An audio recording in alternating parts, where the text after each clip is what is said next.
When the little orange and white alarm clock rang again, soft light had already seeped into Gia's bedroom.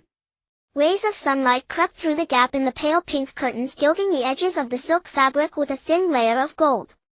The little alarm clock with 3 thin legs trembled slightly on the desktop, emitting a steady ticking sound. Gia! Get up, put on the clothes you prepared yesterday. We have to catch the 10 o'clock flight this morning. Mother Qiaoyi raised her voice outside the door. There was no response from the room. Ever since Gia was brought back from her father's side to Shanghai, she had been trying to adapt to a completely different rhythm of life. Her father's lifestyle was relaxed and casual, with art supplies and daily items scattered around the room for easy access, comfortable and free. Her mother was the exact opposite. Every day was precisely scheduled with fixed times for meals and rest, and any deviation would invite a string of lectures. This contrast often troubled Gia. For a girl who had just started elementary school, finding a balance between 2 completely different lifestyles was no easy task. She often stayed alone in her room, staring blankly at the oil painting hanging on the wall. It was a gift her father painted for her 7th birthday. Every time she saw the back view of a figure standing by the window in the painting, she would think of her father. And that was exactly what her mother least wanted to see. Qiaoyi didn't want her daughter to inherit her ex-husband's habits, which was the main reason she insisted on bringing Gia back from Hamburg to Shanghai. Whenever she saw her daughter lost in thought before the painting, an indescribable unease rose in Qiaoyi's heart, but she ultimately held back the urge to take the painting down, turning her discontent into daily nagging. Until Gia entered the 4th grade, one day she did something she herself thought was out of line. She took down the painting again and brought it to school. Facing the boys who mocked her for having no father and the girls who gave her strange looks, she declared loudly, "Look carefully, this is the gift my dad gave me on my 7th birthday. He painted it himself. He's a wonderful painter, and the person in the painting is me." Unfortunately, the painting only showed a back view. The classmates didn't believe her, and someone started a ruckus saying she had just picked up some random painting to show off. This left Gia embarrassed and wronged. She even blamed her father for painting only the back. If he had painted the face, no one would have doubted her. At that time, only one girl stood by her side and believed her. That was her only true friend, Fang Fang. Fang Fang was her desk mate and the first person in class who didn't distance herself because of Gia's hair and eye color. Fang Fang had a pointed chin, bright eyes, and a small black ponytail tied at the back of her head. She was gentle yet firm in character. But before the semester ended, Fang Fang's family encountered a misfortune. One night her parents had a fierce quarrel, and her father stormed out in anger, and her mother, overwhelmed with emotion, took an excessive amount of sedatives. Although the neighbors helped send her mother to the hospital, the drugs caused severe complications, and Fang Fang ultimately lost her mother. Soon after, her father transferred her to another school, saying they would move to another city. Later, Fang Fang learned that her father already had a new partner in that city, preparing to start a new family. Gia grieved for a long time. The last time Gia saw Fang Fang was by the lake in a small park near the school under a tall horse chestnut tree. It was where they used to study and chat together after school. Qiaoyi's ex-husband was a German art worker specializing in painting. They met at a campus event at the University of Hamburg. At that time, he was a calm, tidy, dressed, outstanding student in the Chinese department, while also studying at the Hamburg Academy of Fine Arts. During a costume ball at a campus event, his gray-brown eyes and unique artistic temperament attracted Qiaoyi, who was from Shanghai. The two quickly fell in love and then got married. But married life was not as beautiful as imagined. The differences in Eastern and Western lifestyles gradually emerged, daily trivialities accumulated, and conflicts deepened. Qiaoyi was meticulous and liked to follow a routine, a habit related to her work in finance. Her husband, on the other hand, preferred a more spontaneous, casual lifestyle. They began to argue frequently and eventually agreed to separate when Gia was 5. Qiaoyi took her daughter back to Shanghai, and 2 years later they officially divorced. After that, considering the child's education and growth environment, Gia lived with her father for a while before returning to Shanghai. No matter where she was, every year on Gia's birthday, one of her parents would travel a long way to celebrate with her, doing their best to let the child feel complete care. This was the tacit understanding they reached after the divorce. After a while, Gia's room was still silent. Qiaoyi walked around the coffee table in the living room, knocked on the door of her daughter's room, then turned and went into the kitchen. Milk was boiling on the stove and an egg pancake was sizzling in the pan. The sunlight grew brighter, streaming through the thin curtains onto Gia's face. The girl's gray-brown hair lay scattered on the pink pillow, her thick eyelashes gently resting on her eyelids. The entire room was bathed in a soft light pink glow. The oil painting titled "Window" hung on the wall opposite Gia's bed. It was a birthday gift from her father 3 years ago, taking a whole week to complete. The only figure in the painting was the painter's daughter, a back view standing by the window. Gray-brown hair fell past her ears. She wore a cream-colored dress, stood in front of a small tavern window gazing out at the rainy street. Pedestrians hurried past the cobblestone street under colorful umbrellas, raindrops tracing fine lines on the glass. The white dress appeared strikingly bright against the somewhat dim background. Suddenly, in the dark, cloudy sky above the painting, a flash of lightning streaked across, illuminating the entire street. A huge black hand pressed down from above toward the tavern window. "Dad, Dad!" Gia suddenly cried out in alarm. "Look, what is that?" In the dream, her father was sitting sideways by the window holding a paintbrush focused on sketching the outline of the night street, completely unaware of his daughter's call. "Gia, I'm calling you for the last time. Get up now. If you dawdle any longer, we'll miss the plane." Xiaoyi pushed open the door and walked in. The small wooden bed shook. Gia woke with a start, sitting up straight. Her gray-brown hair was a little messy, sticking to her slightly sweaty forehead. She habitually smoothed her bangs with her hand and composed herself. "Okay, I got it. I'll go wash up right away," she murmured, still savoring the dream in her mind. This was already the third time she had had this dream since Fang Fang transferred schools. Why did that black hand always appear every time she dreamed of her father?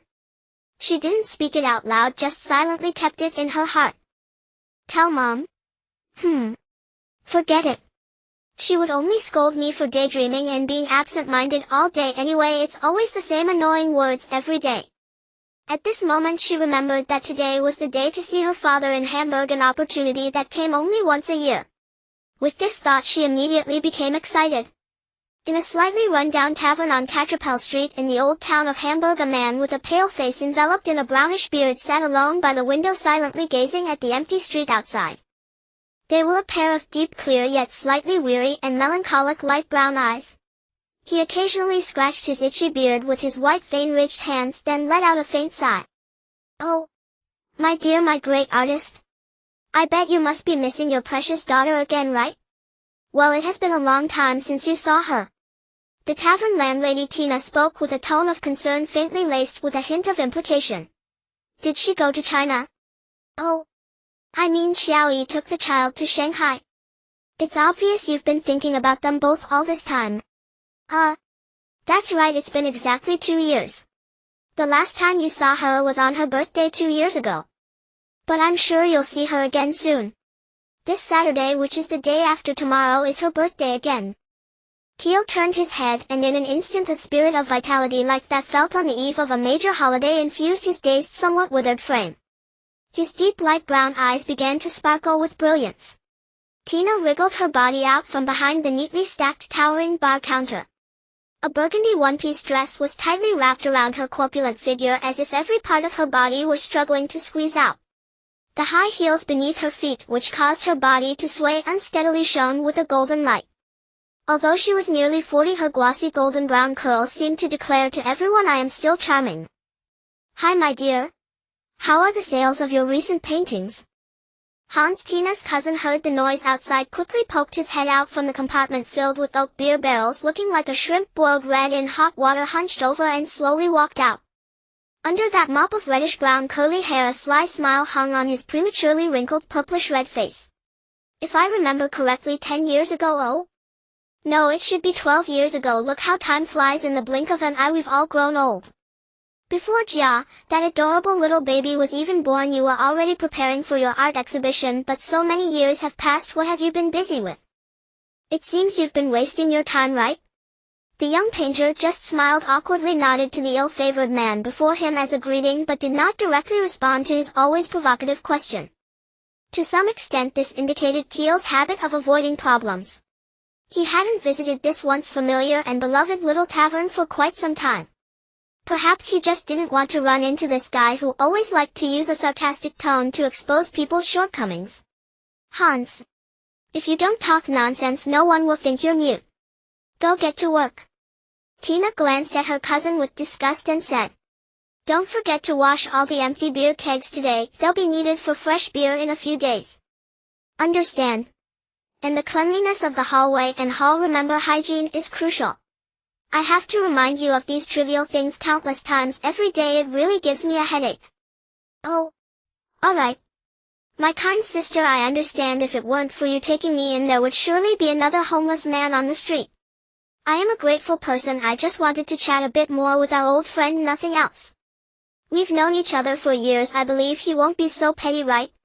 Brother Keel. Hans kept winking his small red bean-like eyes, rambling on with a mouth full of alcohol. As for this little bit of work, you don't have to keep worrying about it. No matter what the task in my diligent hands, it will surely satisfy you. Keel, you know my poor brother, he's always been like that. After losing all his gambling money a few years ago, his mind hasn't been quite right. Don't take it to heart. Tina looked at the painter with sincere and slightly apologetic eyes. By the way, when Jia comes back this time, you must bring her here for me to see. In the past 2 years she must have grown taller and become more beautiful. I really miss that child. At Shanghai Pudong International Airport, Xiaoyi finished checking in with her daughter. Finding it was still early, she was about to sit down and rest. Just then the terminal's broadcast suddenly announced flight delays due to recent severe convective weather. Most of the affected flights were those heading to Europe. Xiaoyi carefully checked the information on the ticket. The 1010 flight to Hamburg was exactly among them. Her face turned pale, then flushed red. In recent years her temper had become irritable, quick-tempered and sensitive, especially when things didn't go her way. It was her daughter who had to comfort her instead. Mom, are we not going to be able to leave? Jia heard the broadcast, looked at Xiaoyi with worried wide eyes, revealing a pair of clear, almost soul-penetrating gray-brown pupils. Mom, are we going to see Dad very late? The girl blinked, her furry long eyelashes playfully tugged at Xiaoyi's sleeve and said, Mom, we weren't late. This time it was the plane that was late, right? Jia blinked her big eyes, deliberately teasing her mother's slightly anxious expression. That's right, sometimes even planes are late, just like you, always sleepy in the morning. You're a real lazybones. You're just like a sloth, always not getting enough sleep and dawdling over everything. She deliberately widened her eyes and looked at her daughter. I'm not a sloth. Who can be a sloth? There's no sloth in the Chinese zodiac. I'm a horse, a big white horse with wings, a flying horse. Jia deliberately used a rarely seen slightly exaggerated tone to bicker with her mom, actually hoping to cheer her up. It's true you're a horse, but whether it's white and has wings, ask your dad when you get to Hamburg. Xiaoyi sighed, looking at her daughter's pouted lips. Her mood lightened and the gloom that had shrouded her face gradually dissipated. Even inexplicably, a surge of joy welled up in her heart, followed by a bitter taste. She was well aware that she felt a sense of guilt towards her daughter. Regardless of the reason for the divorce and who was at fault as a mother, the harm caused to the child by the divorce was unavoidable. Moreover, the divorce was indeed her suggestion first. She worked hard trying to use material compensation to suit the trauma her child had suffered from her failed marriage. However, sometimes she would be extremely strict and harsh with her daughter over trivial matters, even unable to control her emotions. She loved her child deeply, but sometimes this love became too heavy, like an invisible shackle placed on her daughter. As Jia grew up, the conflicts between mother and daughter became increasingly acute. The things she had predicted and feared most had already happened irretrievably. Especially in the past year, her daughter's temperament had begun to show some strange changes. The once obedient daughter occasionally learned to fiercely contradict her, refuting every proposition, even every word she said. Especially when someone outside mentioned her father, the emotions that should have belonged to an adult quietly and prematurely appeared on the child's face. She sometimes became withdrawn, self-deprecating, and melancholic. What pained Xiaoyi the most was that her child grew increasingly silent, especially having less communication with her. This filled her with deep unease and sadness. Although she had prepared everything for raising her child alone, her busy daily work often caught her off guard, making her overly emotional in some actions in life. She stubbornly took charge of all her daughter's affairs but unwittingly unconsciously transferred the pressure and anxiety of her own life onto her child. After a while the terminal's loudspeaker sounded again, broadcasting the delay times and itinerary changes for some flights. Several flights had been cancelled due to excessive delays. Fortunately, Qiaoyi had carefully inquired and the flight to Hamburg was not among the cancellations this time. After a while, airport staff began to announce that the flight originally scheduled for 1010 to Hamburg was about to board, which finally set Qiaoyi's mind at ease. Jia was already impatient. Her heart had already flown to her father in Hamburg. The concrete ground of the airport runway began to tremble with the roar of the aircraft engines. The turbines beneath the wings on both sides of the fuselage spun rapidly, turning the originally calm air current into restlessness. The rotational speed increased faster and the immense air pressure generated quickly propelled this massive airborne creature across the ground, hurtling it into the sky with a roar, charging towards the clouds. In the distance, ground staff smiled with relief as they watched the aircraft soar smoothly into the sky and then departed. The plane, like a steel behemoth with two enormous wings, soared through the indigo sky. Layers of scale-like clouds stretched out beneath it. Everything on the ground looked like a meticulously drawn, exquisite painting. Undulating mountains, dense towns and villages, rivers like pale blue ribbons shimmering with brilliant light under the sunlight. Oh! Great! I didn't expect our seats to be by the window. Jiao lightly rested her hands by the window, excitedly looking at the flowing scene outside. Wow! Mom, look at how beautiful the clouds are down there. The girl said excitedly. Alright. Alright. Don't keep looking outside, sit still. Xiaoyi pulled her daughter back firmly while subconsciously glancing at the passengers around her. Then she stuffed a peeled banana into Jia's hand. Eat this banana and then take a nap and we'll be in Hamburg. Soon after, Jia nestled quietly in her mother's arms and fell asleep. Thinking about the upcoming meeting with her father, she had hardly slept a wink the previous night. Excessive excitement had kept her from dreaming of her father until the early hours. But soon she was awakened by the sound of her mother opening the door and a large black hand. After flying above layers of clouds for nearly an hour, most passengers began to feel tired and drowsy. A young and beautiful stewardess with her golden hair pinned up pushed a small meal cart down the aisle, greeting each passenger warmly and politely. Suddenly the aircraft fuselage experienced a strange jolt, like a person who had accidentally been electrocuted, convulsing violently, both sudden and intense. Then everything seemed to quickly return to normal, but some people had already spilled their coke or juice on their own faces or on others' hair and clothes, causing exclamations. The stewardess's voice, feigning calm, came through the broadcast. Dear passengers, the aircraft is encountering strong turbulence. Please do not panic, remain calm. Jiao gripped her mother's hand tightly, the seatbelt securing them firmly to their seats. Mom! Mom! What's wrong? What's happening to the plane? Jia's expression was flustered, her gray-brown eyes full of terror. Don't be afraid. It'll be over soon, it'll pass in a moment. Xiaoyi struggled to control her slightly trembling voice, faking calm on her face, holding her daughter's soft little hands with both of hers, her eyes fixed stiffly on the churning clouds outside the window. Mom, look outside, the clouds have all turned black. Jia's round gray-brown eyes were wide with terror, staring at the outside of the cabin. After a few seconds of stillness, she shouted loudly. Those clouds rolled in like the solid chests and arms of black mountains, seemingly filled with infinite wildness and brute force. They pressed tightly against the plane, layer by layer. Then everything before their eyes instantly turned pale white, and massive blue-white lightning bolts wildly tore through the black peaks of clouds. Then with a deafening roar, the lightning quickly closed shut. Then it tore again, closed again, repeating endlessly. The glaring white light furiously tore the mountains built of black clouds into countless fragments, which finally poured down as rain columns. Streaks of lightning twisted into various shapes in the sky like two ferocious, snarling beasts, tearing, kicking, biting, and darting about in the clouds, restless and unceasing. The plane began to violently jolt continuously again, and many lemon-yellow oxygen masks fell, hitting people on the heads, plunging them further into panic, letting out miserable, spine-chilling screams.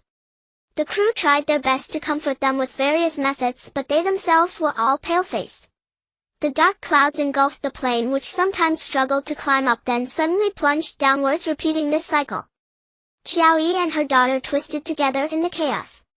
In the next few tens of seconds, passengers in various postures in the cabin, those who had broken free from their seat belts, were like dishes tumbling in a frying pan or beans flying in a dustpan. Screams of terror instantly filled the entire cabin. The plane writhed and struggled amidst the lightning and dark clouds, and the steel behemoth itself let out a groan. Due to the power supply unit being damaged by lightning, the cabin flickered, then finally plunged into complete darkness, leaving only the sounds of frightened shouts, sobs, and sniffling. At this point, the flight information had completely disappeared from the control tower's radar. Ground staff were frantically busy with this, and the news was quickly picked up by major media, spreading rapidly across the world. Xiao Yi's parents, a couple in their 60s, saw the terrible news on TV and immediately rushed to the airport, hoping to learn more about their daughter and that ill-fated flight. The airport service staff politely received them, but could only place them together with other passengers' families in a small meeting room before transferring them to a nearby hotel. The hotel prepared daily necessities for them for a few days, urging them to wait patiently for news and comforting them to stay as calm as possible and not panic. Xiao Yi's mother struggled to find Keel's phone number from the string of headache-inducing numbers on her phone and dialed.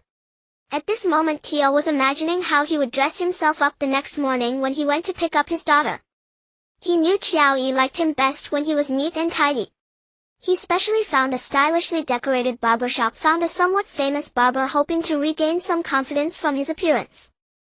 Perhaps it was because of his sloppiness that she had cruelly left. He pondered to himself, seeing the unfamiliar and handsome face in the mirror, a faint glimmer of delight rising in his heart.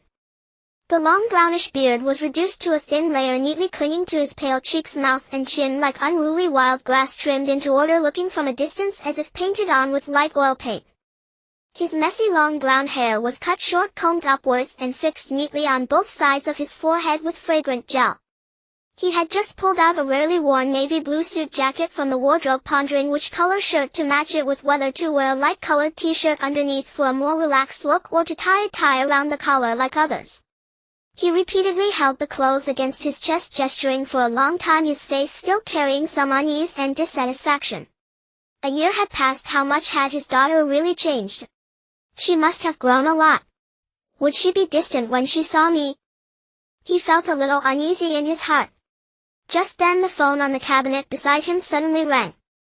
"This is the kingdom of Brittle on the planet Fiochi, and welcome, my dear little princess."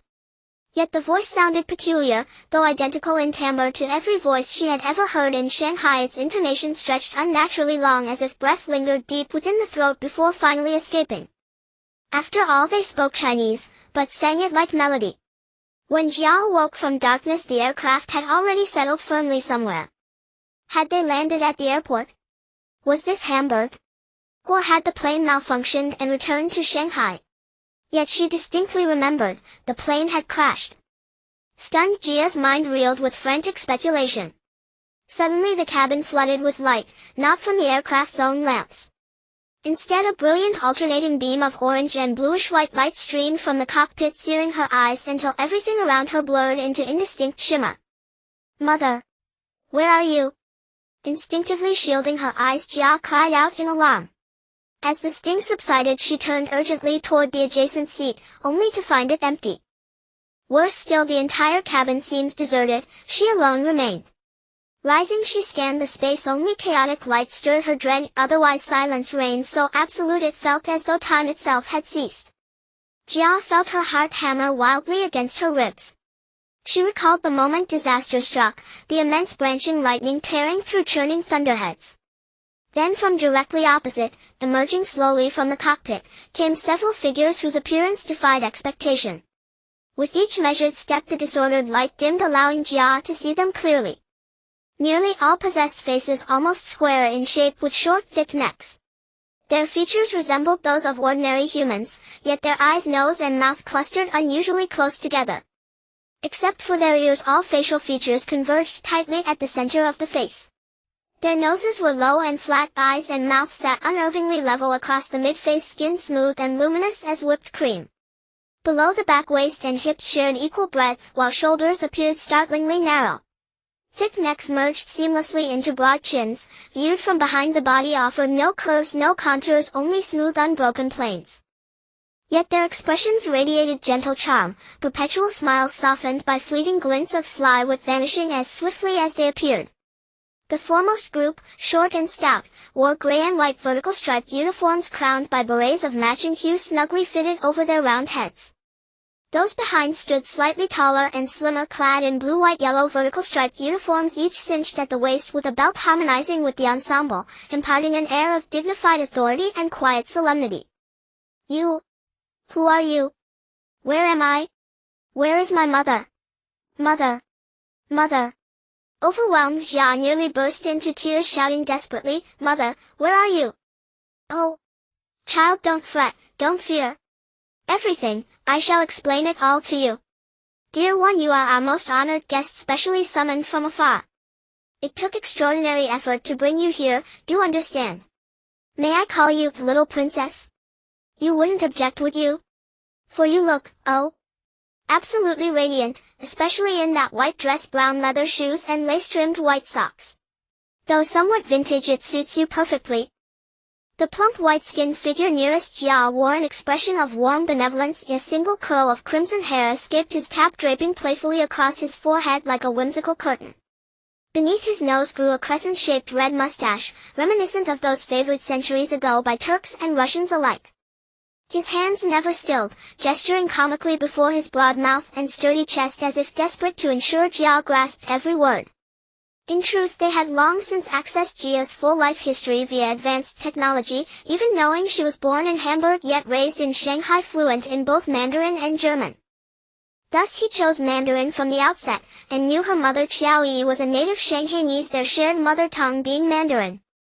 Still, the Mandarin spoken on Fiochi differed subtly from Eartha's, laden with superfluous particles, each syllable winding through unexpected tonal turns, rendering speech melodic, almost song-like. So he worried she might not comprehend him fully. But I've never seen you before? Who are you? Who are you? Jia stared bewildered at these strangely formed strangers. Do you know where my mother has gone? We were sitting together, there were so many people aboard. Where has everyone vanished? Her tone sharpened with mounting impatience as she confronted the nearest leader. Where is this place? My mother and I, were traveling to meet my father. At the mention of father, her terror softened into something quieter, calmer. The sudden appearance of these odd figures had already dulled her fear. Ah. Dear, forgive me, I believe your name is Jia, yes? I'm absolutely delighted.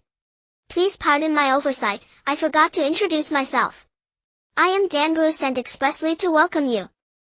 Again the portly leader gestured animatedly before his broad chest, his large pale hands dancing like sign language. Clearly fearing misunderstanding, he resorted to pantomime urgency etched into every movement. His eyes, nose, mouth and brows twitched comically upon his face, a blend of deference and earnestness that only heightened Jia's unease.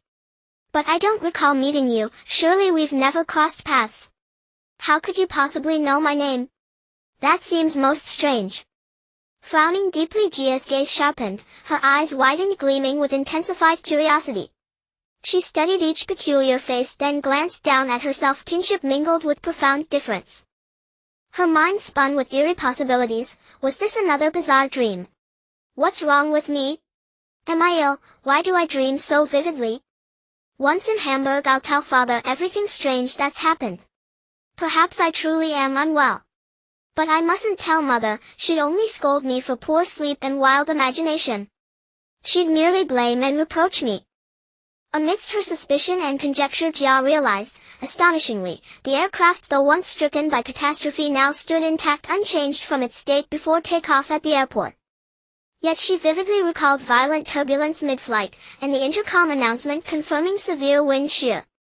She had watched helpless as the plane plunged headlong into towering cumulonimbus clouds, passengers screaming, chaos erupting.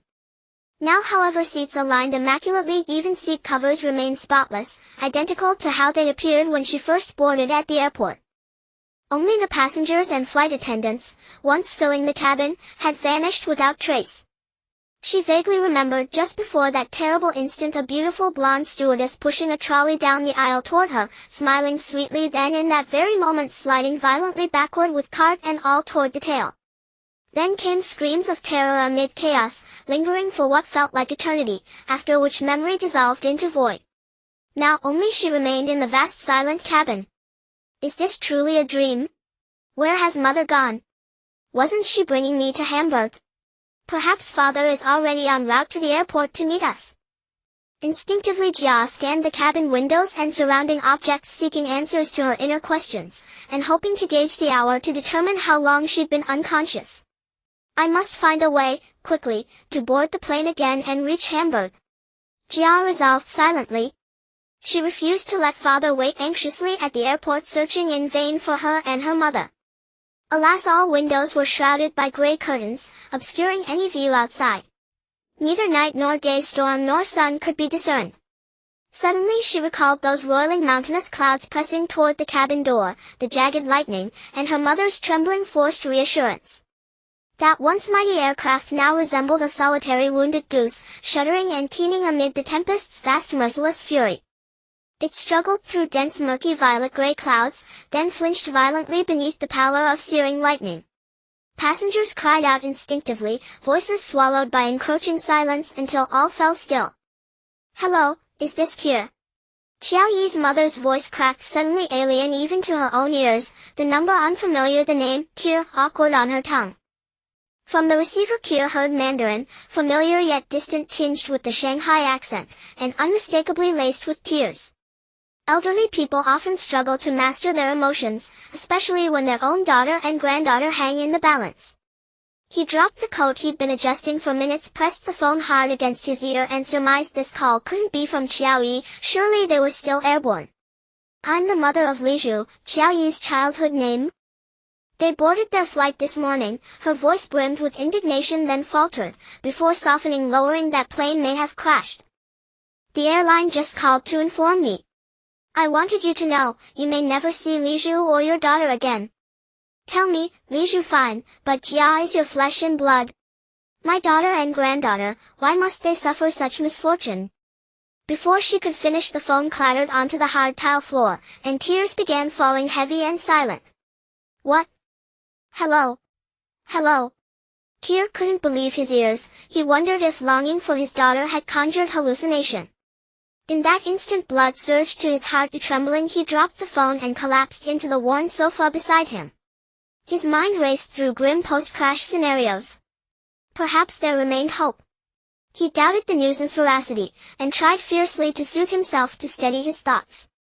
He snatched up the phone and searched online frantically. Meanwhile Jia listened, rapt, as Dandra, the plump man with crimson curls draped across his brow, told an enchanting tale. Fiochi is Earth's reflection in another spacetime continuum. At this very moment Fiochi's local time corresponds precisely to Earth's year 5500 hence. In other words, when your aircraft met disaster, it slipped into another spacetime and landed safely upon a new celestial body, Fiochi. More precisely, you have arrived upon Earth, 5500 years in its future. Yet this is not Earth itself, but its mirror image, one among countless reflections. Indeed, multiple Earths exist within this cosmic expanse, or equivalently multiple Fiochis. Each bears its own name, Earth being merely the designation bestowed by its inhabitants. Other names exist just as Fiochi is but one appellation among many. By developmental metrics, Fiochi's civilization and technological advancement surpass contemporary Earths by exactly 5500 years. A 5500-year lead implies this is Earth's future incarnation. For guests hailing from that world, Fiochi offers a rare opportunity to witness millennia of Earth's evolution in advance. Such a chance is profoundly singular. Dandru, like a seasoned tour guide, spoke with infectious enthusiasm about his world, and its profound resonance with Earth. Another spacetime? Another Earth, named Fiochi, not Earth itself. What does that mean? Are you saying I've left Earth? Oh? I mean the original Earth, and now stand upon another planet entirely? This planet called Fiochi? Frantically Jia touched her face, then her arms and legs. Her right hand paused upon her left cheek as she gazed startled around the cabin, suddenly awakened from a surreal dream, then pinched her other hand sharply, testing reality. Good heavens! Could these strange beings be frauds? The kind who kidnap children to sell them? Mother and Grandma warned me long ago, bad people lure kids away. Evil. Calling themselves Fiorians, people from another Earth. Such nonsense, you think I'm ignorant enough to believe that? Humph. Suspicion clouded her gaze as she fixed it upon Danbro, the one crowned with fiery curls, blinking rapidly with her large gray-brown eyes simultaneously testing sensation. Does your perception of the surrounding world feel different? For she reasoned that if she truly stood upon another planet, even one identical to Earth in another space-time continuum, it would still constitute a separate world inevitably distinct from her native Earth. Yet she sensed no difference, neither in the air nor in temperature. Please tell me quickly, where has everyone else aboard the aircraft gone? Do you truly expect me to believe your fantastical tale? Granted, your appearance is indeed unusual, not quite like anyone from Earth. Oh. My child, please do not misunderstand. Everyone aboard that aircraft, including your mother, is perfectly safe. You need not worry, we have already arranged all necessities for them and settled them in the most comfortable accommodations. Danbro spoke with a warm, gently playful smile lighting up his plump round face. But now we require your assistance, child. We ask you to perform a single task for us. Naturally upon its completion you shall receive due recompense. You will not render service in vain, simply trust and cooperate with us. And this aid we offer is precisely what you desire most, safely returning you, your family, and every soul aboard that aircraft back to your original Earth. Of course there may even be unexpected surprises, but those depend entirely upon your fortune and aptitude. This man did not appear malicious. Jiao pondered inwardly, her small mind racing with swift calculations though her expression remained perfectly calm. Have I truly left Earth? Oh, rather the Earth of my past, or perhaps the original Earth itself. Good heavens! At the very thought a shiver ran down her spine, her hair seeming to bristle upright, and terrifying possibilities flooded her imagination. If it is true, what then shall I do? Will I perish? Her panic deepened, she imagined never seeing her father again, and sorrow overwhelmed her. But what exactly do you wish me to do? She studied the peculiarly portly man more intently.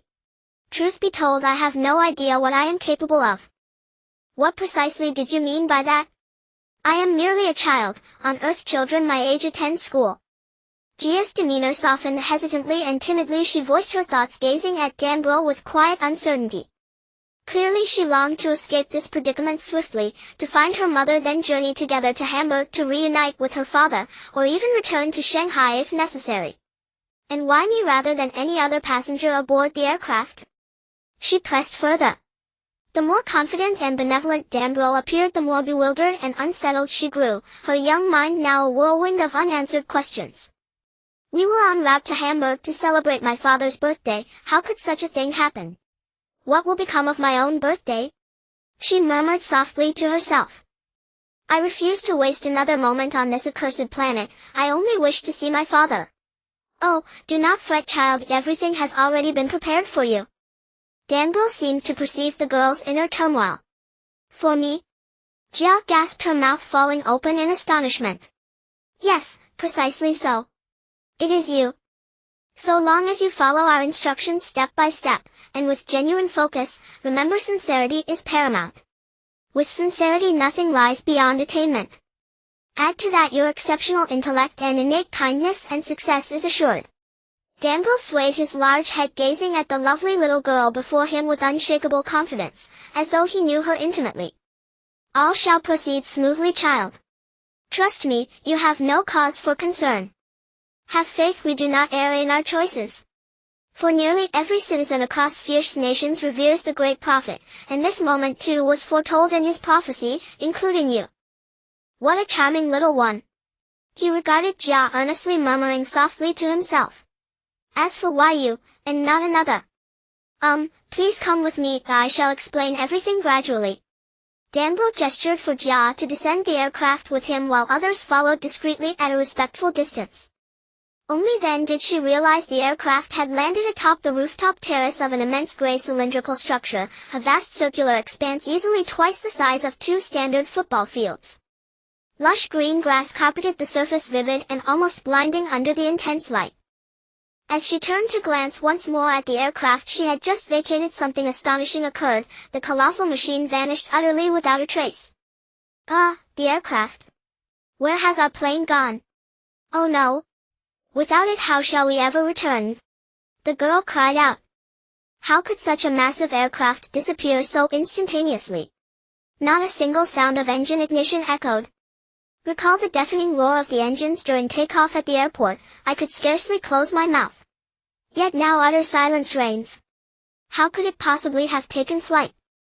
Besides, we clearly disembarked from it moments ago. At that moment Jia recalled a television magic show, a disheveled man concealing a crimson double-decker bus beneath a vast purple curtain. Then with a sly mischievous grin he yanked the curtain aside, and the bus had vanished. Do not fear, child, the aircraft remains. It has merely been sent for routine maintenance, undergoing essential inspections including its antiquated control systems. We must assess whether major faults exist. Frankly, we're uncertain how much longer it can endure. Truthfully, it is little more than a relic. Forgive my candor, child, but to Fioria it resembles an artifact millennia old. Danbril spoke plainly. Do you know what transpired aboard your aircraft moments ago? You said earlier it suffered a crash. All I recall is the announcement citing an exceptionally powerful air current. Those thunderclouds and lightning bolts matched my dreams precisely. Jia replied forthrightly. A sudden gust of peculiar wind lifted Danbril's crimson hair from beneath his cap, causing it to flutter beside his ears. He tilted his head slightly, listening attentively to the girl's words. You dreamed of thunderclouds and lightning? Danbril paused briefly, then turned toward her with profound significance. Indeed, I've seen them many times. Haven't you ever dreamed? Jia frowned, curious. Oh certainly, I dream as do all beings, whether from Earth, Fioria, or any other world, so long as they possess life. Our minds never achieve true rest, not even in slumber, as long as we draw breath. He hesitated, locking eyes with Jia, then continued rapidly, but tell me, besides thunderclouds and lightning, did you dream of anything else? Yes, there was a black hand, enormous and terrifying. Perhaps it was an animal's claw, thick with coarse black fur resembling a chimpanzee's. But I never saw its head or full body, so I cannot be certain. It was deeply frightening when fully extended. That hand could cover an entire window. Jia shook her head uncertainly as she stammered her reply. Danbril's expression grew still, his gaze suddenly sharpening with newfound conviction. He fell silent, contemplating the renowned prophet's prophecy. Where are we headed now? Jia asked tentatively. Are we going to find the others who traveled aboard the aircraft with me? My mother must be with them, right? Precisely, child. As I mentioned earlier, every passenger aboard that antique aircraft has been safely accommodated, including your mother. Danbril affirmed firmly. An antique aircraft? Oh, you dare call our plane that? On our Earth, the very world we inhabit, it is the fastest, most technologically advanced and safest mode of transportation. The girl retorted indignantly. Yet as she uttered the word safest, she abruptly recalled her recent ordeal. Her confidence faltered and a faint flush colored her cheeks. Apologies. Clearly you are a strong-willed, proud child. My remark was merely light-hearted jest, no deeper meaning intended. Do not take it too seriously, little one. Danbril puffed hastily, then added, most importantly, we must now take you to meet someone extraordinary, someone uniquely fascinating. He is Fioria's preeminent physicist and astronomer, and astonishingly hails from your own space-time continuum's Earth. What? Our Earth, within our own space-time? How did they arrive here? When? And this eminent scientist, you claim he too originates from Earth, from the very same space-time as I? Jia stared astonished, firing question after question, doubting her own ears just as she had doubted her eyes upon awakening aboard the aircraft. Did they arrive as I did, by aircraft? Oh heavens! As she spoke her eyes darted wildly, her nose crinkling, then she abruptly lowered her head into thoughtful silence. Her faith in Earth's aviation safety now wavered visibly. Precisely so. However, certain matters remain undisclosed, for the time is not yet ripe. He paused again, his expression inscrutable. Jia detested this air of mystery, feeling as though he deliberately tested her patience, yet it only intensified her burning curiosity. Why is now not the right moment? When then will it be? She widened her eyes impatiently, her nimble fingers repeatedly tucking her ash-brown hair behind her ears, her expression urgent, then lightly tapping her chin as if deep in contemplation. And this eminent scientist, like me, he comes from Earth within the same spacetime. Why did he journey here? I refuse to believe it was due to an aircraft malfunction, such coincidence defies reason. What then is truly happening? Oh, and does this world possess oceans, mountains, and grasslands identical to Earth's? How distant is it from our Earth, and how might I return home? Gia's thoughts circled back to this singular question, the one she yearned most to resolve. Indeed, child, your cascade of inquiries is both perceptive and well-posed. Yet some truths reveal themselves only in due time. Consider it a delightful surprise. For now let us speak of the person you are about to meet. Look at you, your little mind teems with marvelously eccentric questions. Danbril exhaled deeply as if relieved to pause his explanations. His beard and eyebrows quivered with sudden laughter, his animated almost comical expression. This very quality kindled an unexpected warmth in Gia, transforming their rapport into that of old acquaintances. The girl followed Danbril along streets polished smooth as mirrors. Passers-by resembled inhabitants of Earth far more closely than Danbril himself, Fiorians in appearance. They hurried purposefully dressed identically in somber professional attire, predominantly black, white, and gray, reminiscent of corporate employees on Earth. To Gia's astonishment, she saw no terrestrial vehicles, no automobiles, no electric scooters, rendering the thoroughfare feel like an expansive elongated pedestrian boulevard. Though broad, much of the street was partitioned into elegant green belts, entire cities seemingly embraced by verdant foliage and vibrant blossoms. Low shrubs, flowering clusters, and towering trees grew in harmonious, luxuriant abundance. Gazing upward, she glimpsed strange birds flitting among the branches, chirping melodiously. Some calls sounded familiar, the cheerful chatter of sparrows, the mournful cry of cuckoos, while others pierced the air with unfamiliar, sharp, piercing notes. She instinctively covered her ears with both hands. Then, lifting her eyes higher still, Gia nearly cried out in wonder. Numerous skyscrapers rose upon floating islands suspended high above ground, at least 1,000 meters, even several kilometers aloft, ethereal as celestial paradises. These were airborne oases lush with the same flora found below. Adjacent islands connected via cylindrical conduits, gray or transparent. Similarly, lower altitude islands linked directly to massive ground-based structures through identical tubes, resembling dense vascular networks connecting heart and lungs, sometimes with multiple connections. In truth, these conduits housed high-speed elevators bridging sky islands and Earth. Their transparent walls shimmered like glass, blazing brilliantly in midair. Moreover, certain larger, higher floating islands bore colossal animal-shaped edifices descending toward the ground, turtles, crocodiles, and birds of prey with wings outstretched, falcons, eagles, ravens, and owls. From afar they resembled a flock of heavily laden vessels. Majestic beasts and avian creatures soared or crawled through the high skies, evoking awe and solemn grandeur. A few elegant structures clung beneath certain floating islands, cylindrical or square in form, but they were modest in height. At that moment, fleets of graceful aerial vehicles flickered into view above Gia's head, appearing and vanishing in an instant. They were translucent circular craft moving at astonishing speed, so swift that they seemed to dissolve from sight within a single second, rendering their forms nearly imperceptible mid-flight. Yet one could discern their smooth gleaming surfaces shimmering with hues of blue, white, and gold, reminiscent from afar of deep-sea jellyfish. Their domed summits resembled onion-shaped spires akin to the cupolas of Russian Orthodox churches, each crowned by a radiant spiraling propeller, like a halo hovering above an angel's brow. Wow! Are there people inside? Gia cried out in astonishment, pointing upward at a petite craft gliding overhead. How breathtaking! Indeed, they serve the same function as terrestrial vehicles on your Earth transport. Observe their varied sizes, shapes, and colors, each is engineered for a distinct purpose. Danbril tilted his head, his crimson beard quivering as he spoke mysteriously, yet here all such vehicles glide through the air, not along streets. Yes, entirely aloft, hence we call them aerial craft. Moreover, they require no human pilot. Autonomous navigation was perfected long before these vessels took flight, and today it is exquisitely refined. But just now I saw people walking on the street. True, occasionally. After all, aren't you and I walking there right now? Still, most figures you see traversing the ground are not in the truest sense human beings. What do you mean? You're saying they're not human? Precisely.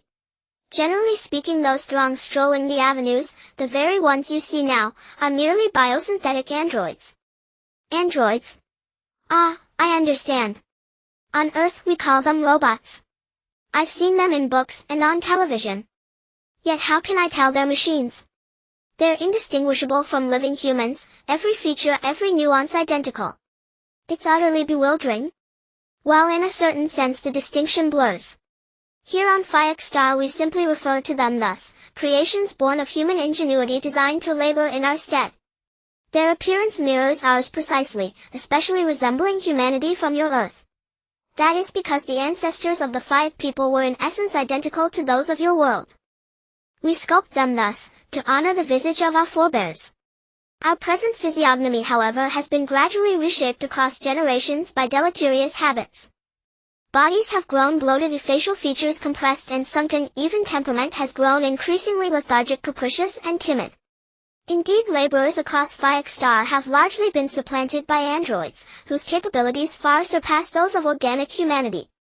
Citizens need only direct their thoughts to command-matched androids delegating all tasks with effortless precision.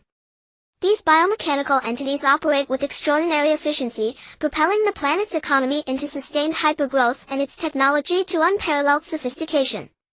An advanced healthcare system has elevated the average lifespan beyond 150 years, 200-year-olds are commonplace.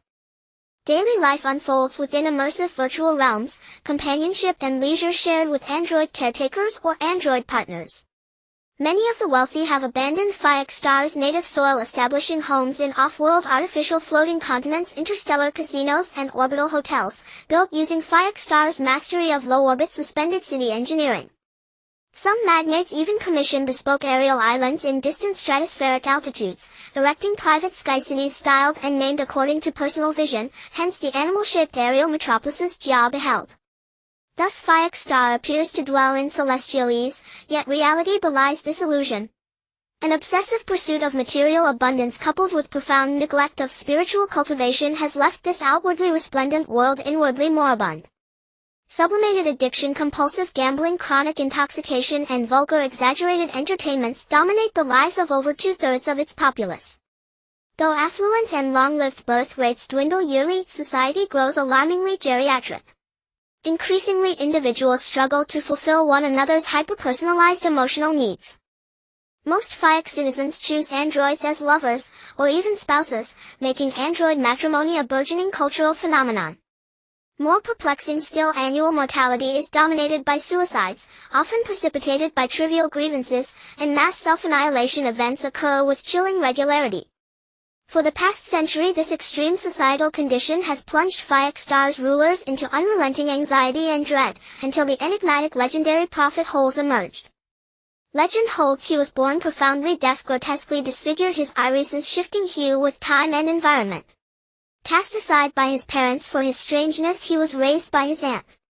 Through relentless dedication he achieved eminence across history, philosophy, physics, and astromancy. As an adult he became a renowned natural philosopher and social seer. His chameleonic eyes earned him the epithet, Master Rainbow Eye. His uncanny accuracy in predicting two cataclysmic events on Fiorian Star rendered his name ubiquitous, eventually verging upon deification. His latest prophecy stunned the cosmos. Within 2 centuries all humanity on Fiorian Star would face extinction, not by external calamity but by the slow inexorable decay of their own spiritual foundations. Skepticism erupted, yet successive years of sociological data confirmed the grim forecast with merciless fidelity.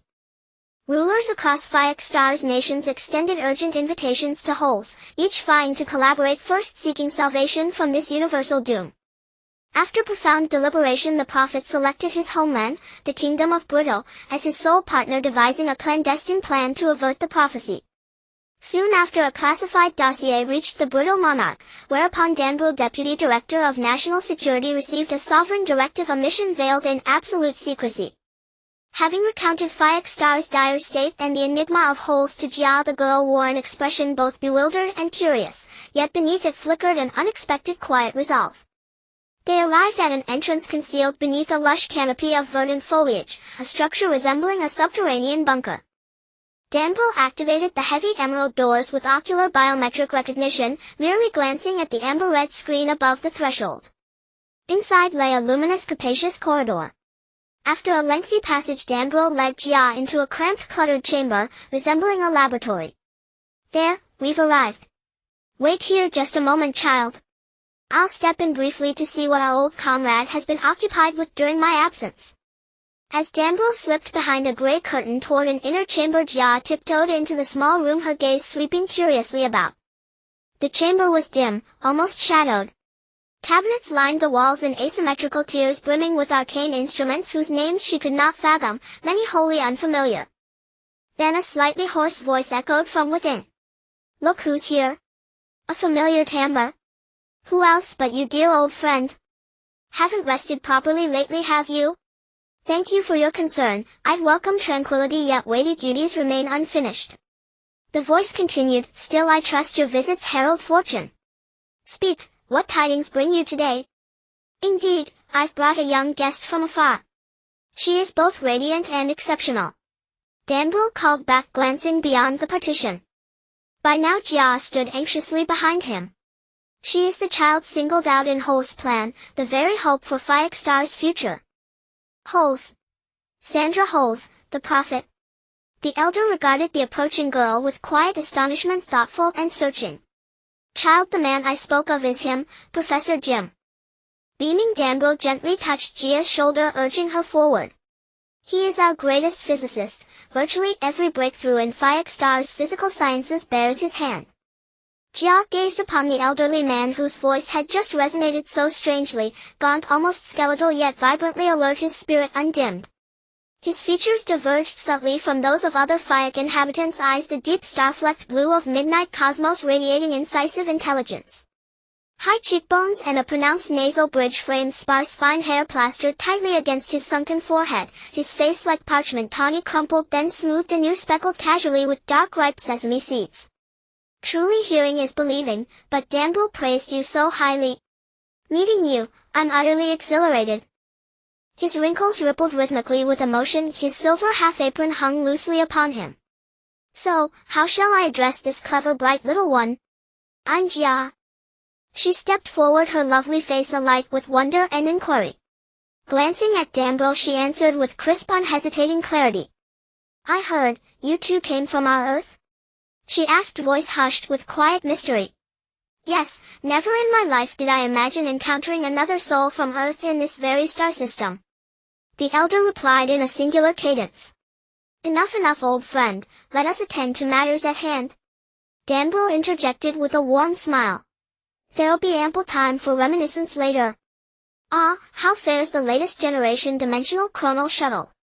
Rest assured, I'm counting on it to reunite me with my beloved daughter on Earth," Professor Jim declared confidently. "But how did you arrive here?" Jia's eyes suddenly flared, urgent questioning. "Did you fly here from Earth? Did your aircraft suffer an accident? What is this dimensional chronal shuttle? It can return you to Earth, so is it merely a larger aerial craft? Might it carry us to my mother, myself, and everyone aboard that plane?" Jia pleaded softly, her thoughts drifting to her parents, and her upcoming 11th birthday.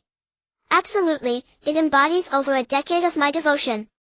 Theoretically, it can convey you not only back to Earth, but to any coordinate across infinite dimensional continua." Professor Jim slanted a peculiar glance toward Danbril beside him, then his tone softened abruptly as if realizing he'd spoken too freely. "Ah, but dear child, not yet. You've scarcely arrived, why such haste to depart? Besides, I speak only in hope. Who knows when I'll truly return to that backward yet deeply cherished world? That is home. Yet I believe that day draws near. Indeed, it will not be long. Rest assured I shall escort you home myself, though certainly not now." Danbril shook his head gravely. Disappointed, Jia followed Danbril from Professor Jim's laboratory, passing once more through the garden thick with greenery, arriving instead at a broad open expanse where numerous aerial craft stood neatly arrayed. This time Jia studied these wondrous vehicles closely, their forms broadly similar, differing only in scale. The smallest accommodated 1 or 2 passengers if the largest boasted spacious interiors, capable of holding 8 to a dozen souls. While specialized craft, military or reserved for elite state institutions, were piloted by android standard models operated entirely autonomously. To journey somewhere one merely focused intent upon the destination while gazing at an ideographic barcode beside the glass door, a unique cross pattern encoded with neural resonance. Within a single city travel required no expenditure of Fiat Star's universal currency, the Fiat credit, despite the planet's political fragmentation into sovereign nations. In truth, it is a virtual digital currency transacted via conscious neural imprint and biomagnetic electric signatures. Along the way, Dan Bulu constantly introduced Jia to the novel wonders on the planet Fioria that captivated children's hearts. They boarded a small aircraft that could accommodate only 2 people darting through the sky between floating islands and slender skyscrapers at tremendous speed. The exterior walls of the buildings were clad in a material resembling liquid crystal, just like countless liquid crystal displays of various sizes and shapes, causing the surfaces of those aerial structures to constantly shift in different colors and gigantic patterns. Dan Bulu told Jia that on Fioria the various liquid crystal materials originally used only for display had become common exterior wall decoration materials. The patterns and colors on the building facades would change continuously according to the seasons and festivals, presenting different themes and color styles during various holidays. Before sunset, layers of clouds gathered in the sky as if brought to life by a magical artist, transforming into the shapes of adorable animals. Some clouds resembled a mischievous monkey leaping and flailing in the air, others looked like a fierce lion snarling as if roaring. Suddenly a tiny aircraft slid silently past these clouds, moving so swiftly that only a blurred shadow could be captured. Inside the aircraft, Jia's grayish-brown eyes widened in amazement, her hands resting on the smooth interior walls, her gaze filled with childlike curiosity and excitement as if peering into an unknown world. Approaching them was a giant heart-shaped droplet-like building, its surface reflecting the sunset's glow, making it exceptionally dazzling. Just then, fireworks in the shape of beautiful cornflower petals burst forth from the building, blooming brilliantly in the night sky like a dream. The light of the fireworks cast a rosy hue on faces that flowed with cloud-like smiles, and on Jia's delicate rose-like face that had not shown a genuine smile for a long time. Arriving at a floating island before a building shaped like a giant conch, there was a lawn as neat and verdant as a golf course. Several aircraft identical to the one they had ridden were parked neatly on the lawn. To the left front of these aircraft, near the moon-shaped hatch, there were sapphire blue graphic codes as if they were emblems of some organization. This reminded Jia of the pale blue school badge of her school.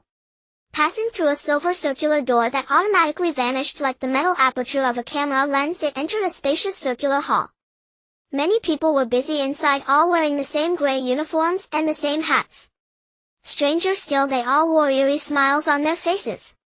Some were deftly cleaning while others gathered in groups talking exaggeratedly and making faces, but their appearances were almost identical, like multiplets from the same birth. These people, how do they all look like they have the same face? Jia asked Dan Bulu in bewilderment. Haha. That's an interesting question, child. Because they were all produced from the same assembly line.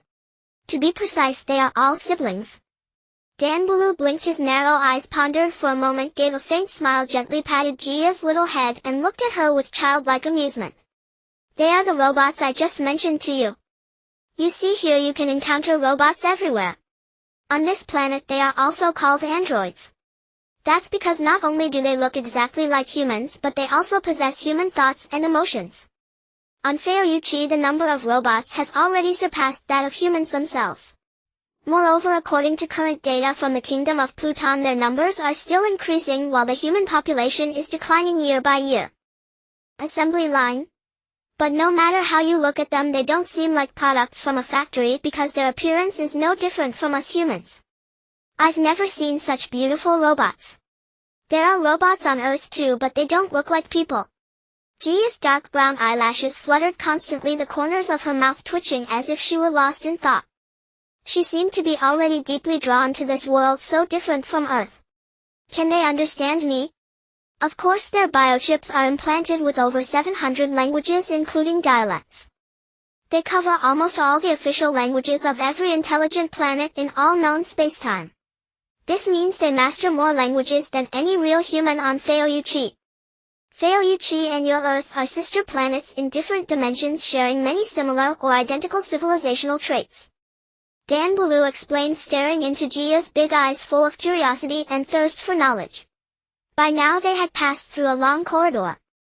The lights overhead were not lit yet. A soft silver-gray glow enveloped them tightly. This light seemed to emanate naturally from the side walls and the arched ceiling. At the end of the corridor behind a metallic gray elliptical door there seemed to be a room resembling a conference hall.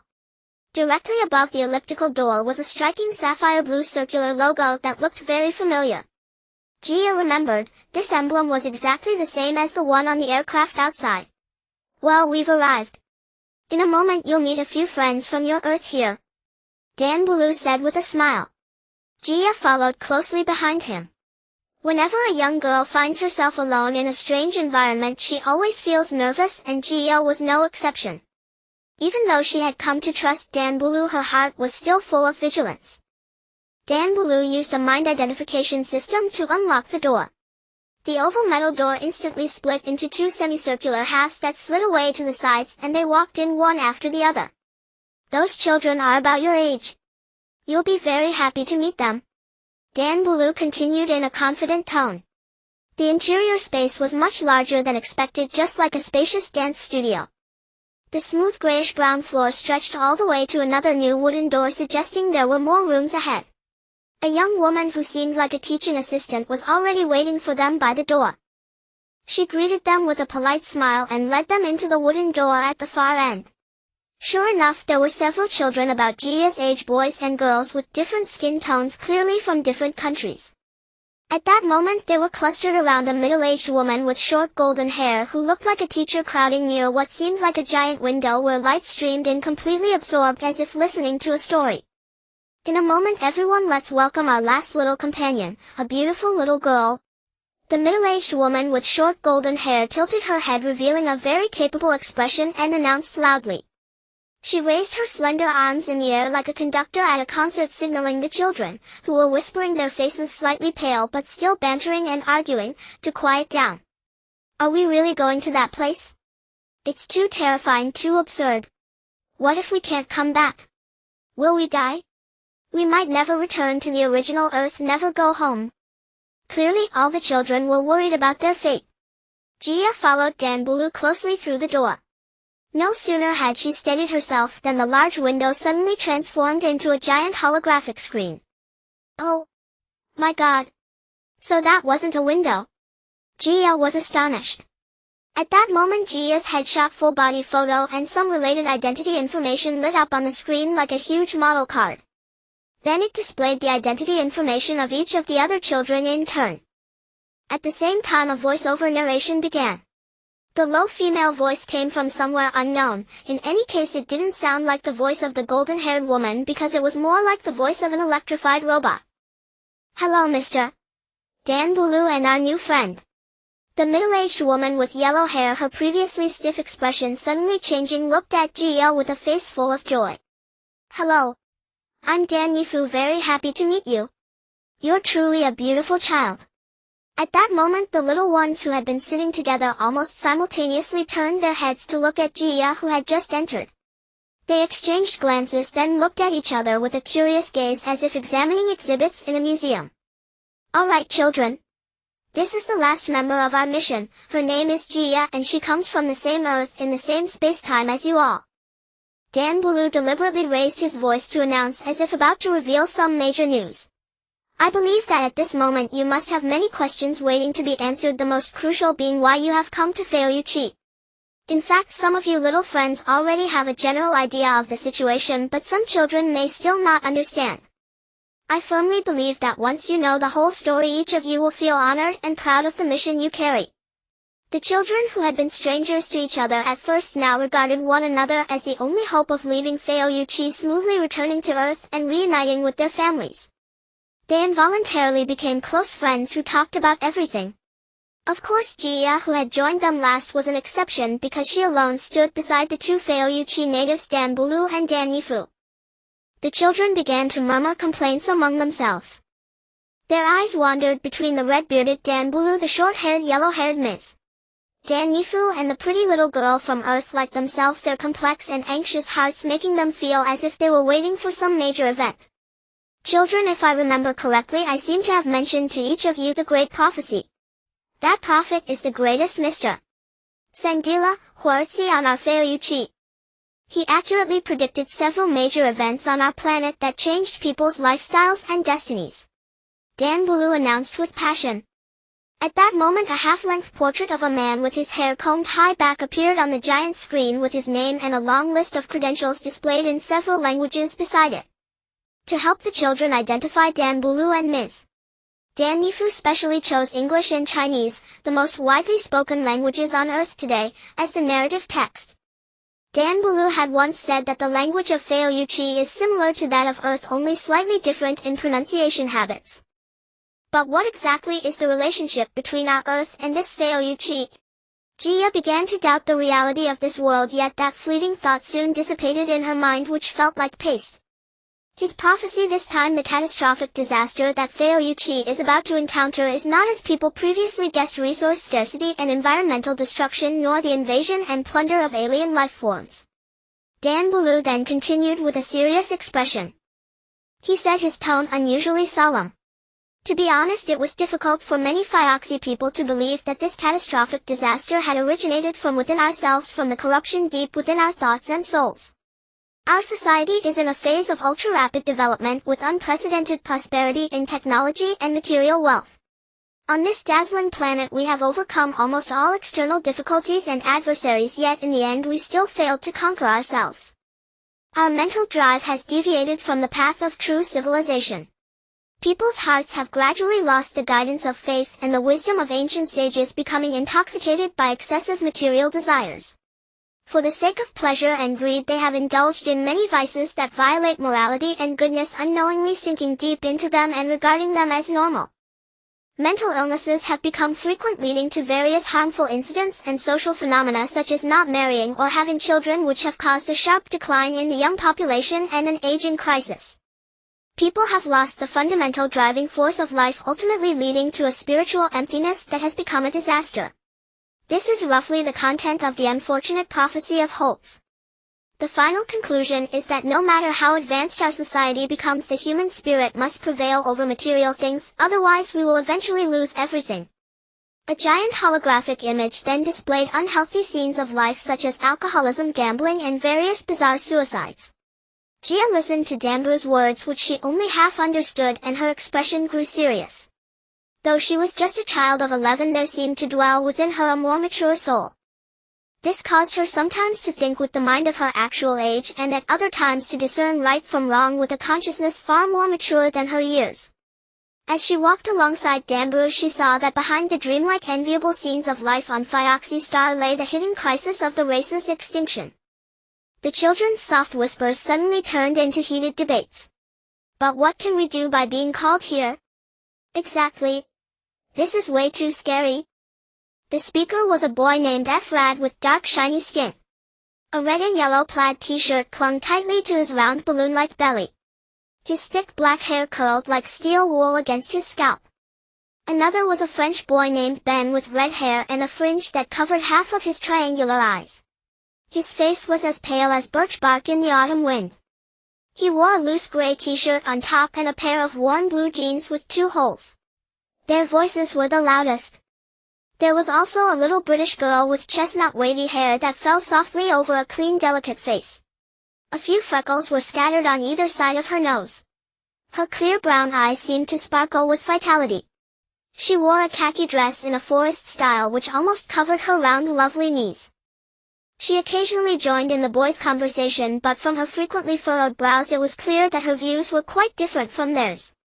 At this moment their endless arguments began to deeply catch Jia's attention. When Jia's gaze fell upon the pretty girl who was almost her age, she involuntarily turned to look at the randomly flashing images in the air. Among the dancing characters she found the name Ada. Their photos and biographical data of these children were playing in a loop. Including Jia, there were 7 of them in total. Apart from the 3 children just mentioned, there was also a Chinese boy named Chi-Chi. He had a clean appearance, wearing light blue denim shorts and a loose white t-shirt, with a fair delicate face and clear black eyes, looking very clever. His most notable feature was his dark coffee-colored straight thick hair cut into a medium-length style with a neatly trimmed fringe, giving him a bit of a star-like aura. Finally, there was a pair of twin sisters of Indonesian descent named Javajalan. They had wheat-colored skin, big black eyes, and thick eyebrows. They wore almost identical colorful plaid pleated skirts in a batik style, vaguely hinting at Bohemian or Indian elements. 4 girls and 3 boys, all about the same age as Gia. And they all came from different countries and regions on Earth. Was this all a coincidence, or was it prearranged? Although Gia was young, she sensed something unusual. At this moment her gaze returned to Dambru and the blonde-haired Lady Danav, as if she were trying to find clues in their confident words. In the prophecy, Holtz mentioned that to allow the people of Phioxy Star to safely avoid this fatal calamity 100 years later, it was necessary to find a planet from several neighboring space-time celestial bodies, one of which was Earth, with characteristics most similar to Phioxy Star. At the same time, 7 outstanding youths who could best represent their future spiritual intentions must be found on that planet to help complete this great revival mission and retrieve the 7 Wenfeng crystal hearts left by the ancient sages.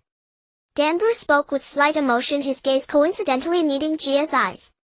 These 7 crystal hearts contain the sum of all spiritual and natural forces at the dawn of this civilization. The children stared intently at the red-bearded Dambru. In Gia's mind, various strange scenes flickered like a giant holographic image. At that moment she thought of the little British girl Ada and involuntarily glanced at her. Coincidentally, Ada was also gazing at her absently. The 2 pretty girls exchanged a knowing smile. Ada's smile suddenly reminded Gia of her close friend Fong Fong at school, which instantly made her feel an inexplicable fondness for this pretty British girl. However, Gia then thought of another question. What did he mean by the neighboring spacetime of Phioxy Star? Could there be other spacetimes besides the one we live in now, and even more? But isn't one spacetime just one world? Are there other worlds, and even more? This made her ponder. And she soon asked this question, but Dambru's answer brought even more puzzling new questions. Of course, not only are there more spacetimes and more worlds, but each spacetime contains intelligent life-bearing celestial bodies, though these bodies exist in different dimensions. Among them, life in lower dimensions cannot detect life in higher dimensions, while the reverse is possible. That is why we Phioxy people can find Earthlings, but Earthlings cannot find us. Gia felt as if she had fallen into a trap of infinite loops. If the more questions she asked, the more confused she became. Children, how wonderful it is that you can meet and gather on Phioxy Star today. I believe that although you all come from the same planet, you might not have known each other before. As far as I know, you come from different countries on Earth, happened to board the same airplane, and encountered the same natural event. Yes, I mean a natural event, an accident that would cause irreversible physical death for humans. After that, we had the opportunity to invite you to Phioxy Star. That process was actually about saving you from the brink of death. Because some natural disasters, which are still difficult for Earthlings of your spacetime to handle, are no longer a concern for Phioxy Star. For instance, tornadoes, tsunamis, and other disasters caused by sudden climate changes. We already have effective countermeasures, making it possible to bring you here safely. Now you should understand why you are here. Dambru looked at each child before him with an extremely warm gaze. Oh my God! Were we rescued from an air disaster and brought to Phioxy Star? Otherwise we might have died. The children were astonished and dazed, looking at each other. Gia gently touched her own beautiful head, recalling the moment when the plane was caught in the dark clouds and lightning. So that moment was indeed not a dream, it all really happened. She murmured to herself. Yes, Mr. Holtz was right, you are indeed the most intelligent children on that planet Earth. Dambru nodded with satisfaction, pressing down on his upturned red beard, then turned and exchanged a knowing smile with Lady Danav. Holtz's prophecy was privately submitted to King Dope of Brito, who then secretly convened a national security meeting to discuss it with several important counselors. However, the discussion did not go smoothly. The counselors had conflicting opinions and were at odds with each other. Some of them even found parts of the prophecy utterly absurd, believing that the great Phioxy Star, facing a crisis, could not be saved by relying on a few children from a planet thousands of years less advanced. But due to the consistent authority of Holtz's prophecies after heated arguments, they eventually chose to cast neutral or abstaining votes. This result made King Dope realize the complexity of the issue. After careful consideration, he decided to thoroughly resolve this major crisis concerning the future of the Fioxi people during his term, even if only to fulfill his long-standing political ambitions. He meticulously drafted a secret execution plan. He also specially selected a trustworthy person who was Danbrew. Danbrew had previously served as Deputy Minister of the Fioxi Star Alliance Interstellar Foreign Affairs Department. He was kind, upright, steady, and decisive, and above all loyal and reliable. After retiring, he was hired as Secretary General of the Foreign Affairs Department of the Kingdom of Bordeaux. After a brief private meeting, this mysterious mission born from the Great Prophecy was fully entrusted to Danbrew for implementation.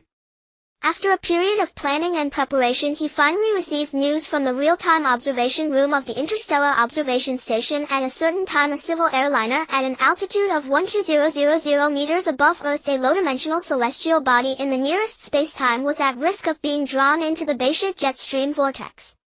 According to the latest ultra-long-range consciousness spectrum analyzer, there were 26 children aged 7 to 12 among the 259 passengers on board. It was also learned that this was an international flight spanning Asia and Europe with passengers from many countries on that planet. This news was a godsend for the implementation of the plan. When the plane was rescued from the Beidou vortex, its fuselage was largely intact. However, most of the passengers in the cabin were in extreme panic and many had fainted. Danbrew immediately sent the adult passengers to an interstellar hotel for necessary medical examinations. He kept only a dozen or so children around 10 years old, ultimately selecting 7, including Gia. The remaining children were also sent to the interstellar hotel.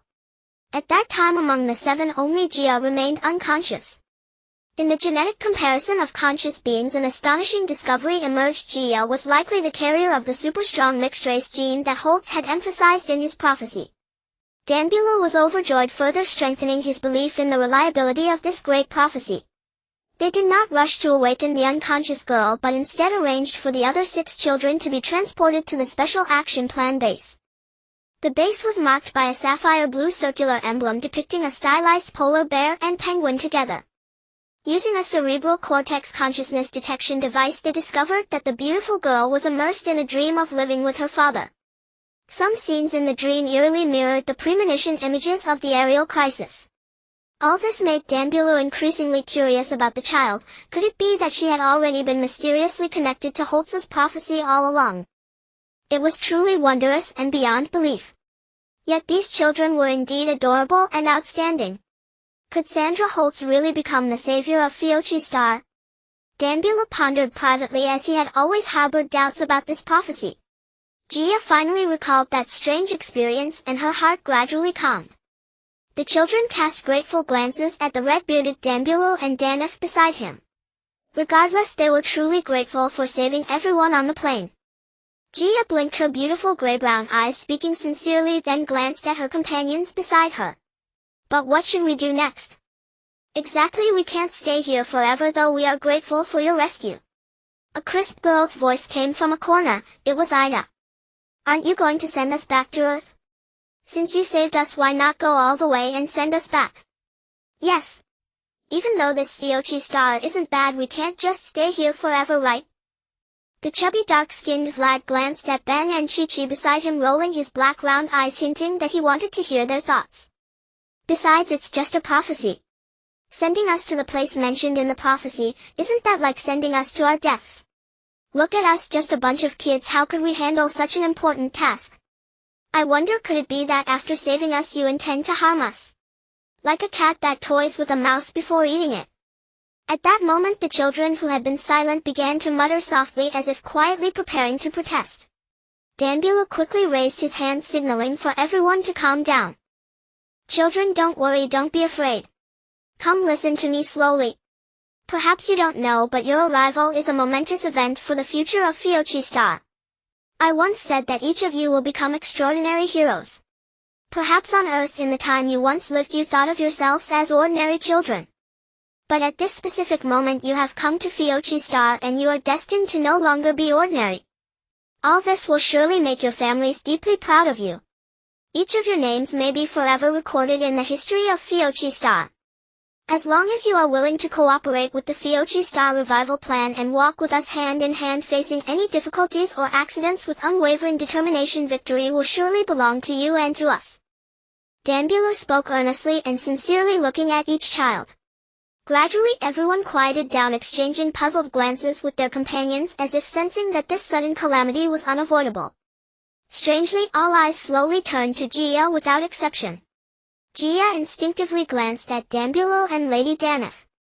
She seemed to sense that their attitude toward this matter was not casual but resolute. For these children from another time and space there was actually no choice. Since the people of Fiochi Star saved us, fine. I am willing to give it a try. After thinking for a moment, she turned around and said loudly to everyone. Her tone was utterly unlike that of a child of 10 or so. At that moment the children were silent. They looked at each other with helpless and slightly timid eyes. Finally Ida stepped forward, first readily agreeing with Gia's decision. Then came Chi-Chi, followed by the twin sisters, who also expressed agreement. The remaining two boys had no choice but to comply. However, the chubby dark-skinned boy seemed to mutter something discontentedly, but in the end he hung his head and stood reluctantly behind his companions. Excellent children. Since you have all agreed to become the protagonists of this plan, I should make a promise to you. When the plan is successfully completed and you return in triumph, I will personally arrange to escort you, your families, and everyone on that antique aircraft safely back to Earth to reunite with your loved ones. When he again called the plane an antique, he glanced sheepishly at Gia as if he had inadvertently let it slip, and then gave an apologetic smile. Next, we are about to officially launch this great secret plan. Yes, officially launch. At this moment the entire classroom remained utterly silent. Clearly these little ones from Earth from another time still had no idea what they were about to face. They had just narrowly escaped death, arrived in a completely unfamiliar place, met a group of strangers, and were forced to participate in a so-called secret mission. Several children who had never known each other before now became the most trustworthy companions for one another. Only Gia, perhaps because she had communicated more with Danbulo and knew more about the people of this strange planet, showed great enthusiasm. At that moment the huge screen began to display fantastically gorgeous colorful images presenting magnificent and oddly shaped buildings. Calling them odd was because although these buildings bore some resemblance to ancient architectural styles on Earth, they had indescribable differences.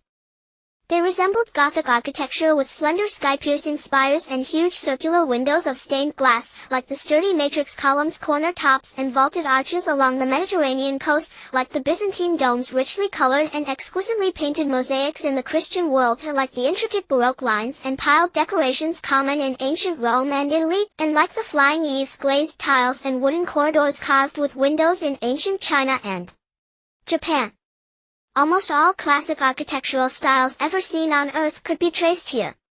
Yet they seemed to fuse and recombine the architectural styles of different countries, forming a new type of architecture. These buildings appeared even more solemn, grotesque, and spacious. Moreover, 7 heart-shaped crystal stones of different colors danced on the screen, sometimes arranged in a matrix, sometimes forming a huge arc.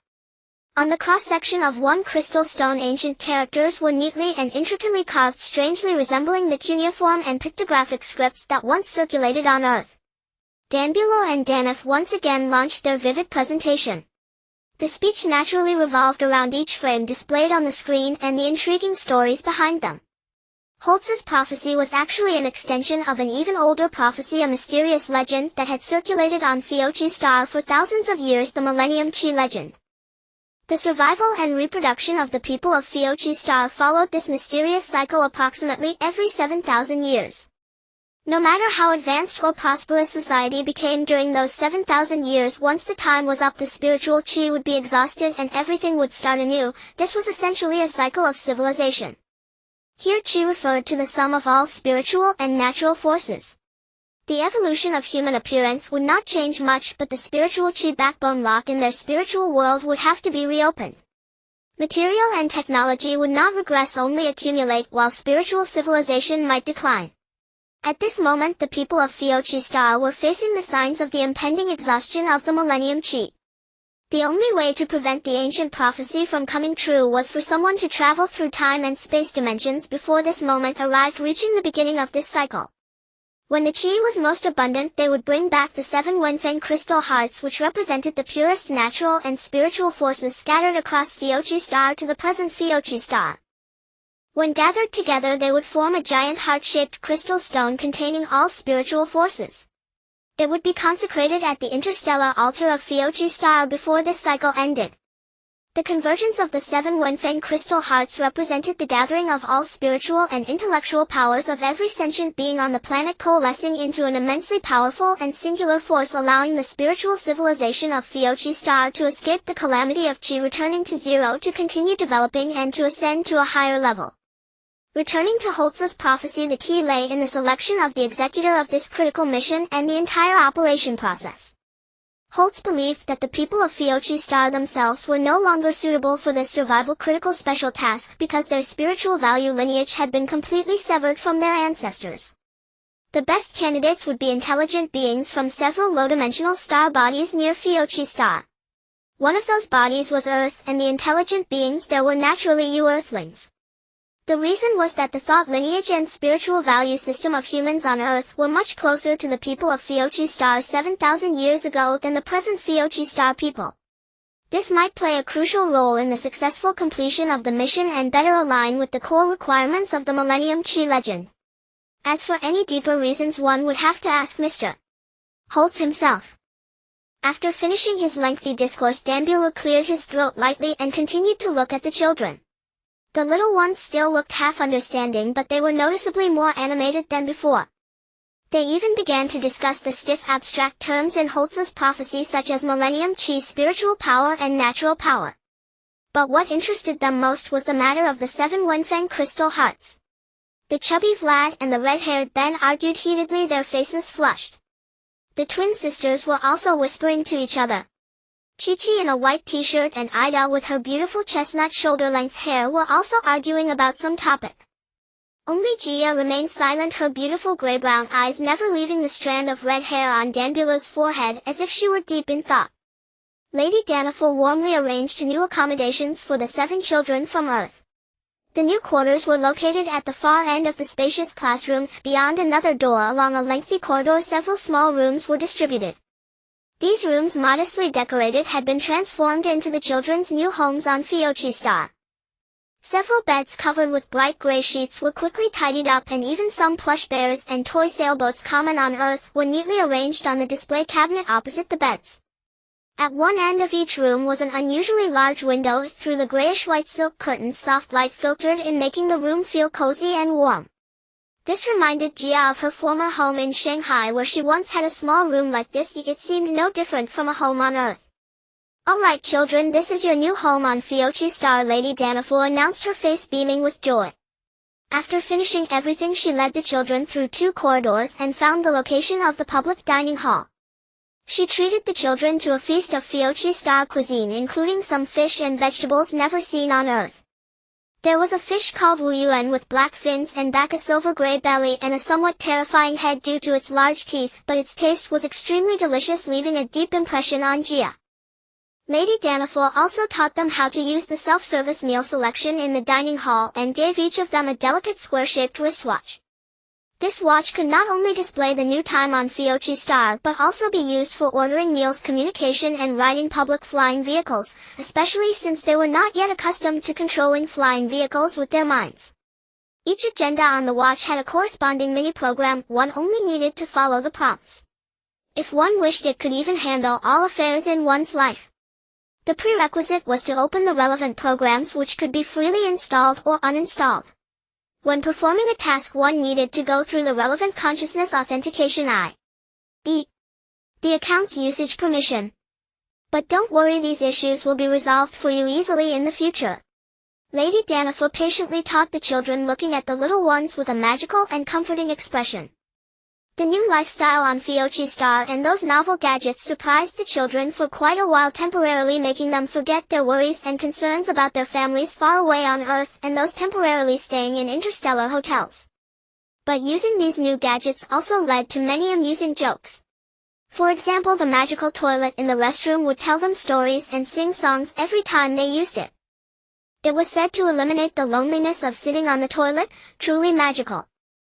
At first the children found it very uncomfortable and even startled since people on Earth were not accustomed to chatting and telling jokes with the toilet under them while using the restroom. But soon they found it amusing and got used to it. In fact, the toilet on Fioria Star was a robot just like other robots that performed various tasks only with a different division of labor. Its appearance was vastly different from other robots naturally determined by its function. Following the secret plan ordered by the King, Danbu was required to conduct rigorous covert training for the 7 children from Earth including Gia within 30 days. A Fioria Star day is 21 minutes shorter than an Earth day according to the action plan. Although language communication was basically achievable, the language of any country on Earth was not in fact the official language of Fioria Star. The children needed to master most of the official languages and scripts of Fioria Star within a short time, including the ancient scripts, language evolution, long-standing historical customs, and various excellent cultural works of Fioria Star's geography and humanities, all of which were actually for emergency needs. Even using the military technology of Fioria Star's most confidential defense institution, the bioconsciousness language conversion device, which had never been disclosed in history, was technically written into the brain language centers of the 7 children including Gia, enabling them to communicate almost fluently with the outside world in any language ever existed. Even more interestingly, it included the languages of little-known wild animals, allowing them to easily converse with mosquitoes and smoothly talk with elephants. In their brains, in addition to the enhancement of the language and thinking centers, the coordination, agility, and strength of limb movements were also optimized. This enabled the children to efficiently master various high-difficulty techniques such as jumping, diving, and sports combat skills within a short time. Meanwhile, the renowned physicist Professor Jim, building on the 3rd-generation dimensional shuttle, developed a spaceship capable of traversing dimensional spacetime at any time unaffected by any environment. However, this magical machine caused Professor Jim considerable trouble and nearly cost him his life. When the machine was still in the experimental stage, many people had already harbored ill intentions toward it. Among them were some influential politicians of the Brito Kingdom who opposed the Holtz plan. Although they abstained from voting in the parliament, they secretly colluded, plotted, and devised a new plan of their own. This was precisely why King Brito insisted on keeping the plan a secret. A prominent Brito Kingdom politician named Huolang, while smilingly casting an abstention vote, had already conceived a new action in his mind. He secretly contacted several colleagues who had also abstained at that meeting, and together they covertly selected 7 children of similar age from over a dozen countries on Fioria Star, even matching the appearance and age of the 7 children from Earth. However, although they could be the same age, their appearances could not resemble Gia and those children from Earth, because only the ancestors of Fioria Star people looked similar to Earthlings. Nowadays, due to genetic changes, they were all big in build compared to Earthlings. These children all had strong political backgrounds, and they could not escape the difficult-to-change psychological trait of Fioria Star people: spiritual rebellion and decadence. Moreover, the manipulators behind them were plotting what they considered a great undertaking, targeting King Brito Dupu. At the same time, Huolang, using his position, spared no effort in equipping the 7 children with the most advanced military technology on Fioria Star. Once everything was ready, only Professor Jim's dimensional space-time shuttle was missing. Without this magical machine, it was impossible to return to Fioria Star 7,000 years ago. But he decided that before the matter succeeded, he must never let the plan become public. So this had to be done cleanly, preferably silently. After much deliberation, he decided to send people to secretly find the Shadow Thieves, a notorious criminal organization on Fioria Star that had been hiding for years, hoping they could help him obtain the manufacturing blueprints of the space-time shuttle. The Shadow Thieves was actually the full name of a dark force organization on Fioria Star. Many years ago, at the peak of its power, it had attempted to overthrow the regime of the Brito Kingdom but ultimately failed, and the remaining forces were forced to disperse across Fioria Star, barely surviving by petty theft for many years. Their most famous skill was the shadow stealing technique combined with advanced technology, hence they were also called shadow stealers. All members when on a mission wore smoke gray metal masks and smoke gray bodysuits, acting swiftly and alertly. In the eyes of ordinary people, they always appeared and disappeared without a trace, so some called them shadow thieves. Subsequently, Huolang sent his son to a country on Fioria Star called Dan Domain, investing a huge amount of money to hire a physics professor named Duprella, who taught at the country's Royal Academy, hoping he could take over from Professor Jim and complete the subsequent research, development, and assembly of the space-time machine. However, he overlooked that Dan Domain and the Brutal Kingdom had long-standing ideological differences and military conflicts with deep-seated hatred between the two countries from top to bottom. Danbru was busy training the 7 children from Earth, including Jia, while Hulang was also meticulously preparing his own action plan. This plan was exactly the same as Danbru's: to travel through time and space 7,000 years before Danbru, to seize the 7 Wenfeng crystal hearts first and achieve the unity of the 7 hearts.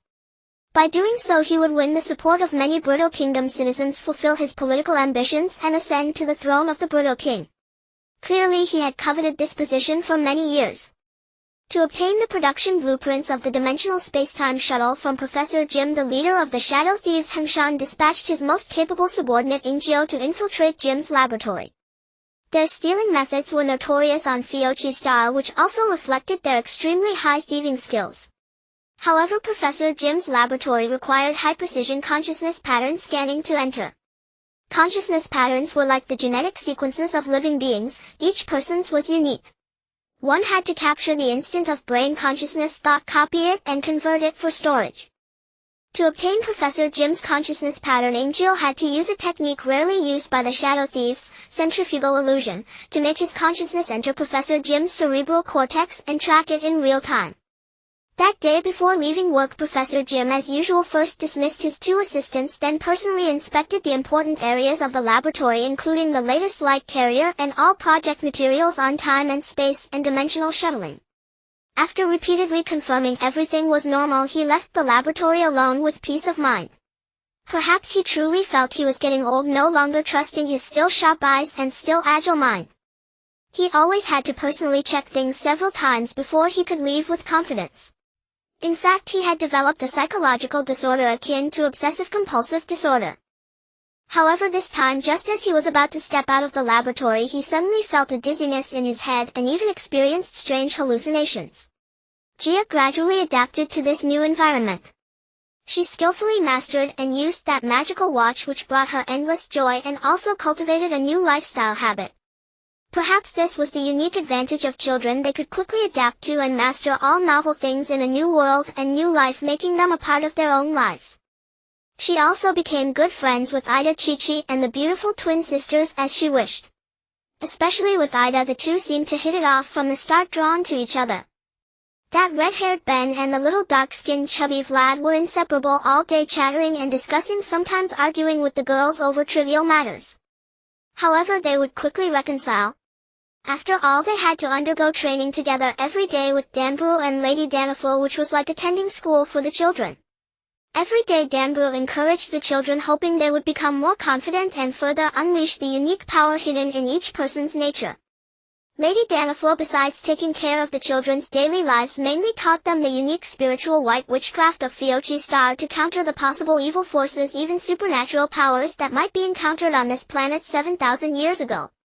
The Holtz prophecy specifically pointed out that although modern technology was sufficient to deal with most natural threats, some supernatural forces had joined the protection of the Wenfeng crystal stones, and it was likely that descendants of ancient wizards would become formidable opponents in this operation. The children had to learn and master the theoretical knowledge of witchcraft and ancient magic. However, due to time constraints, the children's mastery depended entirely on their own potential and comprehension. In the initial days of learning, it seemed that girls were more talented in this area, especially Jia and Ida, who appeared to be born with the aptitude of white witches. Jia quickly learned to use several magic spells, such as the reversal spell, which could suddenly change the direction of a fast-moving object, and the flame spell, which would conjure a colorful phoenix feather into her hand. When uttered, pointing the feather anywhere would ignite that place. A blazing flame would rise, and the moment the incantation ceased, the fire would extinguish and the feathers would vanish. This was truly astonishing, leaving the other children filled with envy. Ada had also learned a few spells, but she often recited them inaccurately, failing to achieve the desired effect. The other children would always misremember the incantations or lack sufficient concentration when chanting, causing their magic to fail. Every week Professor Jim delivered 2 50-minute physics lessons to the children, covering topics such as photoelectric knowledge, theories of dimensional time-space travel, and related experimental courses. In essence, he taught the children how to operate the time-space dimensional shuttle machine he had independently developed and produced, including basic usage methods and techniques as well as the accompanying technical equipment, such as the use of the square dial watch. These courses captivated the boys, especially the miraculous and omnipotent watch, along with the magic that initially instilled fear in them but later equally fascinated them, white witchcraft. Gia delighted in listening to Lady Danif's wondrous tales of ancient magic. There were also related books, The Origin and Evolution of White Witchcraft and The Legend of Spiritual Wisdom, two thick-bound volumes preserved in the private archives of the Royal Library of the Boluto Kingdom. What captivated Gia most was the deluxe edition of The Legend of Spiritual Wisdom, kept in a sandalwood box, which contained both beautifully illustrated stories and practical knowledge of magic usage. However, every time she wished to borrow this book, she needed a special borrowing certificate from Danbrew and had to pass several consciousness verification codes. The permission process was extremely cumbersome, and this issue had always troubled her. That day, at the time of Professor Jim's class, he was still nowhere to be seen. The silver crescent-shaped lecture podium stood empty while the 7 children sat in a semicircle behind another enormous semicircular desk. Ada, sitting close to Gia, was quietly discussing a white witchcraft incantation. Not far from her, the twin sisters sat silently whispering about the reason for the professor's lateness. Red-haired Ben was muttering with the chubby dark-skinned Vlad, while Chi-Chi sat beside them near Gia's position, one hand lazily supporting her chin and the other playing with a sketching pen. Yet even after the bell rang, they still hadn't seen Professor Jim. What had happened today? Professor Jim had never been late before. The children began to speculate wildly. At dinner in the dining hall, they overheard people quietly discussing something about Professor Jim and what had happened in his laboratory. Gia, did you hear that? Ada, like a little imp, her brown eyes sparkling, tilted her head to listen intently. She leaned close to Gia's ear and the 2 girls stopped chewing, beginning to pay attention. Have you heard? Something big happened in Professor Jim's laboratory yesterday. Big? What big thing? I'm not sure either. But I heard some blueprints were stolen. And I heard Professor Jim was also injured and admitted to the Interstellar Hospital. The voices came from 2 young men eating near the corner, employees of a subsidiary department of Jim's laboratory. What? Professor Jim is injured. No wonder he didn't come to class today. Gia murmured to Ada, then turned and glanced at Chi-Chi, who was lifting a spoonful of hot soup to her mouth. We have to go see him. I wonder how badly he's hurt. Of course. I've always thought he was a great teacher, and besides, like us, he came here from another Earth in a different time-space. Ada replied sharply. Sometimes I really feel sorry for him. He's so old, and before we arrived he was the only Earthling on the entire Fiauch star. How lonely that must have been. I'm all for visiting Professor Jim, but he's definitely not in the lab now, Chi-Chi said earnestly. We should first find Danbrew or Lady Danif to clarify the situation before deciding. Then let's all go together. The Jawa Jalan sisters said in unison. The remaining Vlad and Ben naturally didn't want to be left out. After dinner on the way back, the children began to discuss visiting Professor Jim. They went together to find Lady Danif, but she was nowhere to be found. Gia remembered the miraculous watch on her wrist and used its communication program to locate her. She learned that the other party was already at the Interstellar Hospital, where Professor Jim was also present along with Danbrew and Lady Danif. In the holographic video call on the watch, Lady Danif instructed Gia to tell all the companions not to worry and to prepare for classes as usual. She specifically stated that Professor Jim was no longer in danger and that they must not disclose the matter or believe any outside rumors. The next morning, Lady Danif taught the children as usual about the distinguishing techniques and essential differences between white witchcraft and black witchcraft. According to the books, white witchcraft is a general term for witchcraft used by kind-hearted people with benevolent intentions for blessings and well wishes. Conversely, black witchcraft is witchcraft employed by those filled with jealousy and resentment to bring harm to others. In the simplest terms, white witchcraft is usually aimed at saving or doing good, while black witchcraft is intended to harm. During the break, Lady Danif called Gia aside and quietly urged her not to mention Professor Jim's injury in front of the other children so as not to disturb their emotions and hinder learning progress. The launch date of the plan was not far off, and nothing must be allowed to interfere with the normal progress of the Millennium Star Project. At the same time she promised Gia that Professor Jim would be able to resume teaching in 2 days. What exactly had happened in Professor Jim's laboratory that day? This question lingered in Gia's mind.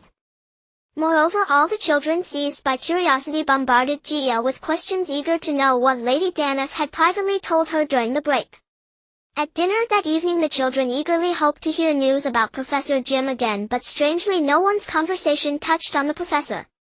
Professor Jim lay in the intensive care unit of the Interstellar Hospital with 2 senior nurses sent by Danbrew to attend him day and night. His already gaunt face appeared even paler, but his spirit remained vigorous.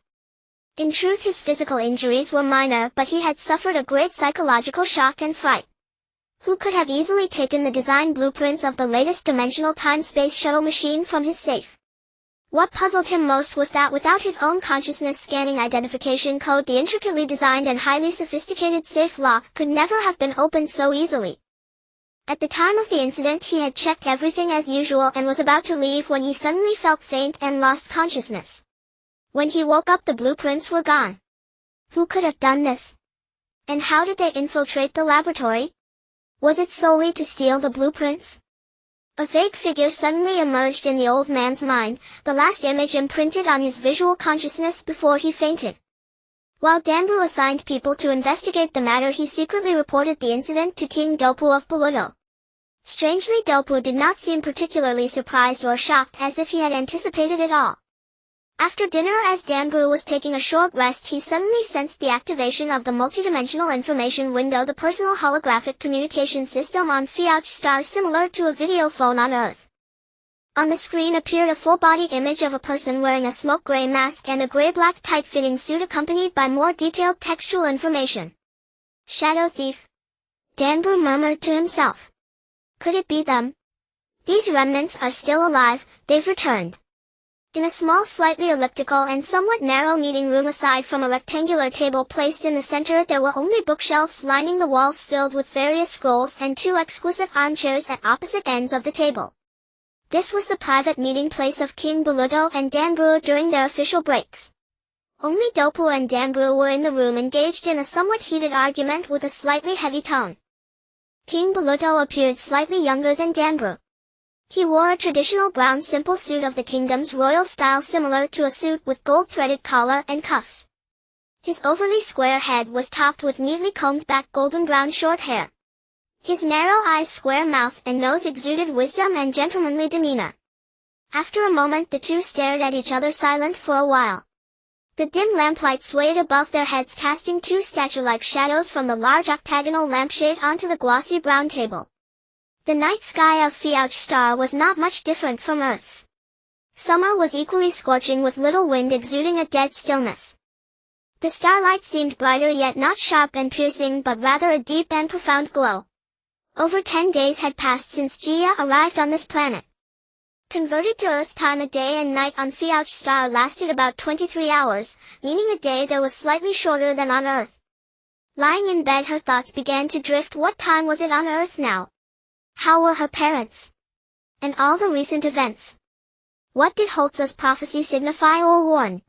What was the legend of the Millennium Primal Energy all about? Could they really achieve it? To enter that mysterious prophecy and accomplish what they, the Fiauch Star people, deemed remarkable. Moreover, what exactly had happened to Professor Jim this time? Was his life in danger? If he indeed met with an accident, could they still complete this mysterious plan? As her thoughts deepened, she found it increasingly difficult to stop sleepiness eluding her, and her mind growing sharper instead. She thought of her mother staying at the Interstellar Hotel and wondered if she should find a chance to visit her along with everyone from the plane. Danbrew had said so too. Thinking this, she gently propped herself up on her elbows, quietly got out of bed and went to the door. She wanted to check on Ada in the next room. Perhaps she could discuss something with her. However, realizing how late it was, she began to hesitate. But an inexplicable force drove her to push open her own door and come to Ada's door. She stared at the crack, trying to hear any sound inside, but another inner force stopped her. Forget it, it's too late to wake Ada, Gia thought to herself. She quickly returned to her room, slipped back into bed, and began forcing herself to sleep. When Hulang learned that the Shadow Thief had succeeded, he did not seem particularly overjoyed. After all, he had also heard that Professor Jim had been admitted to the interstellar hospital, meaning the other side was already aware of the Shadow Thief's existence. Previously, the Shadow Thief's traces had been absent from this country for many years. Their sudden reappearance would surely cause a great uproar among the people of the Baluto Kingdom. Knowing Dopu as he did, they might have already begun to act. The blueprints brought back by the Shadow Thief were sent to Professor Deepew's laboratory. The researchers were racing against time to decipher the data on the blueprints and prepare for the production and assembly of the time-space dimensional shuttle machine. He firmly believed that with Professor Deepew's ability this was not an extremely difficult task. He hoped everything would be ready before Danburu's plan commenced. After several days and nights of intense work, Professor Deepew had made some progress, but he was trapped in the lab by the decryption codes of several core components. To this end, he summoned several elite experts in the field from his former team in the Danyu Kingdom, but unfortunately they still made no substantial breakthrough. Huolong anxiously awaited the progress of deciphering the time-space machine codes while also waiting for news of all actions related to the Millennium Prophecy Plan. But strangely, there was no movement for several consecutive days, which made him begin to doubt the acquired blueprints. A bolder idea emerged in his mind: the one who tied the bell must untie it. That person was Professor Jim. Professor Jim swiftly returned to the laboratory after several days of recuperation in the intensive care unit. Danburu personally reported to King Dop, who deployed the kingdom's elite armed forces to secure the laboratory. Professor Jim's private residence was likewise placed under military-grade surveillance. To maintain secrecy, official announcements claimed the professor remained hospitalized under medical observation. Outside the ICU, legions of fully armed robotic bodyguards stood watch around the clock. Once his health improved slightly, he resumed normal laboratory duties, but no longer appeared in the children's classroom. For several consecutive days only Madame Denif taught the advanced white sorcery course. During break time, Jia and the other children asked Madame Denif about Professor Jim's condition. She replied that he was preoccupied with calibrating the space-time dimensional transit device and would soon make up essential lessons for them. Since the previous incident, the children had not seen Professor Jim, and growing concern weighed upon them, especially Jia, who had felt an inexplicable closeness to him upon her arrival on the planet Feech. Perhaps it was his offhand promise that he could send everyone aboard the aircraft back to Earth that kindled within her a subtle dependence and trust toward this seemingly eccentric elder. After class, the children spontaneously discussed visiting Professor Jim. "We absolutely must go see him," one declared. "He must be seriously injured, otherwise he'd never miss teaching us. He is always meticulous in his duties. Madame Denif is surely concealing something from us, perhaps to spare our worry," Jia suddenly remarked, her tone unusually solemn. She rarely spoke as much as Ada or Flad, yet whenever a pivotal moment arose she radiated extraordinary passion and resolve. Her words flowed more freely, her emotions heightened and vivid. Her companions often found themselves startled by such intensity. "I agree, I've long wanted to venture out. Ever since arriving here I haven't left these few large buildings. I'm nearly suffocating. And I suspect Professor Jim yearns to see us too," Ada interjected, raising a hand emphatically, her gaze fixed steadily on Jia's luminous eyes. Chi-Chi and the red-haired French boy nodded almost simultaneously in agreement, while Garangua widened her jet-black eyes in silent assent. Unexpectedly, the strongest opposition came from Flad, the ever-energetic, plump little boy. He even dragged Ben away, claiming they needed to review their white magic experiment class, though in truth he feared displeasing Danbrut and Madame Denif if discovered. After all, during yesterday's lesson both instructors had explicitly warned that any infractions would require copying the white magic generation technique and the code of ethics for novice white sorcerers, 100 times each in their notebooks. "Just thinking of those serpentine winding characters makes my head explode," Flad interrupted, repeatedly, speaking non-stop without pause. He always spoke this way, rapidly and relentlessly, allowing no room for others to interject, so Jia, Ada and Chi-Chi found him irritating and seldom initiated conversation with him. Jia and Ada did not immediately rebut Flad's words. Instead they exchanged a knowing glance, clearly unimpressed by his reasoning. "That fat lump is certainly scheming again, he always does," Ada thought inwardly. "If we let them go they'll likely run straight to Danbrut or Madame Denif to tattle." Whatever the matter, good or ill, it twisted in his telling. The French boy often became his unwitting accomplice, easily swayed by the plump boy's silver-tongued persuasion. Chi-Chi, reserved yet perceptive, typically adopted a neutral stance if the Garangoa sisters abstained altogether, gentle-natured and timid by disposition. In short, Flat's tongue had never truly inspired confidence. Ultimately, due to his objections, the children postponed their plan to visit Professor Jim. After a long silence, everyone reluctantly retired to their rooms or headed to the dining hall for dinner, yet Gia's heart could no longer find peace. She fervently hoped Professor Jim would complete the machine safely and successfully, so that upon its completion Dan Brute would honor his pledge and return her, and everyone aboard the aircraft, to Earth. At that thought she suddenly realized how deeply she longed to see her father. His visit to Shanghai last year, celebrating her 10th birthday, flashed vividly across her mind. He had looked so gaunt and pale, his spirit visibly diminished. She knew he lived alone, his life marked by hardship, indeed near desolation, with no one to care for or accompany him. Perhaps bound by blood, despite her youth, an unspoken anxiety stirred deep within her daughter's heart. Having endured an entire year just as reunion loomed, this unforeseen calamity struck. Would this baffling mission truly succeed? She remained perpetually uneasy about the task. What precisely did the people of Fitch intend? What kind of planet was this? What ancient events had unfolded here? Could Dan Brute and Madame Denif truly be trusted? When would she ever see her parents again? This cascade of questions left her mind in turmoil. Waking in the night to use the restroom, she found herself utterly unable to fall back asleep. Her thoughts replayed every recent event, from boarding the aircraft to meeting her 6 fellow passengers. She reflected that had the flight proceeded without incident, she might never have met Ada, Chi-Chi, or the others, even traveling on the same plane. As she pondered, she sensed the profound strangeness of this experience. Her sorrow gradually softened into quiet delight, and she began contemplating its many curious facets. Through gradual familiarity, she had gained a basic understanding of her small circle. Their daytime classrooms, nighttime dormitories, and Madame Denif's office all resided within a vast building sheathed in bluish-gray glass, the Hole's Institute of Prophecy Research. This structure resembled a colossal cubic box, its architectural style starkly contrasting with surrounding edifices. Compared to others, it appeared remarkably low, only 6 or 7 stories tall like buildings on Earth, while neighboring structures soared far higher, shaped either as smooth cylinders or sharply angular rectangular prisms. Its facade was minimalist, devoid of ornamentation, clad entirely in shades of gray or pale blue glass. Robotic soldiers and attendants stood tirelessly vigilant upon every broad terrace and corridor. She deduced they were robots, not native Fiorians, because their appearance mirrored Earthlings almost exactly, whereas local inhabitants were markedly different, far stockier than both robots and humans. Without the circular sapphire blue insignia worn on the chest, entry into this building proved impossible.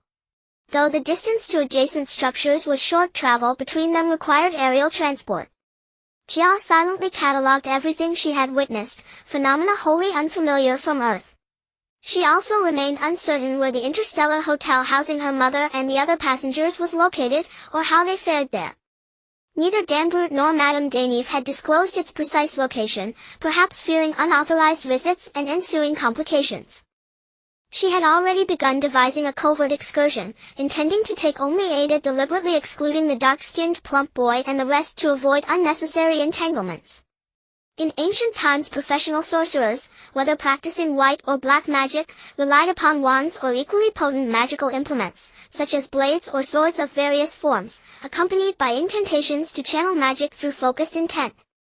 Madame Denif stood calmly behind her crescent-shaped lectern, her composure suggesting she had entirely forgotten the recent incident in Professor Jim's laboratory. Immersed in her lecture, she gestured fluidly toward the large screen suspended midair, displaying artifacts central to magical studies, wands of diverse models and woods, enchanted hats of myriad shapes, potions shimmering in every hue. Whenever she named an object, it leapt from its row of candidates, alive with motion, magnifying several times, rotating gracefully through 360 degrees, then floating before the children's eyes or hovering above their heads for intimate demonstration. The children gasped in wonder, some rested chins on palms in reverie, others tapped fingertips to foreheads in contemplation, then covered their eyes in awe and trepidation. They engaged almost viscerally with the figures and artifacts presented, making learning intuitive, vivid, and endlessly captivating. Today's primary subject, Madame Denif announced, her face alight with animated expressions as her hands wove intricate gestures before her chest, perfectly complementing her vibrant delivery, is thought-weaving sorcery. Until now, virtually every minute aspect of daily life on Feach has been executed or controlled solely through mental intention. Magic, a once suppressed niche discipline, must now be revisited. To align with contemporary lifestyles and integrate seamlessly with other scholarly disciplines, thought-weaving sorcery has been newly introduced, rendering magic simpler and more pragmatically applicable. Now I pose a question to you all. The term thought evokes varied interpretations in each mind. Who can offer a tangible, intuitive definition? What precisely is thought? Once more the children glanced at one another, murmuring softly among themselves. Ben, his hair flaming red, shot both hands high and leapt to his feet. Thought is simply an idea. Vlad, the plump boy, rose instantly after him and shouted, thought means imagination. Your answers hold partial truth, but are incomplete, Madame Denif said, waving them gently back to their seats and shaking her head. Her golden hair slipped from shoulder to neck, falling slightly askew. Her hand lingered midair, index finger extended, wrist rising and falling as though counting sheep in an invisible pen. Then abruptly she pointed that fingertip directly at Ada, locking eyes with her for a fleeting, meaningful instant. Beautiful Ada blinked her luminous eyes and rose immediately. Pondering aloud, she said, I believe thought encompasses consciousness and subconsciousness, those complex, effortful mental processes. Madame Denif smiled approvingly, her gaze finally settling upon Gia's gleaming ash-brown hair. Gia, do you hold a different interpretation? Gia rose slowly, her rose-tinted cheeks bathed in warm, gentle light. A girl who often ran through dreams searching for her father, she indeed possessed a singular answer. She believed thought was the activity of certain brain cells remaining lucid deep within the soul during sleep, the soul's yearning itself. That yearning was thought, in essence it was dream, their dreams were their thoughts. Soul. The children broke their silence, abruptly igniting a passionate new discussion, so fervent that Gia's concluding words vanished beneath their clamor unheard. Excellent. Excellent. Everyone please settle down. Your responses were all insightful and uniquely personal, proof that you're engaging deeply with this question. I am profoundly grateful, Madame Denif added, her voice trembling with both excitement and astonishment, as she cast an unexpectedly intrigued glance toward Gia. The soul's yearning, that's a truly compelling notion. Children, while none of your answers are technically precise, academically speaking, thought is a force generated by particle oscillation. First, all things in the universe, be it a human being or a single leaf, are composed of particles. These particles perpetually move. Emotion inevitably produces force. Conceptually, you may imagine it as a form of magnetism. For children your age, this concept proves challenging. Put simply, you may regard it as psychic energy, an intangible power emanating from biological neural tissue. Enough on the nature of thought, for today let us pivot to thought-weaving sorcery itself. Gone are the cumbersome wands, the labyrinthine incantations, the need for blades or swords as conduits.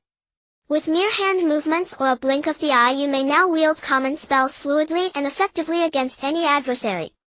However, this capability requires synchronization with specific programs embedded within the wrist-worn devices, your thought-weaving bands. Over the coming lessons, I will install onto each of your bands essential protocols for casting white magic, and countermeasures against black magic. Whether confronting an ancient malevolent black sorcerer or a monstrous beast bearing multiple heads, white magic henceforth shall merely reside as an application upon each of your mind control rings. Yet all such arts require synchronization with your mental energy, and the magnitude of that energy shall determine the potency of each spell you cast. Fat little Vlad led the way, and the boys erupted once more into clamorous debate. Good heavens! A beast with several heads. Vlad turned to the French boy and asked, if greater mental energy yields greater magical power, whom among us do you suppose possesses the strongest? I'm not quite certain, but if sheer weight and bulk were the measure, then I'd wager the strongest would surely be you. The French boy gazed at Vlad and replied with a smile. And who says your own mental energy isn't the greatest among our seven? Vlad stole a furtive glance over his shoulder at the girls behind him, and at Chi-Chi, who trailed closely, then leaned in earnestly, lowering his voice to a solemn whisper. At last he could no longer suppress his innermost thoughts. Tell me, do you truly believe such multi-headed monsters exist? I think it's utter nonsense. Scientists long ago declared it biologically impossible, a mere figment of imagination. It's difficult to say, but I've only ever encountered such a creature in Greek mythology, Cerberus, the three-headed hound guarding the gates of the underworld. I saw it in an illustrated volume. Red-haired Ben spoke gravely and mysteriously to Vlad as though one day he might personally verify this truth. His face, normally as rough and pale as birch bark, suddenly whitened further. Though I too suspect it's but legend, he added, then turned sharply, what on earth are you two whispering about? Do you truly believe we'll encounter such beings? I speak of legendary creatures, great beasts. In my homeland none stands more renowned than the dragon. Have you heard of it? The Chinese dragon is no extinct dinosaur of antiquity, wingless yet soaring through the heavens, and diving freely beneath the waves like a fish, able to shape-shift into countless forms. Truly it permeates all realms. Ah, and there is also the phoenix, a divine bird adorned with resplendent plumage said to rise anew from its own ashes. Chi-Chi interrupted the boys' conversation, delivering a poised scholarly introduction to two legendary creatures from ancient Chinese lore, the dragon and the phoenix. These were in fact his two most cherished mythical beings. Whenever they were mentioned he would inexplicably thrill, yet he also confessed, should we truly meet them I fear we'd be utterly powerless. Chi-Chi rarely volunteered himself into the boys' discussions, but this time both Vlad and Ben were genuinely astonished. Indeed, it deepened their understanding of Chi-Chi, enriching their conversations far beyond previous exchanges, and enlivening their camaraderie markedly. Ordinarily quiet Chi-Chi transformed entirely when engaged by a subject he loved, speaking fluently, articulately, and with unshakable logic. He would only fall silent once others acknowledged his reasoning. I know of the two-headed cobra, the Garangagava twins murmured softly. I heard it from a snake charmer at my uncle's home in India. Weren't you there too? I've forgotten, perhaps I was too young and my memory grows hazy. Gawa hesitated, gently shaking his round little head. Have you gone mad? Don't forget, we're the same age and twins besides. What I recall you must recall as well. Garan insisted confidently. Then for nearly 2 seconds the two girls locked eyes, dark luminous almost speaking, and simultaneously lifted their lips, dimples blooming, bursting into unrestrained laughter. Jia and Ida exchanged glances. Ah, if my memory serves, the Greek myth recounts a ferocious hound with 3 heads, one so lulled by music it yawns itself into slumber.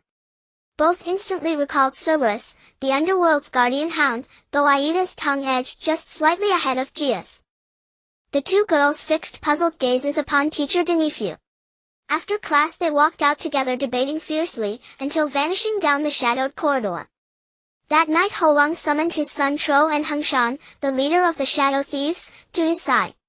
His square-jawed face bore taut chestnut-brown skin, his thick dark brows knotted tightly together. We must locate Professor Jim, immediately. There can be no further delay. Though the schematics are now in our hands, Depp has delivered no favorable news. Time presses, we cannot afford passive waiting. Holong, normally the epitome of wisdom and composure, now betrayed unmistakable agitation. If this continues, grave peril awaits us. The knot-maker must untie the knot. Let us seek Professor Jim directly, and by whatever means necessary compel him to surrender the assembly password. Abandoning his customary calm, Holong fixed his sunken eyes upon Hengshan's unwavering gaze and declared decisively, Sir, you mean? Ah, I understand. After another brief intense exchange of glances, Hengshan departed swiftly. Tro, you grasp our dire predicament better than anyone else. Once Hengshan had left, Holong drew his son close and commanded sternly, you will assist them covertly, by any means necessary, to bring Professor Jim here before me. Holong's voice lowered and visions flickered across his mind, the bitter rivalry with King Brutus Dop before his coronation. The night sky above Phaeax star bears striking resemblance to Earth's. Perhaps because across the boundless cosmos all matter springs from the same immutable elements. Wherever you stand in the universe, gazing outward in any direction, even toward vastly different celestial bodies, the visual experience remains profoundly similar. Now a soft cerulean light bled along the distant horizon. Jia and Ida stood shoulder to shoulder on a tiny balcony outside their dormitory, serenely observing the star-strewn sky, and almost involuntarily sharing their innermost thoughts. Which one is Earth? Jia asked wistfully, gazing upward. Perhaps it's invisible from here, that's what Danbru said. Yes, I only know Earth is blue, father told me. From space he said it appears as a radiant orb swathed in azure, a sight of breathtaking beauty. Aida's eyes gleamed with certainty. From space. Ida, do you truly believe we're already in space? You know what I mean, in a place beyond Earth. Of course. Since we've left Earth, we must be in space. Yet everything still feels strangely unreal. Why? What makes you think so? Look, we're not wearing bulky space suits. On television astronauts always wear them, otherwise space would kill them instantly. But what if somewhere in space exists a place identical to Earth? With breathable air, liquid water and sunlight just like ours, allowing life exactly as we know it. Oh, I pray it's true. I hope those people haven't deceived us. I miss father. I wonder how he is now, surely he already knows our plane crashed and must be frantic about mother and me. At that moment Jia thought of her father. I was traveling with mother to find father, they celebrate my birthday together every year whether in Hamburg or Shanghai. As she uttered the word, together, Jia paused, her gray-brown eyes brimming with tears. I wonder how father is faring, and mother too. Danbru said they're both staying at the Interstellar Hotel. Ida, who flew with you? He should be at the same hotel as my mother. I flew with father, he brought me aboard this flight. He must have been taken there too. Ida remained remarkably composed. Don't be afraid. So long as we fulfill their plan, the red-bearded man won't deceive us, he will help us return to Earth. The Interstellar Hotel? Right, we promised to visit Professor Jim tomorrow evening. Don't forget the blue badge, the one bearing penguin and polar bear insignia. Jia suddenly remembered something vital and shifted her tone. But I'd rather go straight to the Interstellar Hotel, to see everyone from the plane. They're all there, my father and your mother.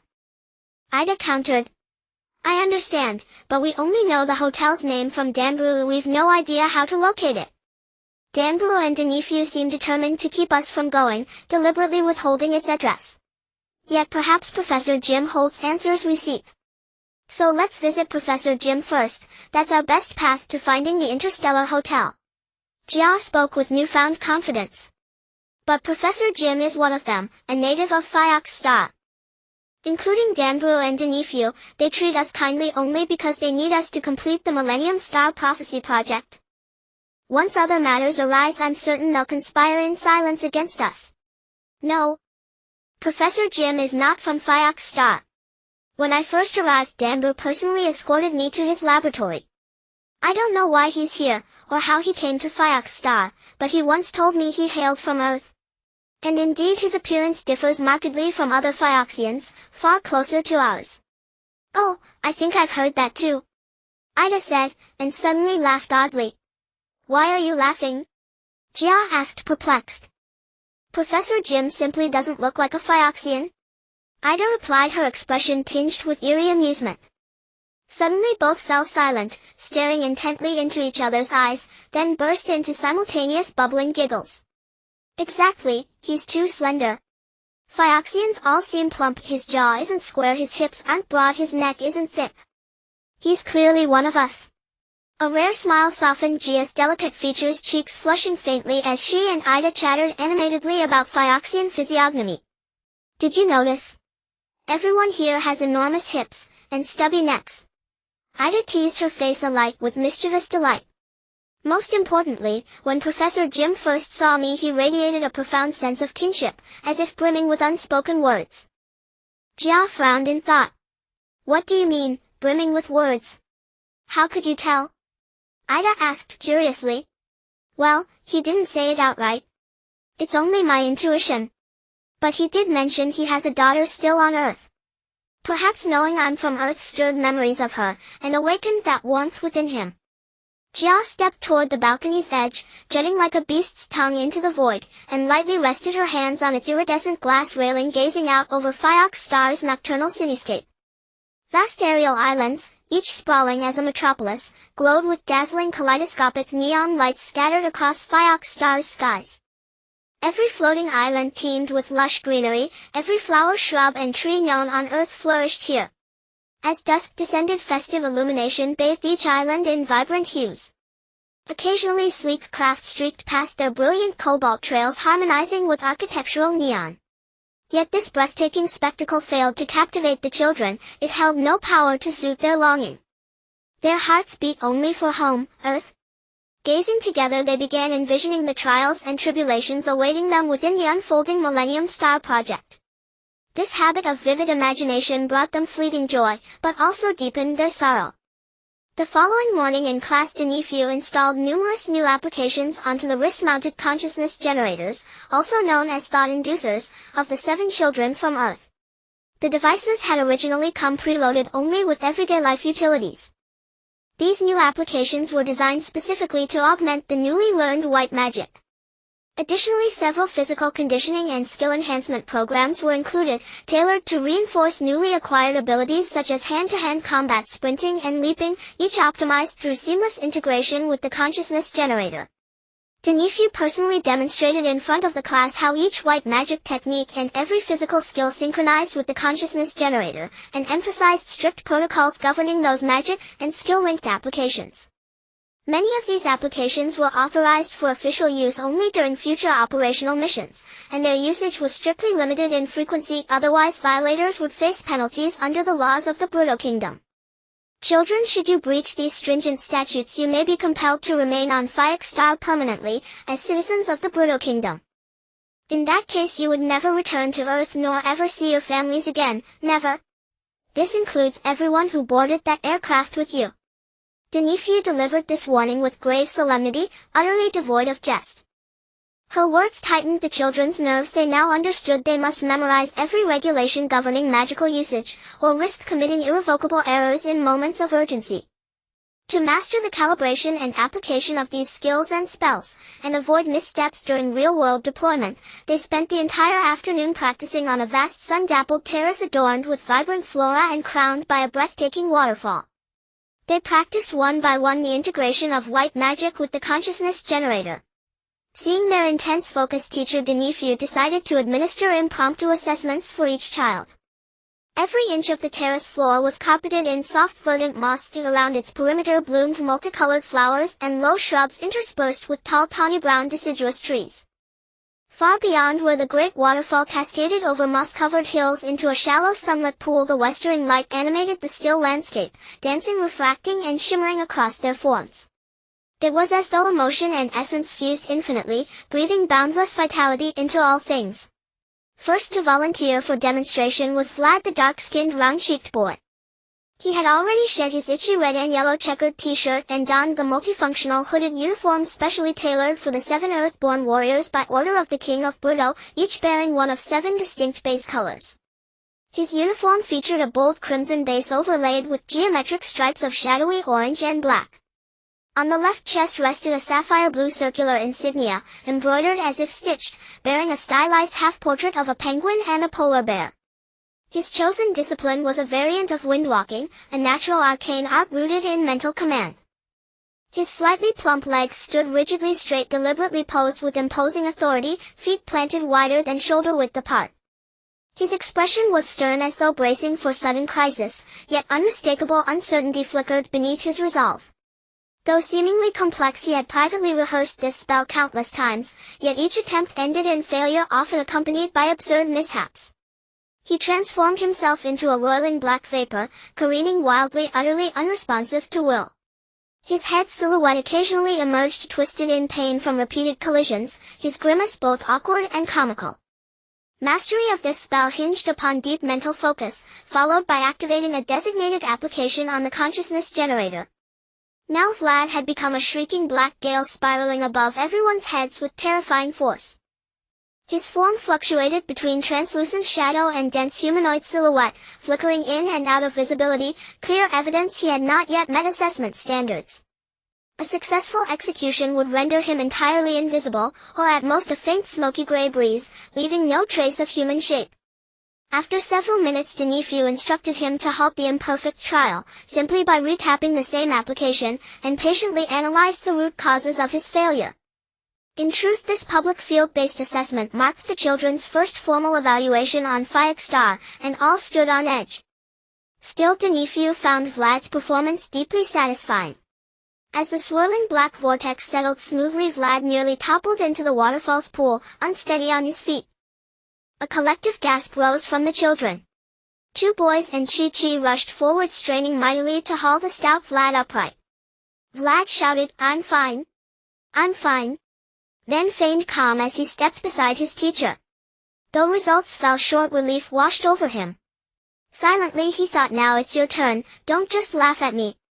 Next, Denifu gestured for Ben, the red-haired boy, to proceed with his integrated white magic and consciousness generator demonstration. Ben gently wiped his damp forehead, and brushed aside a stray lock of fiery red hair obscuring his left eye, revealing a pallid, almost spectral brow. Then he carefully adjusted his newly issued multifunctional hooded uniform, the gift of Fiac Star. Its base color was emerald green with geometric patterns in white and black shadows across chest and back. On the left chest gleamed the same sapphire blue circular insignia, again featuring the penguin and polar bear.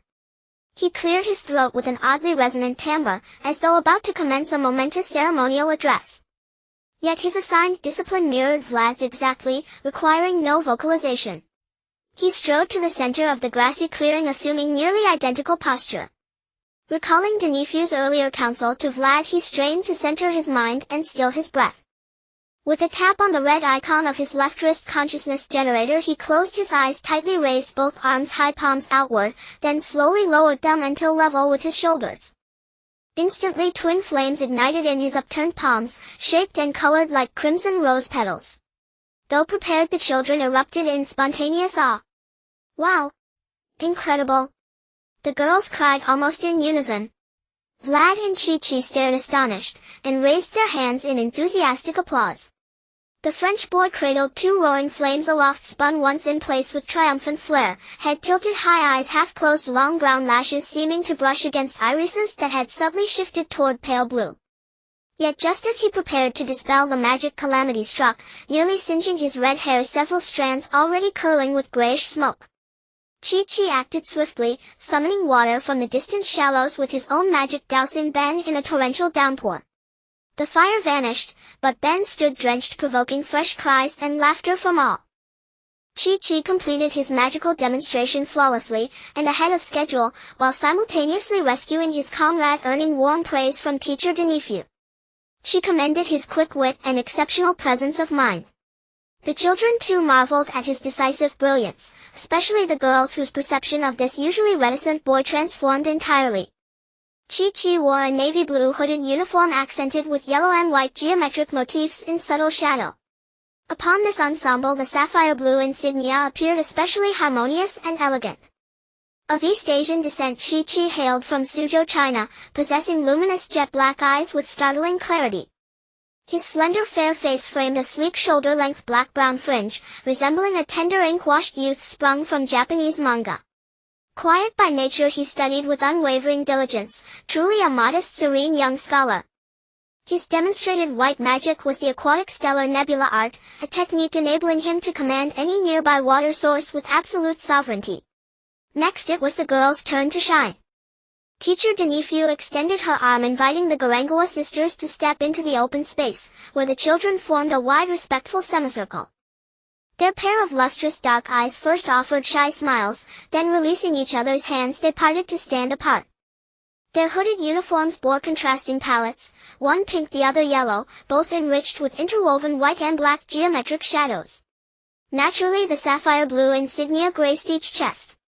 Perhaps due to the vivid hues, the emblem appeared even more striking against their garments.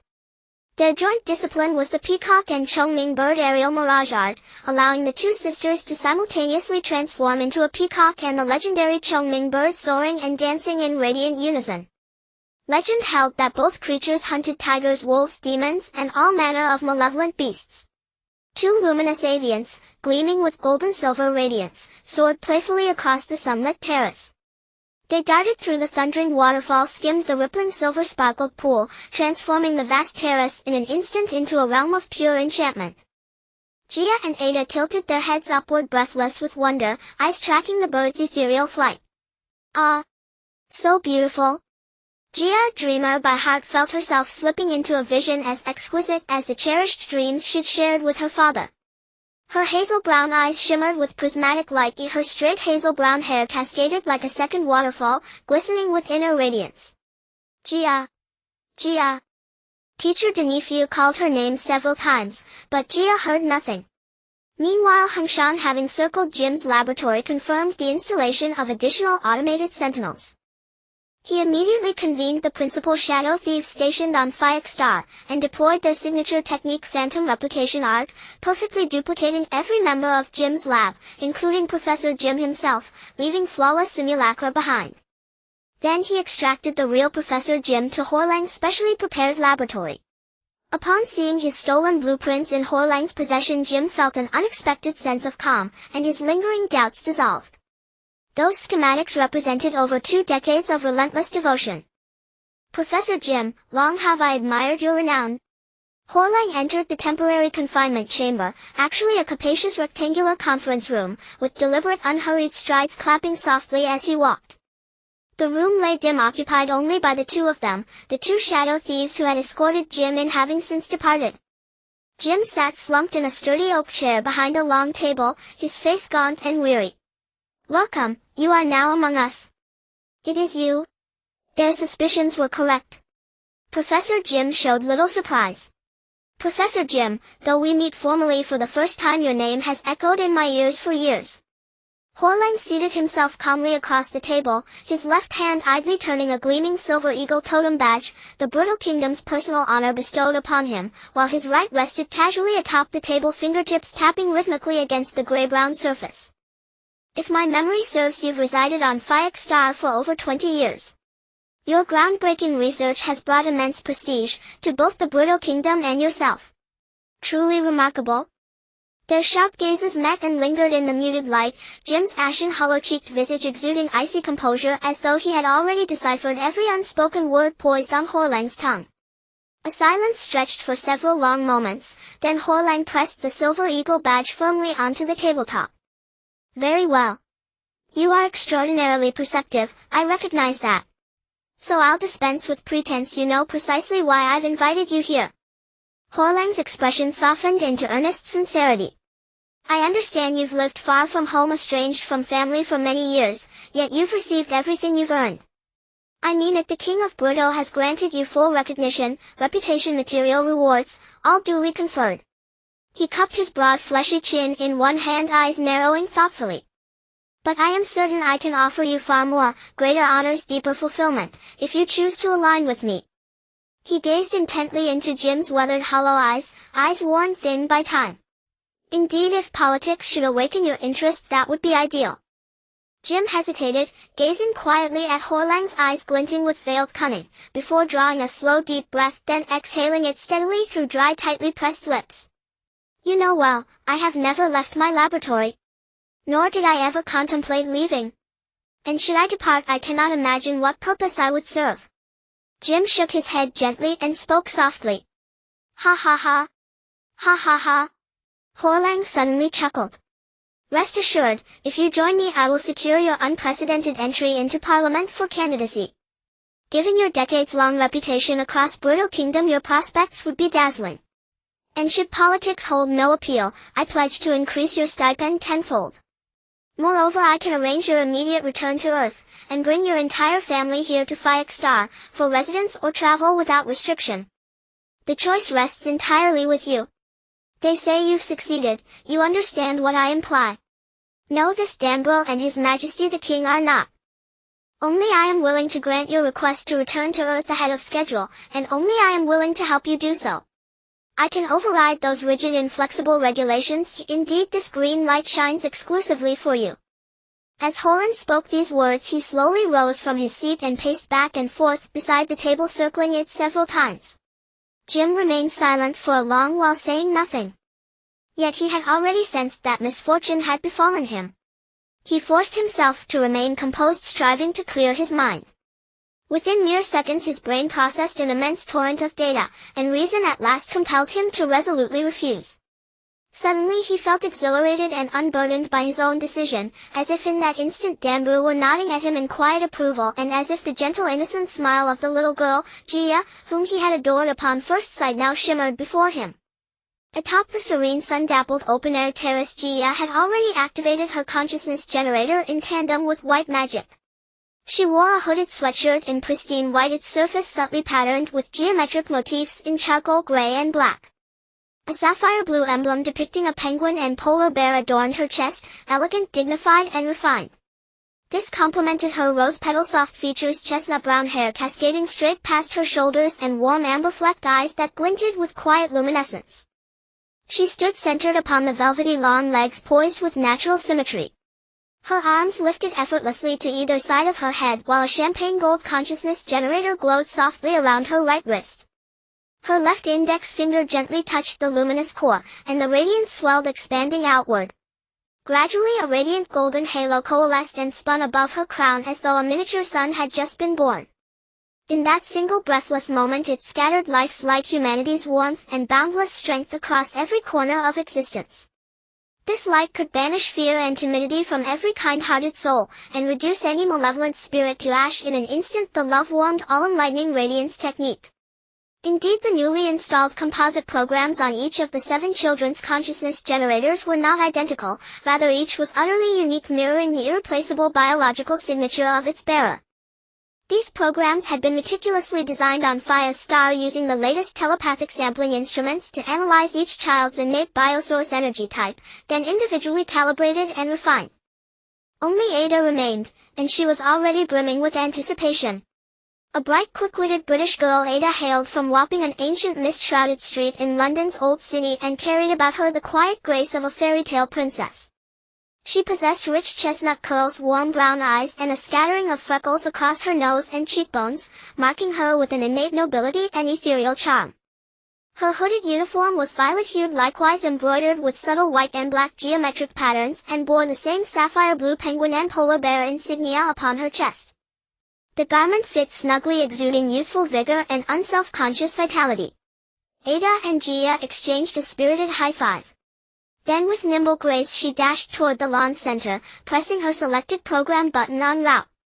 Just before reaching the midpoint she sprang upward, her slender frame soaring into midair, still moving forward in full stride, rising and dipping in rhythmic succession. After 2 or 3 such passes a colossal black primate erupted from her silhouette, fangs bared, roaring with thunderous fury. Then from the same space emerged another identical beast, pure white, its jaws snapping, claws slashing as the 2 monstrous figures locked in furious aerial combat. "Oh my stars, 2 gorillas!" the children cried out in shock, stumbling backward. "Don't fear," declared Teacher Denifriou, confident and calm. "Ada has full command over them." Ada stood unperturbed, palms pressed together, then parted. Instantly the 2 snarling beasts obediently stationed themselves at her sides, and responded precisely to her gestures, performing leaps, sprints, and other athletic maneuvers with flawless coordination. The children burst into spontaneous applause and cheers for Ada, and for the twin gorillas, one black, one white. Watching this, Gia suddenly seemed to recall something. "Last year on my birthday, in Shanghai at a circus, Dad flew all the way from Hamburg just to celebrate with me. Oh, what on earth made me think of that? Well, she really does resemble a graceful animal tamer," she mused inwardly. Each new white magic application came with comprehensive instructions. Before the rehearsal the children had reviewed them thoroughly, under Teacher Denifriou's expert guidance.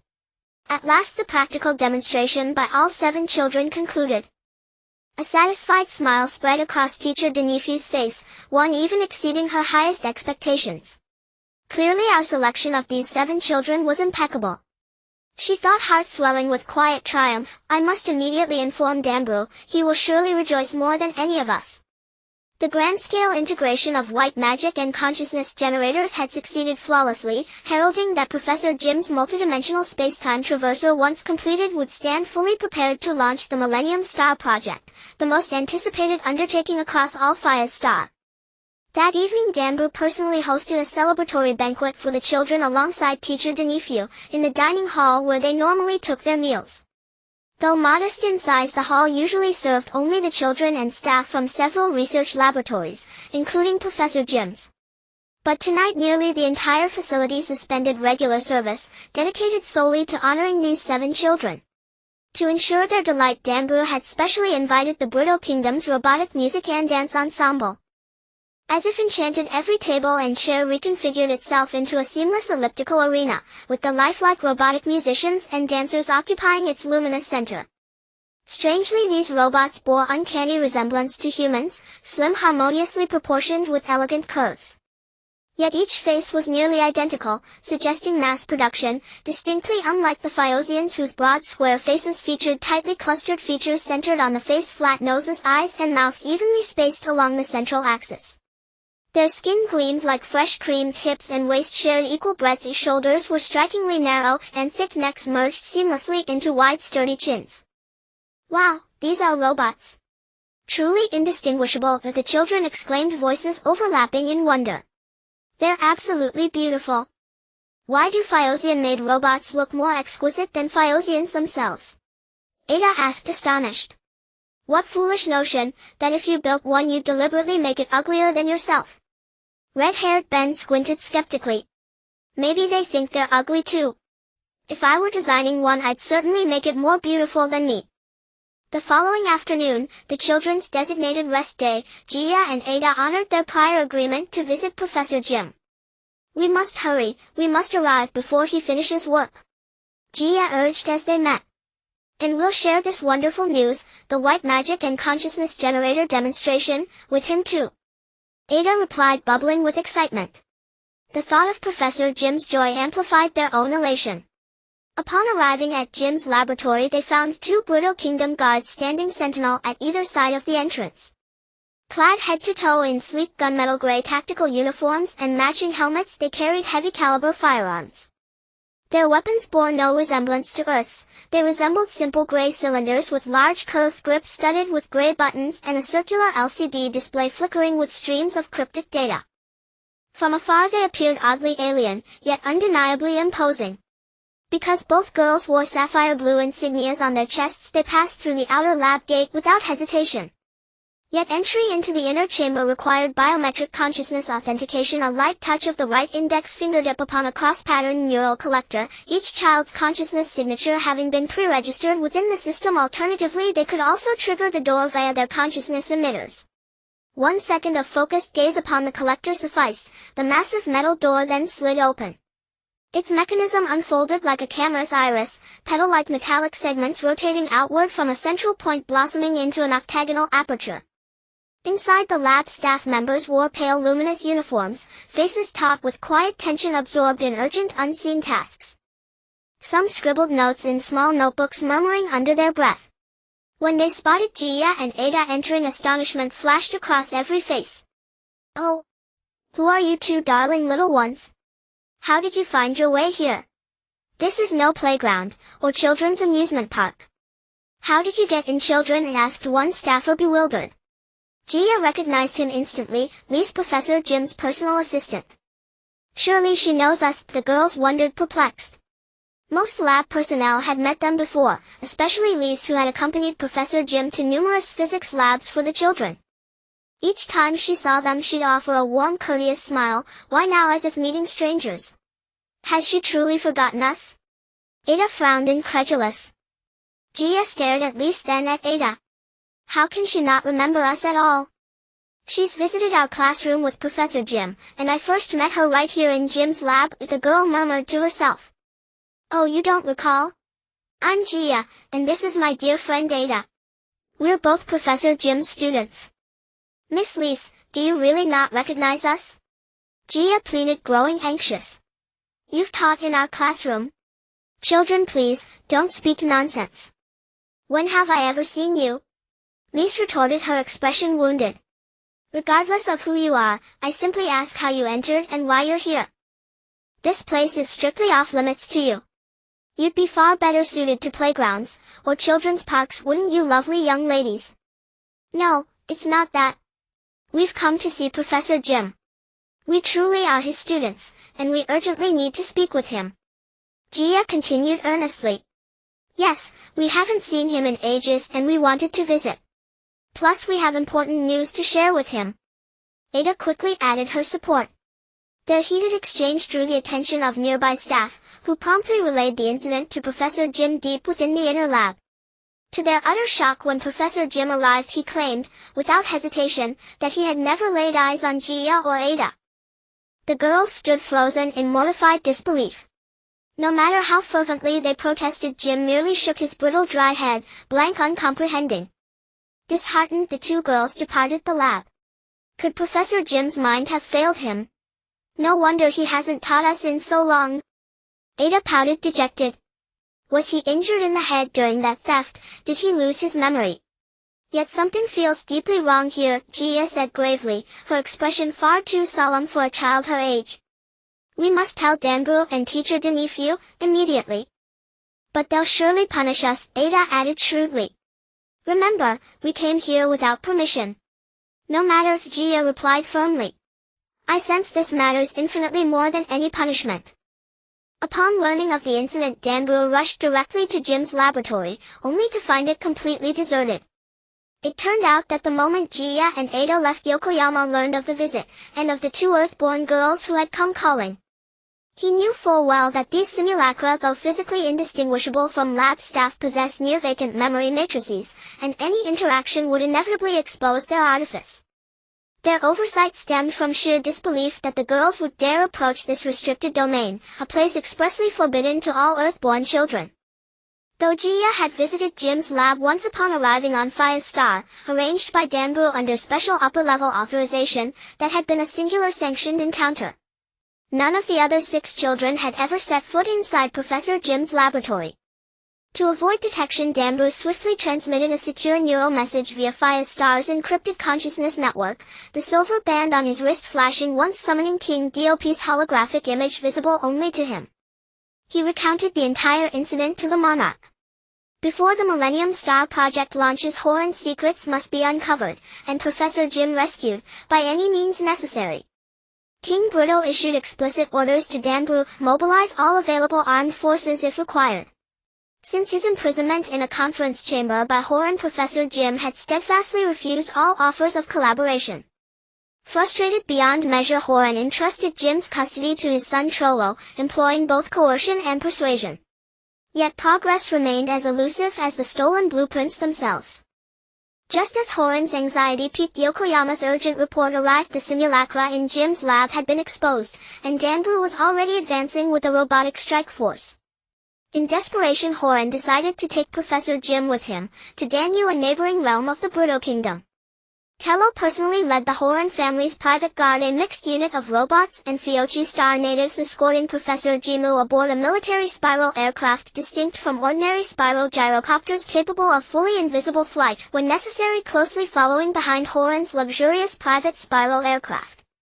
Hangshan's shadow thieves and another leader under Tello, commanding Tello's personal escort, engaged in a direct ground confrontation with Danbulu's robotic combat formation. Amid the chaos, Hangshan's shadow thieves once again employed the illusory transposition technique. Those shadow thieves, clad in black night garments and masked with only their eyes visible, displayed their extraordinary powers, transforming into countless independent entities, each swift, fierce, and bloodthirsty. They wielded Red Bullet, a type of advanced laser projectile guns, each carrying a magnesium crescent-shaped blade on their backs, renowned for their ruthless and decisive methods. The silver-clad robot formation, though charging forward bravely and equipped with standard large-aperture blazing light guns, a solid-state laser weapon, lacked mobility and agility, resulting in heavy losses.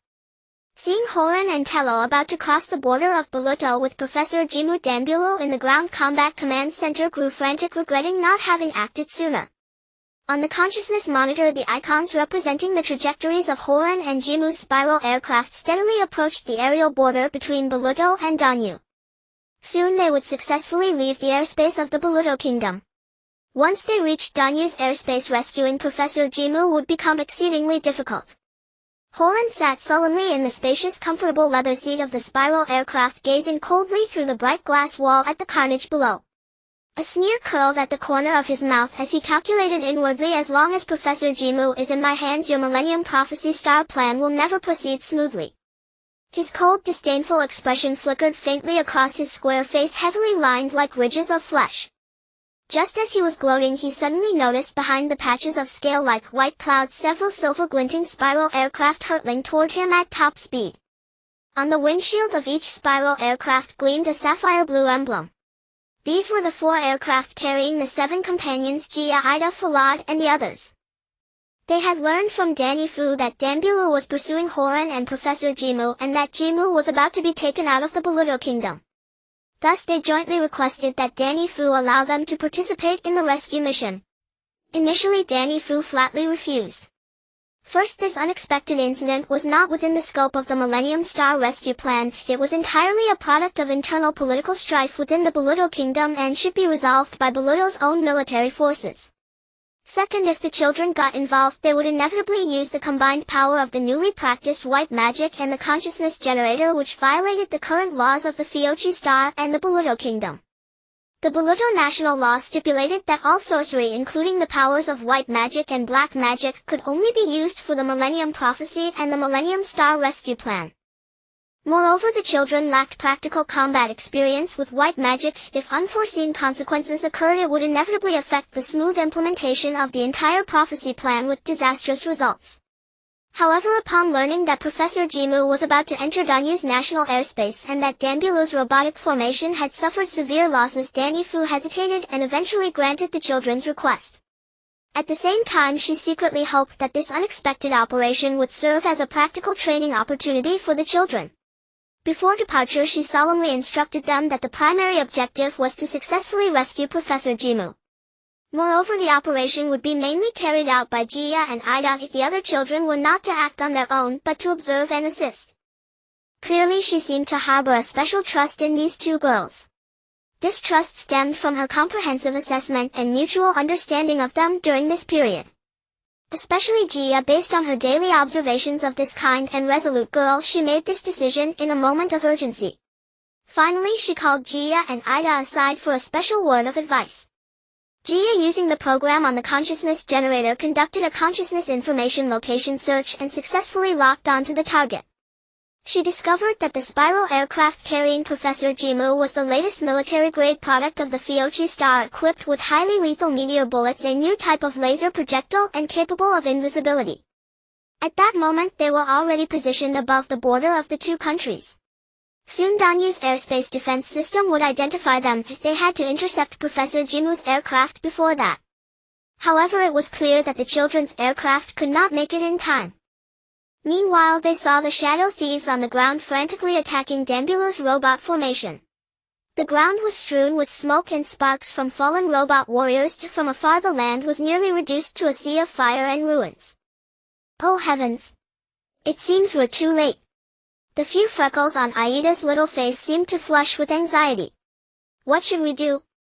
Although the 2 girls' aircraft were closest to Professor Jimu's position, they still seemed powerless. Ida, stay here and don't move. In a moment, stop the aircraft behind us and wait for me together. Jia decisively instructed Ida. By now their aircraft had stabilized, hovering in midair. Jia pushed open the oval special glass hatch with force, pinpointed the location of Professor Jimu's aircraft and pressed the white lotus icon on her right wrist. Her brown hair swirled like mist around her delicate face and shoulders. Jia murmured softly, "Flying Lotus Port." In an instant, from beneath her feet to the direction of Jimu's location, countless giant silver-white lotuses radiating white light materialized. The petals of each lotus quivered and stretched slightly, drifting slowly in the air before quickly aligning into a straight line. Finally, these lotuses formed a floating bridge of flowers directly to Jimu's aircraft. Jia stepped agilely and swiftly onto the heart of the nearest lotus. Suddenly, countless white lotuses of all sizes converged around her, enveloping her, and in the blink of an eye she appeared inside the spacious military aircraft carrying Jimu. "Ah! Who are you?" Tello and several subordinates were startled by Jia's sudden appearance. Why is it you? Child, how did you get here?" Jimu recognized Jia at once, but the old physicist who had spent a lifetime studying physics was extremely surprised and flustered, for none of his existing academic theories could explain how Jia had accomplished this. "No matter who you are, seize her!" Tello shouted in panic and fury. The soldiers on both sides, dressed in dark red and white checkered bodysuits and hoods, surged forward as if the pretty little girl were a special-level felon afraid she might suddenly escape. Knowing time was critical, Jia focused solely on taking Professor Jimu away. She deftly dodged the approaching soldiers and extended a hand to Jimu. Professor Jimu, take my hand quickly. Jia signaled to the professor with a glance, speaking urgently, I can get you out of here, hurry. Professor Jimu was stunned for a moment, then his slightly withered hand rested on another delicate hand that radiated a white luster. He felt a brilliant white halo enveloping the girl's entire body. It was this light that gave the child immense energy, he pondered inwardly. Everything before him seemed like an illusion, but he had no time to doubt. In an instant both of them were tightly wrapped in more white lotuses and beautiful petals spinning rapidly in the air. The resulting whirlwind flung the encircling soldiers to the ground. In the blink of an eye they vanished without a trace. Ida stopped the other children and they all waited on their respective spiral aircraft. Before long a cluster of silver white lotuses and petals coalesced into a spinning white sphere, landing before Aida's eyes.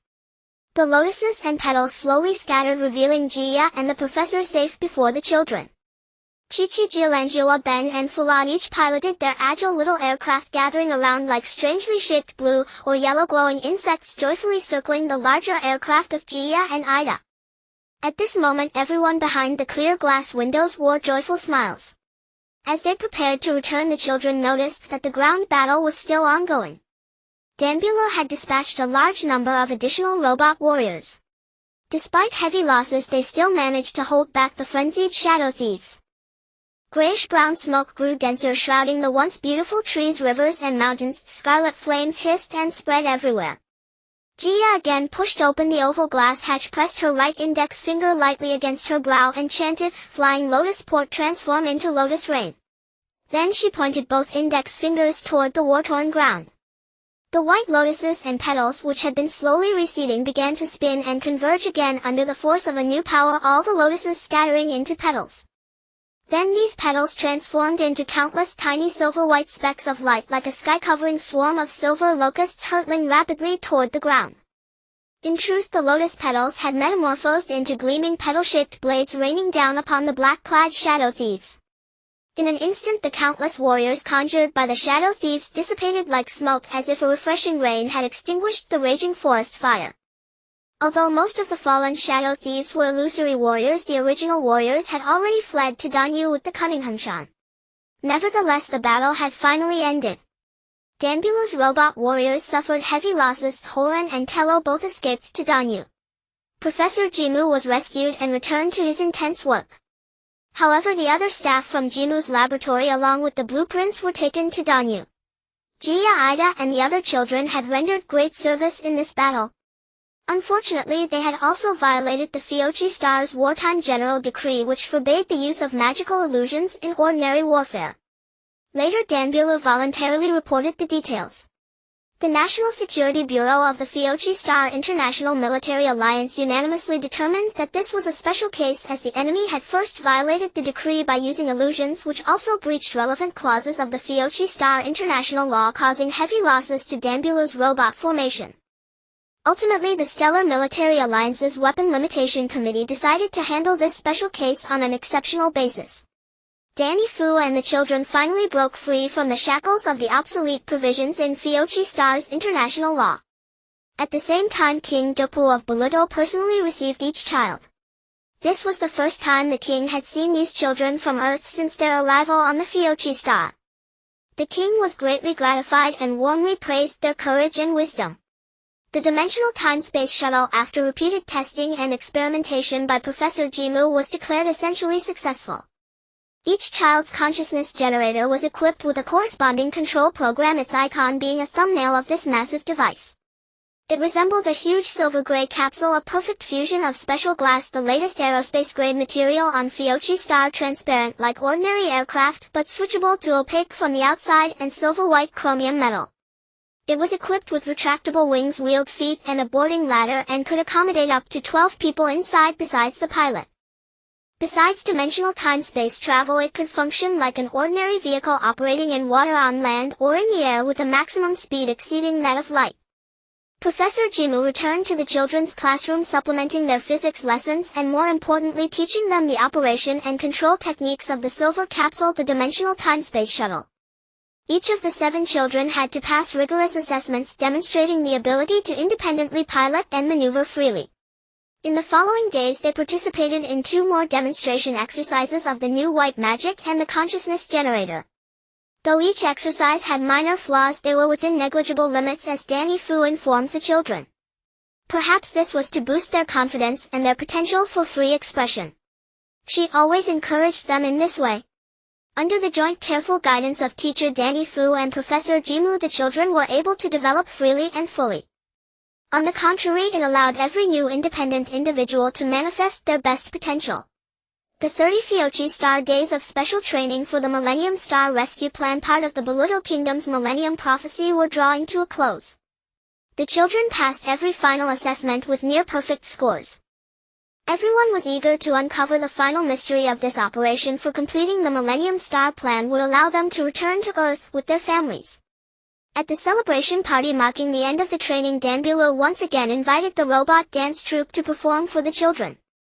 This time the robots not only looked identical to Earthlings but also wore exquisite traditional costumes from various countries and ethnic groups on Earth. These costumes, made of dyed silk, embroidery, cotton, and fine gauze arranged in an orderly manner, were dazzling and vibrant. This amazed the children greatly. Even on Earth the children had rarely seen such attire. Gia and Ida remarked, "We've only seen clothes like this on TV, how can we see them on the Fiochi Star?" The other children were also astonished, though it was unclear whether they were marveling at the splendid costumes or at the robots' lifelike expressions and voices.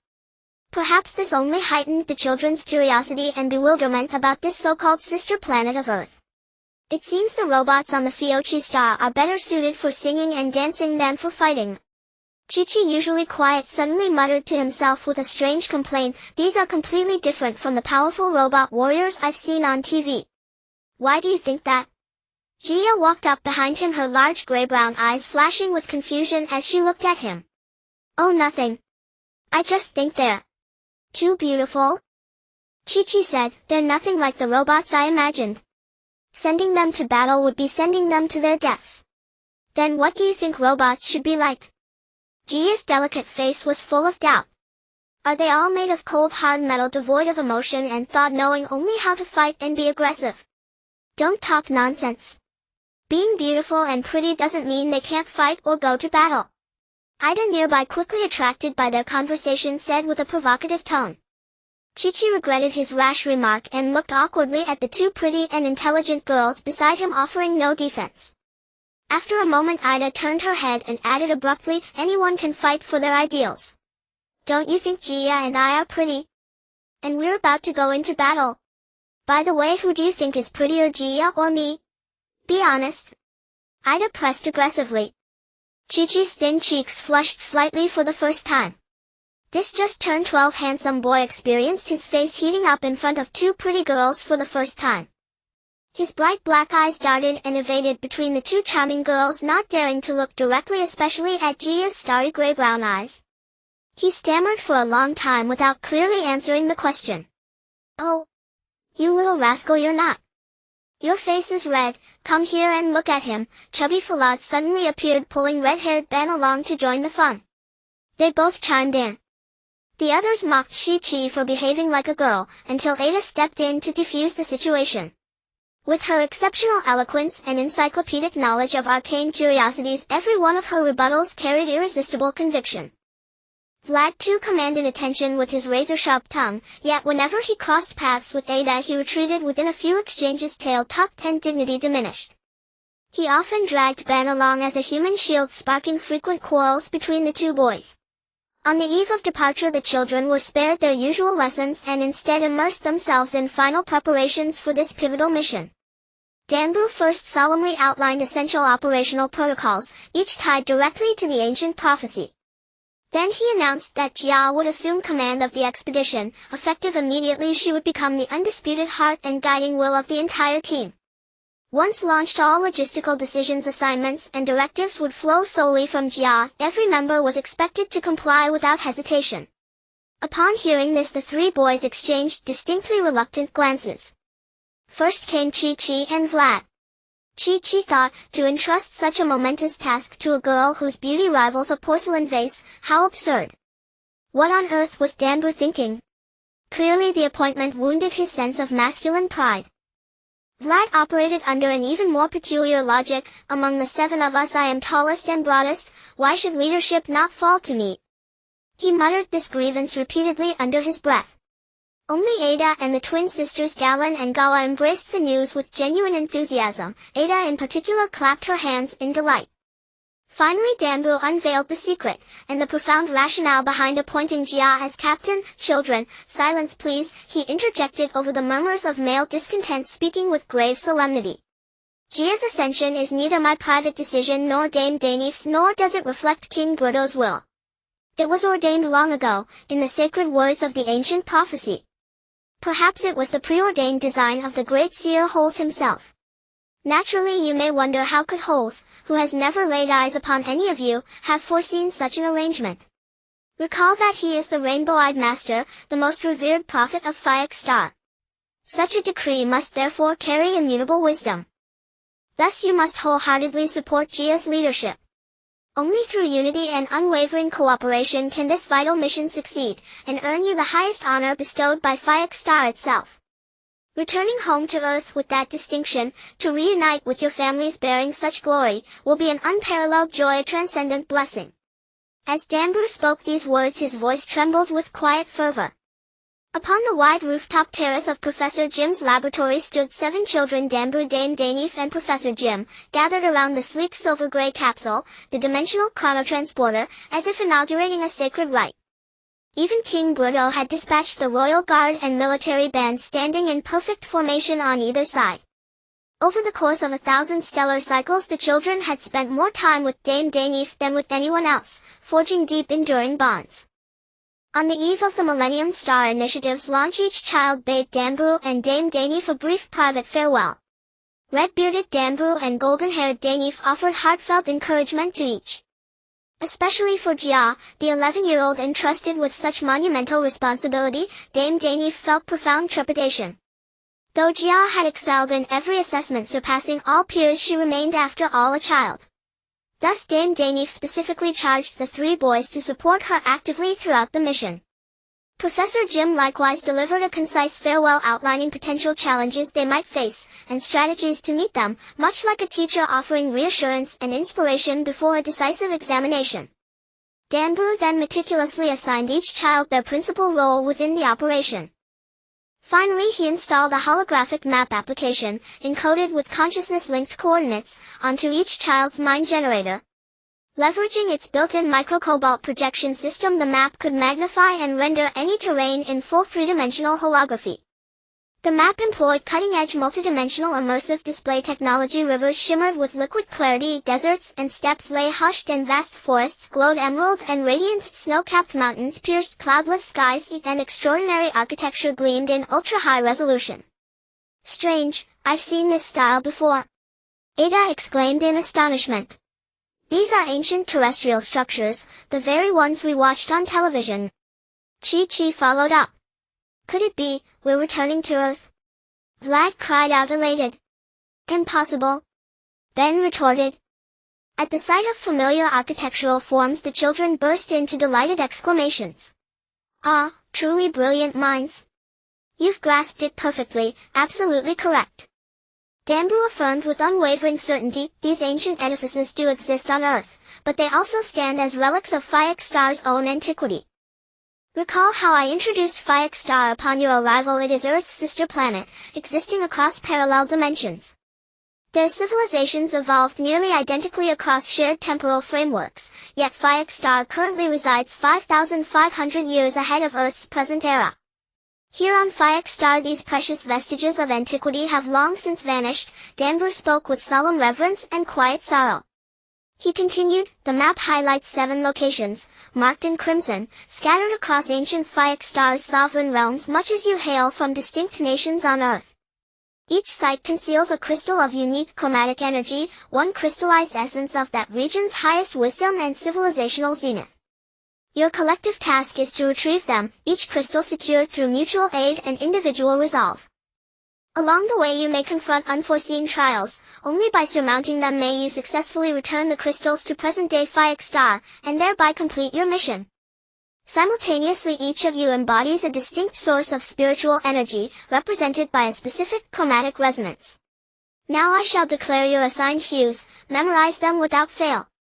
Upon locating a crystal heart, match its color precisely, either claim it yourself or delegate accordingly. In essence, each of you personifies a singular chromatic force. Others may assist, but the crystal heart must ultimately be claimed by you alone. Only then does your personal trial conclude, and only then may your essence fuse seamlessly with its corresponding energy source. For instance, should a white crystal heart appear, Jia alone must retrieve it, though teammates may intervene if her capacity proves insufficient. White is Jia's primal hue. The others are assigned as follows: Ada, violet Ichi-Chi, blue Ben, green Vlad, red Galen, pink Gawa, yellow. Commit these to memory. Should doubt arise, simply glance at the color of your hooded tunic, it mirrors your chromatic signature flawlessly. Moreover, each chromatic resonance channels a unique spiritual energy, its full significance will reveal itself organically during your journey. Children, my final charge concerns the strictures and permissions governing mind-white sorcery. Dame Danif continued seamlessly as Danbru paused. Much has already been imparted, but one truth bears repeating: mind-white sorcery is the newest synthesis, where conscious source energy converges with the ancient art of white sorcery. Its potency draws not only from the wielder's innate mind source strength, but crucially from the purity and resilience of their will. The more untainted and benevolent the inner self, the greater the sorceress power it commands, a key reason why children of your age were chosen for this undertaking. At this stage your hearts remain largely unclouded, your subconscious already holds foundational awareness of your world, and your judgment, though nascent, possesses genuine autonomy. Remember, your use of mind-white sorcery is strictly limited. Employ it only in direst necessity, otherwise its reckless expenditure may imperil the mission's ultimate success. Jia, this warning applies to you above all. Her gaze locked onto Jia's with piercing intensity. Yet your mind generator carries one weapon usable without restriction, the Yizhuhen light blade. Though less potent than other mind-white arts, it suffices reliably for self-defense. Enough said, depart now, my brilliant charges. Victory awaits your return. The robotic honor guard struck up Fiac Star's stirring anthem, Eternity's Dream, its national hymn. Curiously, its melody echoed the latter half of Song of Hope, yet Eternity's Dream flowed more serenely, evoking the birth of a new life in nature, brimming with hope, aspiration, and boundless dreams. Ben, the French boy, assumed primary piloting duties aboard the capsule, henceforth referred to thus for simplicity, while the Indonesian twin sisters Galen and Gawa served as co-pilot and communications monitor respectively. Though Jia and the others appeared merely as passengers, they stood ready to respond to any emergent contingency, and Jia bore the overarching duty of commanding and coordinating the entire team. After settling into their designated seats, the children brimmed with exhilaration as the chronotransit sequence commenced. Jia occupied the central arc-shaped hatchway just aft of the starboard boarding ladder. The hatch was elliptical and retractable. Ada and Chi-Chi sat flanking Jia, and Vlad took the seat behind them. Ben and Galangawa occupied the forward cockpit. The capsule could shift seamlessly between standard flight mode and chronotransit mode, the latter being activated for this mission. Destination 7,500 years past, Fiac Star's Age of Fallen Gods. The French boy settled into the pilot's seat, deftly manipulating the familiar array of colored control interfaces. Though the capsule possessed full autonomous navigation, for standard travel only, human piloting was mandatory for chronotransit operations. Upon receiving simultaneous countdown signals from Professor Jim and Jia behind him, he swiftly locked the temporal coordinate onto the epoch 7,500 years prior. As the capsule ignited, the children felt their bodies alternately plunged into blinding white radiance, then swallowed by absolute lightless void. This oscillation repeated countless times, while the pale blue chronometric digits on the flight console flickered with dizzying velocity.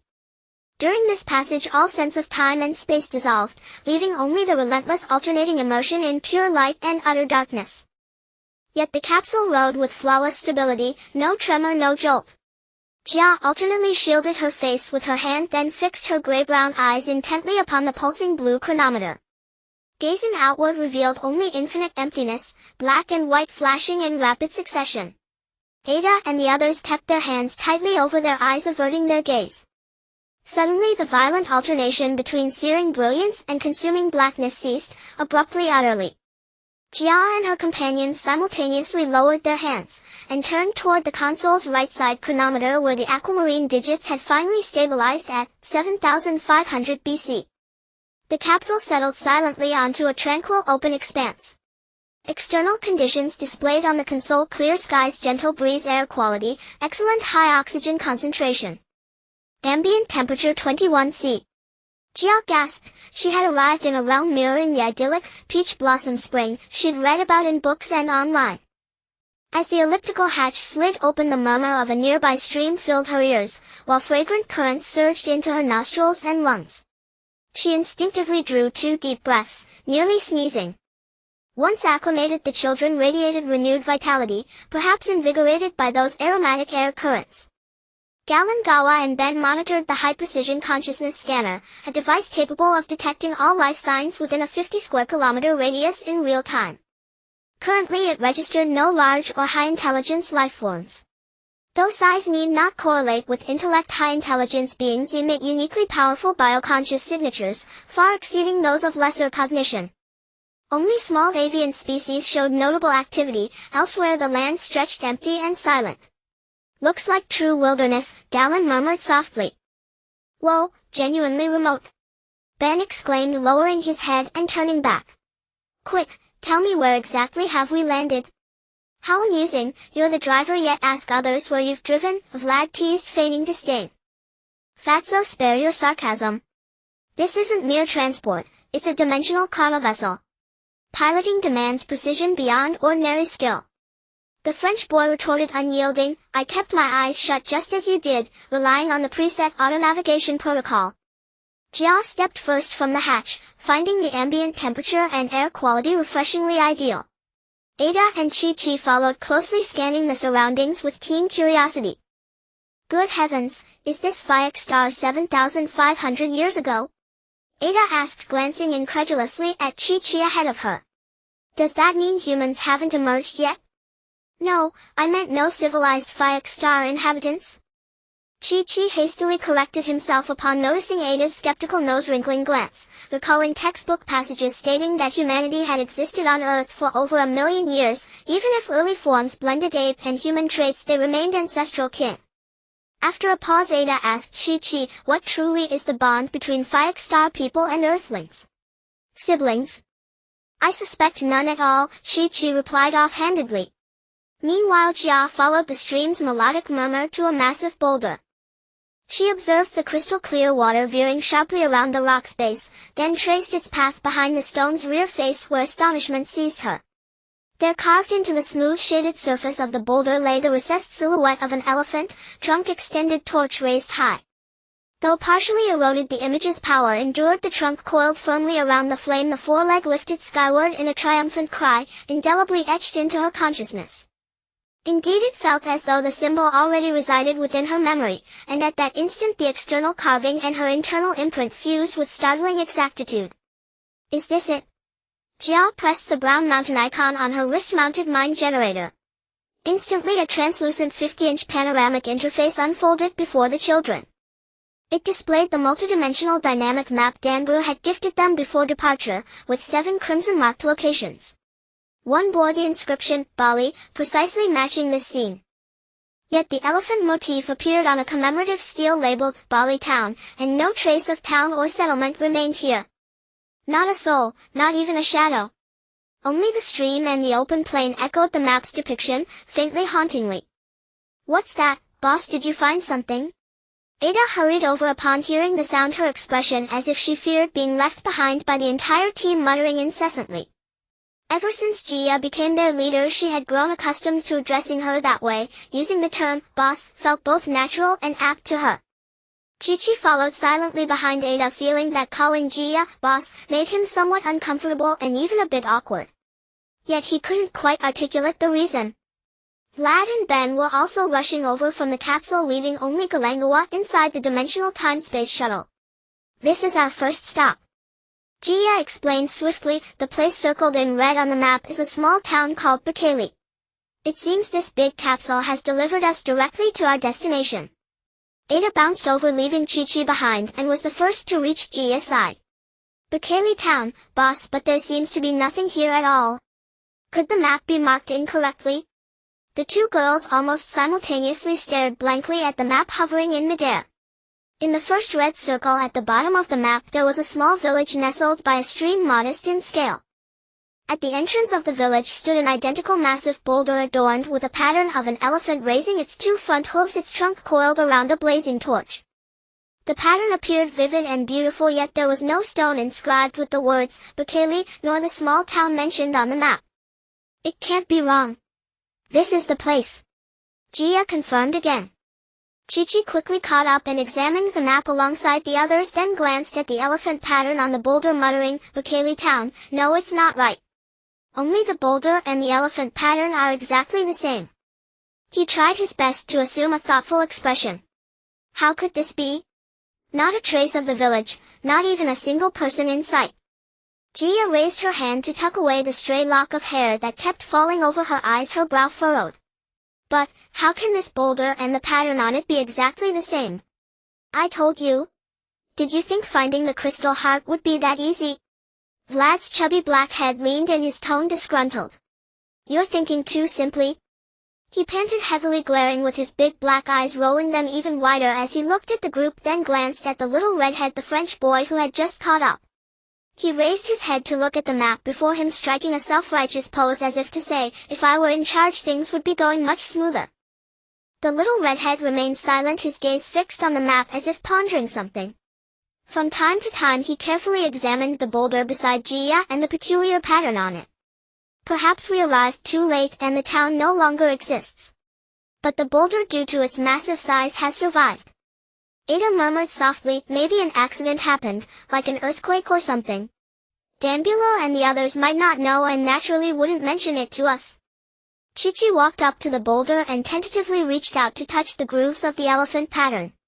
He turned back to look at Ada. Don't you think something happened here? So Bekele town was razed to the ground. Could this just be a coincidence, like something out of a movie? Stop. Stop now, don't touch the fire, Ben suddenly shouted. When the little redhead saw that the tip of Chi-Chi's finger was about to touch the pattern of the torch blazing with fierce flames on the elephant's trunk, whether it was an illusion or not, he saw the flames actually ignite and instantly rise up in curling black smoke. The elephant's two sturdy raised front hooves slowly descended to the ground. A colossal creature stepped out from the totem on the boulder, and its size instantly swelled several times larger, as if inflated like a balloon. Everyone get away from that boulder, quick! Gia suddenly noticed the entire boulder bursting into flames and immediately screamed at the top of her lungs. The children scrambled backward in response. Gia grabbed Ada with one hand and shoved Vlad hard with the other.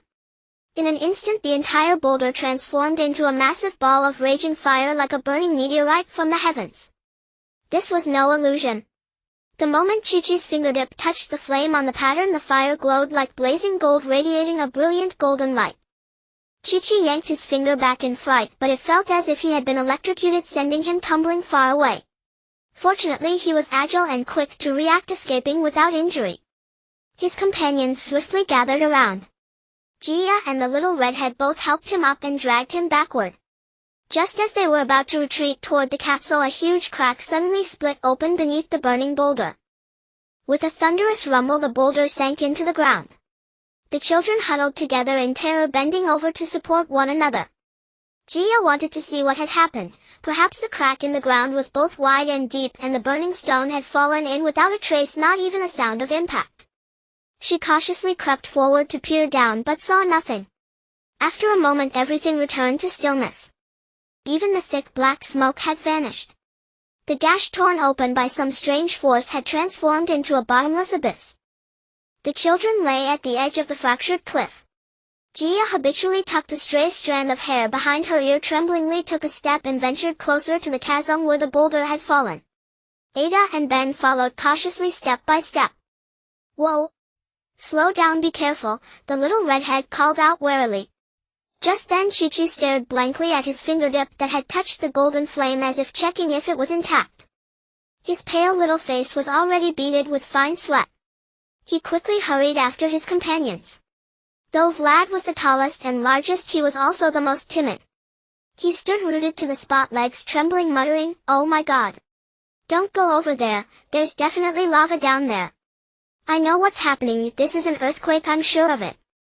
Now I understand why that town disappeared. There must have been an earthquake here recently.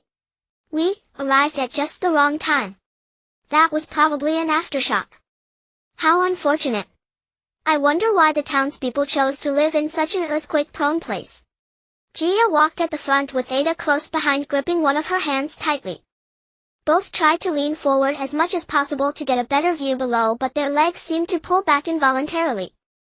Yet Gia's expression remained calm as still water. Her cautious demeanor suggested that everything was within her expectations. Her brown eyes stared straight into the fissure, but only grayish-white mist filled the void, obscuring everything. The nearby stream had also been cut off by the crack. The upstream water cascaded down as a small waterfall, plunging straight into the valley below. After a while, two blue-green lights flickered faintly through the white mist, rising slowly from the valley floor, casting a glow over the children. Upon closer inspection, there were the eyes of a massive furry black head staring directly at Gia and her companions. Between two thick large ears stood a protruding pestle-like nose. But no matter how one looked, it was merely a colossal floating head, only a head with no neck or body visible below. Ah! There really is a monster? Ada gripped Gia's hands even tighter, pulling her back forcefully. Boss, run, it's a monster.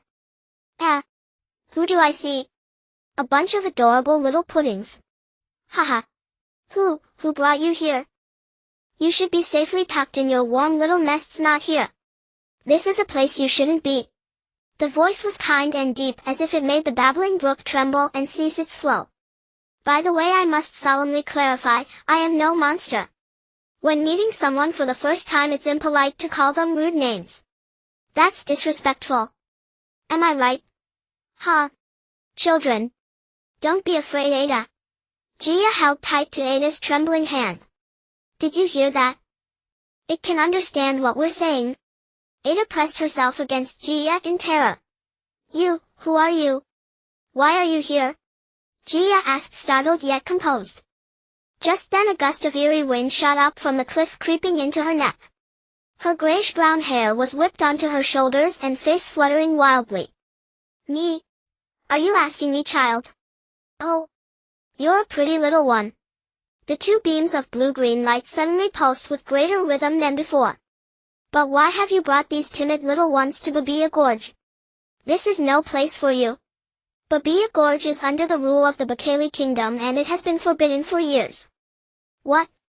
Bakali Kingdom? Are you sure it's not called Bakali Town? Gia asked, full of doubt. What is going on? How is it different from Danbulu's map? Her tone gradually softened.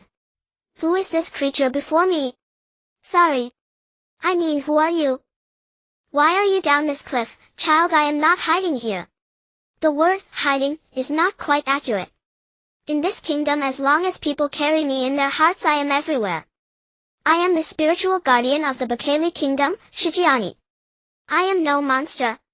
I am merely a vision in the hearts of all the people of Bakali, but also their spiritual pillar. Just then the large eyes emitting blue light, the furry black head suddenly turned white, then shifted to various other colors, eventually becoming translucent. Perhaps in your world I do not exist because you have never held me in your hearts. But I am still willing to help you. Dear children, poor little puddings, haha, ha ha ha, don't mind me calling you that. It's only because I like you. Little pudding is my term of endearment for you. Even if you don't have me in your hearts, I still love you. Spiritual guardian. What is that? Gia looked thoughtfully at Ada beside her, then at the other companions. At that moment they all stared blankly at her, as if waiting for her to decide. But the children were surprised to find that Gia herself looked equally bewildered. Inside a small church in the old quarter of Hamburg stood a gaunt, pale Jewish man with a stubbly beard.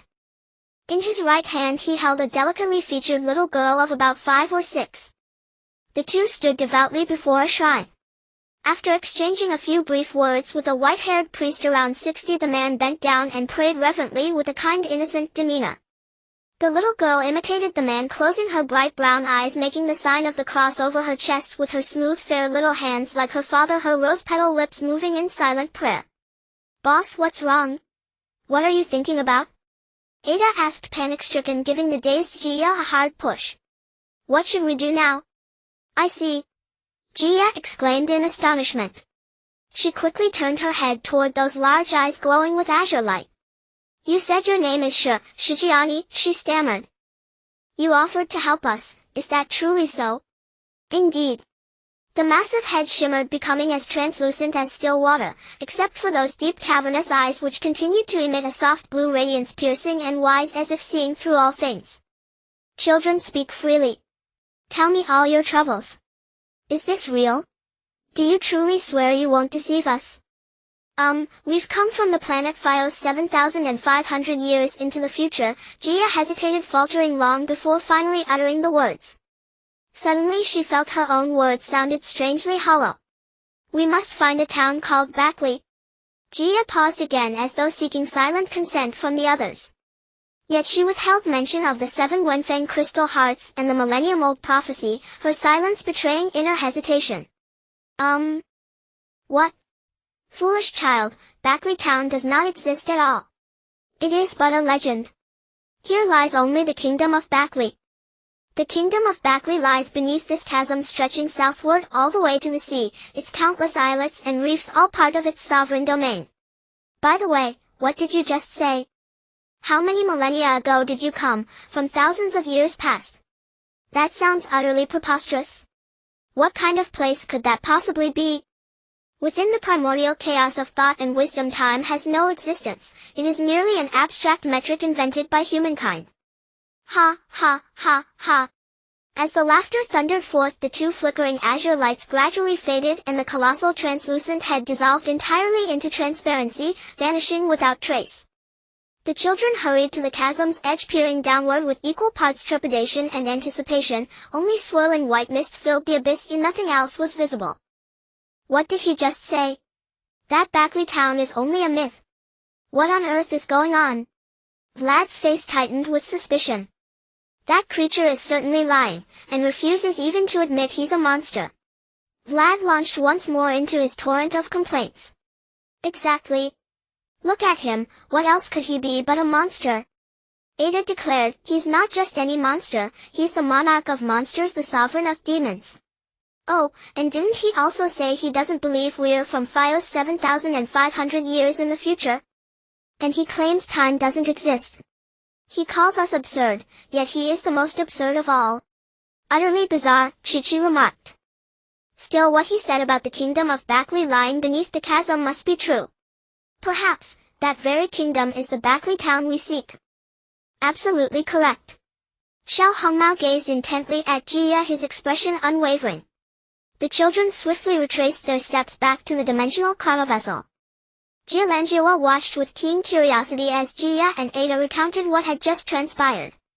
The stout black boy eagerly regaled the 2 girls with vivid embellished details, the engraved patterns upon the boulder, the monstrous being whose eyes shot forth sapphire light, interspersing his tale with bold interpretations, deepening the sisters' growing sense of wonder and mystery. After all, they hadn't witnessed their comrades' extraordinary encounter firsthand. Both girls gasped in unison. Jia, the livelier younger sister, spoke first. So, we truly met a monster. Yet from your description it doesn't seem especially fearsome. Did it show any intent to harm you? Not every monster is inherently malevolent, you fool. Jelan fixed her gaze upon her sister. For some time afterward the group debated the incident passionately. In the end the children reached unanimous consensus they would descend directly into the chasm, to seek Backley town within the kingdom of Backley. Xiao Hongmao pressed the tangerine-colored button on the control panel, shifting the chronovessel into standard locomotion mode, whereupon it functioned seamlessly as an amphibious aerial and terrestrial vehicle. Jia Lanjiwa monitored the neural network radar continuously. At that moment a pair of gleaming chromium alloy wings unfurled from both sides of the capsule's hull, followed by matching tail fins extending from its rear. The vessel now resembled an exquisitely crafted miniature airliner, lifting gently from the ground as its 4 sturdy wheels retracted into the underbelly and the hatch sealed automatically. Bathed in brilliant daylight the capsule banked gracefully and headed toward the chasm, disappearing into the billowing white mist. Before long it pierced through the mist. Through the panoramic glass canopy the children beheld towering crimson columnar rocks and immense sheet-like formations lining both sides of the valley floor, submerged entirely in crystalline emerald green waters. Though the water was pristine, its depth remained unfathomable. Could that creature have deceived us? This hardly looks like a place where people dwell, not to mention a kingdom named Bakli. Why did I trust such a bizarre being so readily? Cursed be my judgment. Jia brooded inwardly, gripped by quiet remorse. How absurd, to lead us all in believing a head-only entity. At first the children chattered excitedly about the breathtaking scenery outside, but soon grew restless. We never should have trusted that spectral thing, Shijiani. What an uncanny name, Chi-Chi declared. Precisely. I see no city, no nation, not even a single soul, Ada added. No one at all. Not even a wisp of a ghost, yet he dares call this the kingdom of Bakli.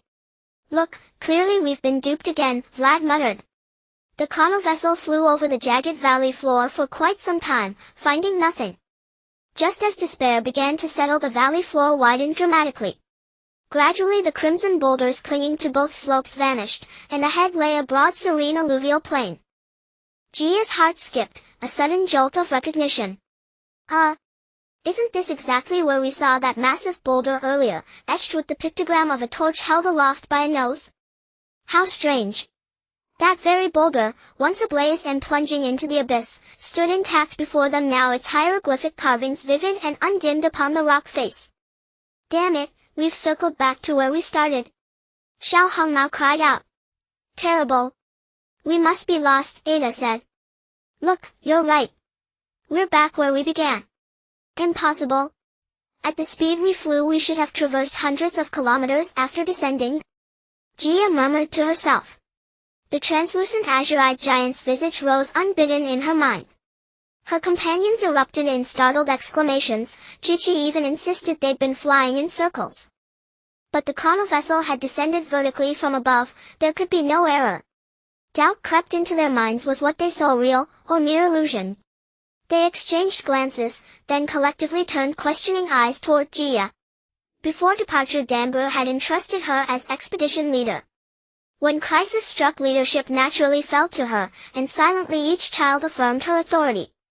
Jia's expression hardened, calm, resolute, as she glanced coolly at her closest friend Ada, then at Chi-Chi standing steadfast beside her. Her gaze then drifted toward the monolith. Long ago my grandmother told me a tale. A man wandered out at night, lost his way, and felt trapped endlessly circling the same spot. She called it Ghost Wall. Chi-Chi suddenly recalled something, staring mysteriously at Ada. But that doesn't quite fit. Grandmother always said, Ghost Wall happens only at night. Nonsense. You don't actually believe we've encountered ghosts? Ada scoffed. My father told me, ghosts don't exist. By then the chrono vessel had landed precisely before the carved monolith. As Chi-Chi cautiously reached for the hatch, Ada gently restrained her, and together they gazed outward. Good heavens, how breathtaking! Ada breathed. The children leapt to their feet, pressing close to the capsule's transparent walls, scanning the panorama in awe. They discovered that the narrow stream behind the monolith had transformed into a vast mist-shrouded river just beyond, wide enough to warrant the title Jiang, or Great River. Mist clung to the riverbanks, beyond its ethereal veil loomed the unmistakable silhouette of an ancient, complete city wall. Look! Bakli City, Bakli Kingdom. Ada nearly leapt with exhilaration. Jia regarded the scene with solemn reverence, then at last a faint smile touched her lips. In a low, steady voice she said, Yes, the giant did not lie. He guided us true. Bakli town is the kingdom of Bakli. Let us ascend directly above the city, we'll survey it in full. She stayed Chi-Chi's hand as she reached again for the hatch. Xiao Hongmao reignited the chrono vessel. They soared above the colossal citadel, and gazed down upon a magnificent city nestled between mountain and river. Two grand thoroughfares bisected the city in a perfect cross. Smaller alleys branched like intricate spiderwebs, ordered yet labyrinthine. Most structures featured stone arches crowned with domes. Numerous onion-shaped spires pierced the skyline with abrupt, striking elegance. The city was both majestic and exquisite, its architecture echoing motifs from Arabia and India, yet subtly infused with elements drawn from Russian Orthodox ecclesiastical design. Jialangjiwa, usually reserved, grew increasingly animated. Perhaps the ancient cityscape of Fio stirred memories of home, kindling profound familiarity and warmth. They craned their necks laughing and pointing, feeling for a fleeting moment as though they'd returned to Earth itself. As the chronovessel circled above Bakli City, Jia unfolded a multidimensional map, consulting with her companions to determine whether Bakli City and Bakli Town were one and the same, or linked by some deeper connection. All the children brimmed with conjecture. At the city's heart, a central plaza where the two main avenues intersected, crowds of merchants gathered. Upon the open ground encircled by domed stone buildings, they had erected neat rows of awnings fashioned from sail hemp canvas.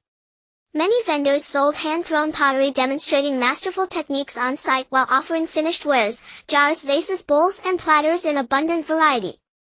Others displayed ornamental curios for admiration, still more offered bolts of cloth hats and footwear and savory street fare, all housed beneath those crisp white canvas canopies.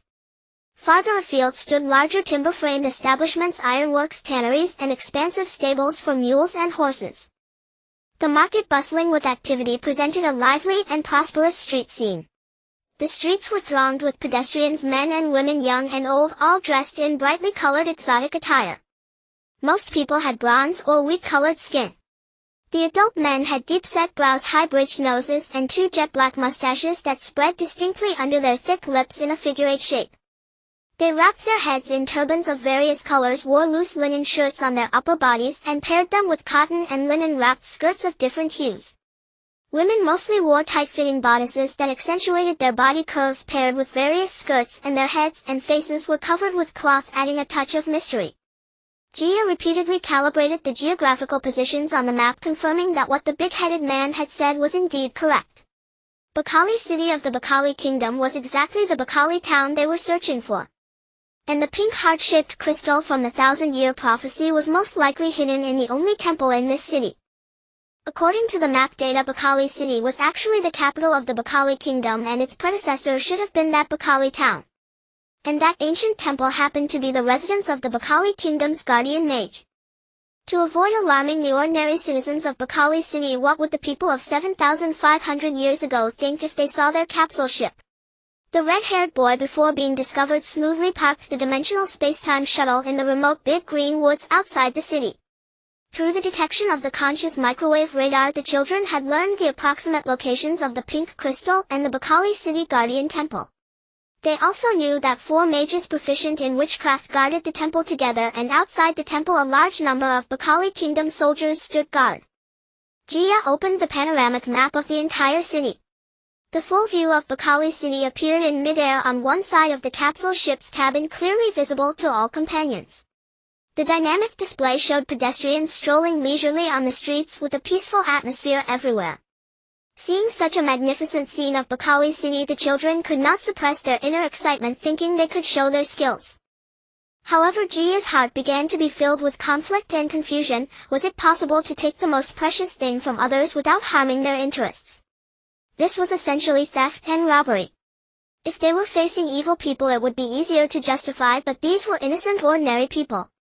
To complete the mission, reunite with family and return to Earth, was it necessary to resort to taking by force? This question began to torment Jia's heart. As the leader, she even regretted agreeing to the task from Dambrul and the Bruto Kingdom. She painfully realized that she and her companions from Earth were unknowingly falling into a carefully designed predicament. But when she thought of Dambrul's swaying red hair, Lady Danif's warm smile, her mother in the Interstellar Hotel, and her father waiting for her return in Hamburg, she began to regret having such thoughts. At this moment she saw her companions eagerly waiting for her final decision. Jia's heart was full of contradiction. For the first time she realized that once many things begin, there is no turning back. One can only try to turn the tide from a bad situation. At this moment her heart seemed to suddenly mature. She felt that she was already an adult and had to deal with matters that other peers could not solve. So she pulled herself together. Good. There are 7 of us, exactly 7 crystal hearts. Vrad said smugly, as if he felt he had some inherent advantage in this matter. If there was any advantage, it must be his bulky frame. He looked extremely confident. Let's see who does the best job. Obviously Ada was not convinced. She raised her proud chest and shouted, "That's right, 1 crystal heart for each person, it should be that way. Just wait and see." She curled her lips at Vrad contemptuously. To not affect everyone's mood, Jia forced herself to stay calm, suppressing her complex emotions, then looked at her companions and said seriously, "Everyone take a close look. This is the dynamic bird's-eye view of the entire Bakali city." At the same time she extended a hand pointing to the map. The entire Bakali city is divided into two parts. The larger area on the left is the main city and the smaller area on the right is the sub-city. The guardian temple containing the gem was located in the rear part of the main city. Jia lightly touched the area marked with a red circle with her right hand, and the temple's location immediately magnified multiple times, becoming extremely clear. It was a 3-story building made of white marble with arched doorways and windows arranged in a pleasing pattern. At the top center was a dome shaped like the sky, flanked by lookout towers with porches, giving it an imposing and solemn appearance. The colonnade's walls and window frames were carved with delicate patterns of vines, birds, and beasts. The temple was surrounded by a wide, clear expanse of water like a moat. From a distance the entire temple looked like a water castle built of white jade. Everyone exclaimed in unison, amazed that the ancient people of the Fiauch star had reached such heights of wisdom and artistic aesthetic. They were all stunned by the exquisite architectural art. Thinking that the pink crystal of wisdom was hidden inside, they felt an indescribable excitement and joy, and also gained a bit more reverence for this beautiful building. What kind of treasure were these Wenfeng crystal hearts? Why did Danbru say they contained such immense power that could save the fate of the Fiauch star people? The children discussed this topic for a long time. Jia finally decided to send 2 people to Bakali city for a field investigation. To her surprise, the twin sisters Garan and Gawa volunteered for the task. Perhaps it was because the 2 beautiful girls sensed that the local customs and folkways resembled those of their hometown. Although they really couldn't bear to steal the mysterious crystal from a place similar to their hometown when they thought that this was not for themselves but to save the future generations of humans on this planet, the 2 girls not only mustered up courage but also found proper reasons and confidence for what they were about to do. To blend in and gain more trust from the locals, Jia let the sisters change into clothes that Bakali girls liked. These were pink and yellow outfits similar to the traditional costumes of gypsies or Indians, each with a pleated pink and yellow skirt and a tight-fitting wrap. The 2 left the capsule ship and entered Bakali city according to the predetermined location on the map. They walked along the main street leading into the city and straight into the bustling crowd. The streets were lined with various shops and stalls. After walking for a while, the 2 children unconsciously stopped in front of a stall selling small hair accessories. It was a stall filled with colorful trinkets. The vendor was a short old man with a white beard, his thin face full of smiles, hawking goods in a unique and comical way. Gawa picked up a pink hair ornament woven from silk in the shape of a lotus, held it in front of her big black eyes and gestured repeatedly, saying, "Sister, look, this is so beautiful." "A pink lotus?" Garan nodded. "Lovely, little girls, take a look. You have excellent taste." The old man with the white beard nodded happily, greatly approving of their choice. "This is finely woven from the finest imperial silk brought from the coastal mountain, Jinbi, silk village. You may not know, but this kind of silk was once exclusively used by the royal palace. If you like it, buy 2. The royal palace." Garan looked up at the old man selling accessories and touched her sister's shoulder. The 2 sisters exchanged a knowing glance with their black eyes. The sister took the pink silk lotus from her sister's hand and asked, "Grandpa, do you mean the people in the royal palace also like this, right?" "That's right. Of course.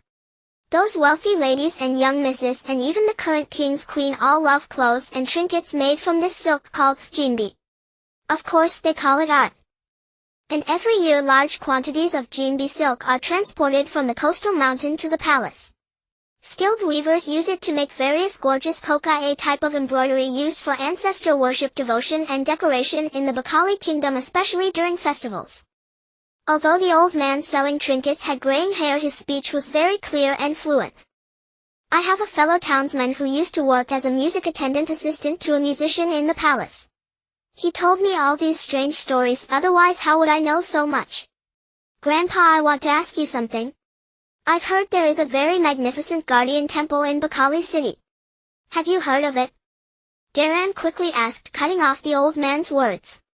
The old man was silent for a moment, his white eyebrows furrowed, and said, "Children, you must be from out of town, right? I don't know why you are looking for the guardian temple. But that temple is not open to ordinary people except on national sacrifice days. It will be very difficult for you to get in. It's okay, we just heard that the Bakali Kingdom's guardian temple is very magnificent and beautiful. We happened to pass by this time, so we wanted to take a look. Garan said gratefully, is that temple far from here? The old man's face still wore a simple smile and his dark brown eyes sparkled. He thought for a moment, pointed out the direction of the temple to the two children and warned them not to approach it easily. Garan and Gawa gave the old man some coins, the common currency of the Fiak stars 7,500 years ago, which each child had prepared before leaving the Brutto kingdom, and then left. The temple, covered in beautiful white marble, was located not far from the Bakali royal palace, complementing the dark red palace. In the sunlight it appeared even more imposing and solemn.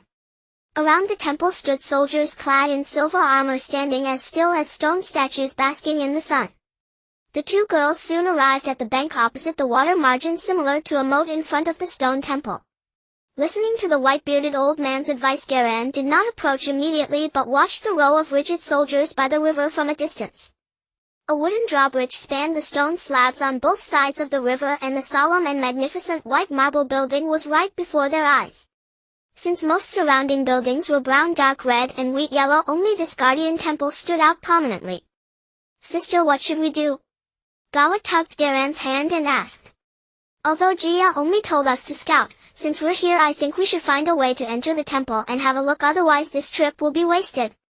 Garan tucked the pink veil behind her ears, then helped her sister straighten her collar and neckline. The two pairs of big black eyes suddenly met, and the sisters began to devise the best plan to enter the temple. Driven by their innate childlike curiosity, their hearts had already flown together to the mysterious pink crystal heart. Two girls quietly observed from a secluded spot before the guardian temple of Bali City, hoping to discern who might enter or leave this sacred edifice. Yet for a long while no one appeared, neither entering nor exiting the two towering wooden doors, gilded and intricately carved with serpentine vines and herbaceous motifs. The massive doors remained tightly sealed, their joints seamless, evidently untouched for quite some time. This was clearly not the temple's main entrance for daily use. Kaylin whispered softly. To the sisters' astonishment, though this gate bore no resemblance to the temple's usual thoroughfare, a contingent of armed soldiers stood vigil beneath the colonnade before it. They wore unusual attire, more solemn and ceremonial than standard military garb, resembling ritual guards rather than sentinels, yet their posture and bearing unmistakably conveyed a purposeful, vigilant guardianship, as if declaring to all this threshold must not be crossed lightly. But why so many guards? Her younger sister murmured in reply. Kaylin suddenly recalled the old vendor's warning, heed my words, child, keep far from that temple lest you invite unwarranted peril. Especially as outsiders you'll be bound by archaic customs and fabricated statutes. Entry through those exquisite august gates is permitted only on Bali's national sacred festival. On that day alone the temple opens unconditionally to all citizens, a single day devoted to collective veneration of the shrine's enshrined deities, drawing as many devotees as possible. So you too shall have your chance. Oh no, we forgot to ask him the date, she exclaimed suddenly. But what now? Shall we simply return home? To retreat without accomplishment would be utterly unacceptable. Moreover, according to Danbru's pre-departure instructions, this pink crystal heart resonates uniquely with me. I cannot squander this rare opportunity. Indeed, it is the Mocha heart. I remember Danbru's words well, Java affirmed. Sister, he said, the 7 crystal hearts each embody the spiritual essence of one of the 7 sentient beings. Yet I still do not comprehend what Mocha signifies, or what Ikong represented by the yellow crystal heart truly means. Foolish girl. They never demanded we decipher their symbolism. Did they not say plainly, remember only which crystal aligns with you, nothing more need trouble your mind. Unless of course curiosity drives you to delve deeper, then you have only yourself to blame. Yet I suspect their meanings are far simpler than they appear. Ben stands for peace. Who does not know peace? Everyone cherishes it. Chi-Chi's wisdom is equally clear. And Vlad's health. Even a child grasps that. Aida's soul is self-evident. Gia's nature. Even a toddler understands nature. Why must ours be the most complex? What of it? Many things that seem simple conceal profound depths, and vice versa. For now I only wish to complete this baffling task and return to Earth at once. Quick, help me devise a way inside. What choice do we have? Let us use the Thought Manipulator's arcane program to conjure illusions and slip in, steal the pink crystal heart unseen. Java grew increasingly impatient. But have you forgotten when the magic may be employed? Of course I remember. Only before practitioners of black sorcery, or during supernatural anomalies. As teacher Danafo explicitly instructed us. Did not Jia mention there are 4 royal sorcerer protectors residing within this temple? Yet how could we possibly encounter those temple custodians here? Using magic would draw attention, precisely the unwarranted peril the old vendor warned us against. The sisters strained their minds seeking the optimal means to infiltrate the temple. Ugh! I've an idea, let us first rest and replenish our strength. Perhaps this district offers local delicacies worth sampling. Though her elder sister hesitated, finding no superior alternative, she reluctantly agreed. They entered a narrow street near the temple and stepped into a bakery adorned with apricot yellow banners. They ordered several beef-stuffed flatbreads and 2 cups of riced tea, then sat at a small table and ate heartily. As dusk deepened, just as they prepared to depart, they overheard several elderly men discussing Bali's national sacred festival and its legendary national treasure. In 2 days arrives the sacred festival, the annual pinnacle of Bali's spiritual calendar, famed far and wide. For traveling merchants like us, witnessing such grandeur is a rare privilege. I deliberately extended my stay precisely to behold that fabled relic, one man rasped hoarsely. Appearing but once yearly, our shipment of pelts arrived in Bali City this month, truly a stroke of serendipitous fortune. Legend claims the artifact originated upon Mount Akurado, the highest peak of Fia's star, formed from the fossilized spines of reclusive sages infused with the quintessence of sun-moon mountains and rivers. 7 such relics exist now, scattered across 7 nations. Said to be indestructible, radiant, and even capable of communing with consciousness and revealing truths. Thus most have been enshrined as sovereign treasures by monarchs. Bali now prepares to display one of them. On the sacred festival day it shall be elevated as a divine object, offering every believer and seeker alike a singular opportunity to behold its splendor. Upon hearing this, the 2 girls' hearts soared. Hush! Kaylin urgently silenced her sister's imminent exclamation. I heard that once during a sacred festival thieves nearly stole the relic. Another youth lowered his voice deliberately. Thanks to Bali's royal sorcerer protectors who subdued over a dozen elite bandits, not a single soldier drawn, using only their arcane arts. Since then no one dares covet the relic. Some claim the 4 sorcerers were dispatched by the mountain gods of Akurado to guard the treasure, thus Bali's sovereign relic remains inviolable. A sullen conspiratorial voice responded. Thereafter their voices drifted into speculative rhapsodies, on the relic, the sorcerers, and the mythic mountain, spiritedly debating until their faces flushed crimson. Kaylin and Java slipped quietly from the bakery. Night had fully descended. They debated whether to return immediately and report their findings to Jia and the others, or attempt entry into the temple without delay. Soon they stood again before the temple's street. 2 dim amber lanterns now glowed beside the entrance. The guards, perhaps relieved, remained motionless. No one entered or departed the temple gates. The towering wooden doors remained closed, more solemn and imposing under the night's veil. Using her neural interface, a visual consciousness communication device, Kaylin swiftly transmitted all gathered intelligence to Jia and the crew aboard the capsule vessel. Jia resolved to act on the day of Bali's national sacred festival, when the pink crystal stone would be visible to all without needing to enter the temple itself. Kaylin and Java returned to the capsule vessel. Proximity to the pink crystal heart would be possible only during the festival's grand ceremony, yet crowds would inevitably surge. Moreover, the 4 royal sorcerer protectors would undoubtedly stand watch throughout. Jia weighed the mission plan with sober caution. Even wielding white magic and Fia's star's most advanced technology offered no guarantee of success. The mission map's directive was unequivocal. Each of the 4 sorcerers possessed formidable arcane mastery. A direct assault was unthinkable. It would surely incite civil unrest among Bali's populace. They do not comprehend that this endeavor secures their planet's future, and the welfare of their descendants millennia hence. They see only the present. To them our actions will resemble those of shameless thieves, emerging from nowhere to seize their most sacred sovereign treasure. Clearly this task proves daunting, yet this is merely the first crystal heart. 6 more await, each promising new perils and inscrutable trials ahead. It feels as though the Fias people have manipulated us, forcing us into thievery, casting us as villains. Vlad protested indignantly. Ever impulsive, he charged ahead, only to falter first each time. A noble mission.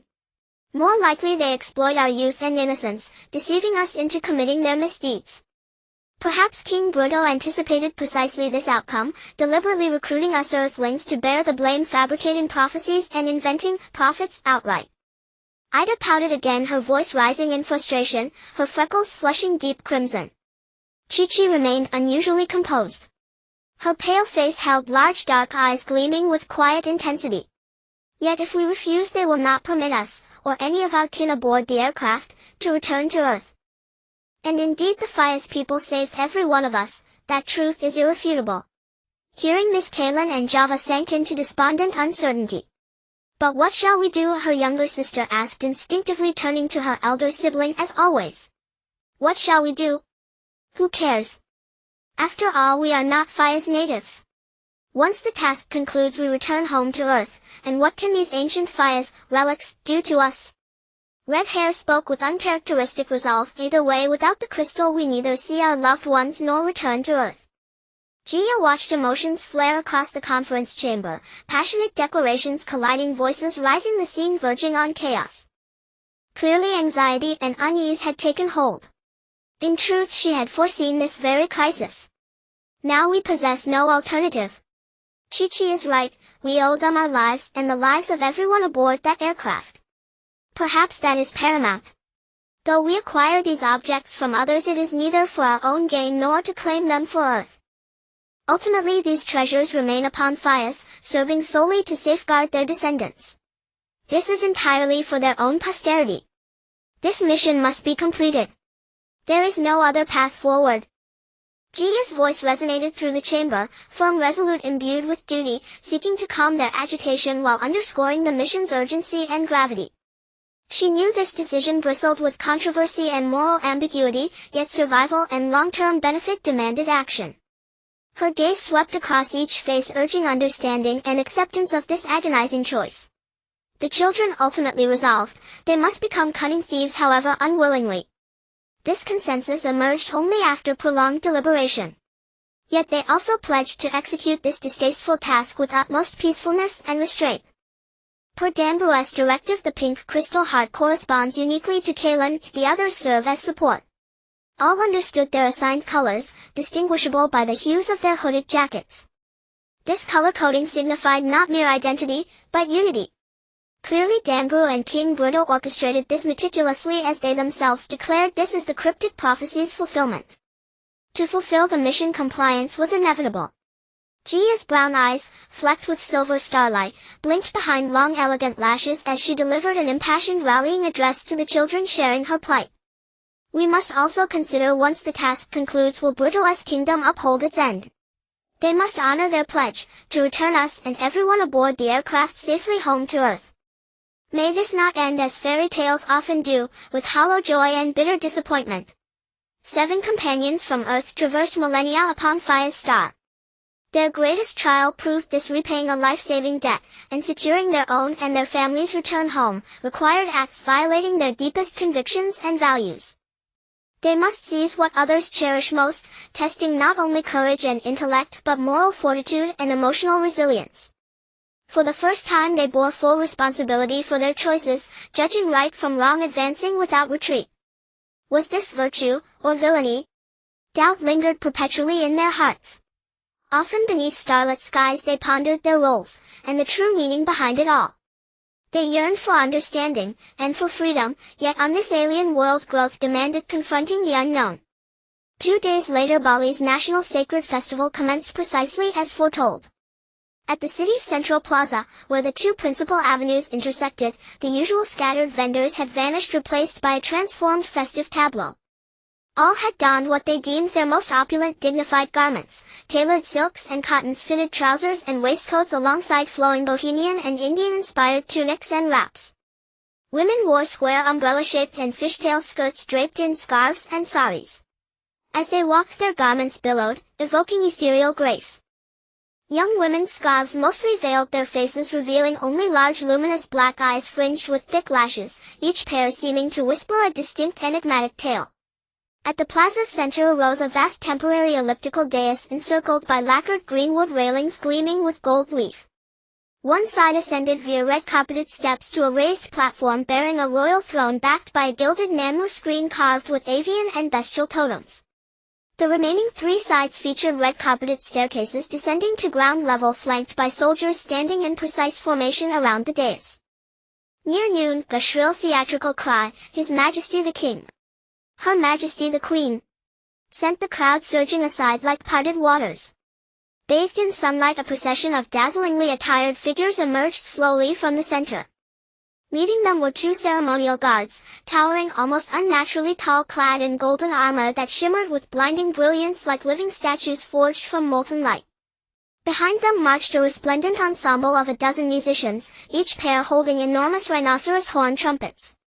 The horns seemed to come alive in their hands, its melody now deep and resonant, now soaring and fervent, echoing across the square as if recounting ancient tales.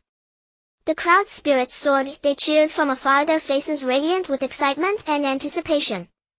The king and queen, clad in resplendent golden attire, appeared exceptionally majestic and dignified. Their garments were studded with countless gems glittering with dazzling brilliance. Behind them came ministers in purple and red court robes and four court mages draped in black robes embroidered with golden runes, mysterious and solemn. The procession advanced toward an oval platform built of white marble adorned with exquisite carvings. The ceremonial band dispersed below and around the platform, arrayed in orderly ranks. Their music intertwined with the cheers of the people, forming a magnificent symphony. The ministers and mages stood on the red carpet at the sides of the steps, their figures appearing especially solemn under the sunlight. The king and queen slowly ascended to the throne at the top and seated themselves, their gazes firm and profound as if gazing into the distant future. One of the court mages tasked with officiating the national ritual walked toward the center of the platform with a peculiar gait, 2 steps then a pause, twisting his body left and right. Though his steps were odd, they were imbued with a sense of ceremony, as if each footfall landed on the hearts of the onlookers. In a similarly eerie sing-song voice he intoned the prepared national prayer. His voice reverberated across the square as if conversing with heaven and earth. At that moment a sudden hush fell over the surroundings, everyone devoutly fixed their gaze upon the golden platform shimmering with light. The area below the platform was packed. Young people supported the elderly, children perched on their fathers' shoulders, their eyes filled with longing and curiosity as they watched the stage at the center of the square. Soldiers clad in golden metal armor encircled the platform, holding gleaming halberds, standing like solemn statues guarding this sacred ground. After the recitation of the prayer, the 4 black-robed mages lined up in a row on the landing before the steps of the throne, waiting with everyone else for the king's address. King Bakali, draped in a golden threaded robe, sat regally on the golden throne. On his broad elongated chin a beard as black as if scorched by fire curled and tangled in disorder. His deep-set eyes gleamed with piercing light. His head was wrapped in a yellow turban embroidered with gold threads, and at the center of his forehead was set a large red agate. The queen wore a golden bodice and sari paired with an openwork golden A-line skirt, her wheatish voluptuous form partially revealed through the fabric. A golden veil draped over her head, half concealing her face, revealing only a pair of dark luminous eyes. The king and queen exchanged a glance and nodded lightly. Then the king began to speak in a resonant voice. After an inspiring speech, the people below, commoners, nobles and ministers alike, burst into exuberant cheers, their cries resounding over the entire city and carried by the wind into the distance, returning as echoes. Immediately after, the crowd below began to dance in unison, moving to the same rhythm. The ceremonial band switched to a lively melody. Many people had painted their faces with colorful patterns and designs, wore hats adorned with peacock feathers and other bird plumes, and had copper bells jingling at their wrists and ankles. They gathered in groups, dancing around the elliptical platform as if inexhaustible. Jia, leading all the members of the capsule, had long been waiting on the rooftop of a domed stone building on one side of the square. As the strange dance reached its climax, a heart-shaped crystal stone glowing with pink fluorescence was slowly raised, carried by a mechanical disc at the very center of the platform, before the curious and awed eyes of all. Below, everyone held their breath almost simultaneously, their eyes of various colors widening as they instantly focused on this legendary rarity, the pink Wenfeng crystal stone passed down through generations in the Bakali kingdom. On the rooftop, Jia and the other children stared intently at the pink glowing object in the center, their excitement barely contained. This was the first heart-shaped crystal stone they encountered after traveling back 7,500 years to carry out their mission. At this moment, the hearts of these young warriors from another time pounded fiercely. Jia thought to herself, only this radiant treasure can bring us back to Earth and reunite us with our families. Perhaps from the moment we boarded that plane it was destined that we would form an indissoluble bond with these 7 crystal stones. Jia glanced at Jialanjiawa and Ida, who were lying beside her. Coincidentally, the 3 pretty little girls were also looking at her with eager eyes. Everything proceeded according to the plan agreed upon earlier. Jialanjiawa would use white magic and the program installed on the thought generator to transform into a green peacock and a red-fronted snow finch just before the gem was removed and directly seized the pink crystal heart. The other children were responsible for creating chaos among the crowd, diverting the attention of the soldiers, court mages, ministers, and the king. After hearing Jia's task assignment, the companions exchanged concerned glances, then quietly awaited her final command, ready to act. Strangely, just as Jia was tensely about to give the order, the previously clear sky suddenly darkened with clouds. Black clouds gathered and piled up rapidly, filling the once limpid heavens and blotting out the sunlight. From the clouds emerged a large furry black hand. A gigantic figure, half exposed, appeared in the dark clouds, only half a face, one eye, a bald head, and an upper body. That black hand seemed infinitely extendable, reaching straight toward the circular display stand at the center of the platform holding the pink crystal heart. The 6-fingered hand easily grasped the pink Wenfeng crystal heart in its pitch-black palm. Meanwhile, a piercing howl accompanied the scene, shaking the dark clouds and scattering them. Every movement of the giant turned the still air into a fierce wind.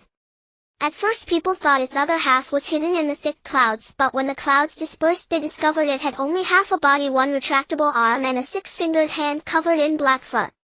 Its lower half consisted of 2 short thick legs covered in black hair bristling outward like the ruffled feathers of a frightened rooster's neck. King Bakali and the queen were hastily pulled by a group of panicked ministers and armored soldiers into a temporary storage room beneath the platform for safety. Everyone around the stands immediately fled in terror, screaming in panic. However, some elderly men and women clung to the ground, crawling forward, weeping and kneeling in worship. They perhaps believed that some improper behavior had angered the gods, bringing this catastrophic disaster upon them. Of the 4 court mages, 3 had vanished without a trace, only one remained, muttering incantations as if struggling with all his might. He raised his greenwood wand high above his head, attempting to detain the enormous one-eyed monster and retrieve the pink crystal heart from its 6-fingered demonic hand. The wand, charged with spells, transformed the dark clouds into countless black eagles that flew toward the giant's head, aiming to peck out its only murky yellow eye. But just as the eagles reached the level of the giant's chest, they were blocked by the foul air exhaled from its 2 large nostrils, stopping nearly a few meters away. That foul air seemed to sear the eagles' sharp eyes. They collided with each other, fell to the ground, and fled frantically in all directions. The one-eyed, one-armed giant struggled to turn its slightly sluggish lower body, apparently intending to walk into the clouds. Seeing its huge, clumsy back gradually shrink, the king and ministers emerged from the temporary storage room, wanting to take one last look. But upon learning that the pink crystal stone had been stolen, they all wailed. The ministers searched everywhere for the other 3 court mages, hoping they might have a way to retrieve the heart-shaped crystal. However, when they found the 3 mages among the fleeing crowd, they had already collapsed to the ground, their faces pale. On the day of the national festival, the national treasure was stolen. This shocking news spread rapidly throughout the Bakali kingdom. The queen, frightened by the incident, fell ill and took to her bed. The king, distraught over the loss of the national treasure, spent his days confessing before the ancestral tablets, seeking atonement. The ministers, having not seen the king for many days, grew anxious.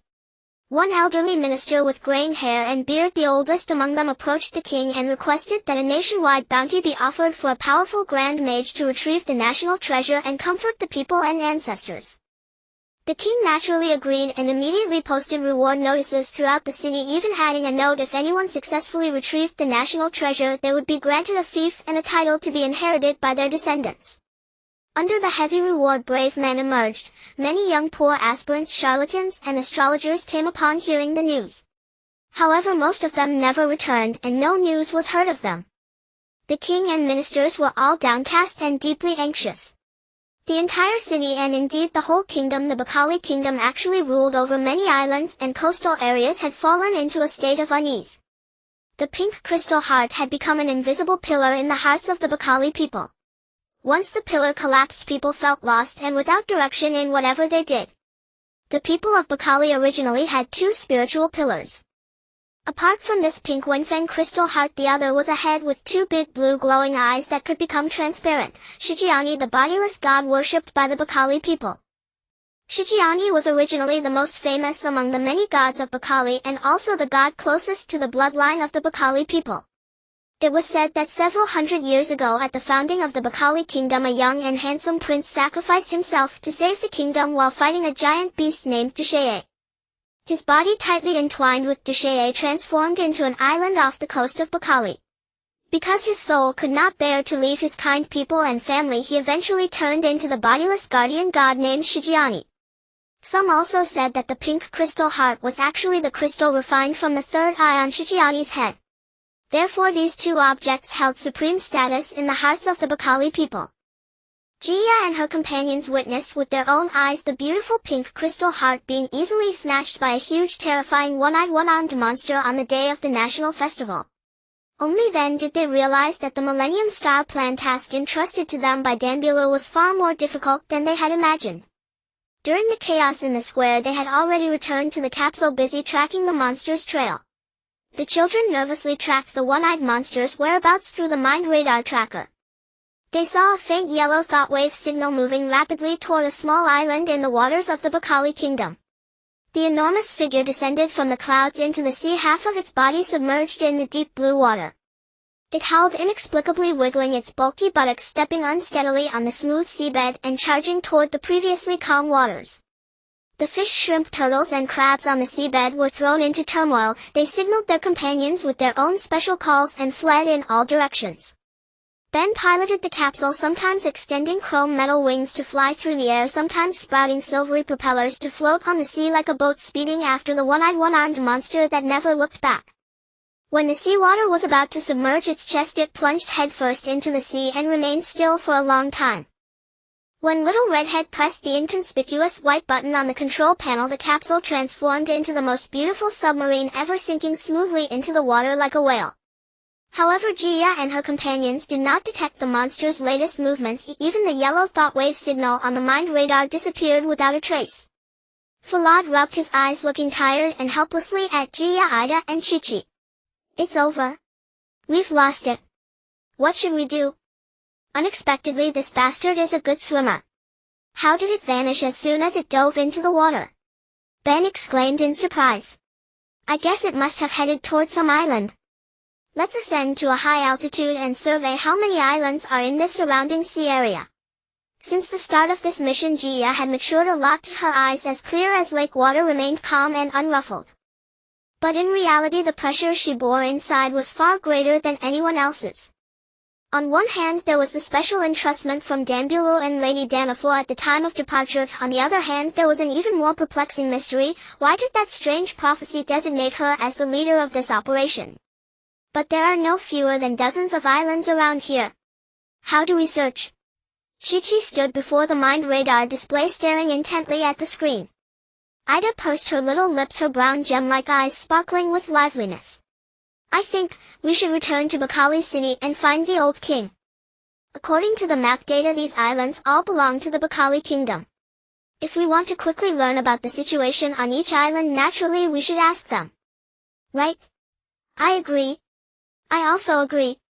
I've always felt that there seems to be an interesting secret hidden behind all this." Jialanjiawa echoed Aida's suggestion. Inside the Bakali palace, it was still resplendent. Golden-starred gossamer thin curtains hung at the arched windows of the queen's bedchamber and around the circular bed, some cascading like silk, others tied back like rainbows. Under the attentive care and treatment of the king and the royal physicians, the queen's graceful countenance had gradually recovered. Yet the entire kingdom remained deeply anxious over the theft of the pink crystal heart, the treasure of the realm. The ministers continued to search far and wide for accomplished masters, hoping the national treasure could be returned to the treasury soon, but all their efforts were in vain. Lord Chancellor, good news. The old minister with graying hair and beard learned from the dispatched military officer that someone had again torn down the wanted notice at the government gate. However, when he heard that it was a few children in strange clothes about 11 or 12 years old, he could not help but feel disappointed.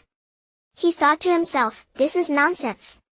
Several renowned grand mages had confidently taken down the notice before, but all returned without success or even disappeared, some still missing to this day. Where did these reckless, life-ignoring children come from? Alas! Are they also after the generous reward and tempting honors? Don't they know that arbitrarily tearing down the royal notice is punishable? The old minister, his face full of worry, shook his head and waved his hand at the reporting officer. Forget it, send them back immediately. Then he turned and said earnestly, wait, remember to personally escort those children back to their families. Also inform them and also notify every household in the city to keep a close watch on their children and not let them run around. Don't they know there are monsters in the city? Alas, this is not a good omen. May the gods bless our country and our people. If Prince Shijiani were still here, no, if the patriotic Prince Shijiani's spirit could watch over us from heaven, he would surely protect us, he muttered despondently. Jia had anticipated the old minister's refusal. After all, how could a few children barely 10 years old contend with a huge ugly monster? In the eyes of ordinary people that was simply a joke. But now how could they win the trust of these courtiers and the king? The children anxiously waited for Jia to come up with a plan. At that moment she suddenly thought of someone, no, to be precise it was not a person but a head that appeared and disappeared, drifting and elusive. Yes, he called himself the guardian of the spiritual strength of the Bakali people, their guardian god Shijiani. Upon hearing the name Shijiani, the old minister immediately displayed a look of surprise and skepticism. After a moment of deliberation, he promptly summoned Jia and her companions and truthfully reported their intentions to His Majesty the King. It turned out that after being rejected by the old minister, Jia had been proclaiming throughout the city of Bakali that she was sent by Shijiani, the guardian deity of the Bakali kingdom, specifically to retrieve their national treasure. Initially, the old minister did not readily believe her. However, upon hearing the children's description of Shijiani's appearance, he gradually began to harbor doubts. Jia said to the old minister, Shijiani is merely a massive head capable of materializing illusions without a body, yet his heart is exceedingly kind. He possessed eyes that emitted a faint blue glow, a broad mouth and nose, and a pair of thick ears. His speech was both humorous and affable. The old minister looked into Jia's clear and pure eyes, listened to her speak with rhythm and conviction as if she had truly seen Shijiani with her own eyes. Soon he and those around him began to believe in this seemingly magical little girl. Perhaps the soul of the benevolent prince also knew of the theft of the Wenfeng crystal heart of the Bakali kingdom and had specially sent someone to help us. He comforted himself with this inexplicable thought. Before entering the palace, he earnestly recounted another tale to the children, the story of the young prince who had bravely sacrificed himself to save the kingdom. The kind prince, in order to save all the people of the Bakali kingdom, single-handedly engaged in a duel with the evil spirit Dusheye. In the end, his body perished together with Dusheye, transforming into a gourd-shaped island reef off the southern coast of the Bakali kingdom. His head, containing the conscious energy of his benevolent essence, survived in another form. Because it condensed the spiritual power of kindness and wisdom from all the people of the Bakali kingdom, it further refined a third eye of spiritual wisdom. To forever guard his country and people, he voluntarily removed that eye and polished it into a pink spiritual heart, which became the national treasure of the Bakali kingdom's successive kings and citizens. This head then transformed into a phantom guardian spirit, drifting invisibly across his own land, listening to the changes of the world, ever vigilant over the benevolent essence of people's hearts. It turned out that this pink crystal heart originated from that great wandering head and had once been his third eye. At this moment, Jia's heart began to flutter with unease. Since this pink crystal heart carried such immense emotional and spiritual power, even if we successfully retrieve it from that one-eyed, one-armed monster, how could we legitimately bring it to the future Fayasi star? Taking it by force or stealth was clearly not an option. Gia wrestled with this question in her mind, even envisioning the scenario of taking the pink crystal heart and fleeing with her companions in the capsule without saying goodbye, and the anger and distress of the king of Bekele and all his subjects upon learning the news. The newly recovered queen together with the king of Bekele received these children, who to the Bekele people were dressed in strange attire. Gia led her companions to the court. Unlike the previous national sacrifice day, this time she stood truly before the king of Bekele. Although the king and queen had changed out of their national sacrifice day garments, they still wore full golden formal attire. Their faces were kind and gentle, not at all as imposing and aloof as one might imagine a monarch to be. "Children, I hear you have taken down my reward notice. Do you have a way to retrieve my kingdom's national treasure?" the king asked in a calm and gentle tone. "Then tell me, do you already know the whereabouts of the national treasure?" But judging by your appearance, you are still children. Entrusting such an important matter to you truly makes me uneasy." The king sighed with slight disappointment, shook his head, then glanced at the queen beside him as if seeking her opinion. "Indeed, children, even the 4 royal guardians could do nothing. How can you few manage to find and subdue that strange monster? I think it's better to forget it. Don't throw away your lives in vain." The queen shook her head and earnestly advised. "Your Majesties, please do not worry. We have been sent by Shijiani, the guardian deity of the Bekele kingdom, to assist His Majesty in retrieving the national treasure. During this process we also require some assistance from you. We hope you will grant it." "Assistance? Oh, of course, certainly. As long as it is within my power, I shall follow the will of our god Shijiani and fully cooperate with you," the king of Bekele said solemnly and urgently. "Whatever help you need, just speak up without hesitation." At that moment the old minister who had brought them into the palace glanced at Gia and nodded discreetly, signaling her to continue. "Your Majesty, I have heard that at the founding of the Bekele kingdom there was a handsome and kind prince who, to save the kingdom and its people, perished together with an evil spirit. His body and the evil spirit Desheye transformed into a small island off the southern coast of Bekele. On the day the one-eyed monster stole the pink crystal heart, we tracked it to the southern sea and discovered that it had likely fled to that island. However, we later lost its signal at sea and despite all efforts could not find its trace. Now we hope you can arrange for us to go to that island." As soon as Gia finished speaking, a corpulent national master, one of the 4 royal guardians in a black robe, suddenly stepped forward.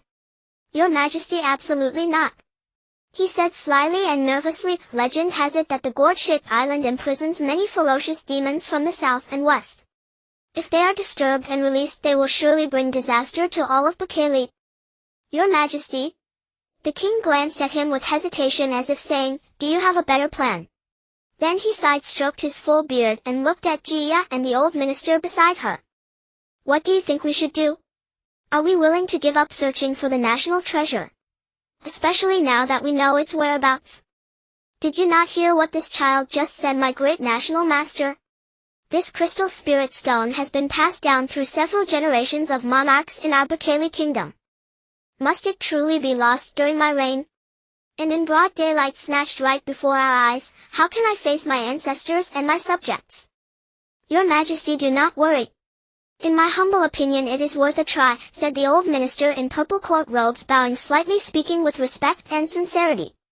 A wisp of gray-white goatee trembled slightly on his somewhat narrow chin. "Although the gourd-shaped island may indeed suppress so-called evil spirits, this is mostly just a legend. Moreover, our people and your Majesty are all blessed by the god Shijiani. These children also claim to be sent by Shijiani to protect our Bekele kingdom and retrieve the treasure. If we do not try, we would miss the opportunity. Your Majesty, please rest assured. As long as you inform us of the island's exact location and geographical features, you need only await good news," Gia said with confidence. The king of Bekele summoned officials and painters to draw a map of the gourd-shaped island, specifically noting its terrain features and the most abundant vegetation such as tree species. Because the island resembled a floating gourd on the sea, it was called Gourd Island. When the children piloted the capsule guided by the king's map and hovered above Gourd Island, they were greatly astonished. This was not a gourd at all, it looked like 2 giants locked in combat, perishing together and floating on the sea. However, there was only one head. Indeed, there was only one head, which is why people mistook it for the sealed top of a gourd. Gia's heart tightened. Could this legend be true? The large head emitting a blue glow at the canyon entrance named Shijiani was the other head that should belong here. Why was his head separated from his body?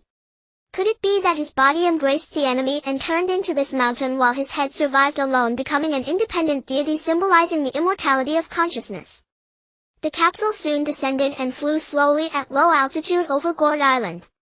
The children carefully examined this strangely shaped island, their minds filled with countless thoughts and reflections, as if overlooking the bier of a great being full of awe and curiosity. The center of the island was a raised green ridge covered with dense tall emerald trees. Surrounding it were low shrubs clustered atop huge bare rocks that had been eroded by seawater yet stood out prominently. Crystal clear seawater like liquid jade flowed and swirled through the gaps between large and small rocks, gathering strength and crashing against the stubborn stones that blocked its path, splashing white foam that drifted in the salty sea breeze. The French boy maneuvered the capsule to land in a relatively flat area of green forest, a shady grove composed of umbrella trees, thinking trees, and acacia trees. The harsh pale sunlight filtered through the tall canopy, passed through the emerald heart-shaped and ear-shaped leaves, and turned into a verdant light falling upon the silver-white glass panels of the dimensional spacetime shuttle. The children gathered around the map, eagerly discussing their next course of action.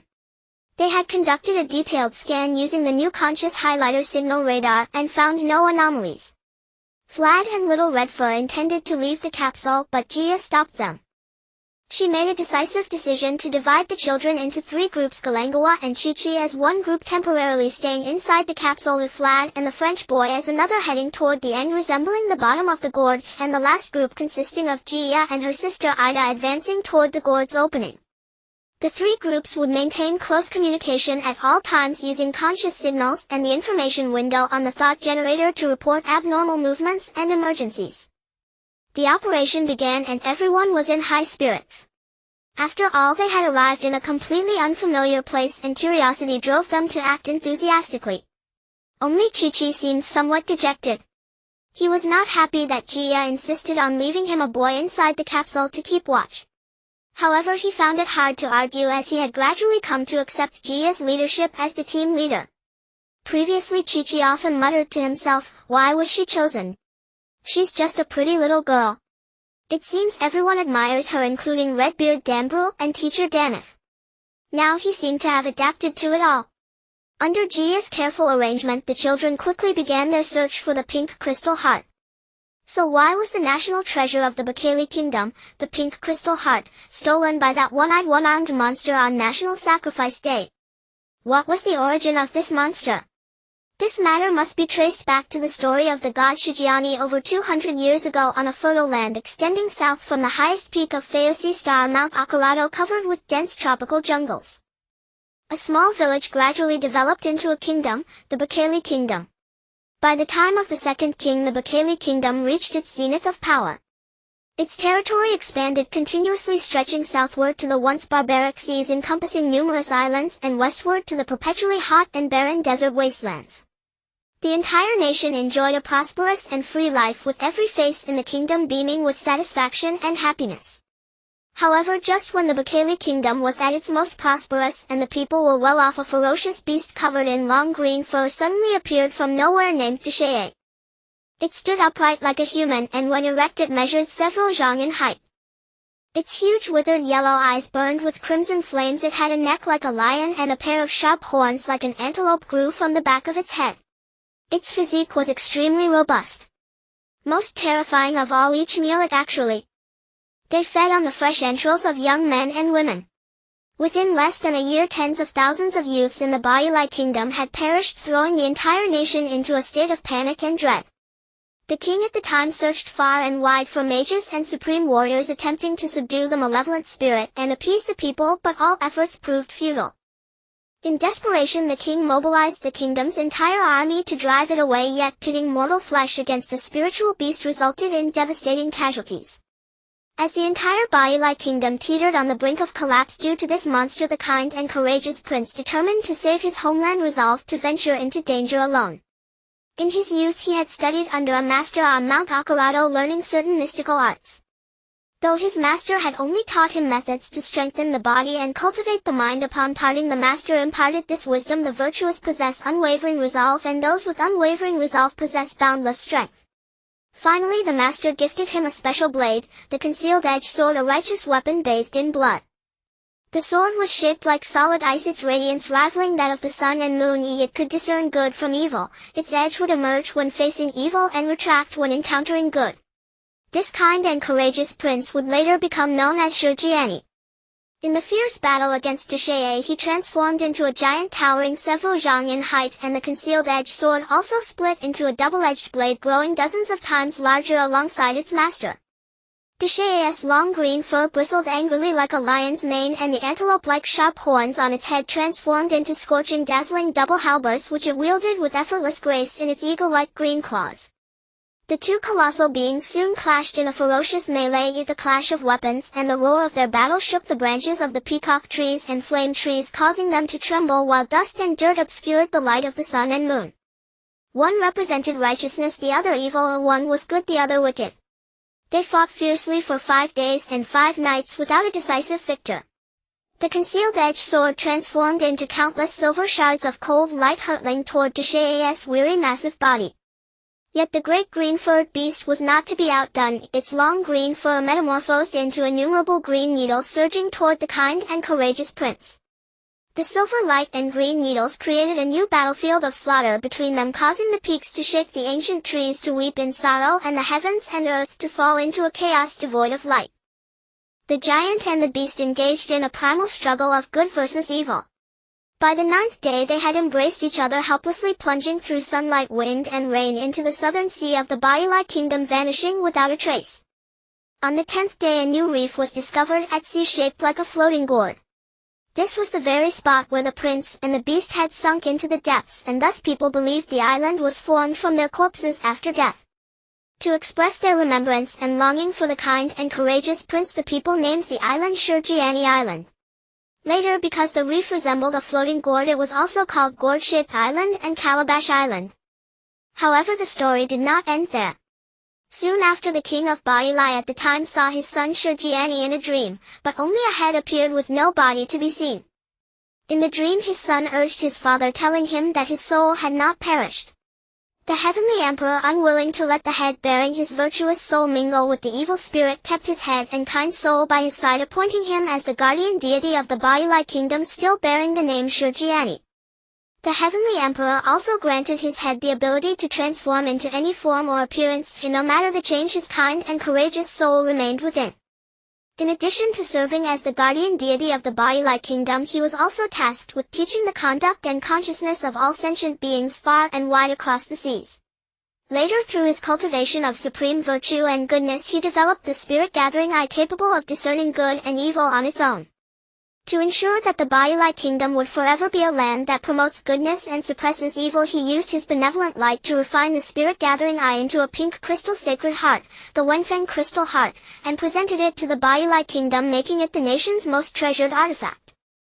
Years later, there was an old man who came from a neighboring country east of the Qihong kingdom. In his early years he had been exiled from the Qihong kingdom and had contracted a strange illness. In his youth, within just a few years, his wife and children had successively died of illness, which dealt a devastating blow to his mind. Gradually he developed a habit of suffering from nightmares. As he grew older, his condition worsened.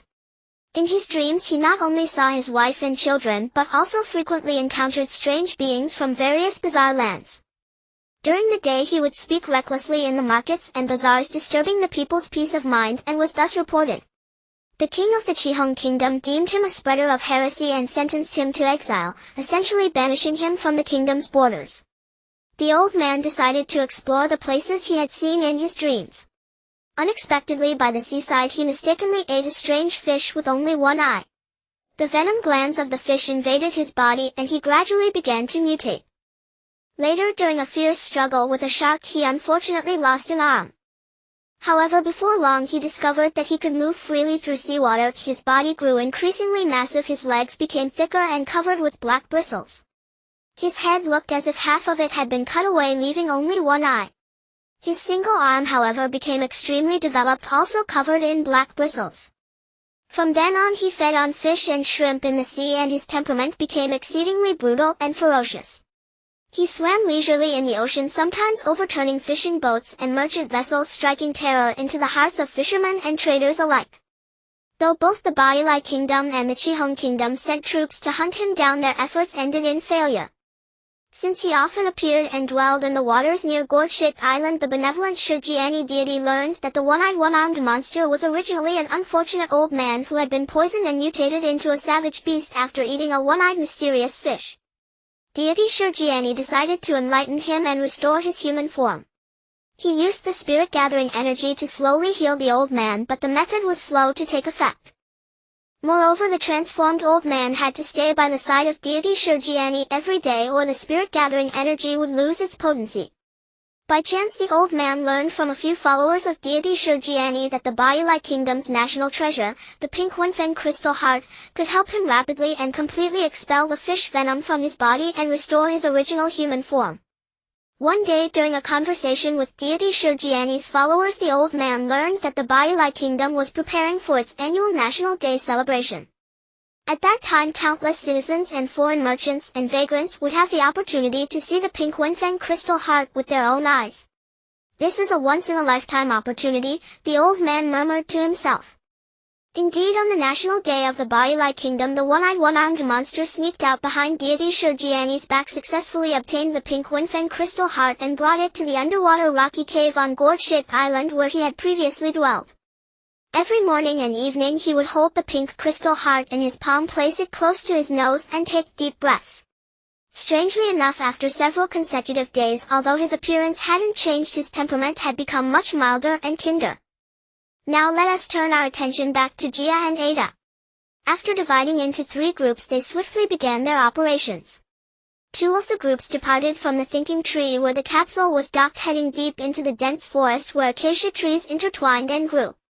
Jia and Ada tidied their attire and walked toward the gourd-shaped opening to the southwest as previously indicated on the consciousness radar map.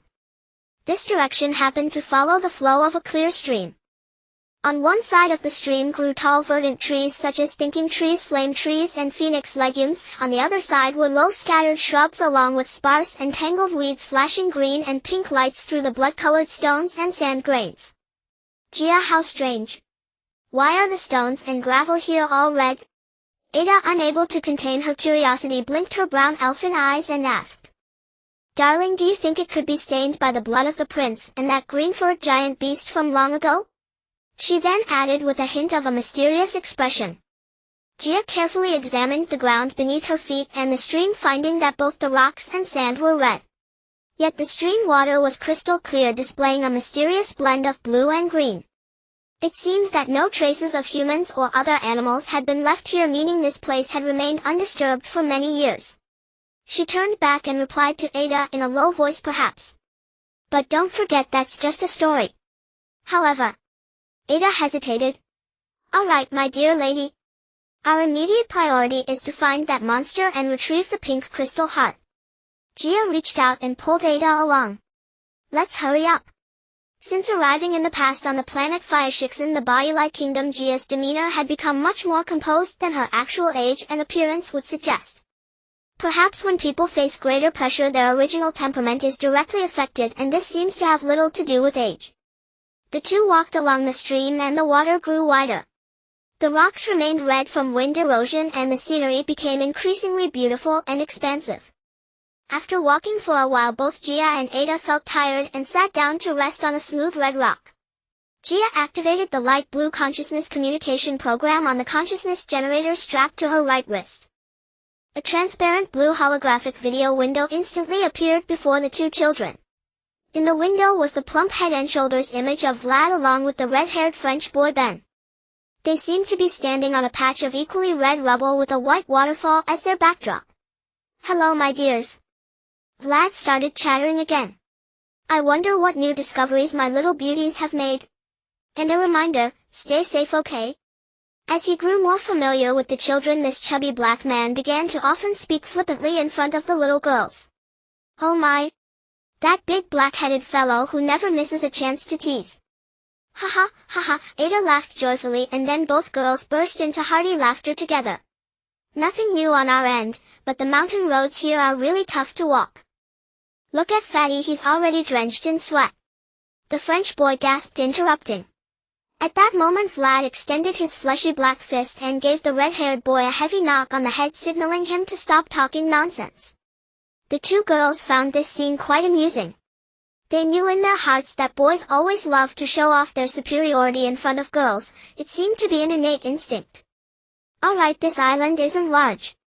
Let's try to reach the seaside on both sides before dark. Then if there are no major discoveries, we'll turn back and meet on the same side. Gia spoke with a tone of command. Remember, be sure to stay safe. Notify us immediately if anything unusual happens. You two little men keep it up. For us to return to Earth as soon as possible, I'll need you to put in more effort and attention, okay? Please. She then added in a gentle, encouraging tone. Gia lightly tapped the video button on the consciousness generator and the information window instantly switched to the interior of the capsule. Galangua and Chi-Chi appeared in the light blue window, cheerfully greeting Gia and Ada. The children exchanged information confirming that everything was going smoothly. Then Gia specifically reminded the companions in the capsule to be extra cautious. She told them not to think that staying inside the spaceship meant absolute safety and that they must never let their guard down. Gia closed the communication information window and was about to stand up to continue downstream along the stream with Ada when she suddenly heard a strange noise coming from the pool behind them. Gurgle, gurgle, the two children turned around alertly, nearly jumping. The stream was hissing with steam as if an energy source had boiled the entire pool of water. In the blink of an eye, steam permeated the entire sky above the creek. At that moment several bizarre birds flew in from somewhere, each with a blood-red beak and a body pitch black like charcoal. These strange birds bore a striking resemblance to crows, yet their size was several times larger than ordinary crows. Particularly striking was their crimson beak, disproportionately large for their frame, and their foreheads were as red as those of an adult domestic goose. They cawed hoarsely and frantically as if they had encountered a deadly intruder. This sudden spectacle indeed startled the two children. However, once they calmed down, they realized that these charcoal black giant birds seemed to be focusing not on them but on the bubbling surface of the water. At times they circled swiftly in the air, uttering strange cries with desperate intensity. At other times they landed right in front of Gia and Ida, as if deliberately warning the two girls to leave immediately. This made their already tense hearts tighten even further. The stream and the pool water boiled and surged toward the bank. Gia and Ida quickly dashed into the dense forest of ironwood trees and phoenix beans, soon hiding behind the enormous shadow of a large banyan tree, eager to observe what was happening in the water. Before long the pool water returned to stillness as if nothing had ever happened. Yet immediately after an even more tremendous roar echoed, as thunderous as distant thunder, shaking the soul. Slowly a crocodile head that resembled rotten wood surfaced from the water. Its appearance seemed to make the surrounding air freeze. Behind it was a huge hill-like wrinkled object that resembled a tortoise shell. This bizarre combination made one doubt their own eyes. It did not crawl onto the shore as if land held no interest for it. Its crimson murky eyes, brimming with a malevolent aura, stared fixedly at the black birds as if some deep-seated enmity lay between them. At that moment the crow-like strange birds all opened their gaping maws and spewed dazzling flames. The flames shone with a metallic luster under the sunlight, distorting the air around them. The crocodile with the hill-like shell was nearly set ablaze. It opened its mouth full of stained, uneven teeth and let out a sharp, piercing, eerie shriek. The sound echoed across the desolate marsh, sending chills down one's spine. The strange birds again encircled the monster, unleashing an endless, absurdly savage fight of biting and tearing. The intensity of the battle caused the surrounding vegetation to tremble as if the very earth quaked from the conflict. After this absurd battle had somewhat subsided, a voice came. "Hello, I've been watching you for a while, children." Gia gripped Aida's elbow tightly and looked around. "Oh? Did you hear that? Someone is speaking." Both children abruptly stepped back. Someone is speaking, seems to be talking to us," Ida said, anxiously furrowing her brow and listening intently. "Don't be alarmed. I will not harm you. I'm just curious, wanting to know where you come from and what you are doing here. You are looking for something, am I right? You can tell me your thoughts and perhaps I might be willing to help you." Gia realized that the thin, sharp, eerie, and intermittent voice was actually coming from the lush branches of the large banyan tree. Together with Ida, she searched hard but found nothing. Who exactly are you? Why won't you let us see your true face? Gia quickly stepped out from behind the banyan tree and asked loudly. Must be another ugly monster too afraid to show its face right. Ida suddenly recalled Shijiani's big head. Children, you are quite right. Perhaps my appearance is indeed unpleasing, but that is not important, nor is it the reason I do not meet you. In fact, it is you who do not wish to see me. However, this is only a part of your body acting up, not representing your entire will. When the time comes, you will naturally see me. The voice replied mysteriously. Oh heavens! What is he talking about? Ida complained. Is it my mind that's gone wrong or my ears? Please, what do you mean exactly? Then what exactly are you trying to tell us? Gia asked in a calm tone. You were just watching that bizarre crocodile and the blackbirds fighting, weren't you? I suppose you might want to know what kind of creatures they are and why they fight endlessly. The two girls exchanged glances for a few seconds, standing dumbfounded and silent. Suspicion emerged simultaneously in their lively eyes, their brows almost forming strange question marks. They are the spiritual continuation of Shijiani and Deshaye. The fire-spitting ones are golden silk birds transformed from the black obsidian on the belt of the brave and kind Bakli Prince Shijiani. And the creature with a shell like a hill and a crocodile head is the transformed hip bone connecting the spinal nerves of the evil spirit Deshaye. Since the day this island was born, their embryonic spirits began to sprout and grow simultaneously. At the same time, it was destined that they would engage in an irreconcilable eternal struggle. Perhaps the people of the Bakli kingdom thought that once their bodies turned into this island, everything would end and eternal peace would follow. But in truth, this is precisely the beginning of another form of conflict. The strange voice even revealed a faint trace of sympathy and sorrow. All the plants and animals on the island, from the largest to the smallest, are transformed from everything on Prince Shijiani's body and Deshaye's body. The tall thought tree is the continuation of the prince's neural cords, and this banyan tree is also transformed from his sinews and bones. Then who are you? Are you also something transformed from their bodies? Ida asked in astonishment, her voice trembling. The children stared at the direction of the voice as if awaiting some crucial revelation. The voice paused for a moment, then said, Indeed, you are a clever child. My origin is indeed related to them, but not entirely. I was originally a nameless wandering soul on this sea, drifting before this island was formed. I am a rootless spirit, never finding a suitable physical body to inhabit, so I have drifted for who knows how many years. Later, when this island appeared, so did this banyan tree, and it became my home. What? You mean you are, so this banyan tree is you? Gia and Ida exclaimed almost simultaneously in shock. Ha ha, ha ha, ha ha ha. He burst into continuous laughter. Yes, I chose the prince's sinews and bones as my eternal shell. Nothing could be more fitting. I have always been proud of this, for I have inherited his strong will and keen intellect. Here. Well, Mr. Banyan Tree? You don't mind me calling you that, do you? Thank you for telling us so many stories about this island. It has given us a deeper understanding of this unfamiliar place, and perhaps it will be crucial for us. Ida said with a surprised pout. Exactly. I think these stories will surely help us. We still have important things to do, so we won't disturb you any longer. Thank you. Gia kept wondering if this was all an illusion and decided not to waste any more time.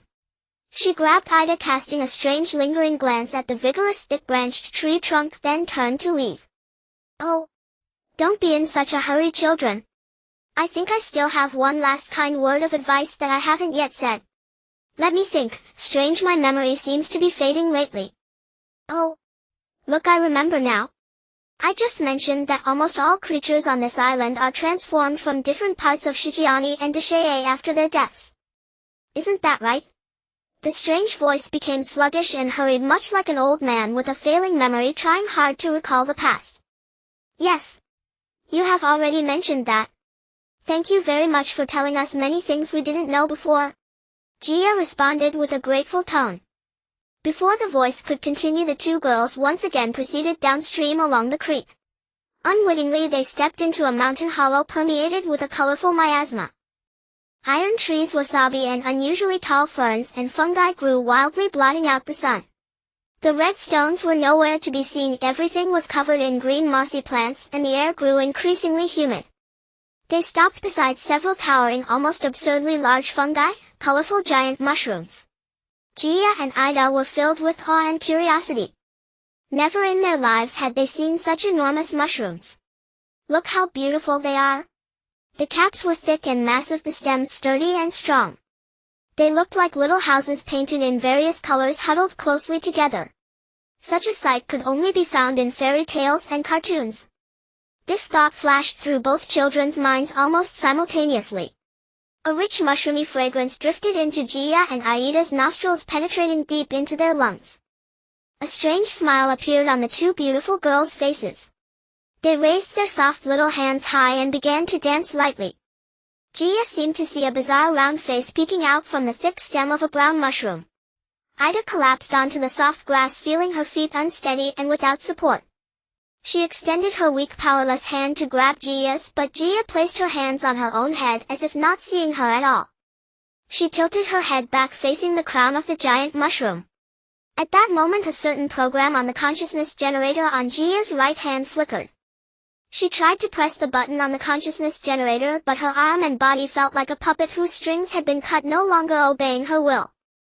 Only then did Gia suddenly realize something was wrong. Ida, get away. There's poison in the air. Jialanjiawa had been staying inside the capsule, keeping a constant watch on the consciousness sensor radar and the signals on the consciousness generator used for communication.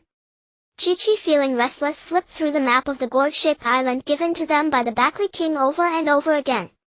Then he stared at the various signals on the consciousness radar display. Suddenly his dark eyes lit up on his lean face. Oh! Come and look! Chi-Chi shouted urgently. What is that? It seems to be moving toward us. He pointed at a small yellow dot moving across the consciousness radar display. Jialong immediately tensed up. Quick, check the map. What is that?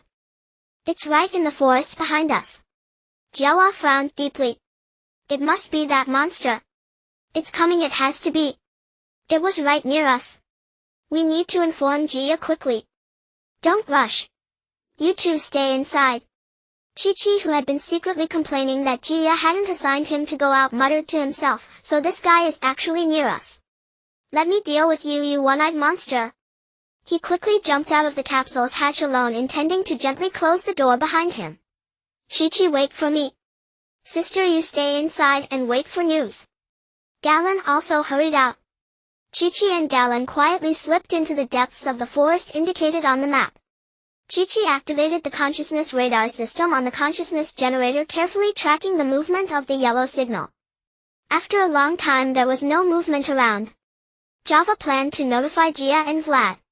She first tried to contact Gia but found that she could not open the other's information window after multiple attempts. This abnormal situation instantly made her tense. Gia and Ada might have encountered something that prevented them from opening the real-time communication window in time. Java dared not continue to speculate and quickly connected to Vlad's real-time communication window. At that moment Vlad and the French boy had reached a small call at the bottom of Gourd Island.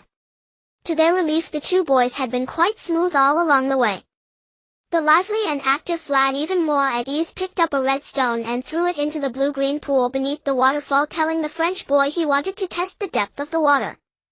The two children, laughing and playing, came to the seaside and sat down on a giant boulder as flat as if cut by a knife. They were joking about the island's environment and climate, wiping the wet sweat from their faces with their hands, when suddenly Java's real-time communication signal connected. Java hurriedly told the two resting boys about the possible trace of the one-eyed, one-armed monster near the capsule, and also informed them of the loss of contact with Gia and Ada. The black chubby boy and the French boy immediately used the consciousness communication program to contact Gia and Ada while planning to return to the capsule by the same route. However, the two girls' consciousness information windows could not be opened. They were stuck in a dilemma. The capsule side might indeed have found traces of the one-eyed, one-armed monster. Chi-Chi and the twin girls definitely needed support. What happened to Gia and Ada? Could they have encountered danger too? We have seen the skills of that one-eyed, one-armed monster. Could Chi-Chi and Gallon and Java handle it, let alone successfully obtain the pink crystal heart? The two were torn with indecision. Using the map on the consciousness generator, the French boy explored the possible location of Gia and Ada. Based on the distance, they should be near the seaside on the other side of Gourd Island. However, what reason could have caused them to suddenly lose contact? The two boys discussed whether to turn back or continue forward. In the end, they followed the French boy's suggestion and continued along the route planned at the start, heading toward the agreed seaside meeting point. In this way, they could find Gia and Ada as soon as possible and figure out what had happened to the two little girls. In fact, this would also bring them closer to where the capsule was parked. Because overall their route was just a large circle, but only if they moved fast enough. Gia struggled as if breaking free from a dream. Her legs, hands, and entire body were almost bound by some strange consciousness of her own. Because in that dream there were the warm sunny smiles of her parents and her own laughing face and sweet voice calling out to them. This feeling and situation, in fact, she had not experienced personally for several years. Ada also entered another strange dream. A huge cobra curled out from behind a beautiful fragrant mushroom, its terrifying head and neck winding toward her step by step. It stared at the two girls with eerie, greedy long eyes glowing green. "You are the most delicious ingredients that have come to me willingly. I really love the freshness of your flavor. Children, thank you for becoming my delicious feast." It licked its fire-like forked tongue in a singing rhythm, slobbering over the beautiful mushroom, leaving stinking drool. Suddenly Gia's long eyelashes lifted powerfully around her eyes, which were like gray-brown lakes. A strange and powerful force spread from her body to her limbs. She quickly grabbed Ada's soft little hand, and the two seemed to break free from two different dreams, one after another. They ran desperately along a path lined with strange flowers and herbs that shimmered with colorful lights. They startled all kinds of strange birds and beasts, insects with thin wings and chrysalises that had turned into colorful moths and butterflies. They made all sorts of strange sounds, forming gusts of wind in the ears of Gia and Ada. A winged hedgehog flew toward the girls, making a nauseating cry. Two white rabbits with pink eyes hopped at the front, turning their heads, eerily puckering their mouths at the panicked girls, their mouths moving as if speaking unclear words. Although the children had all received specialized learning and training in the future of the Kingdom of Pluto and could fully understand the languages of all countries, races, and even birds and beasts on Fios star 7,000 years ago, at this moment the two girls could not hear anything clearly. Only one word was frantically beating in their minds: run. Two giant frogs, yellow and red, larger than Gia's height, caught up. Their eyes were like the round scarlet headlights of a certain sports car. Each leap covered distances from 2 to 3 meters up to 5 or 6 meters, quickly catching up behind Gia and Ada. Their tongues were like two long, narrow, slimy, forked rubber bands, stretching and retracting flexibly. Since the tongues grew at the front bottom of the mouth, the extended part appeared even more exaggeratedly terrifying. Weak insects, moths, and butterflies were quickly sucked into the wide mouths, instantly becoming their delicious food. At a steep corner of a giant boulder, the two girls finally escaped them temporarily. They dared not stop and continued running. After an unknown amount of time, Gia felt her mind gradually clear. "Ada, how are you feeling?" she asked with difficulty. I'm much better, it's okay." Ada panted heavily. "Those beautiful big mushrooms, they're poisonous. We were poisoned just now." "That's right, the miasma there is indeed toxic." Gia's pace gradually slowed, looking nervously at Ada. "As long as we quickly cross this forest, we should reach the seaside. Many plants in the forest are poisonous, especially those with extremely bright colors. For example, those big mushrooms, the more tempting the color, the more toxic they actually are." "Oh, I want to know how you know all this. Dambrew and Lady Danif didn't seem to tell us these things, did they?" Ada began to look at Gia with admiration. "I learned all this from books myself. When I was little, my mother was busy all day and had no time for me, so she bought me many picture books. I had no choice but to spend every day with those books and the stories inside. Fortunately, I was quite interested in those books. The stories inside were very interesting and a lot of knowledge was really useful." Gia looked at Ada with a relieved expression. "Besides, that big green talking tree just now actually reminded us. It said many plants on this island are poisonous." What?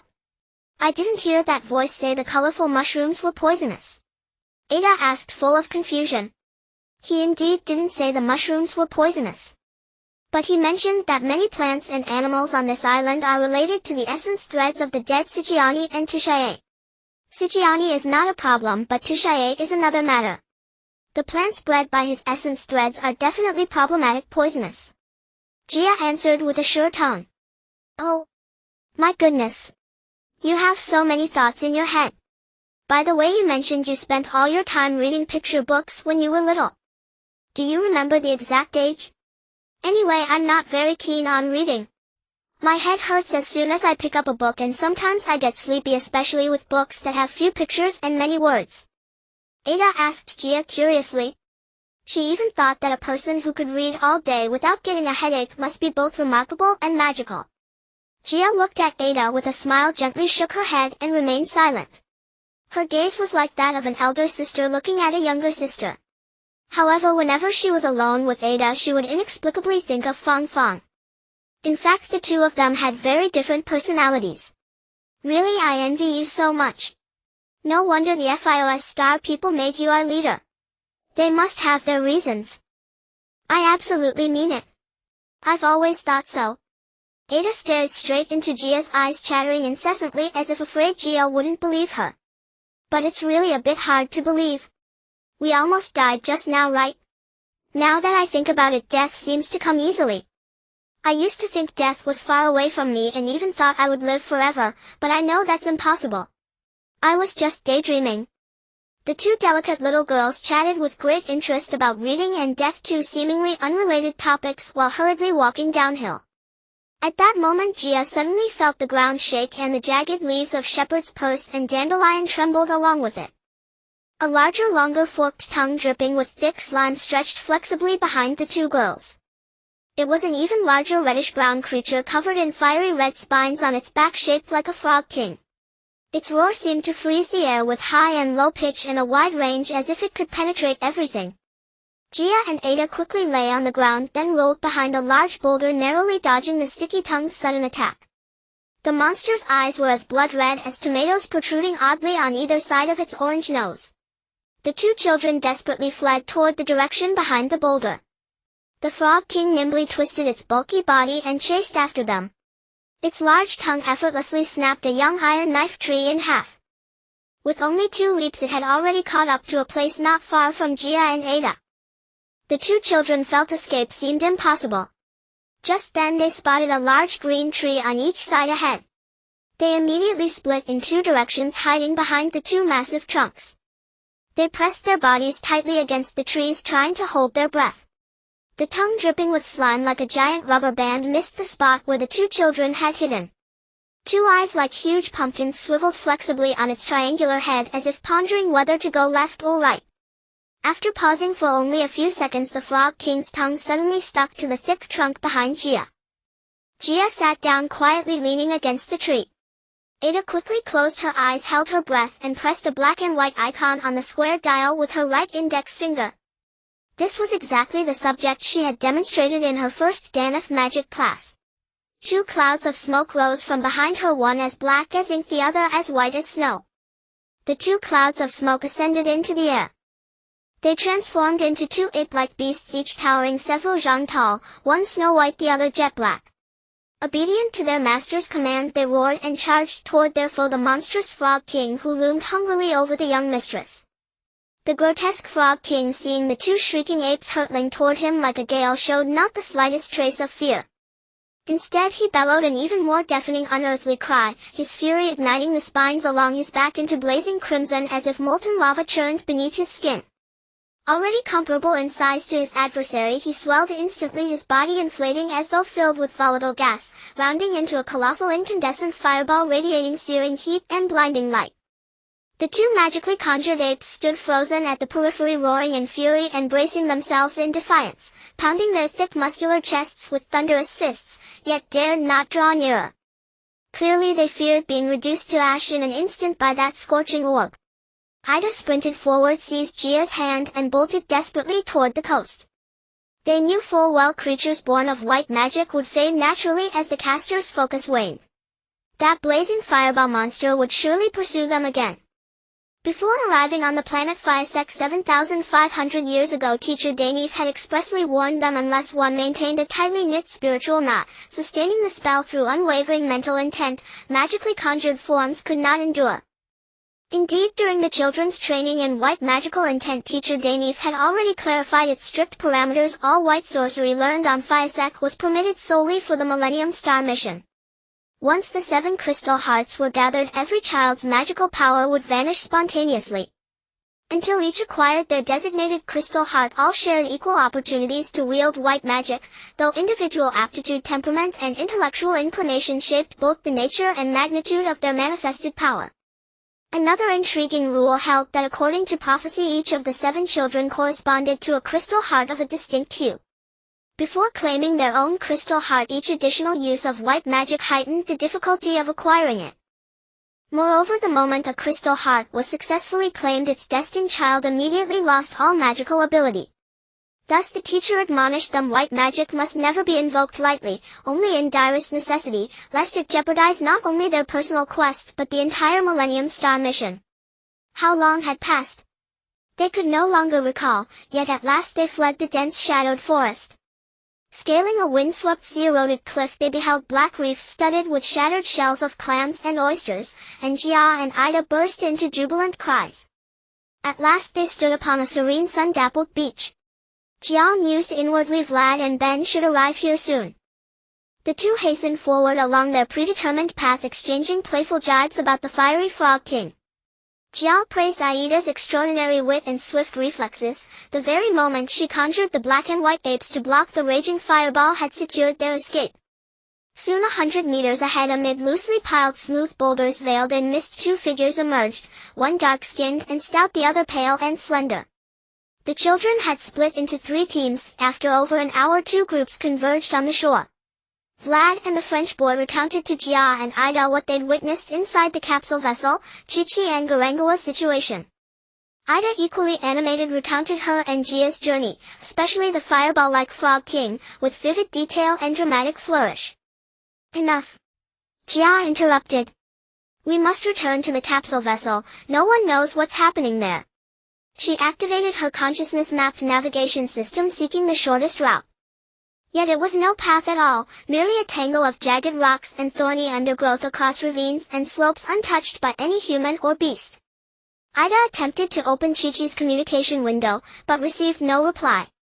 The French boy discovered Garang's comms device had likewise failed. Fortunately, Jia successfully contacted Garwa, who sat alone inside the capsule vessel, tense, anxious, awaiting word from the others. Garwa informed Jia, Chi-Chi and Garang have been gone from the capsule vessel for a long time, no word at all. I see only the yellow signal hovering motionless very near me. I suspect Chi-Chi and Garang have already located the one-eyed, one-armed creature, hence their silence and the failure of their comms windows. After Garang departed the capsule vessel with Chi-Chi, they followed the coordinates displayed on their consciousness radar, yet found no new traces upon nearing the target. Beneath the canopy of several phoenix trees, the yellow signal on their intent generator's radar pulsed directly beneath their feet. Chi-Chi and Garang searched thoroughly, yet though the signal glowed unmistakably below them, the area yielded nothing but the broad gnarled shadows of phoenix trunks. Then, woo-ah! Woo-ah! Woo-ah! A guttural cry erupted from the shadow of a phoenix bean tree, followed by the flapping of several black wings overhead. It was the same large-beaked golden-feathered birds that had once rescued Jia and Ida, now emerging from a hollow in a dead phoenix trunk. Seeing these strange avians for the first time, the 2 boys recoiled in startled awe. Chi-Chi and Garang pressed close against a phoenix trunk, when suddenly the thick layer of dry leaves and twigs beneath Garang gave way and he plunged downward. Chi-Chi strained desperately against the trunk's sinewy roots gripping Garang's hand, but slipped and both tumbled headlong into the pitch-black hollow. Mercifully, the hollow was shallow, only 3 to 4 meters deep, its walls interwoven with phoenix roots like bone and polished irregular stones. The instant they struck the rocky floor, Chi-Chi and Garang stood transfixed. Stalactites shimmered with soft iridescent light, the dominant hue a gentle roseate pink. The large-beaked golden birds and bats nestled silently within the dim recesses of the cliff face and the shadows cast by the stalactites, their eyes gleaming faintly pink. An eerie stillness reigned, broken only by the occasional drip of water onto stone and its hollow chilling echo. The closer they drew to the light, the broader their field of vision became. Eyes wide, breath held, Chi-Chi and Garang edged slowly forward, past columns of stone in myriad shapes along cool damp walls, toward the source of the brightest pink radiance. This pink light must emanate from the pink crystal heart. The thought stirred quietly within both their minds, and they readied themselves, hearts pounding. The pink crystal heart resonated perfectly with Garang, whose blue-circled bear and penguin emblem on her pink hoodie now glowed with a delicate roseate tint. From afar they saw the pink crystal heart resting upon a smooth stone plinth, while a massive disfigured figure, the one-eyed one-armed creature, sat nearly cross-legged on another flat stone platform facing away from their entrance mere meters from the crystal. Clearly their sudden arrival had gone unnoticed. Chi-Chi began inching cautiously toward the main cavern mouth. Garang followed silent and close. Garang sensed the opening might face the sea. He faintly heard waves crashing against distant reefs. The exit must lead to the sea, he murmured inwardly, when suddenly his foot caught on a slick moss-covered stone, nearly sending him sprawling. He recovered swiftly, agile and sure, but the sharp scrape startled the bats hanging inverted from the cliff wall. They scattered en masse, colliding, midair, wings beating wildly. The one-eyed one-armed creature whirled upright at the noise, yet the cavern's low ceiling forced him into a hunched half-risen stance. He furrowed his single brow, cocking his head to listen intently, then fixed his solitary glaring eye toward Chi-Chi's hiding place, alert and wary. Chi-Chi and Garang flattened themselves against the stone wall, breath suspended, only their frantic heartbeats and the dripping water echoed in the cavern's chilling silence. Tragically, the creature detected Chi-Chi's hiding spot, but his vision seemed impaired. Perhaps he merely tracked the sound's origin. He stretched out his lone massive hand toward that corner, as if Chi-Chi and Garang were fledglings trembling at the edge of their nest. That rigid, enormous hand swept blindly through the air, nearly grazing them several times. Finally it jammed tight within the narrow passage, immobile. Frustration twisted his features. He felt like a man swatting at a maddening fly he could neither catch nor crush. He clenched his fist and slammed it down like a sledgehammer, shaking pillars and ground alike, then shook his grotesque oversized head, snorting thunderously like a mule before twisting his warped body toward Chi-Chi's position. By then he had fully spotted the boy watching him warily. With startling speed his single arm shot forth, seizing Chi-Chi around the waist. Though his movements were ponderous, his lone arm and wrist moved with unnerving dexterity and strength. The boy thrashed and screamed. Garang, panic-stricken, snatched up a shard of rock and hurled it hard at the creature's head, aiming for his eye, yet it struck his left nasal ridge instead. To him it felt no more than a fleeting itch, utterly negligible.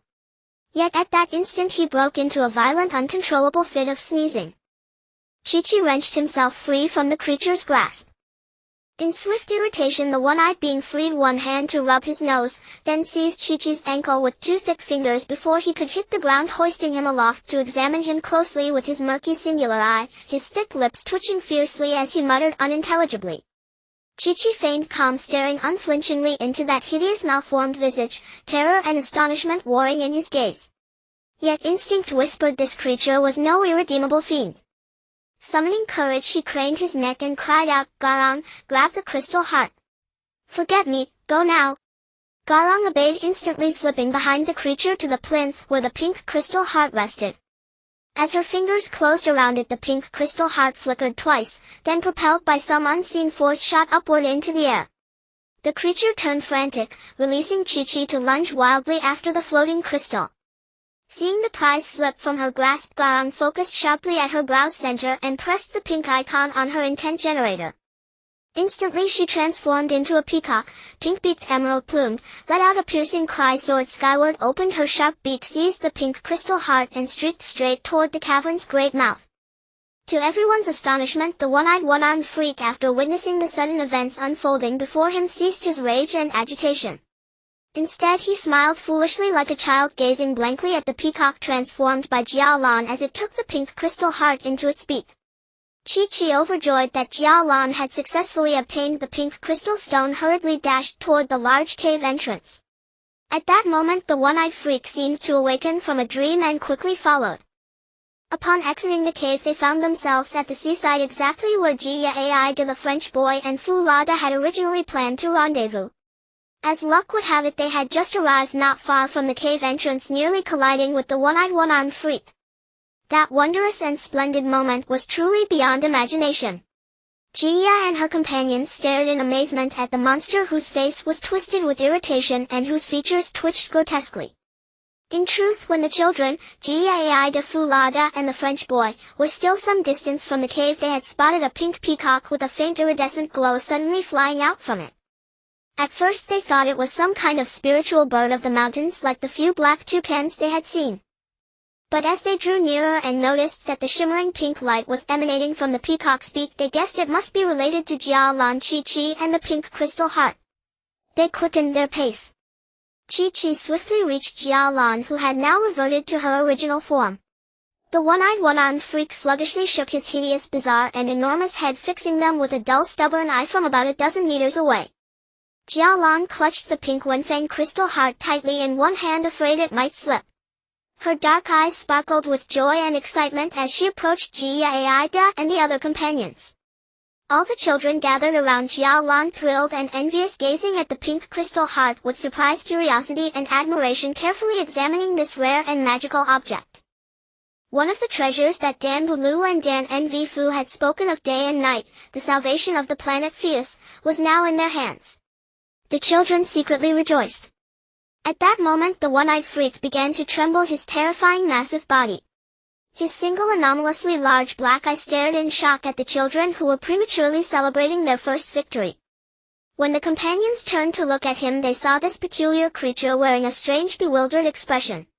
His one rough hand started scratching and kneading his ugly face, while his enormous head bobbed and twisted erratically as if admiring himself in a mirror. Now the children held their breath, watching him warily. Jia noticed that this poor hideous creature meant them no harm. Instead he seemed helpless, worried, and even strangely aggrieved. This outcome only deepened their curiosity, inexplicable sadness, and pity for him. The story of Shijiani and the gourd-shaped island flashed through Jiya's mind. She walked over to Jia Lan, carefully took the pink crystal heart, examined it closely for a moment, then placed it between her brows, closed her eyes, and concentrated. Then she pressed a pure white icon on the thought generator on her wrist and slowly raised the pink crystal above her head. Instantly beams of pink and white light radiated out, refracting toward the one-eyed freak standing frozen at the cave entrance. His enormous body was enveloped in pink and white light. Within the beams the veins and meridians throughout his body burned, circulated, and connected. The monster let out agonized roars, struggled, and then fell to the ground with a loud crash. The companions stared in astonishment at Jia and the monster. Jia's eyes were tightly shut, her flowing gray-brown hair like silk and smoke wrapping around her pale neck. After about a quarter of an hour the beams of light slowly faded from the monster's massive body. The children were astonished to find that the one-eyed one-armed freak had vanished. In his place lay an elderly man of about 60 with a kind face and intact limbs, as if awakening from a distant dream. The children fell into silence once more. Jia returned the pink crystal heart to Jia Lan. They exchanged deep affectionate glances, then burst into cheers of excitement clustering around Jia and Jia Lan. Using the energy of the pink crystal heart, Jia had successfully expelled the toxin the old man had consumed years ago from the one-eyed mysterious fish. The man regained his health and returned to his original form.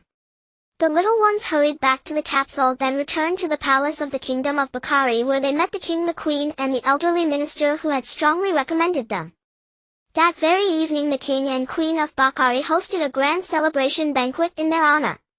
Everyone looked at the children with admiration, approval, and respect. They went to the square in Bakari city. Jia Lan Jiawa couldn't help recalling the first time they had come to this square. Tonight was such a peaceful night. The people of Bakari were a nation of song and dance. Men, women, old and young danced around bonfires. What stunned and amazed the children most was the long procession of elephants adorned with splendid harnesses. Their trunks curled into a loop, each holding a torch high toward the starry sky where a shooting star occasionally streaked across. Their 4 legs, as thick and solid as pillars, even danced in comical yet joyful steps. The next morning, when the king asked what reward the children desired, Jia had to honestly tell him the purpose of their journey, the ins and outs of the Millennium Star Plan, and the living conditions of the people on Fios 7,500 years later. She emphasized that the use of the crystal heart was to save the descendants of that distant future from their predicament. Unexpectedly, upon hearing this, the king's face darkened instantly. He glanced at the queen's astonished expression and they both shook their massive heads, reacting as if they had heard of a plow ox killing a tiger in the night. Seeing this, the elderly minister requested that the king arrange for the children to return and await news. A few days later, perhaps because the elderly minister persistently insisted before the king, or because Jia had mentioned that she belonged to the Shijiani sect, and Shijiani was the supreme deity in Bukhari of which the pink crystal stone was a part, the king could not dismiss Jiya's words. Thus the king had no way to evade Jiya's claims. Finally, after a vote among the subjects and the royal family's final deliberation, they decided to send their national treasure, the pink crystal heart, to their descendants 7,500 years later, hoping that they too would receive the blessings of this supreme treasure. The children bid farewell to the king and queen of Bukhari as well as the elderly minister who had always secretly supported them, and set off on a new journey with hearts full of joy and gratitude. When Jiaolan received the pink crystal heart from the king of Bukhari for the last time, something strange happened. The dazzling crystal, as if imbued with spirit, traced a heart-shaped arc in the air by itself, then like a pink sprite it slipped into the round emblem of a penguin and a bear on the chest of Jiaolan's pink hoodie. It automatically adjusted its size, becoming a raised heart that perfectly embedded itself in the badge covering the original logo. This uncanny moment made the children believe deeply in the mysterious prophecy of the Millennium Star. Back in the capsule, they reopened the map Dan Bulu had given them before their departure. They found the next location automatically marked with a red circle, a place named Luozi Kingdom over 3,000 kilometers to the northeast. After everyone was ready, the red-haired boy started the capsule spacecraft and headed northeast. The capsule sometimes stretched its chrome metal wings soaring above snowy silver mountains, sometimes it landed traversing the gray-yellow Gobi and plateaus on 4 retractable wheels. Soon they arrived at the foot of a perilous peak called Hendang Mountain, where another crystal, the blue Wenfeng crystal heart, lay hidden. The children eagerly opened Dan Bulu's map again to explore. Jia observed carefully and found that the real-time terrain features largely matched the annotations on the map. The entire mountain was mainly granite. Its peaks, sharp as blades, pierced the clouds. The mountain body was amber-white, glittering brilliantly under the sunlight. A narrow stone path wound up the mountain, the only way to ascend. Reaching Hendang Mountain meant entering the Luozi Kingdom. Hendang Mountain was not only the sacred mountain for ancestral worship in Luozi, but also the cultivation site of a renowned sage named Erkiu who had cultivated his mind and taught here. It was said that on his 111th birthday he wore a light-colored thin robe, rode a white-headed unicorn deer, and drifted westward with flowing beard and hair, never to be seen again. Some said he had passed away, others claimed he had ascended to immortality after death. In any case, he vanished without a trace. However, it was said that before his departure, at the invitation of the Luozi king, he compiled his life's teachings into manuscripts which were stored in the Luozi National Library of Scriptures. Yet according to legend, the Erkiu legacy in the library was not the only version of his teachings to circulate. This version was the imperial edition, likely abridged. The complete version was kept in the Daheng Pavilion on Hendang Mountain, condensed by the author into a blue Wenfeng crystal heart stored in the underground scripture chamber of the Daheng Pavilion, though no one had ever seen it. People said that most who entered the underground scripture chamber of the Daheng Pavilion never returned. Others said that before Master Erkiu left to prevent theft and disturbance by evil people, he set up numerous terrifying traps and secret locks in the underground chamber.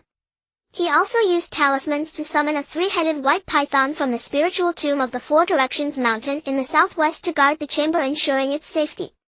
Some even believed that the blue Wenfeng crystal heart might be the remains of Master Erkiu after his ascension, as noted in the annotations of Dan Bulu's map. A 3-headed white python? Good heavens! I've only heard of 2-headed snakes. At these annotations, the girls erupted in excitement. Especially Aida, whose cute little mouth pouted, her cheerful brown eyes flickering with a complex mix of surprise, fear, and curiosity. Jiaolan Jiawa also became extremely excited. Jiaolan in particular still seemed immersed in the joy and relief of obtaining the pink crystal heart, apparently unaware of the coming difficulties and dangers. I've seen 2-headed snakes too, and cobras that dance to music, she replied vaguely. Yes, I've seen them too, her sister Jiawa echoed. Jia and Chi-Chi appeared much calmer. After all, Chi-Chi knew in his heart that this blue Wenfeng crystal heart belonged to him. The Millennium Prophecy mentioned that each child corresponded to one Wenfeng crystal heart. For this reason he even secretly steeled himself, thinking I must obtain it brilliantly or it would be too embarrassing. A girl has already completed her task smoothly, I can't let things slip here. He encouraged himself inwardly, trying to appear calm and composed on the surface. In reality, Chi-Chi was a prideful and competitive boy. Although he looked more delicate and thinner than the other two boys, inside he harbored a stronger stubbornness and an unwillingness to lose. However, his excessive pride often brought him unnecessary psychological burdens, becoming a heavy liability. This character formation was likely closely related to his childhood environment. Speaking of which, he and Jia shared a remarkably similar fate. Both grew up in single-parent families formed for different reasons. Jia's exceptional maturity and calmness in facing situations, showing precociousness beyond her age, stemmed from this. Both children harbored the same sense of inferiority which drove them to strive to excel in every task, essentially maintaining an inner balance. This made them work harder and more cautiously in everything, as they absolutely did not want to appear inferior to their peers. Yet beneath this inferiority a hint of arrogance inevitably lurked. Fu Lada was an emotionally volatile child, complaining about minor injustices and getting excited over small touches. However, in his world all these emotions passed like a fleeting moment. This temperament seemed incongruous with his dark, sturdy appearance. And the tendency to show off was almost a common ailment among children of this age, especially in front of the opposite sex. No one wanted to appear weak. Suddenly confronted with the troublesome three-headed white python, his first reaction was not to show fear and be looked down upon, yet he couldn't help muttering a few complaints. This old man is really something. Since he planned to leave the thing for future generations, why set such a monster to guard it? Isn't that just asking for trouble for us? The red-haired French boy Ben always liked to think things through and use his brain. But he was overly inquisitive, with too many questions in his mind, often causing himself unnecessary worry. Regarding the same three-headed monster, he just wanted to ask, do you know where it came from? And he would dig deeper. Why is it white instead of another color? And why 3 heads instead of 4? In this he was quite similar to Aida. Jia carefully shared the detailed content and annotations of Dan Lulu's map with every companion and planned to discuss a new action plan together. The children eagerly voiced their ideas. Finally, they unanimously decided to park the capsule on top of Hundang Mountain, not far from the Daheng Pavilion. Since the mountaintop was sparsely populated, they naively thought they might be able to obtain the crystal stone without disturbing nearby residents, as if by stealth. Under Ben's skilled piloting, the capsule successfully landed on a flat stone platform in a rocky hollow on the summit of Hundang Mountain. Less than 100 meters from the spacecraft, they could see the Daheng Pavilion, which housed the blue crystal heart. Before landing, they had conducted a preliminary survey of the Daheng Pavilion. The results showed that it was nothing more than a very ordinary small wooden structure. Its architectural style resembled ancient Chinese vermilion pillars and painted wooden windows with simple bold geometric patterns and grand avian lacquer paintings and carvings. It featured a flat roof with double eaves and dark tiles and a stepped facade. On the left and right sides stood 2 lacquered wooden corridor pillars and 2 worn stone statues of auspicious beasts, fire-spitting pylons with open mouths staring at the sky, crouched on either side of the thick red lacquered wooden gate. However, when the children stepped out of the spacecraft and approached unexpectedly, there was not a single person in sight outside the Daheng Pavilion. A few steps of granite stone, slightly grayish-yellow and polished to a shine, were scattered with a few slightly yellowish leaves of plane trees and ginkgo. The 2 vermilion wooden doors were mottled and faded. An ancient bronze lock ring held a thick rusted iron chain which tightly gripped the 2 large bronze rings on the nostrils of the bronze lion heads on the doors, as if sternly warning people. Do not approach me or you will pay a grievous price. Only a plaque painted in black bearing golden inscriptions resembling ancient hieroglyphs that read, Daheng Pavilion, remained intact, hanging beneath the weathered eaves, emitting a soft warm glow. Jia approached first, with Ada close behind. Chi-Chi and the other children also slowly advanced, stopping at the foot of the 2 steps. Just then a long chilling meow echoed through the air, causing everyone to halt in their tracks. A scrawny bristling black cat suddenly shot out from behind a wall curtain, its round green eyes glinting as it stared menacingly at the group of young strangers. It's just a cat. The boys scoffed with a hint of disdain. The girls in turn widened their eyes of various colors and shot back defiant looks. Oh! Why is there a cat here? Garan exclaimed in surprise. Look how thin it is, it must be a stray probably starving for days. Her sister chimed in. Look. It's glaring at us with such malice. Those eyes are truly unnerving. Ada was about to bend down to try and befriend the poor creature as she always did with small animals, reaching out to soothe its hostility and show that she was a friend, not an enemy. But Gia stopped her decisively. Careful. We don't know its origins yet. Better not provoke it rashly. The black cat's eerie gaze swept around its raspy tongue, gently licking the fur on its front paws, its round eyes emitting a faint green glow. It then stretched its neck and let out a few chaotic yowls at the children, its head occasionally tilting upward. The sound seemed as if it wanted to tear something apart, both bizarre and terrifying. As Gia and her companions tentatively took a few more steps forward, something unexpected happened. From every rafter, eave, wall, curtain, and even behind the plaque of Dahang Pavilion, countless black and white beasts, cats, leaped out screeching wildly. Their cries were identical to the first one, piercing and blood-curdling. The children could hardly believe such sounds came from those scrawny tiny bodies, as they carried an inexplicable sense of sorrow and desolation. Panic-stricken, the children quickly formed a back-to-back circle, bracing themselves for any potential attack from the frenzied black and white beasts that seemed to emerge from nowhere. Some of the cats scraped their paws against the bluestone ground in agitation, producing grating sounds like little butchers sharpening knives. Others strained their necks, yowling incessantly. A few even poised themselves, ready to lunge at the children with fierce aggression. In this situation, Gia and her friends felt as if an entire army was bearing down on them, leaving them isolated and helpless. Those black and white little creatures, usually seen as adorable and endearing, were hardly associated with any major threat. But now every single one of them bared their teeth, revealing ferocious expressions. Their savage demeanor was no less than that of hungry leopards or tigers, except for the vast difference in size. It was as if they intended to tear the children into pieces and devour them as a sumptuous feast. They leaped about, glancing left and right, their front claws sharpened on the stone floor, glinting impatiently. Quick! Use the Isue Hangguang sword. Gia reminded her companions to press the sword-shaped button on their intention generators. The moment she spoke, a gleaming sword of different colors appeared in each child's hand. Each blade, about a meter long, radiated a chilling light, its hue matching the color of the child's clothing. Among all the white magic extension techniques, only the Isue Hangguang sword could be used freely by the children from start to finish until they completed their mission and returned to the kingdom of Plato. Moreover, it was not included in the rules that increased the difficulty of acquiring one's own crystal heart. In other words, after obtaining your own crystal heart, no other higher-level white witchcraft or spells extended by the intention generator would be available except for this sword. Thus the Hangguang sword was Garan's only weapon at that moment. In front of a dilapidated main hall with a lacquered wooden structure and an ancient Eastern charm, a group of black and white cats baring their teeth with ferocious expressions were locked in a fierce confrontation with 7 children wielding Hangguang swords. The blades shimmered in 7 colors: red, green, blue, white, purple, pink, and yellow. In truth, the two sides were already entangled in a chaotic melee. This was the first time the children had engaged in close-quarters combat since embarking on this mission, and they never expected their opponents to be a pack of stray cats.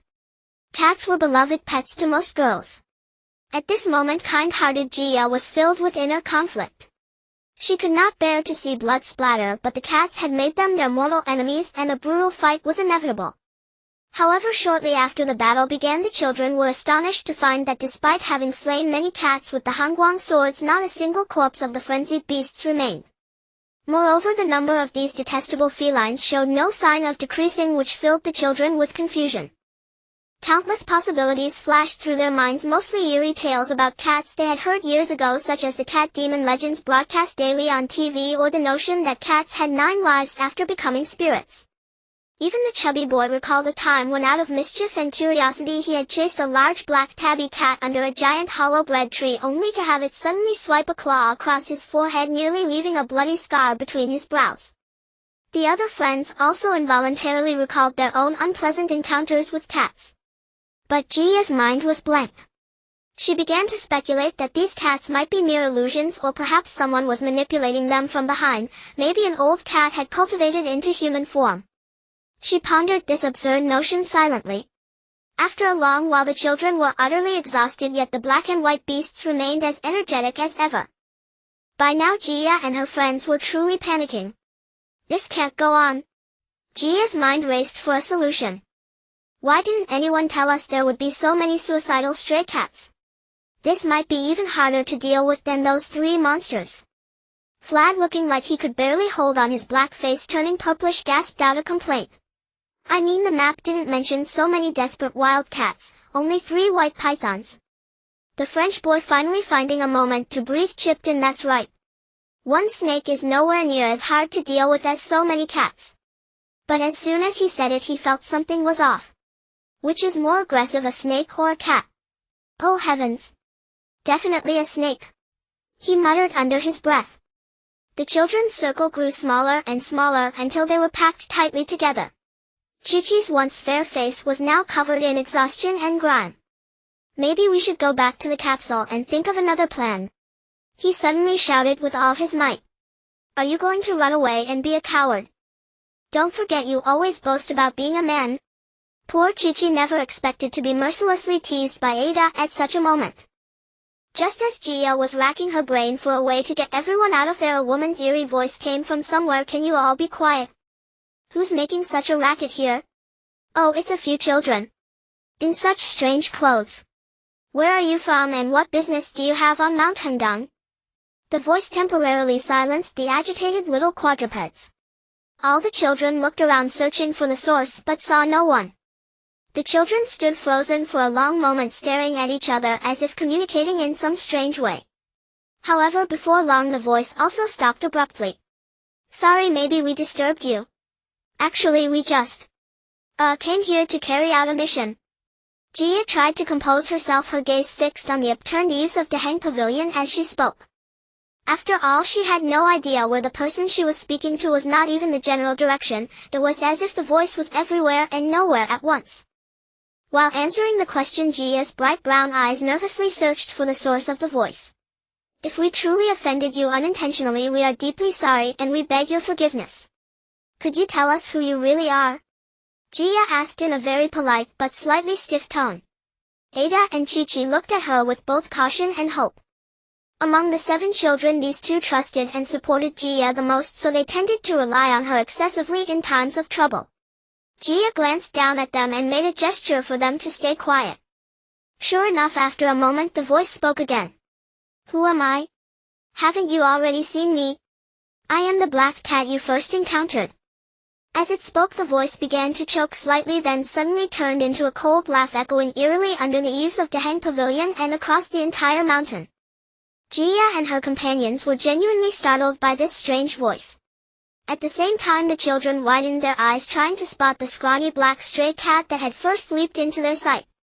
But it was nowhere to be seen, leaving only a group of black and white beasts with darting eyes staring at them in terror. Hearing this response, Chi-Chi's body trembled violently and he felt a chill at the back of his neck. Because he suddenly remembered that it was he who had severed one of the front paws of that first black beast with his blue glowing Hongguang sword, and then it disappeared without a trace. The severed paw vanished along with it. Not even a trace of blood remained on the Hongguang sword. Could it be hiding somewhere after being injured? That poor stray cat could actually speak human language. How terrifying! He muttered to himself. Oh! See that? Another monster. Let me handle it. To everyone's surprise, the chubby black boy eagerly volunteered. Clearly he also wanted to take the opportunity to test his white magic. But Gia stopped him again. Don't you remember? The more we use magic, the more trouble we might face later, a special rule in the 1,000-year prophecy. Let's observe the situation first and minimize the use of white magic. Vlad let out a frustrated, and fell silent, though he still looked reluctant as he stepped back. I see that none of you seem like bad children. If you're interested, I'd like to tell you a story, the voice continued after a quiet pause. The children remained silent, showing their willingness to listen. The voice, as if coming from the heavens, went on. Don't be afraid. Though I am no longer human, I am not an evil monster. I am the soul of a human who borrowed a cat's body. The voice seemed moved by its own words and began to sob openly. You may find it hard to believe, but I am the queen of the kingdom of Roz. The children exchanged astonished glances. The mysterious voice continued. It's a long story. Many years ago I was selected to enter the palace and became a common maid. The king was no longer young at that time, but the queen and several consorts had not borne him any children. As the ruler of the nation, he was deeply anguished that there was no heir to inherit the throne. Thus he was often gloomy and drowned his sorrows in wine. Then by chance I discovered I was carrying his child. My heart was full of both joy and fear. Eventually the news reached the queen and the other consorts. They feigned delight on the surface but harbored deep hatred for me. They sneered at me before the king and secretly made repeated attempts to harm me and my unborn child. I was merely a lowly maid with no status and little power. After a difficult labor I gave birth to a baby boy. With no other choice, the king secretly arranged for me, my child, and 2 close maids to live in Daheng Pavilion, which was then a Taoist temple. The court historian Erkiu, entrusted by the king, accompanied us to Daheng Pavilion to protect our safety. Later he became the child's first teacher. Erkiu, the renowned sage. Jia suddenly interjected boldly. Is that the old man who rides a white unicorn deer? That's right, child. But that was later. Don't rush, let me finish. So a dozen years passed in a flash. My son grew up and received careful guidance from Master Erkiu. Later the king, longing for his son, sent for us to return to the palace and promoted me to consort. Erkiu chose to stay at Daheng Pavilion on Mount Hendang and officially became a Taoist cultivator there. Before long his virtue teachings and reputation grew far and wide across the entire kingdom of Raz. Hearing this, you must think it was a happy ending. But this seemingly smooth and perfect outcome was precisely the beginning of misfortune. During a palace banquet, that venomous woman, the queen, conspired with several other consorts to poison my food and killed me. She had also premeditatedly summoned a sorcerer to use black magic to seal the virtuous essence of my soul under the poisonous cypress tree behind Mount Hendang, preventing me from reincarnating and turning me into a wandering ghost. In the end I had no choice but to possess the body of a black tabby cat I had raised at Daheng Pavilion during my lifetime. Speaking of this cat, it was truly pitiful and innocent. Soon after I returned to the palace, Erkiu left Daheng Pavilion and the cat became a homeless stray. What about your son? Did he later ascend the throne? Chi-Chi suddenly asked. Why didn't he come back to save you? And the old king, why didn't he seek justice for you? Ada, quick-witted and fast-talking, jumped in. During the narration Jia remained silent, her face solemn. All matters of the palace. You are still children and simply cannot understand. The mysterious voice, now fading in and out, began to sigh, hesitating before continuing. Actually, after I died, before my soul possessed the black tabby cat, I returned to the palace once because I was worried about my child, afraid he might meet the same fate as me. Fortunately, I later learned that the king had already passed the throne to my son.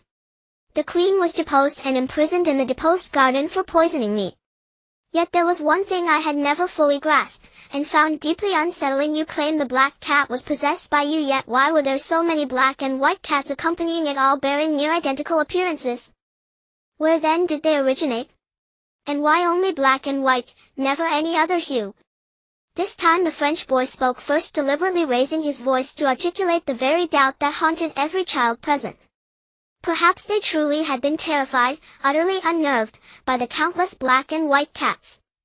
After all, even the humblest creature, a mere grasshopper, may seem charming when encountered alone, perhaps even inviting capture and playful inspection, but when multiplied beyond reckoning it transforms inevitably into a harrowing calamity. At that moment the voice returned, low, almost eerie, as it murmured, well, this. Ha, ha ha ha. She laughed again, feigning mystery, but this time her laughter was not the chilling, hollow kind of before. It welled up from deep within, warm, unrestrained, genuinely joyful. They are but phantoms conjured by my consciousness, the twin shadows of duality in all things utterly illusory. Merely reflections within my spirit as a wronged soul, if for reality manifests only in opposites, thus black and white alone suffice. If you doubt me, look again, do they remain? The children suddenly snapped back to awareness, scanning frantically around, only to find that those snarling four-legged creatures of black and white had vanished without trace. Not even the faintest remnant lingered in their wake.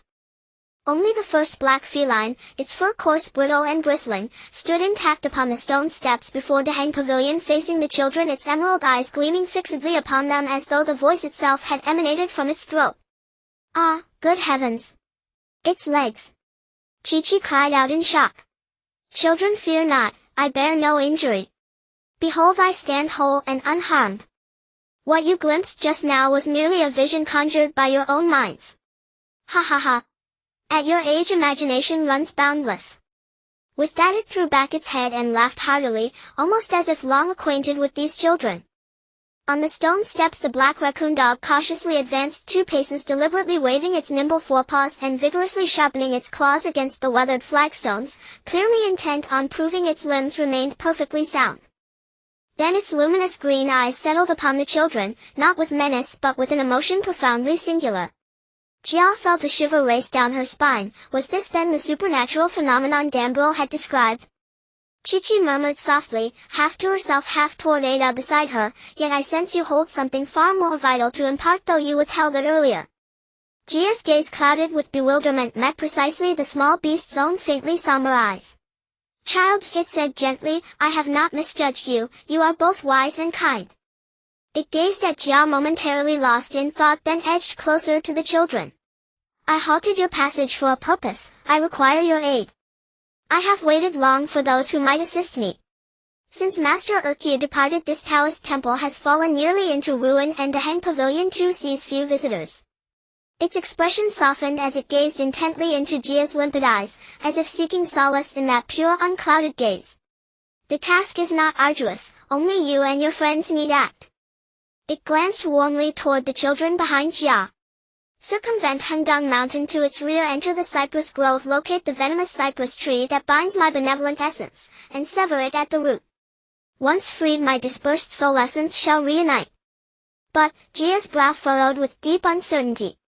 To identify the sole venomous cypress among an entire grove, what distinguishes it from ordinary cypresses? None, visually they appear identical. The black cat lifted its head thoughtful, then lowered it slowly. Yet there exists one method. Along the banks of Hui River, some 20 kilometers southeast of Hundang Mountain, lies a vast grove of pepper trees.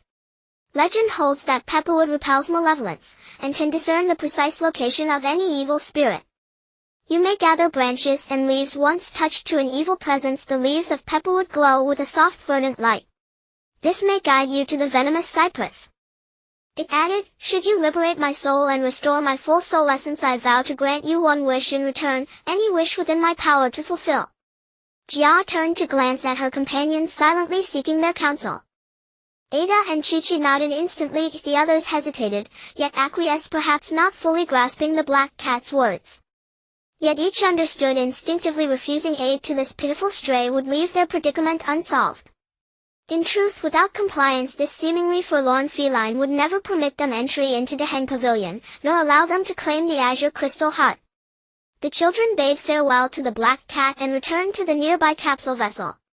Following its guidance, they soon arrived at the great pepper grove beside the Hui River. A low-growing shrub-like species, its slender jade-green branches bore pairs of bean-shaped leaves that shimmered brilliantly beneath the sun. And it exuded a sharp, natural peppery aroma, pungent and unmistakable. Jia and her companions, heeding the cat's instruction, each broke off several sprigs of pepperwood. The acrid scent stirred within them a strange exhilaration. Ada even fashioned a crown from the twigs and wore it atop her head. They reboarded the capsule vessel and returned to the cypress grove behind Hundang Mountain. They scattered, each brandishing a vibrant green sprig of pepperwood, and ventured deep into the grove. After a long while they reconvened at the appointed spot, yet no leaf glowed with green light. Did we veer off course? The children began speculating wildly. The grove is modest in size, fan-shaped, spreading downward along the hillside. Regrouping, they turned as one and retraced their steps, searching anew where they might have overlooked. The grove stood impeccably ordered. Towering straight-trunked cypresses stood like ranks of soldiers awaiting command. Beneath them no tangled underbrush or gnarled ancillary trees grew, only a lush carpet of ryegrass stretching outward in a sea of vivid tender green. Just as they prepared to rest beneath an unusually prominent cypress, the pepperwood sprigs, held in hands and scattered across the ryegrass, suddenly flickered with a soft pale green luminescence like miniature lanterns newly lit. A collective gasp rose, then cheers erupted. Tension surged instantly. Without hesitation they hurled every sprig toward the nearest most massive cypress trunk. True enough, the leaves flared ever brighter. Only then did they notice this was a colossal giant soaring dozens of meters high, its dense canopy blotting out sky and sunlight, yet otherwise indistinguishable from its kin. Jia shouted, stepping backward to warn everyone, "Fall back, quickly." Then she pressed the sword-shaped icon upon her mind trigger device, and a gleaming blade materialized in her grasp. Seeing this, the others likewise summoned their Han Guang swords. Just as they raised their blades to strike the monstrous trunk, the cypress seemed to awaken, an intelligence piercing their intent as if reading their very thoughts. In an instant its upright branches recoiled downward, slithering earthward like serpents newly roused, winding sinuously toward the children's waists, ankles, and wrists, gripping their swords. The children slashed frantically, severing necks and torsos of these living serpents. Galen stumbled, caught fast by one vine coiling tightly around her lower body, immobilizing legs and waist alike. At that moment another sentient branch, seemingly coordinating with the first, snaked forth and clamped onto Galen's sword-wielding right wrist. With her left hand she strained desperately to pry loose the coils at her waist, but they tightened like wound springs, inexorably constricting. Galen cried out, "Help!" Instantly Chi-Chi leapt forward, swinging her blade. A flash of blue light severed the vine at Galen's waist. Another blue arc cleaved the one binding her wrist. Galen collapsed heavily. Her younger sister Gawa rushed over, and together with Chi-Chi they lifted her up. "Run, Galen Gawa, run now! Get clear!" Jia shouted from afar. At that very instant Flad was ensnared, his throat encircled by a long sinuous tendril. Panic seized him, he dropped his sword, seized the vine with both hands, his plump face flushing crimson, purple mouth straining soundlessly. As suffocation loomed, a flash of green light appeared behind him. The French boy had intervened. Clutching each other they staggered toward Jia and Ada. Jia, Ada, and Chi-Chi swung their swords wildly, segments of vine fell like severed serpents. But unexpectedly a viper-like tendril locked onto Ada's ankle, lifting her bodily poise to hang her upside down from the cypress. "Jia, save me!" Ada cried instinctively. Jia whirled, only to find her own ankle already gripped tight by a newly sprung tendril. Yet she reacted instantly, her right-hand blade flashed white, severing the vine at her ankle. Then she sprinted to Ada's side and struck again, another white arc, and Ada tumbled down, landing squarely atop Jia. Chi-Chi shouted, "Run, now! We must flee!" The children retreated hastily along their original path, escaping the venomous cypress's lethal reach. "Damn it, this wretched black cat meant to kill us!" Flad's face and neck flushed crimson. He'd broken his usual restraint, never before cursing before girls. "I'm certain this vile stray—" "No! It's no stray!" Chi-Chi interjected sharply. "I'll call it a stray, damned stray. It foresaw our failure, and sent us anyway, clearly intending to use this deviltry to destroy us. Its malice runs deeper than we imagined. Look what it nearly did to me." He rubbed his swollen, reddened throat, seething with indignation. "Indeed, we're truly doomed. This is no ordinary tree, it's a spirit-possessed entity just like those in ancient myths. How could we possibly cut it down?" Gawa, tending her still shaken sister, spoke timidly. After a pause Galen steadied herself and offered quiet reassurance to her younger sibling. "I'm fine, don't worry about me." Jia watched her friends closely, each face etched with raw terror. "Don't panic, the black cat warned us plainly. This is a tree infused with malign spirit, anchoring a fragment of the queen's soul essence. Its extraordinary evil power was inevitable, our oversight not fate." She spoke calmly, offering comfort. "Precisely. Jia's right, we should have deployed the most decisive method from the start, eliminating the threat entirely, and spared ourselves this ordeal." Ada habitually followed Jia's statements with her own summation, refining it into fresh insight. Though all new mind trigger devices and high white sorcery wielded greatest force, such power drained their innate energy, and would render subsequent trials infinitely harder. Still, when crisis strikes we must employ them. Now I'll uproot that demon tree entirely, and see how it dares oppose us." The stout boy began shouting again, this time with unmistakable resolve. "Good, we go together." Chi-Chi and the French boy stepped forward in unison. "Yes." For once the three boys aligned in perfect accord. Wait! Jia urgently intercepted them. You're absolutely right. Regardless, we must eradicate this spirit-possessed tree. Even if not to restore the black cat's soul essence, we cannot allow this malign-infested tree to harm others, especially with such brutal cruelty. Yet this tree bears potent black sorcery, requiring a flawless strategy. Rushing back now would be reckless.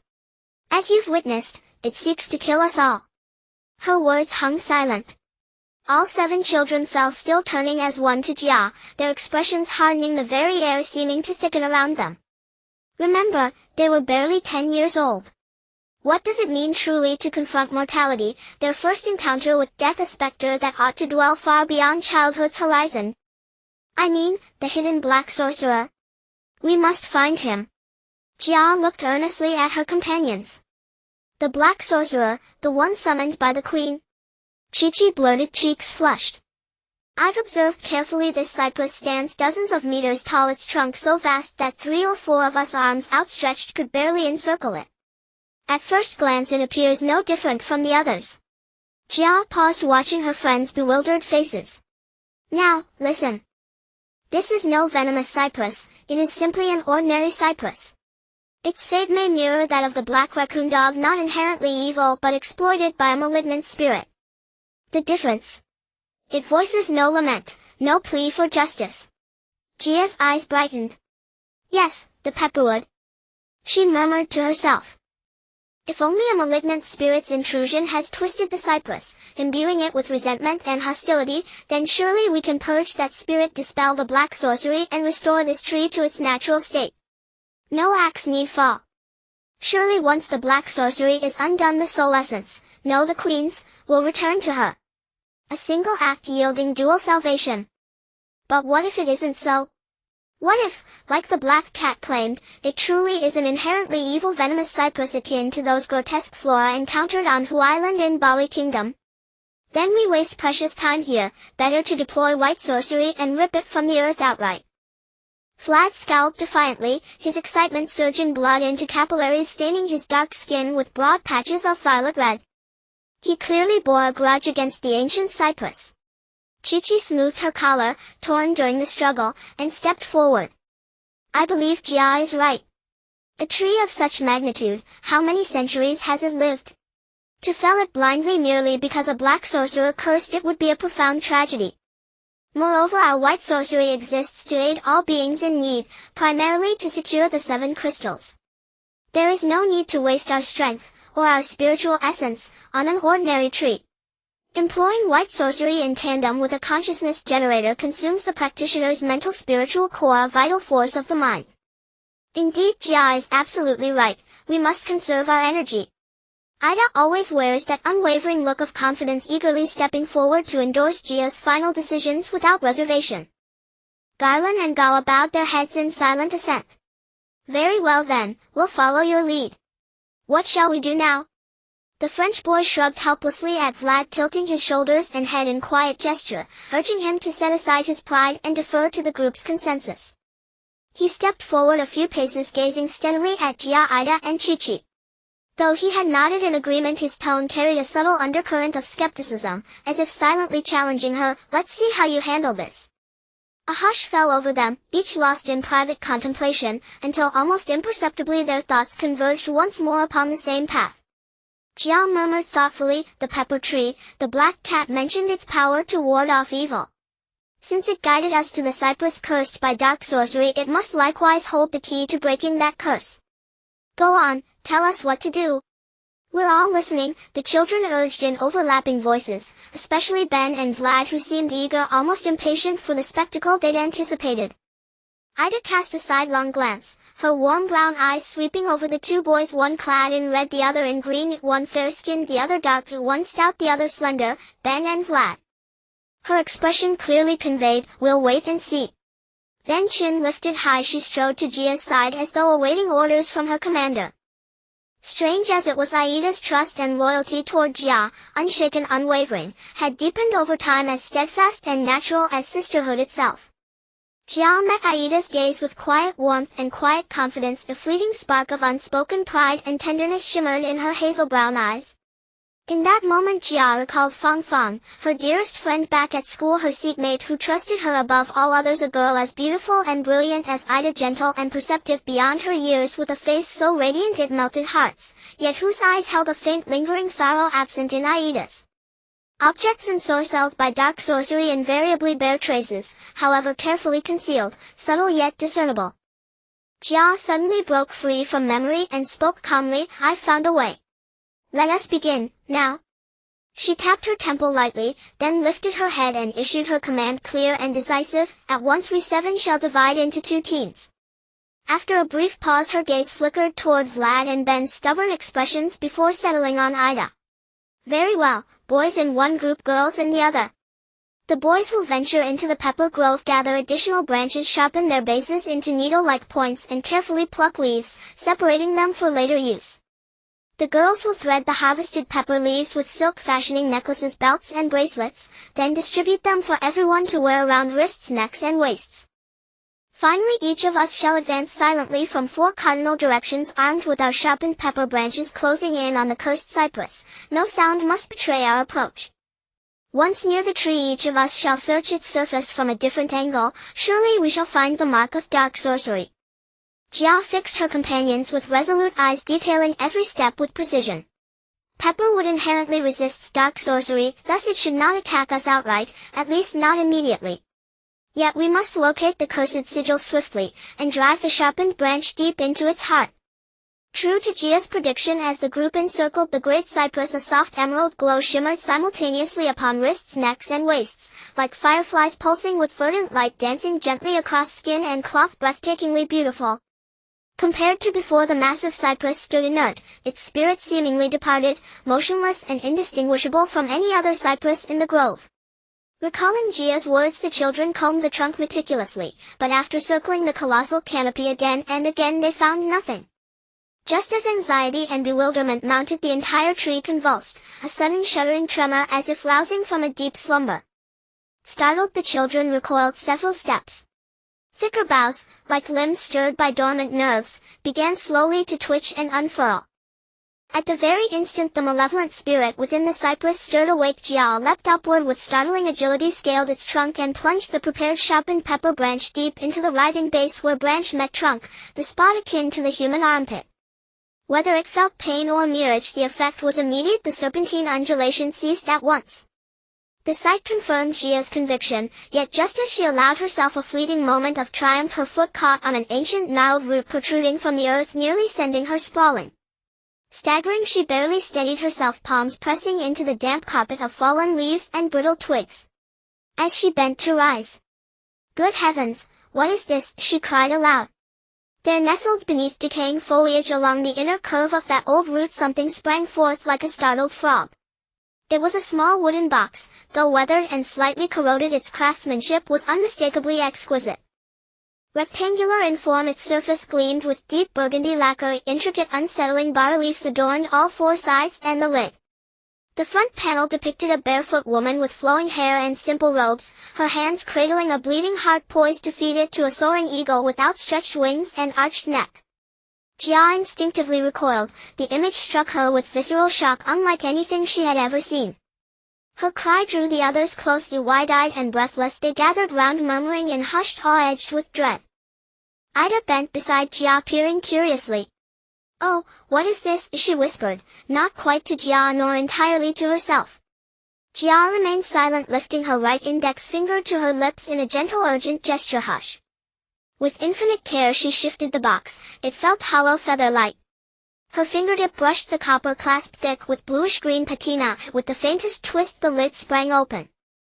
A delicate wisp of pale blue vapor spiraled upward, coiling once, twice before her astonished gaze, then dissolved into transparency, vanishing utterly. "We did it! We succeeded! This must be the black cat's virtuous soul essence. We've freed her." Jia pointed toward the place where the blue mist had faded, her voice ringing with elation. "The cypress's dark curse is broken, and we spared the tree itself." She swiftly removed the pepper leaves from her wrist, neck, and waist, stuffing them all into the empty box. Quick-witted Ida hurriedly stripped her own leaves and handed them to Jia, who dropped them in without hesitation. One by one the children followed suit, filling the elegant little box with their pepper leaves, then snapped the lid shut and twisted the copper clasp tight. Almost instantly the carvings upon the box transformed. The long-haired woman became a venerable elder with flowing white beard and whiskers. The fierce eagle transmuted into a gentle horned auspicious beast bearing the sage upon its back. Jia carefully reburied the box beneath the cypress exactly where it had lain. Ida, overcome with joy, threw her arms around Jia's neck and planted a spontaneous kiss upon her rosy cheek. Joy lit every child's face, except Ben's and Vlad's, who exchanged a fleeting sheepish glance, lowering their chins toward their chests. They hurried back to the Hang Pavilion to tell the black cat of their success, only to find her gone. Yet the gate lock stood open, and there, sweeping fallen leaves from the stone steps, stood a boy who resembled an ancient Taoist acolyte. The children paused, puzzled anew. In less than half a day, why did this place feel as though time itself had stretched and thinned? Perhaps it was the unlocked gate, and the sudden quiet presence of the young Taoist sweeping the courtyard, that lent the desolate space an unexpected warmth, a living pulse. Jia and her friends stood bewildered in the courtyard's center, when once again sparrows darted skyward, startled from the shadows beneath the weathered walls. At the sound the boy lowered his broom and turned, then walked slowly toward them. His features were refined, thick chestnut hair drawn high into a neat top knot secured by a slender bamboo pin, and not a single strand escaped. His dark eyes gleamed with quiet intensity. He appeared their age, dressed in plain hemp robes, yet carried himself with a calm, unflustered dignity far beyond his years. No surprise flickered across his face at their arrival. "Young masters," he said, voice serene, "my master has awaited you in the inner hall since early morning." His words left them momentarily speechless. "Oh, I beg your pardon, who are you? How ought we address you?" Jia asked, a rare blush warming her cheeks.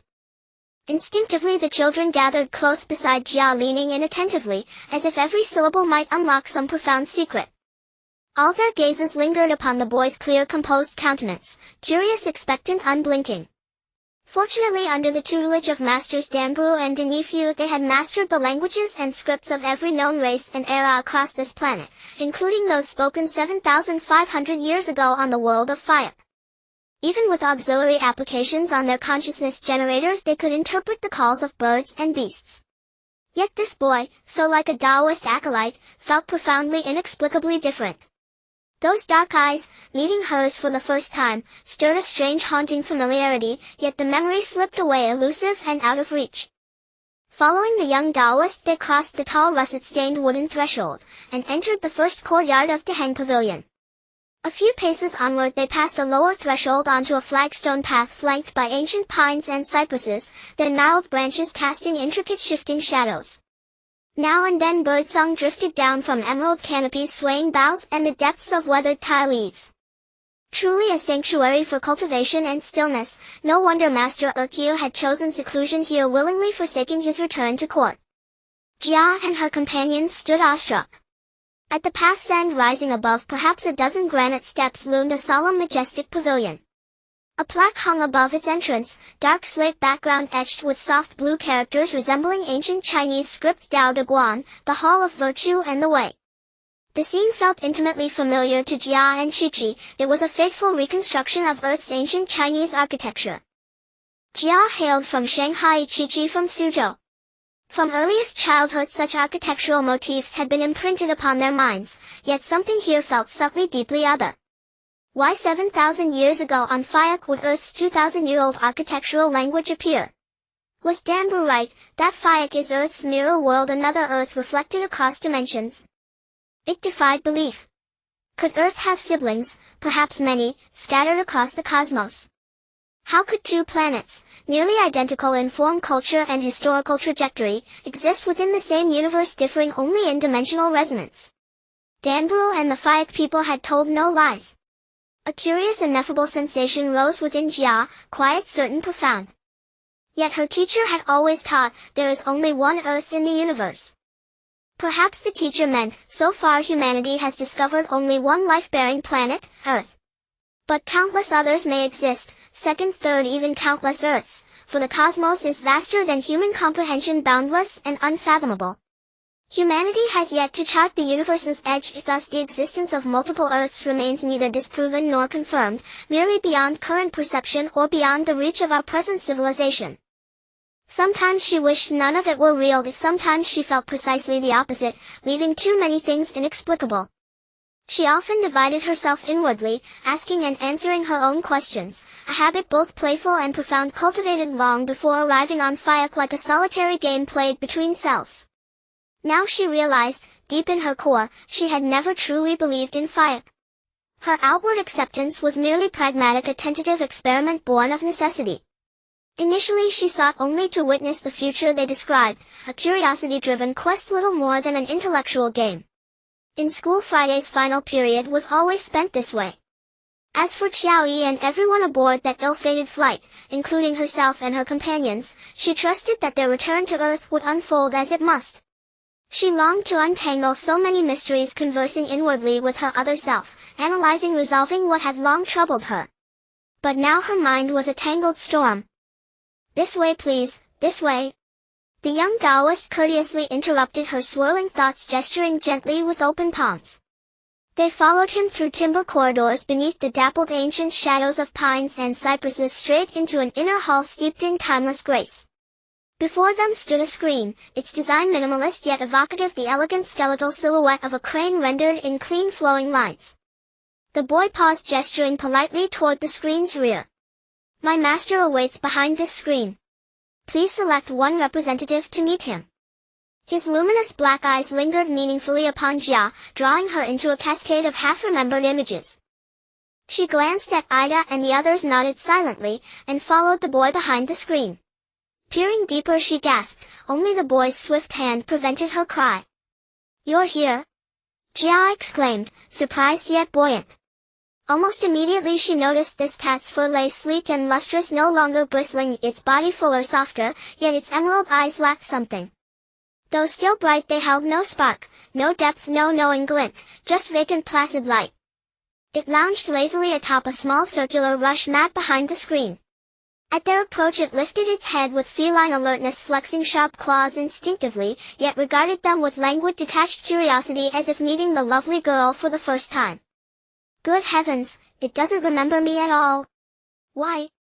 Jia whispered, disappointment heavy in her voice. Indeed, it had finally returned to its true nature. This little creature now lived a life of serene contentment. Seeing this, the young Taoist acolyte smiled once more with an enigmatic expression. "You mean this is the very cat once tended by the queen?" Jia's face filled with bewilderment, yet a flicker of sudden realization gleamed in her eyes. "So it has never laid eyes upon me, then who precisely are you?" "Precisely so. It is now but an ordinary feline, and I have once again become its master, a transformation made possible only through your efforts." The young Taoist acolyte bowed deeply before Jia, performing a gesture reminiscent of ancient Taoist etiquette, humble, reverent, and steeped in quiet dignity. "As for the ancient cypress tree, I am certain it too will hold profound gratitude in its heart, for it was your wisdom that preserved its life." Jia quickly mirrored the acolyte's bow, and strangely the gesture felt utterly natural, as if drawn not from imitation but from some deep-seated instinct. "Yet there remain questions lingering in my mind, unanswered, unresolved. I know what you wish to ask. How did I come to be as I am now?" The acolyte smiled faintly, a touch of shyness softening his features. "After you rescued my Dashan soul marrow, my entire soul essence coalesced once more. While journeying toward the western Yuan Mountains, the desolate plain through which souls must pass to be reborn, I passed beneath the Red Cliff Valley, where I unexpectedly encountered Master Urkyu. He recognized my soul, instantly halted me, and asked the cause of my plight. Upon hearing my story, he resolved to restore my immortal body using the rare Lingji herb from Lanshi Valley beneath the Red Cliff Mountains, granting me swift rebirth as a human, sparing me the trials of reincarnation. He further instructed me to return to the Daoheng Pavilion's Taoist temple to cultivate virtue anew, to embody moral integrity before all creation. And thus you behold me as I am today."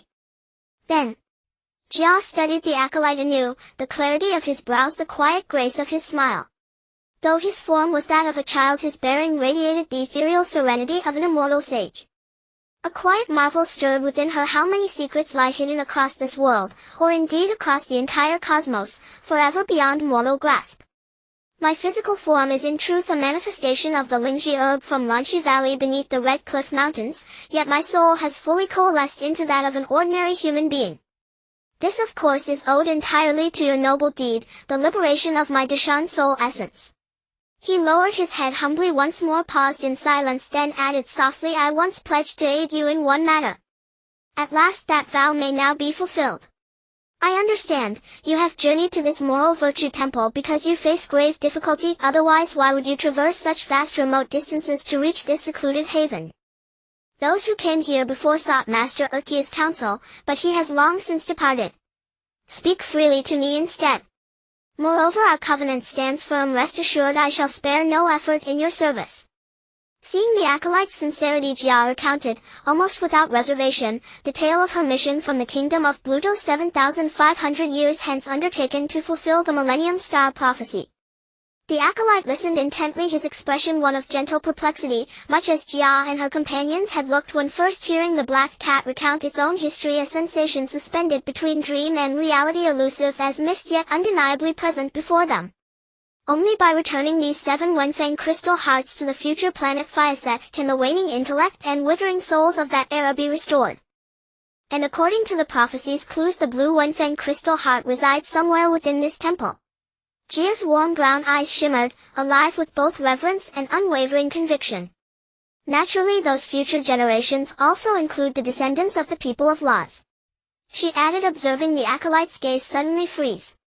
A fleeting shadow of doubt crossed his features, quickly followed by curiosity, then astonishment, before dissolving entirely into a knowing, gentle smile. You said just now that you arrived from the future. But how did you come? And where precisely lies that future realm? Jia suddenly recalled King Bali, the queen, and their ministers, whose expressions had mirrored this very same wonder after she recounted the Millennium Star prophecy. She repeated once more the story she had told before, the tale of the capsule-class temporal vessel Professor Jim and the kingdom of Bluto. The acolyte sighed in awe, murmuring to himself, the Tao gives birth to all things, abundance turns to decline, cycles repeat endlessly, harmony arises from the interplay of opposing forces.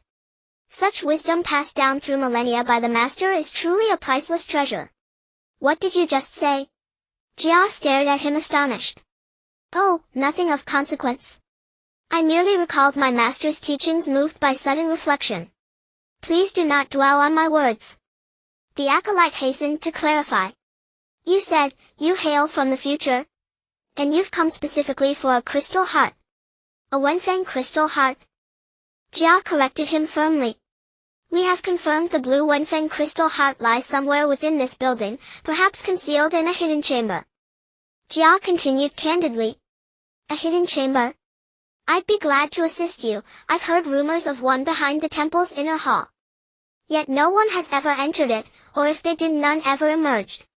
The acolyte spoke plainly, his tone layered with quiet gravity. I shall grant you access to that chamber.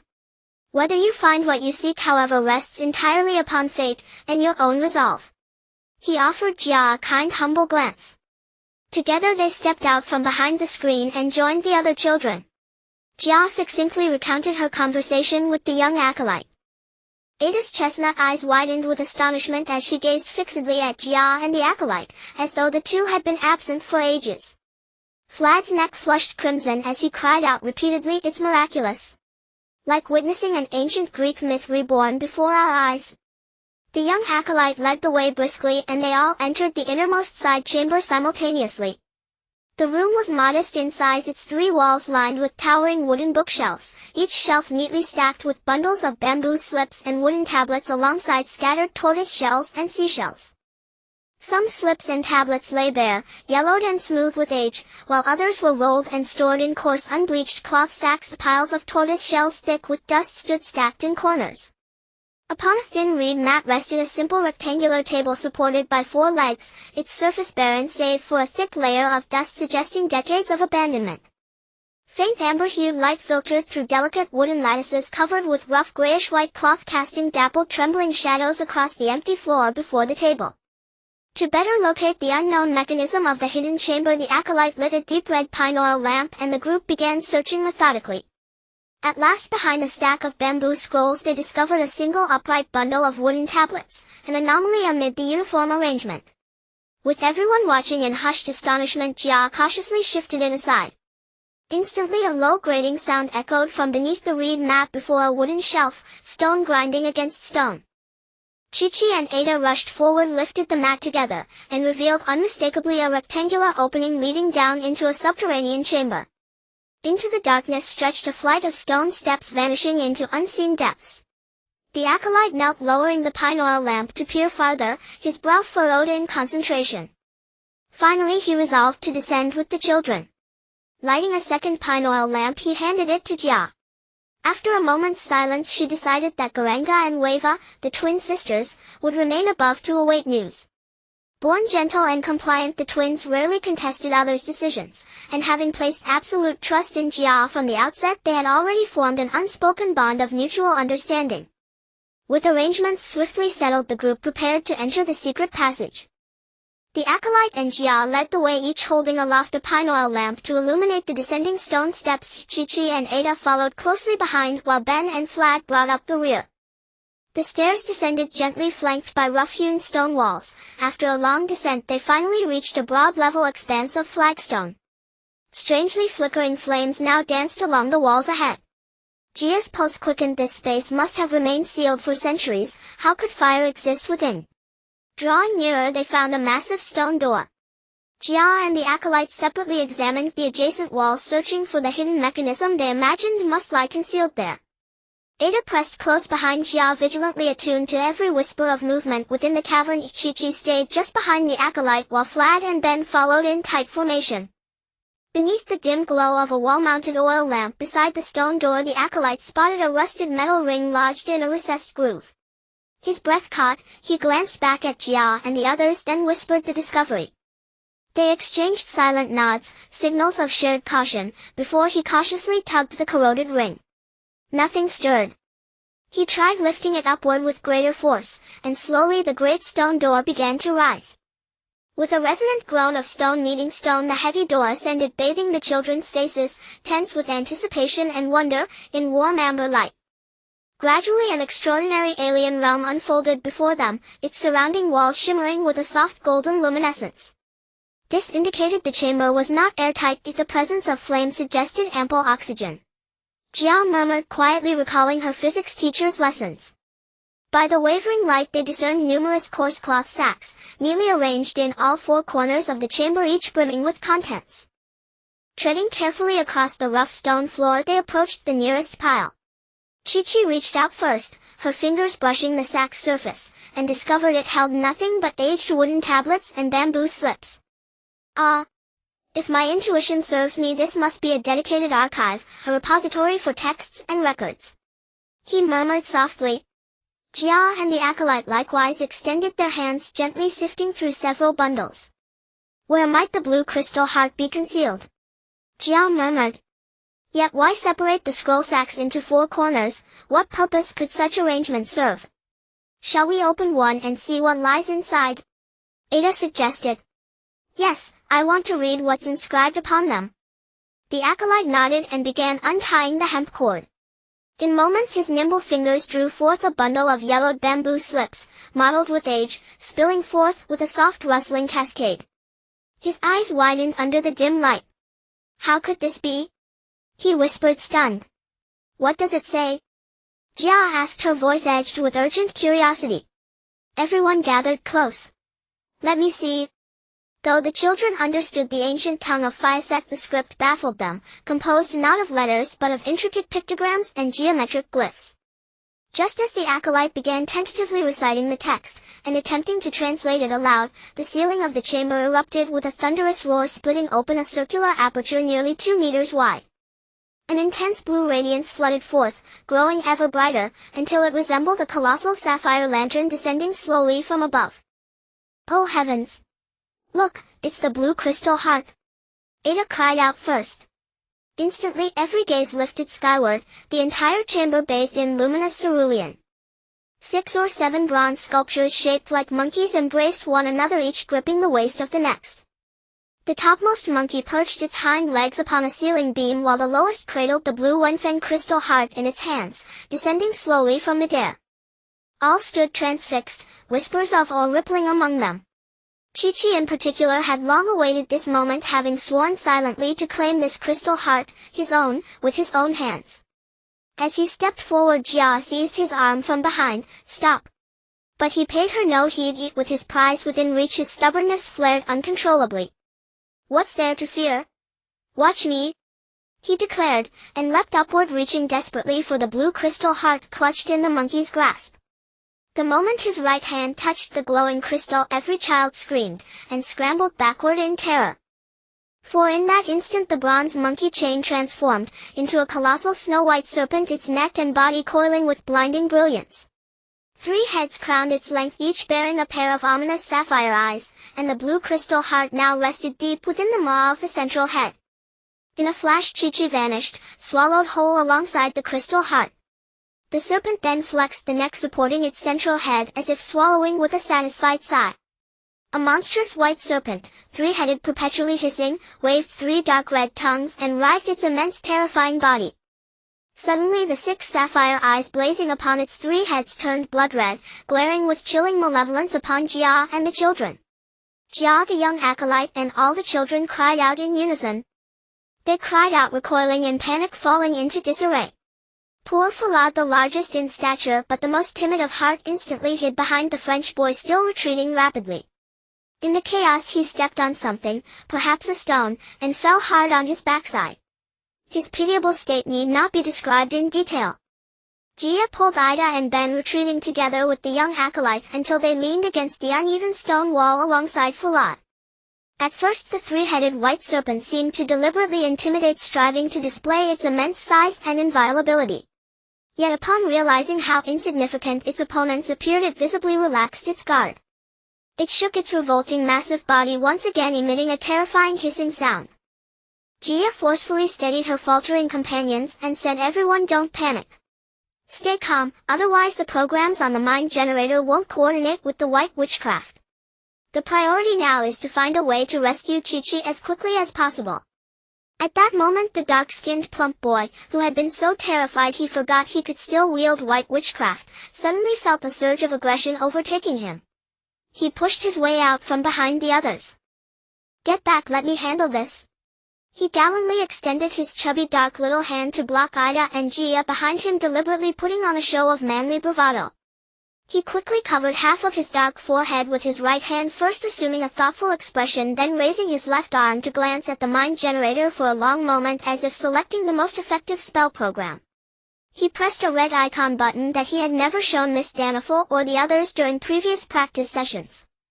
Seeing the small dark plump boy suddenly step forward with such a nonchalant air, the 3-headed giant serpent felt as though its dignity had been instantly insulted. It simultaneously swayed its 3 identical massive heads, forced open 3 blood-red jaws, and extended 3 scarlet forked tongues, winding toward him. Then a thick black smoke rose from above Falad's head, coalescing into a large dark cloud-like mass in the air.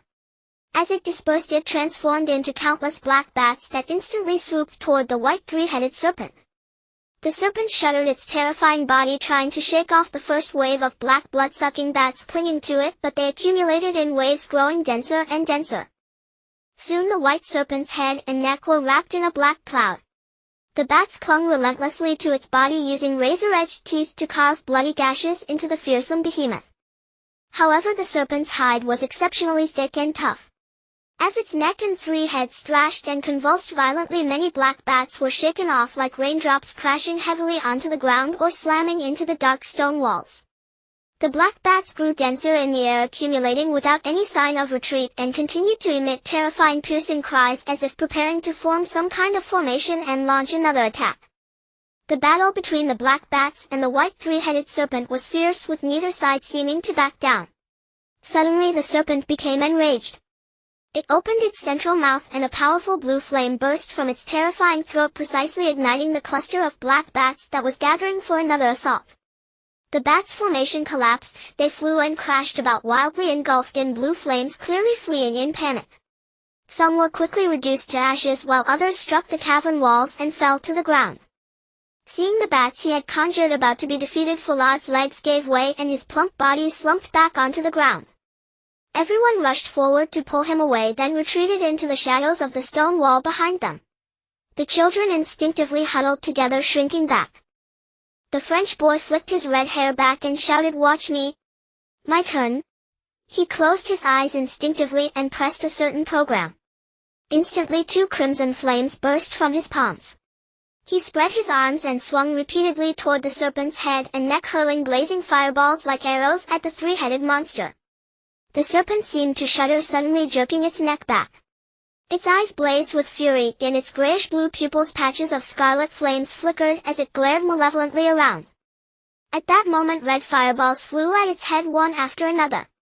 Just as it was about to open its massive mouth to spew blue flames, a crimson fireball struck it precisely between the mouth and nose.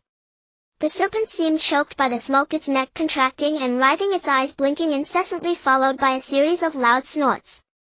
The sound was like a giant hammer smashing against stone, raising dust throughout the passage and deafening the ears.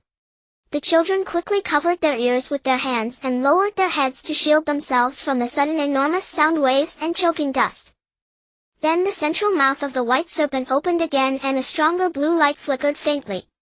The children, terrified, scattered in all directions, expecting another blue fireball. But the serpent spat out only a blue light. Upon closer inspection it was a glowing blue object. Gia recognized it and cried out, "Good heavens!" The others were stunned as well. It turned out to be the blue crystal heart and Chi-Chi. To their relief, both Chi-Chi and the blue crystal heart appeared completely unharmed. The French boy happened to throw a red fireball into the serpent's wide-open mouth, but unfortunately it failed to ignite. The serpent merely sneezed a few times, even dramatically blowing several puffs of smoke from its 2 central nostrils. The 3 terrifying heads madly slammed against the stone walls on either side, occasionally colliding and tearing at each other, producing horrific sounds that echoed violently in the stagnant air of the chamber.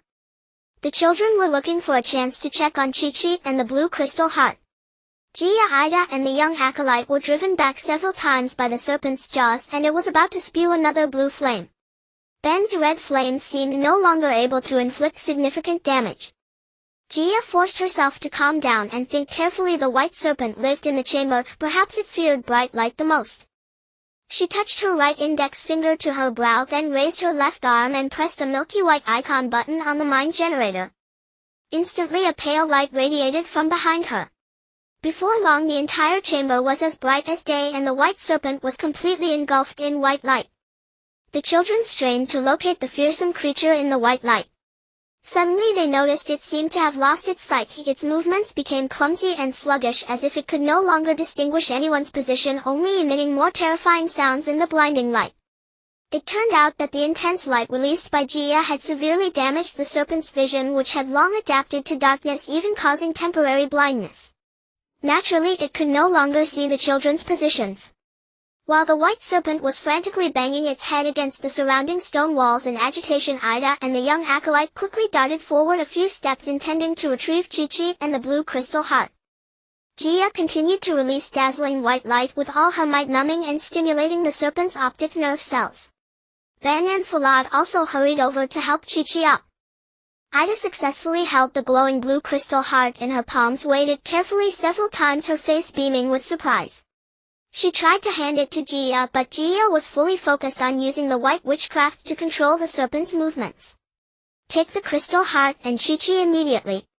We'll return the way we came. Hurry, hurry!" Gia shouted without turning her head. The dark, plump boy and Ben tried to wake the unconscious Chi-Chi, but time was short. Helpless Ben helped him onto Falad's back. Just as they were about to carry him, he was jolted awake, but his body was still limp and weak. The 3 boys stumbled closely behind the young acolyte, searching for the stone door they had entered through. But they found it blocked by rocks that had fallen from the serpent's collisions. The serpent was still rampaging wildly everywhere, emitting terrifying high-pitched sounds. The children had no choice but to retreat and rush toward another direction of the chamber, hoping to find another exit to escape. However, after searching for a while they found no other exit. Was this chamber truly only equipped with that single stone door? The young acolyte was puzzled. The 3 boys anxiously followed him, searching the walls separately for any possible switch or marker, but found nothing after a long time. Just as they were growing frantic, the stone slab beneath their feet began to sink. "Run!" the acolyte shouted loudly. The four of them ran back and quickly returned to Jia and Aida's side. Bad news, this chamber seems to have only one exit and it's blocked by rocks. Falad panted, shouting. By now the white serpent had caused the once spacious chamber to collapse in many places. Fallen rocks were scattered everywhere and even half of its own body was pinned under a massive boulder, unable to move. It hissed in terror, its spine-chilling sound filling the entire chamber. Then Chi-Chi was fully awake, remembering what had just happened. Ida handed him the blue crystal stone, for it was rightfully his and he had almost lost his life for it. The blue glowing crystal heart seemed to possess a spirit. In Aida's hand it began to shimmer with a pale blue light, bearing ancient mysterious runes floating autonomously in the air and flying toward the badge of the white bear and penguin on Chi-Chi's chest, embedding itself into the emblem just like Jelon's pink crystal heart. Having just escaped the serpent's belly, Chi-Chi successfully obtained the blue Wenfang crystal heart. Strangely, at that very instant the white three-headed serpent suddenly vanished and the white light conjured by Jia disappeared. The chamber returned to its original state as if nothing had ever happened, just as when the children first entered. While everyone was astonished at the spot where the white three-headed serpent had vanished, a figure resembling a character from Japanese ukiyo-e suddenly appeared. He wore a wide robe of orange and magenta floating in midair. His plump pale face with narrow black eyes wore an extremely eerie expression. He spun his head downward as he descended, waving a large folding fan painted with patterns of seaweed and rocks. His form and head grew larger and larger like a giant human-shaped balloon until he transformed into a mass of colored gas and disappeared. Good heavens! So each crystal heart possesses extraordinary magic, seemingly able to reset everything to zero, Chi-Chi exclaimed in surprise. This also reminded him of how Jia had used Jelon's pink crystal heart to restore the one-eyed one-armed monster to its original form. He also noticed that when the blue crystal heart embedded itself into the emblem of the Millennium Prophecy Laboratory on his chest, strings of pale blue mysterious characters like strange hieroglyphs floated and rotated over the crystal heart. All of them walked out of the underground chamber of Dao Guan Hotang. Jia and her companions bid farewell to the young acolyte and left Dihang. The little red-haired boy piloted the capsule spaceship. Following the map of Danbulu, the children set off toward their next destination, the Golden Lion city of Udisigua, about 6,000 kilometers southwest of Luisigua. This time they had to traverse vast deserts and Gobi. The children noticed that the temperature identification system inside the capsule showed the outside temperature was gradually rising. It turned out that the Golden Lion city of Udisigua was located exactly at the middle of Fiu's Xing's rotation axis, equivalent to the Earth's equator. Like regions near the Earth's equator, there was almost no seasonal change here, with a perpetually hot summer. The capsule's average speed was about 15,000 kilometers per hour, so traveling from Handong Mountain in Luisigua to the Golden Lion city in Udisigua was like taking a bus within the same city on Earth. Soon their capsule landed smoothly beside a blue river on the edge of a dusky Gobi. Jia carefully examined the detailed notes on the map and discovered that the red crystal heart of the Golden Lion city and the location of the yellow crystal heart in Gaolu city belonging to Ainigua were only about 1,000 kilometers apart. She was overjoyed. She had been contemplating a clever shortcut to expedite the plan, dividing the children into two groups to simultaneously carry out the acquisition of the red and yellow crystal hearts. Indeed, as soon as she shared this idea with all her companions, it received nearly unanimous approval from the children, except for Falad, who raised his usual doubts. His reasoning was that although the two locations were close, splitting the group of 7 would greatly increase the danger, reduce the chances of success, and might even jeopardize the smooth progress of the entire plan.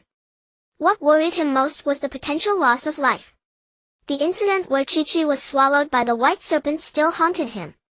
He thought, I don't want to die in this damn plan. I need to keep my life to return to Earth. However, he was reluctant to voice this thought directly because he didn't want to be ridiculed as a coward by his companions, especially in front of the pretty girls. That would make him lose face completely. Jia pondered for a moment and a hint of worry began to creep into her own mind. It suddenly occurred to her that Jelon's and Chi-Chi's crystal hearts had already been successfully obtained, meaning they had lost access to advanced white witchcraft. Only the Hanguang sword could be used for protection. Splitting up indeed would significantly increase the risk. The children hesitated for a while, ultimately abandoning Jia's impromptu idea. As she was preparing a new mission itinerary with her companions, the children suddenly heard a sound growing louder and louder from somewhere like violent waves crashing against rocks. Yet upon closer listening it resembled the footsteps, hoarse hooves, and shouts of a large crowd gathering with rhythms now slow, now fast, rising and falling, followed by the stirring sound of horns. Falad became excited and was the first to yank open the hatch. His plump body bounced down like a ball from the landing ladder of the capsule. The environment inexplicably gave him a sense of belonging. In fact, the natural surroundings were strikingly similar to his hometown on Earth, most of the countries in Central Africa. For him, had he not just narrowly escaped death from the giant python, he might have momentarily forgotten that he was on Fio's star. A fiery red sun hung high in the sky, and this land seemed to bear its scorching heat more directly than any other place. Yet this arid, barren land stirred a joyful sense of homecoming in Falad's heart. But for the other children the situation was entirely the opposite. This place was a mysterious, isolated realm, a harsh desert world. They followed the direction of the shouts and drumbeats. Behind a massive golden sand dune under the distant dusky horizon, dust and smoke filled the sky while clearer sounds of battle and shouting reached their ears. The children crept closer in terror and screamed. Beyond the dune lay a valley tens of meters deep and unimaginably vast. Vast stretches of sandy gravel and a muddy yellow alluvial plain extended far into the distance, connecting to the place where the sounds of battle came from. Further off, bluish-gray smoke rose not from any burning fuel but from the dust kicked up by countless warriors fighting and running in droves across the desert and Gobi. Good heavens! It looks like an army is fighting, Ida exclaimed. Which two countries are at war? She asked cautiously, as if afraid the distant fighters might hear her. With so many people, it must be a large-scale war between nations. Dia replied in a hushed tone, it seems humans on Earth aren't the only ones who love to slaughter each other. Dia's tone was somewhat somber. Coming from a child who had just turned 11, it sounded strange and unsettling. War? Ida looked at her with determination, but Dia only stared quietly at the distant smoke. Are they fighting over land? Or for some special rights? Or something else?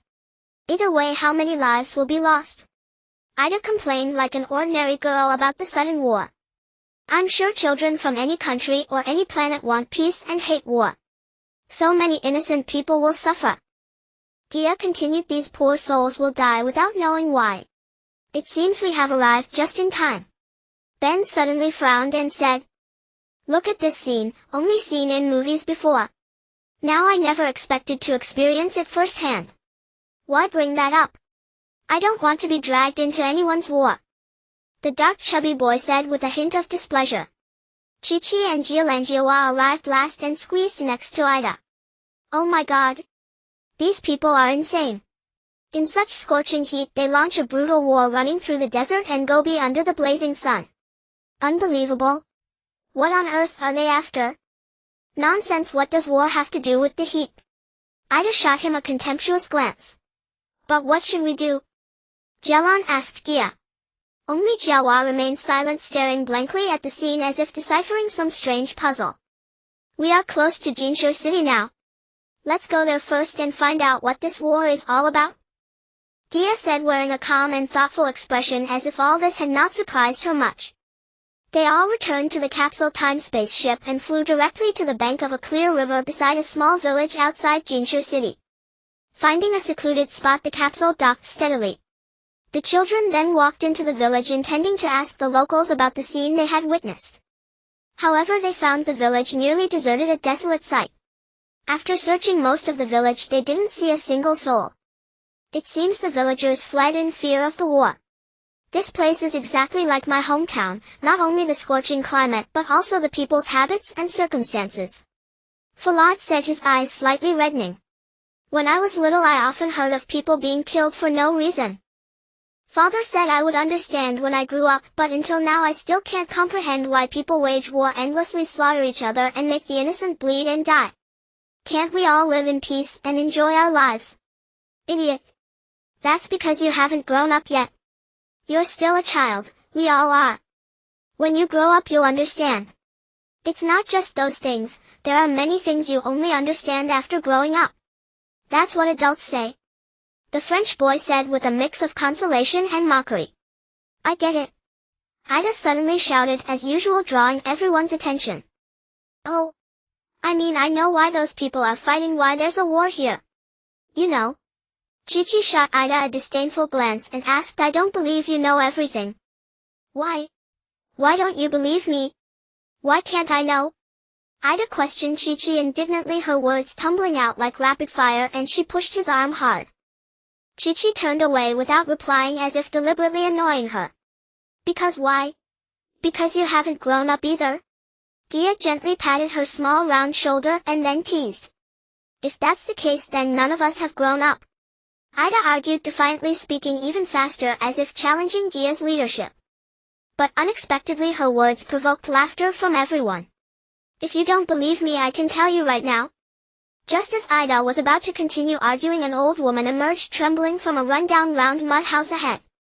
Behind her hung a beige coarse cloth draped like a sari. Her head and chest were wrapped in brown coarse linen, exposing her loose dark brown skin. She stared at the children in terror. Gia instinctively stepped forward. Hello. She hurried a few steps forward to greet her politely, but suddenly wondered what respectful title she should use for this unfamiliar elder so as not to seem rude.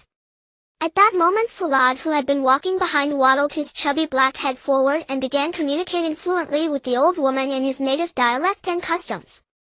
This move initially surprised Gia greatly, but he succeeded.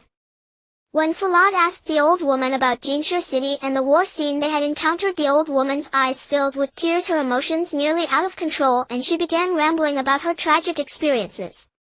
Children, you must be from elsewhere? You probably don't know, this is a war between our Yadis people and the Eni people. Alas! This war has been going on for nearly 2 years. My husband and my 2 sons have all died in this hateful war. At this point the old woman's tears flowed again. She raised her withered dark hand and trembled to wipe the tears, blurring her vision, shaking her head in sorrow as if she had completely lost hope in life. The children were deeply moved by the old woman's emotions and plight. Tears almost welled up in the girls' eyes.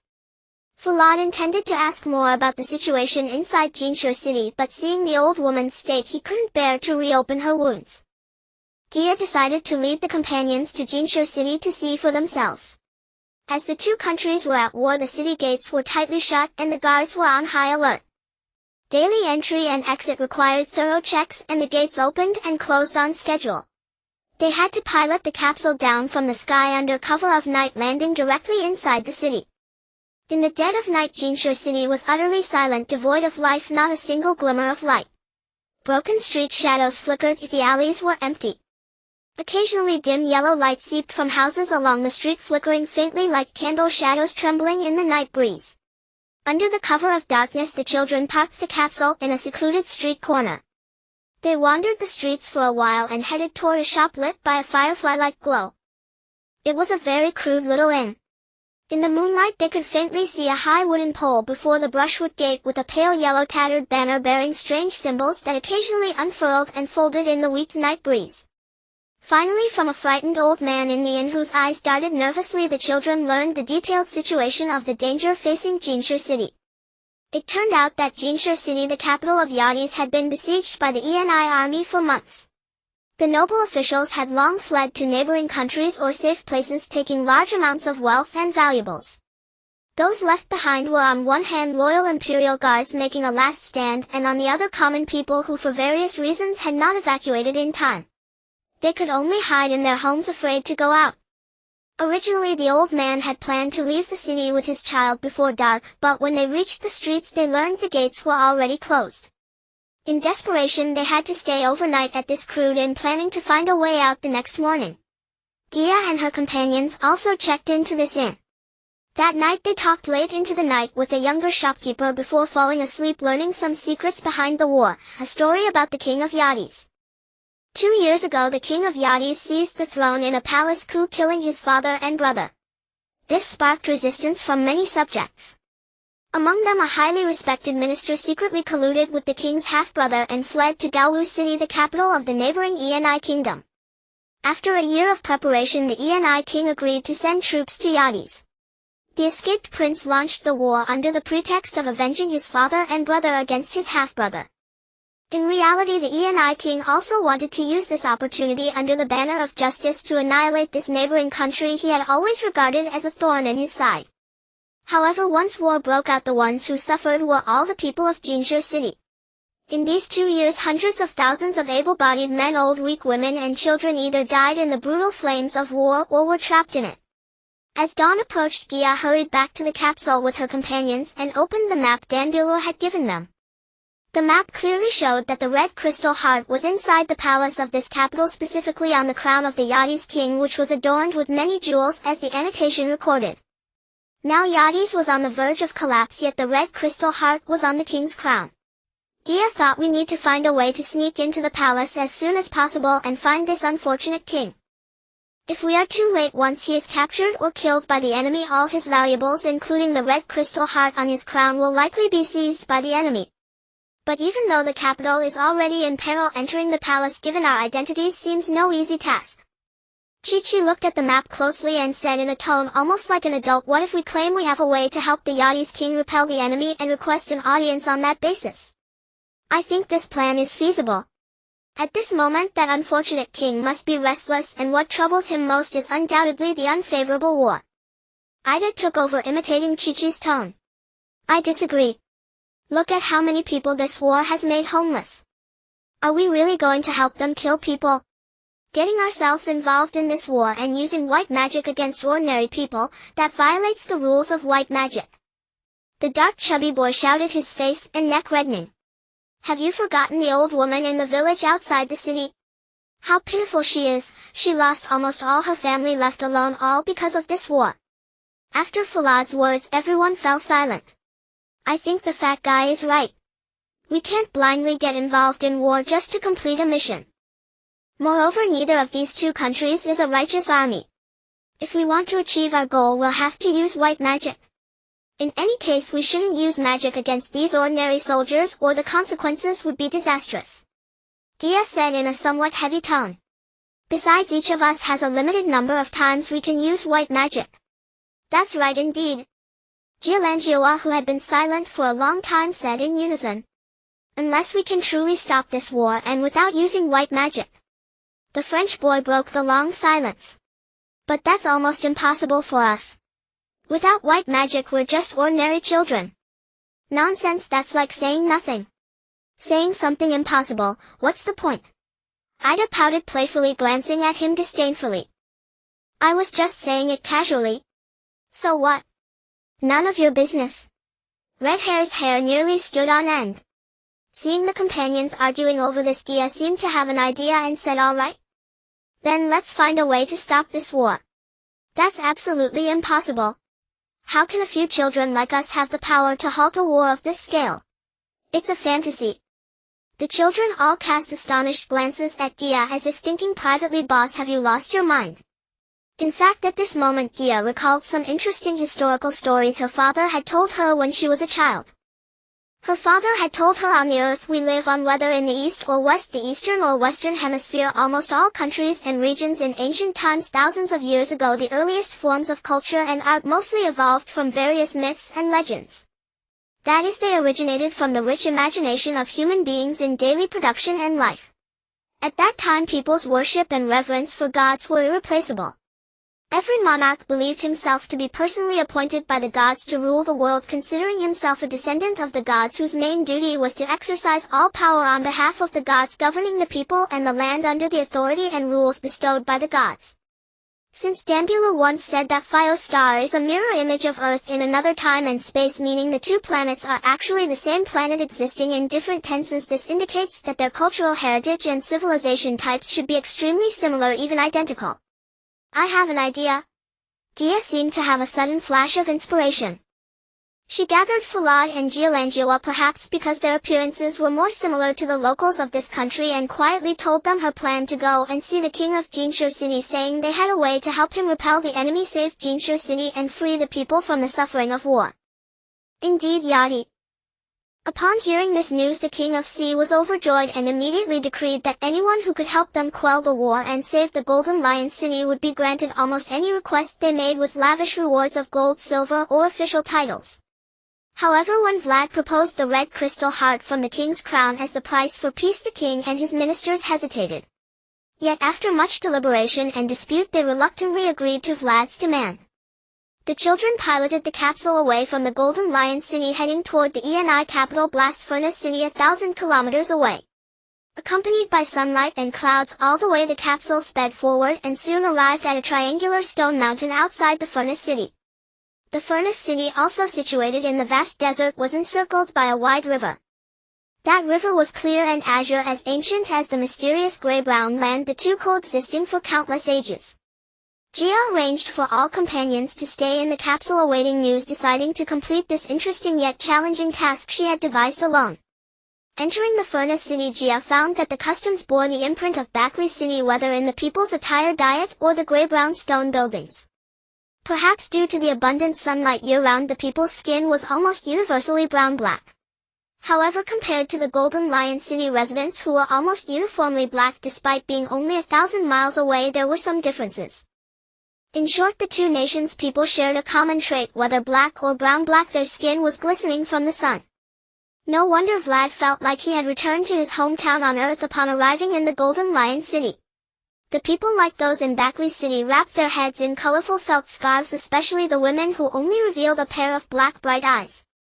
They moved slowly under the intense sunlight, weaving through the beige sandstone buildings and streets. Some even led camels with twin humps just like those on Earth, and short sturdy black-gray donkeys were common in the city. Evidently the species here were highly consistent with those on Earth. She saw many shops selling pottery and iron farm tools, all small huts built of golden sandstone on the street, pitch black inside with nothing visible, their goods displayed on the ground before the small wooden doors. Thinking of the two warring nations, the Golden Lion City seemed much more desolate in comparison.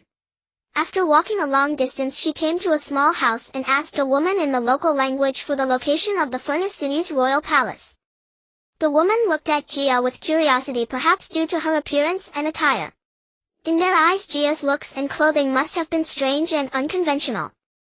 Nevertheless, Gia successfully learned the location of the ENI Kingdom's palace from the woman, whose face was half covered by a yellow felt scarf. Delighted, she first found a small inn to stay, knowing that this task might take some time. The king of ENI and his ministers had been receiving good news from the battlefield for days. The frontline generals even reported that they could completely capture the capital of Yadi's Golden Lion City within half a month.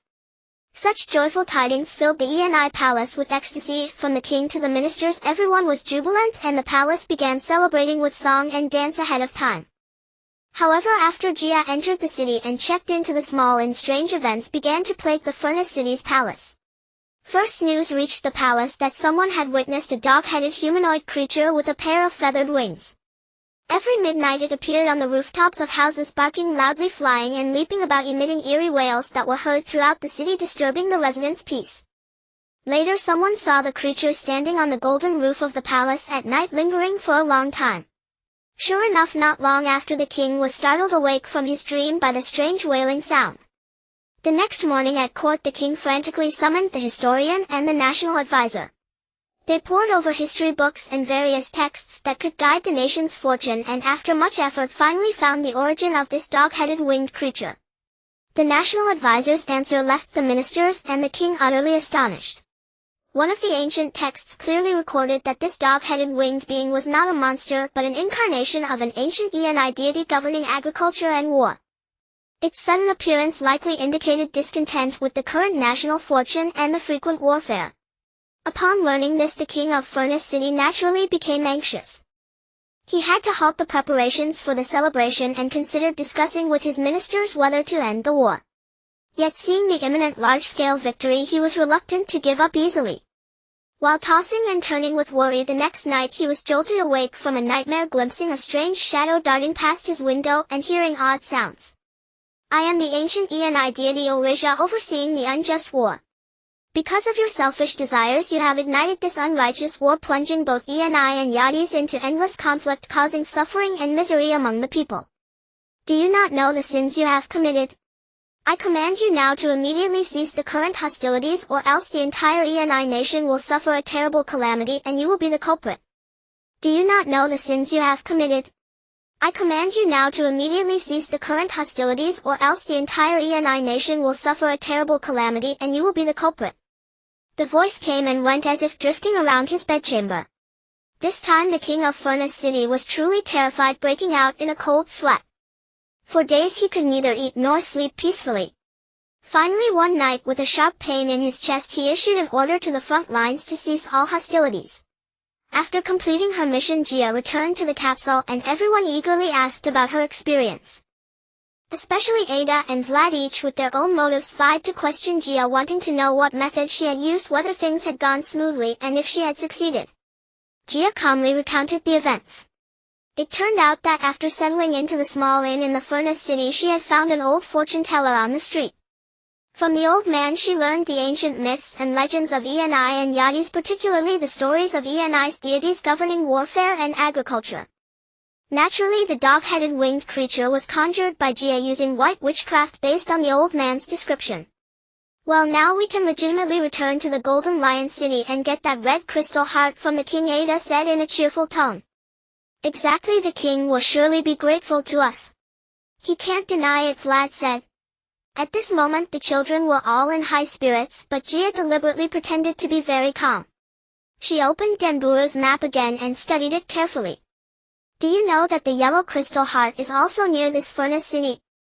Gia said in a composed tone, wanting her companions to share their opinions whether to go back first for the red crystal heart or to wait until they obtained the yellow one before returning to the Golden Lion City to report to the king. Golden blood beast, silver blood beast. Chi-Chi suddenly spotted these two words that made his heart tighten from the map's annotations. A curious expression spread across his little face. Wow! It's at the Golden Peak Mountain, 20 kilometers northeast of the Furnace City. The underground city beneath the Golden Peak, the yellow crystal heart is in that underground city. Ada and Ben read the annotation on the map in unison. Ada glanced sideways with her brown eyes flashing, glancing at the tuft of red hair on the French boy's head, and said, "Don't read along with me, you're like a parrot." "Who wants to read along with you? How was I supposed to know you'd read aloud too?" Ben sniffled, his slightly reddened nose twitching, and retorted with a hint of grievance. "The golden blood beast and the silver blood beast, are their blood really golden and silver?" "That's incredible." The Gagandra sisters also whispered curiously. "Golden or silver blood, even if their blood were molten gold and silver, I wouldn't be interested. But if it's true, I'd really like to see what those two creatures look like. If I could get a couple of gold nuggets from this planet Fiactor, it would make a nice souvenir back on Earth." The chubby black boy shouted with excitement and a hint of shyness, worried that his companions might think poorly of him, like being greedy. "Oh, maybe when we get back to Earth you'll find that their value is several times that of ordinary gold and silver." He continued, speaking faster, his big black eyes instantly widening even more, the whites bulging exaggeratedly. "Exactly, Fatty is right this time. After their blood solidifies, it indeed becomes gold and silver," Gia said with a smile. "That's what the annotation on the map says. So many people have coveted them, but no one has actually seen what these two monsters look like." She pointed to the fine print on the map for her companions to see. "Doesn't it say they're in the underground city under the Golden Peak Mountain?" Chi-Chi said. "Right, that yellow crystal heart is hidden in that underground city," Vlad added, even more excited. "Maybe they're together.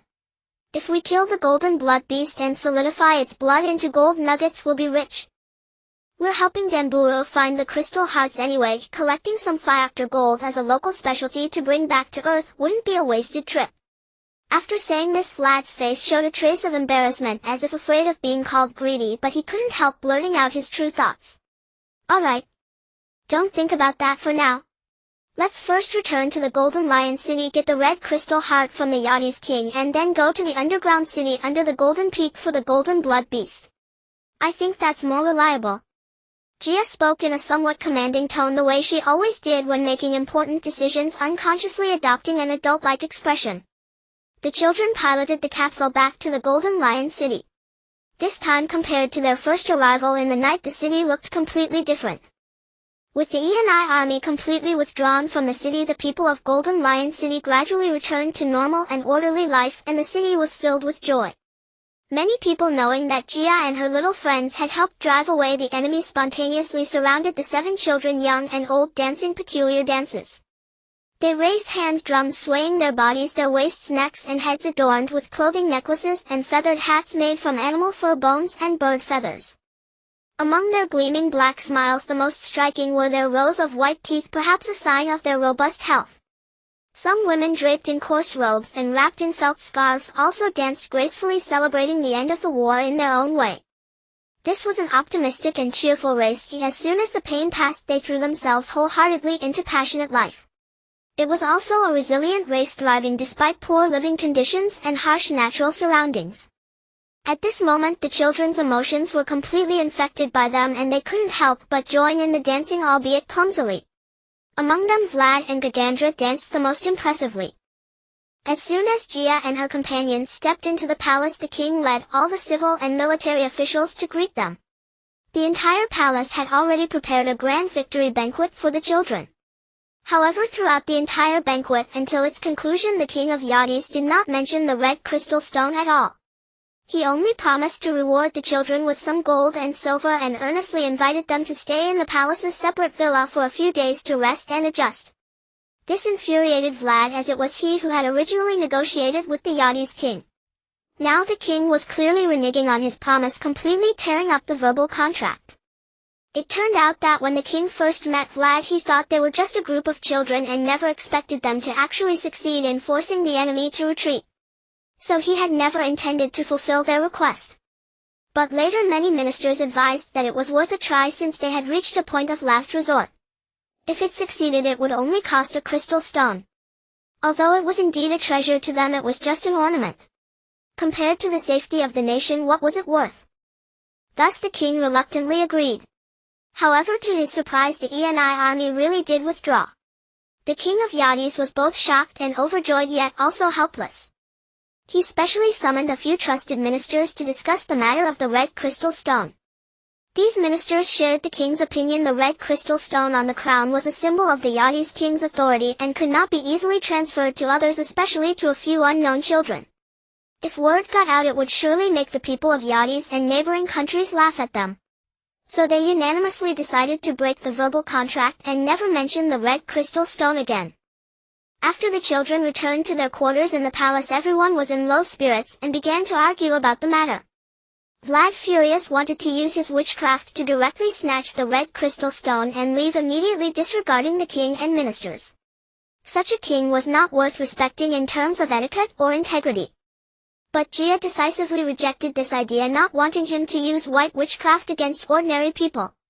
While they were still arguing, they heard sounds of fighting and commotion from inside the palace. The children sneaked over to see and found several strangely shaped, extraordinarily tall giants wielding huge axes fighting with the palace guards. Clearly the sides were mismatched, yet the guards suffered heavy casualties and were no match for the giants. The king was about to fall into the hands of those strange giants. "Fatty, this is your chance. Now's the time," Gia shouted, then stepped back with the other companions. Vlad understood her meaning. "Good, watch my power." The chubby boy pressed his palms together, assuming a Buddha-like posture, and from a distance he did look somewhat similar, though his skin tone suggested the Buddha had just returned from a beach vacation in July. He pressed the intention generator on his left wrist, and behind him appeared several large copies of Vlad, each holding a Isule Hangguang sword, the blades glowing with a crimson beam. Soon these large Vlads grew even larger, their bodies already towering over the axe-wielding giants, their heads reaching the palace ceiling. Numerous crimson sword lights flashed in the palace, and the giant Vlads quickly slaughtered the axe-wielding giants. The palace guards and ministers fled in panic, and the king had somehow hidden under his desk. It turned out that these axe-wielding giants had been hired by the young prince of Yadis, who had fled to the furnace city to assassinate the king of Yadis. The war had been instigated by him in the first place.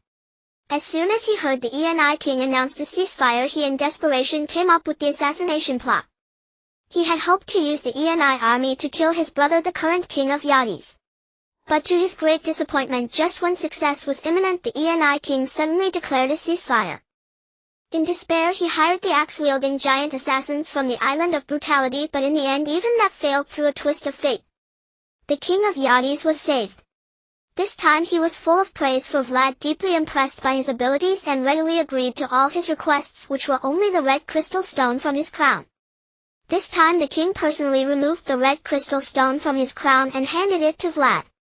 But before Vlad could touch it, the red crystal stone glowed with a red aura, spun gracefully in the air a few times, and then like a giant red firefly disappeared into the polar bear and penguin emblem on his chest. Everyone was amazed, casting admiring and envious glances at Vlad. After bidding farewell to King Yadis, the children once again set off in the capsule toward Galu city. They arrived at the foot of Golden Peak Mountain outside the city, and upon closer inspection realized that Golden Peak Mountain was actually a single enormous perfectly triangular stone block. Under the scorching sunlight its color appeared a rusted charred yellow or perhaps a golden brown. Viewed from afar it shimmered with a golden radiance, exuding an air of solemnity, grandeur, and striking incongruity. Almost the same thought emerged in every child's mind: wasn't this a triangular pyramid? Although they came from different countries and regions on Earth, they had all learned about the Egyptian pyramids in their history or geography textbooks at school. The difference was that this pyramid was made from a single massive stone, not assembled from smaller blocks, and it had one fewer side than the pyramids on Earth. It resembled a colossal meteorite from the heavens, forcibly cut and polished into a strange, nearly triangular solid standing firmly in the desert on the bank of a wide, clear river. The river's water was as blue as the sea, and on the map it was marked as the Hailuo River. As usual, Jia opened the Dambula map and the children carefully read the annotations about the Golden Peak Mountain outside Galu City, especially the introduction to the Golden Blood Beast and the Silver Blood Beast. Their curiosity was soon deeply stirred. It turned out that the Golden Blood Beast and the Silver Blood Beast were two strange beasts born from a meteorite shower that fell near the bank of Golden Peak Mountain. Two meteorites, one golden and one silver, split open during a thunderstorm, giving birth to these two creatures. Calling them strange beasts was not an exaggeration. They had the head of a human and the body of a lion, or the head of a human and the body of a wolf, so they could also be called lion men and wolf men. The one with a human head and a lion's body was the Golden Blood Beast. It was entirely yellow with a pair of golden eyes that could emit golden light to injure others. The other, with a human head and a wolf's body, was grayish-white all over with a pair of blue eyes. If one stared into them for more than 5 seconds, they would be frozen into ice. What amazed and excited the children the most was that their blood could actually solidify into gold and silver, and even their feces contained gold and silver. They were like living machines that produced gold and silver. However, they were extremely temperamental. Once they encountered an opponent, their forelimbs could attack like human hands, dexterously striking their prey. Since their birth they had been hunting everywhere. Whether it was the fish and shrimp in the Hailuo River or the camels and humans in the desert, anything they encountered would become their food. I can't believe there are animals like this. It's terrifying, Ada exclaimed, tilting her head in astonishment. But it does seem kind of interesting. They have human heads and hands just like us. Anyway, they don't belong to Firestar or Earth, Java said seriously. Then are they from other planets in the universe? Jelon asked, wide-eyed, looking at Jia. My goodness. Look at you girls worrying about all that. Who cares where they come from? Anyway, it's not Earth. But I wish it were from Earth, Falad said, looking disappointed. Why? Chi-Chi asked, feigning ignorance, though he already understood Falad's little thought at that moment. Are you saying in your hometown? At that moment the French boy also cast a sidelong glance at the chubby boy, clearly grasping Falad's intention. You greedy fellow, even if it were on Earth in your hometown, what good would it do? What does that have to do with you? You all know what I mean. Stop pretending. Fine, I'm the greedy one, only thinking about getting rich. You're all noble, not after money, right? Falad retorted angrily. I think you should be more cautious. Don't become someone else's dinner. That's what matters most. There was a clear hint of sarcasm in Chi-Chi's words. Alright. Don't forget the purpose of our journey. There are still 4 crystal hearts. Once we get them we can go back to Earth. Jia quickly changed the subject. Hearing Jia's words, the others gradually stopped their bickering and gathered around her. Is the underground city beneath this Golden Peak Mountain? Jelon asked, holding his sister's hand. Both of them looked at Jia, their voices tinged with concern. Don't worry. With all of us working together we'll manage. Jia reassured the two sisters with confidence. Now that we have a good understanding of the situation here, it's time to set off properly. According to the map, the only known entrance to the underground city of Golden Peak Mountain was located halfway up the slope facing the Hailuo River. Because the terrain was steep, Jia decided that the capsule would take the children to the halfway point. Then the three children who had already obtained crystal hearts would pilot the spaceship back to the surface and wait in the capsule for news. The reason was that they had lost the ability to use advanced white witchcraft, so staying in the spaceship would be safer. These three were Jialan, Qiqi, and Fulad. However, no sooner had this decision been made than it met with strong opposition from Fulad, who declared that he must see the power of the Golden Blood Beast and the Silver Blood Beast with his own eyes. Jialan also expressed that he was worried about his sister Java. The two siblings were almost never apart in their daily lives, and hearing about the ferocity of the Golden Blood Beast made him even more concerned for his sister. Qiqi had also wanted to say something, but seeing how strongly Fulad opposed Jia's decision, he swallowed the words that had been on the tip of his tongue. Suddenly, since he had been swallowed by the white three-headed giant serpent and was rescued thanks to everyone, especially Jia, he had begun to habitually follow Jia's decisions. Previously he had felt awkward about taking orders from a little girl, but now, like Ada, he instinctively sided with Jia whenever something happened. Jia was about to refute Fulad's argument when Ada mysteriously whispered something in her ear. "All right then." Jia smiled and glanced at Ada, quickly agreeing to Fulad's request. However, Jialan stayed behind guarding the capsule with Qiqi. The children climbed to the bare halfway point of Golden Peak Mountain. After a closer look, they discovered that the upper part of the mountain was actually made up of many small square stones pieced together all the way to the top. These stones were finely polished and fitted tightly together with almost no visible gaps. On the halfway slope there was a small depression, and behind it was an entrance blocked by a circular boulder. Jia led the way, and the children searched together for the mechanism of the circular stone door. Everyone suspected there was a hidden switch, so they were all extremely cautious. Yet after a long time of searching they still found nothing. Fulad was the most active. Soon he was drenched in sweat, but contrary to his usual habit he rarely complained, unlike his normal self who would grumble endlessly at the first sign of difficulty.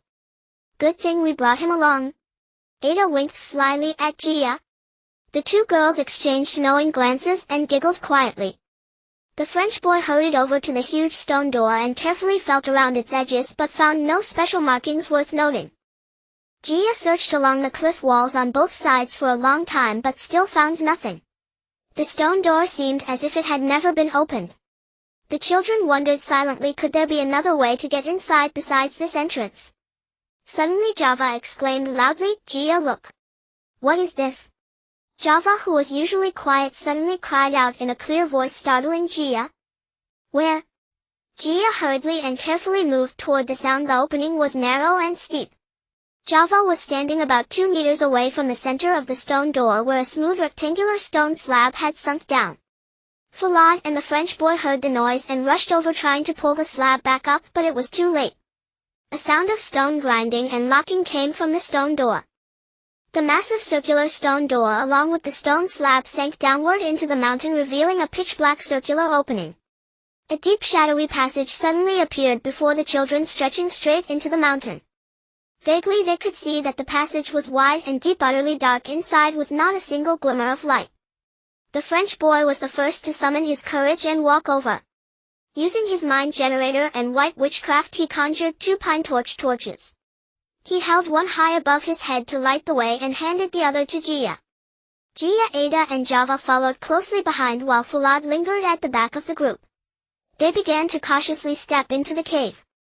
They felt their way along the cold stone walls, moving deeper step by step as a chilling, bone-piercing draft gushed from the dark passage, striking their faces.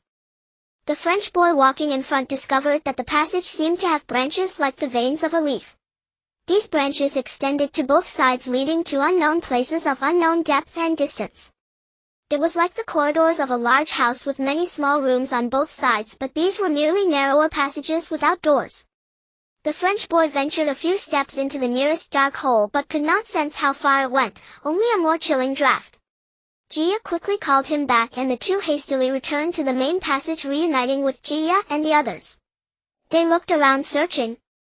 The main passage grew wider and wider and the ceiling rose higher as ethereal as the dome of a great cathedral.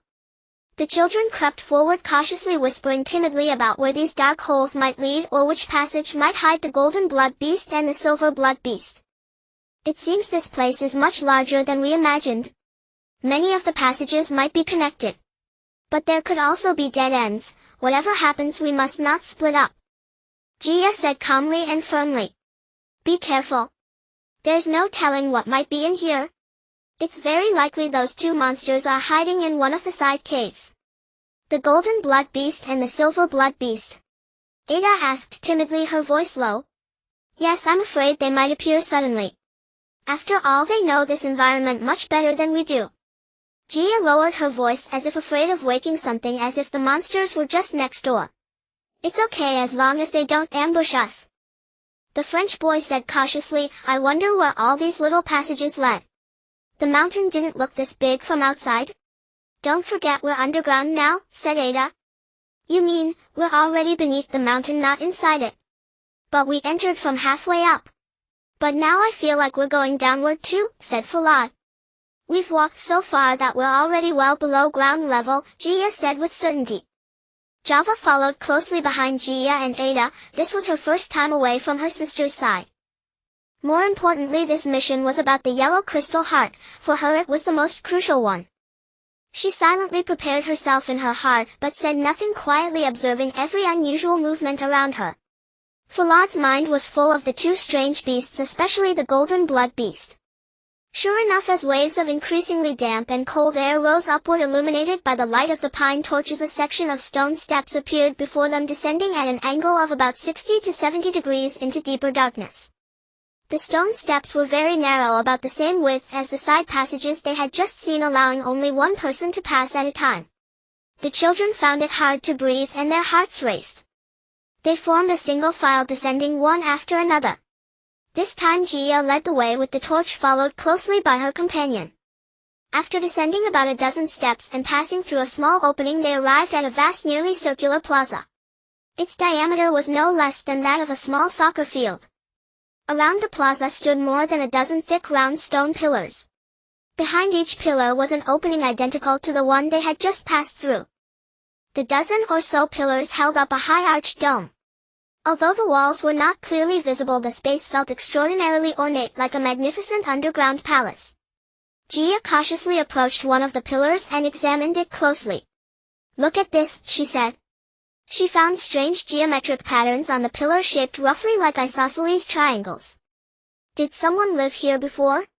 Ada asked. Can't be sure, but at least someone has been here, Gia murmured.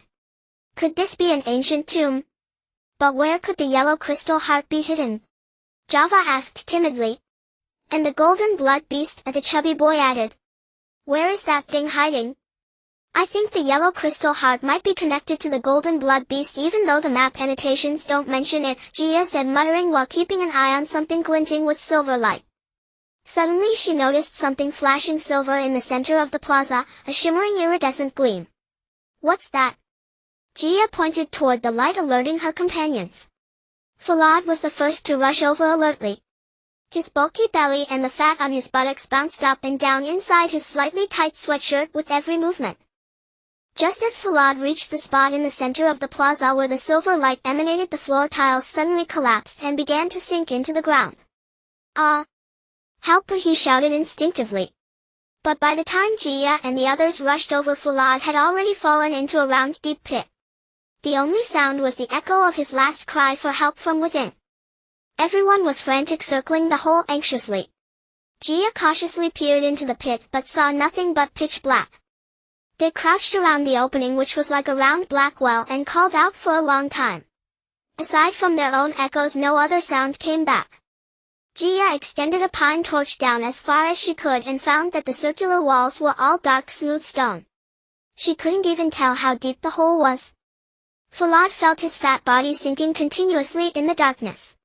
He desperately reached out to grab any protruding rocks, but they were all smooth pebbles that offered no grip. Because of his bulky figure, he soon got stuck between two large protruding pebbles, unable to move. He struggled using his hands and feet to push against the surrounding stones, trying to climb up. But his thrashing loosened the two protruding pebbles. Ah! He screamed again and fell further along with the stones that had been weakened by years of erosion. Unexpectedly he saw light ahead and soon landed at the bottom. He crashed heavily onto a patch of soft sandy ground. Wincing from the pain in his muscles, he found himself in a place that looked like a street market. Although there was no trace of human presence, a strange dim yellow light emanated from the ceiling of the surrounding rock walls. Various shaped colonnades and walls arbitrarily divided the spacious area. The underground city, this must be the underground city, the chubby boy exclaimed in his heart, unable to contain himself. He turned back to look at the direction from which he had fallen. It was completely dark. After staring for a moment, he faintly discerned a round pitch-black opening.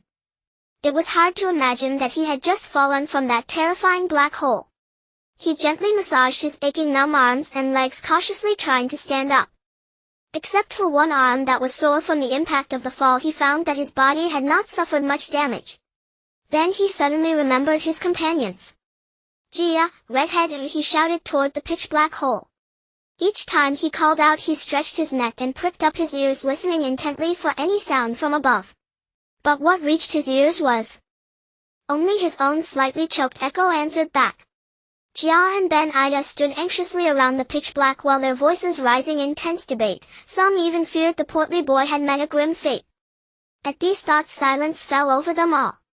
Then suddenly Jia heard Vlad's voice, quavering on the verge of tears. "It's the portly boy's voice. Listen." Everyone held their breath. "Oh heavens! Incredible, he's unharmed." Ben exhaled deeply, relief flickering across his face as he turned toward Jia. "But how do we pull him up?"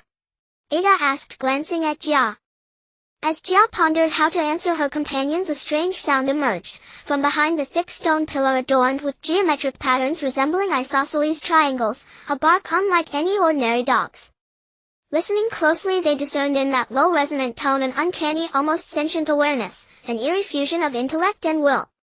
It sent chills rippling down their spines. To Jia, the sound seemed to emanate from a distant temporal tunnel, a long-suppressed cry yearning to break free from its chains.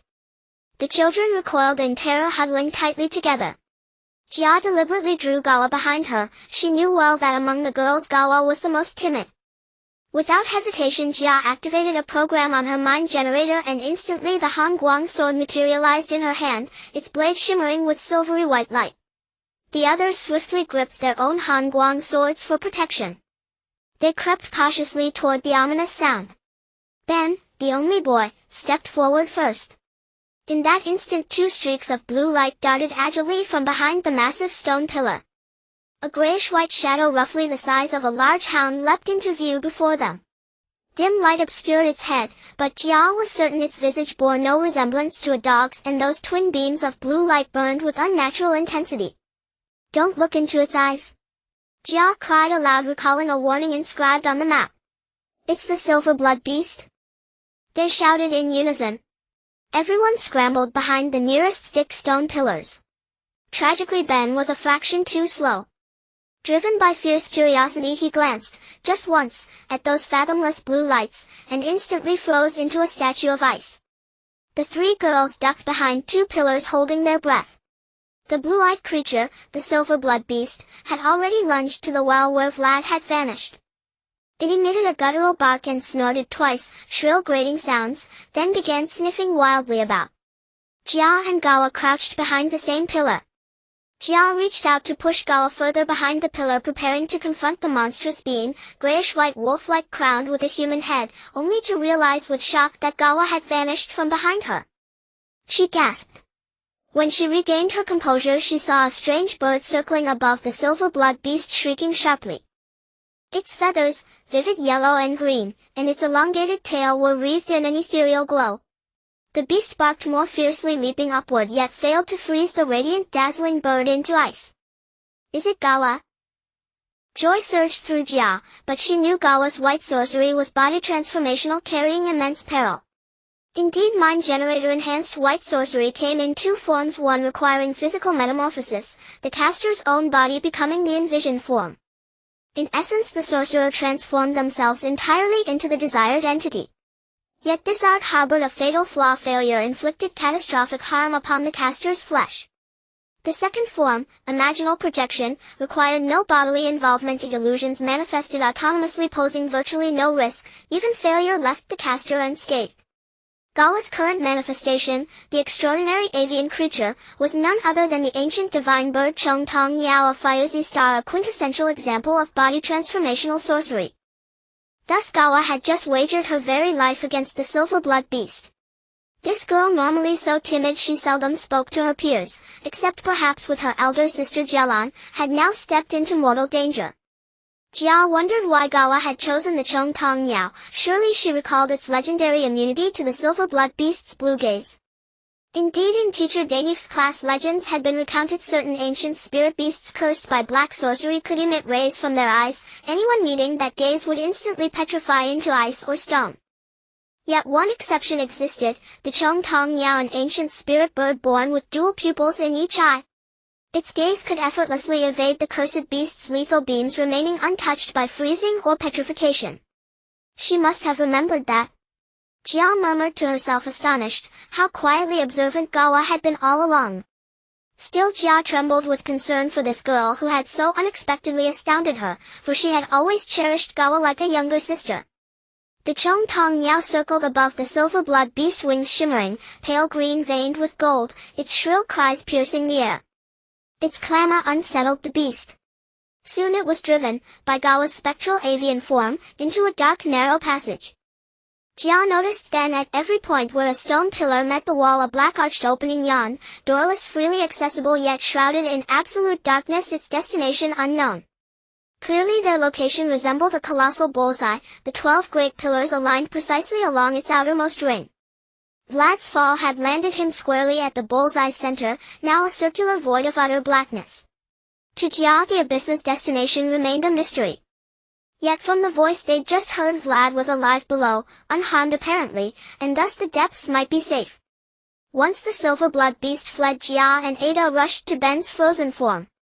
They stared stunned. His icy sculpture had begun to soften, fissures spreading like cracks in ancient glass. If melting continued at this rate, the French boy risked dissolving entirely into liquid, irreversibly lost. Oh heavens, he's melting! Ada cried, panic etching her features. Leader, we must act now. Jia stood frozen too, her mind racing through white sorcery protocols. Desperate, she tried several mind generator programs, none succeeded. Nowhere does the map specify how to reverse silver-blood beast petrification, she thought, frantic. Ada likewise tested familiar programs, yet none restored Ben to flesh and blood. Yellow crystal heart, it's the only way to save Ben, Gawa said, reverting to her true form and speaking urgently to Jia and Ada. The yellow crystal heart lies near the golden blood beast, the map explicitly notes this. Jia declared firmly, Ada, Gawa, you stay here. Guard this ice statue vigilantly. Observe Ben's changes, and watch for the silver-blood beast's return. I'll descend immediately to find Vlad. Perhaps I'll encounter the golden blood beast there, and secure the yellow crystal heart. With it Ben may yet be restored. This was their sole recourse. But how do we halt the melting? Alas, we have no choice. One girl nodded silently, the other acquiesced with quiet resignation. Ada, usually prone to pouting, submitted meekly this time. Jia approached the black well-like aperture where Vlad had vanished, and peered downward cautiously. She nearly called out, to test whether Vlad would reply, but paused, reconsidering. Next she waved her still-burning torch at the dark entrance, searching for a ledge to anchor it, only to find disappointment: no crevice, no grip. The smooth obsidian-like river stones were packed seamlessly. She released her grip, and let the torch fall. It tumbled end over end into the black shaft, struck sandy ground with a soft thud, and remained lit, echoes reverberating faintly upward. So the well isn't deep after all. That explains why the portly boy escaped injury, she mused. Meanwhile Vlad, having landed safely, gazed in awe at the subterranean grandeur beneath him. Unbeknownst to him, this ancient city comprised 3 distinct tiers, and he now stood upon the middle level where space expanded exponentially with each descent. Naturally Jia occupied the first tier. Vertical shafts connected all levels, while spiral staircases, both visible and concealed, wound along the periphery, forming a labyrinthine network. He had plummeted down a disused hidden passage. Only the first tier lacked illumination if the second and third boasted luminous ceilings crafted from mingxue, crystalline glass-like slabs. Four apertures pierced the golden summit, one at the apex, three more evenly spaced across its sloping faces, each channeling sunlight through mingxue lenses. Thus, after walking a short distance inward, Vlad realized this middle tier was both vast and bathed in gentle light. He called upward, no reply, so he wandered leisurely, exploring at his own pace. Sunlight filtering down cast amber hues upon yellow-hued stone walls and pillars, bathing every surface in a radiant kaleidoscopic glow. An eerie stillness reigned, broken only by faint drips of water, each drop echoing like a struck bell. Then, the falling torch startled him violently. He dashed back, expecting a companion's arrival, yet recognized instantly the torch's distinctive flame, identical to those carried by Ben and Jia. He shouted upward, "Little redhead, Jia, this place is safe and spacious. Come down quickly." Jia heard his voice clearly from above. "All right, I'll join you shortly." She triggered a program on her mind generator, and leapt, not crashing down like Vlad but descending weightlessly as if borne on silent air. Once steady on solid ground, she found Vlad staring at her with wide jet-black eyes, astonished. "Oh, thank goodness, you're unharmed." Jia recounted the events above and explained that only the yellow crystal heart could revive Ben, the boy now encased in ice. What enraged Jia was Vlad's relentless interrogation about the silver blood beast, as though the creature fascinated him far more than Ben's perilous state. Her patience with the portly boy evaporated. Her sole focus was retrieving the yellow crystal heart and returning to save the French boy. No words would be wasted on him. The thought of Ben's ice statue steadily dissolving tightened her chest with urgency. She turned sharply away from Vlad and strode inward. The scale surpassed her imagination, especially the light clusters of luminous beams danced between pillars and walls, casting soft shifting shadows. It evoked sun-dappled coral reefs, vibrant prismatic, though here no clear seawater flowed nor fish darted playfully through the currents. Yet a subtle complex vapor seemed to coil just above the floor, rising like spectral breath. Most puzzling of all, how did such abundant light penetrate deep underground? Jia of course knew nothing yet of the city's intricate architecture, its marvels engineered with astonishing sophistication. Vlad trailed shamelessly behind her. Together the two children hurried through the labyrinthine corridors, searching desperately. Vlad kept voicing theories about the golden and silver blood beasts, though his obsession centered less on their nature, more on whether their blood truly gleamed gold and silver. Jia responded mostly with disdainful glances and terse perfunctory replies. At a dead end, a descending staircase appeared before them, while behind another stairway spiraled into comparative gloom heading opposite. Jia realized at once this was the true nexus linking all three tiers. Ascending or descending passage lay open. "This corridor must be the beast's thoroughfare," she murmured. "What are you muttering?" Vlad asked, cautious yet intrigued, his gaze fixed on Jia. He now regarded her as profoundly enigmatic. "Didn't you wish to see those creatures firsthand? This path, surely their only route in and out?" Jia pointed gently, first toward the upward stair then the downward, with her slender fingers. Hearing this, Vlad pressed the virtual button on his left wrist's mind generator. Instantly crimson-lit Hongguang swords materialized in both hands, held tightly across his chest, his dark round eyes scanning the shadows intently. "I must be careful, I've no access to advanced white sorcery anymore. You must protect me," he stammered, suddenly timid. Jia nearly laughed. "I told you to wait aboard the capsule ship with Chichi Jelan. You chose not to listen, so now fend for yourself." "Humph. Fine, I won't care. I refuse to believe it could freeze me too," humph, he retorted, puffing himself up with bravado. Vlad's heart churned with contradiction. Fear of the beast's dread power warred with greed-fueled fascination over their golden and silver blood. Trembling, he brandished his crimson Hongguang sword and marched ahead of Jia, only because she was a girl, otherwise he'd have hidden behind her without hesitation. Jia crouched low back, pressed to the cool stone wall, her sharp gray eyes gleaming in the surreal light, waiting. And then, the anticipated uncanny sound echoed from behind them. They whirled around, pressing their spines hard against the frigid stone ears, straining to locate the sound's origin and distance. Jia's brows knit together, her pale austere face tense, wind whispering through strands of her ash-brown hair. No, Ada and Gawa, she thought, should she rush back up the stairs?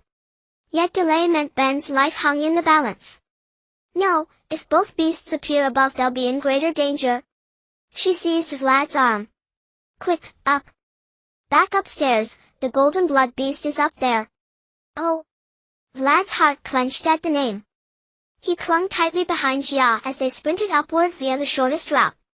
There stood Ben's ice statue, still rigid unchanged. Yet the silver blood beast had indeed doubled back, and now stood before Ada and Gawa, accompanied by its fearsome ally the golden blood beast, the very creature Vlad longed to behold. Its stature dwarfed the silver blood beast, like lion beside hound.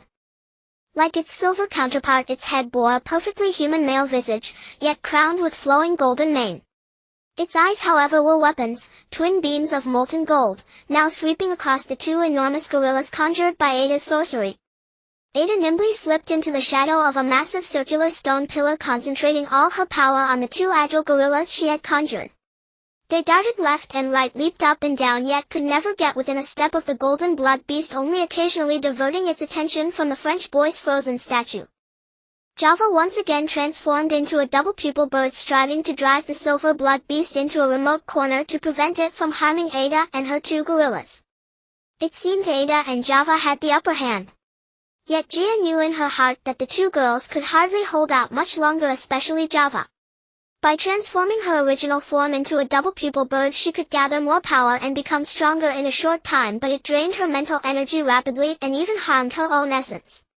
The fat boy wanted to get a closer look at the two monsters, but Jia was about to pull him behind the pillar when a beam of golden light from the golden blood beast's eyes struck a huge rock not far above his head, nearly crushing him. They both hid behind the massive stone pillar. Jia told Vlad to stay put, then quietly slipped around to the back of the golden blood beast. Just then the white gorilla was scorched on one leg by the golden light and collapsed onto the hard stone floor. It clenched its huge fists, pounded the stone slab, and howled in agony. Ada closed her eyes tightly, struggling to gather her mental strength. Her small body trembled, and even her beautiful eyes and pert nose seemed to help her focus. Jia was circling behind the golden blood beast when the black gorilla let out a fierce roar, leaped into the air, and landed on the beast's back. But the golden blood beast twisted its sinewy body rapidly and flung the black gorilla off. It then pinned the gorilla's chest with its front claws and began tearing at it while the gorilla held tightly onto its shoulders. Golden light shot from the beast's eyes, again hurling the black gorilla far away to slam against a stone wall a dozen meters off. The gorilla, covered in burns, could only gasp and could not rise. At that moment the white gorilla suddenly appeared behind the golden blood beast in fury, pouncing on its back to avoid being seen by its golden eyes. By now Jia had crept behind them, then stealthily moved to the right side of the golden blood beast and swung the gleaming Hongguang sword, slashing at its thick neck. Even Jia herself was surprised. A blinding white light arced through the air and the golden blood beast's head flew into the air with a thud. Golden blood splattered onto the white gorilla's face and body, dyeing its white fur golden. Truly golden, could the blood really turn into gold after it congealed? It was utterly unbelievable. Jia frowned, narrowed her eyes, and felt a surge of doubt. Vlad, who had been peeking from behind the pillar, lost control and rushed out. Unfortunately, he ran straight into the silver blood beast, which Java had cornered in the form of a double-pupil bird. Seduced by curiosity, he was drawn to those blue eyes. The result was predictable. In an instant he turned into a human ice statue, just like the French boy. Then the cunning silver blood beast, seeing the fate of the golden blood beast, fled swiftly as before. Java reverted to her original form. The black and white gorillas also vanished, recalled by Ada's will. The golden blood beast's blood pooled into a thick viscous puddle on the stone floor, growing denser and more clotted, as if a gas rose from it, slowly condensing in midair into a golden transparent stone, which was then gently carried by a strange force back to the ground. Yellow crystal heart. It's the yellow crystal heart. Jia shouted in excitement. Java and Ada gathered around, their eyes wide, brows furrowed, gasping. Quick, try to save them.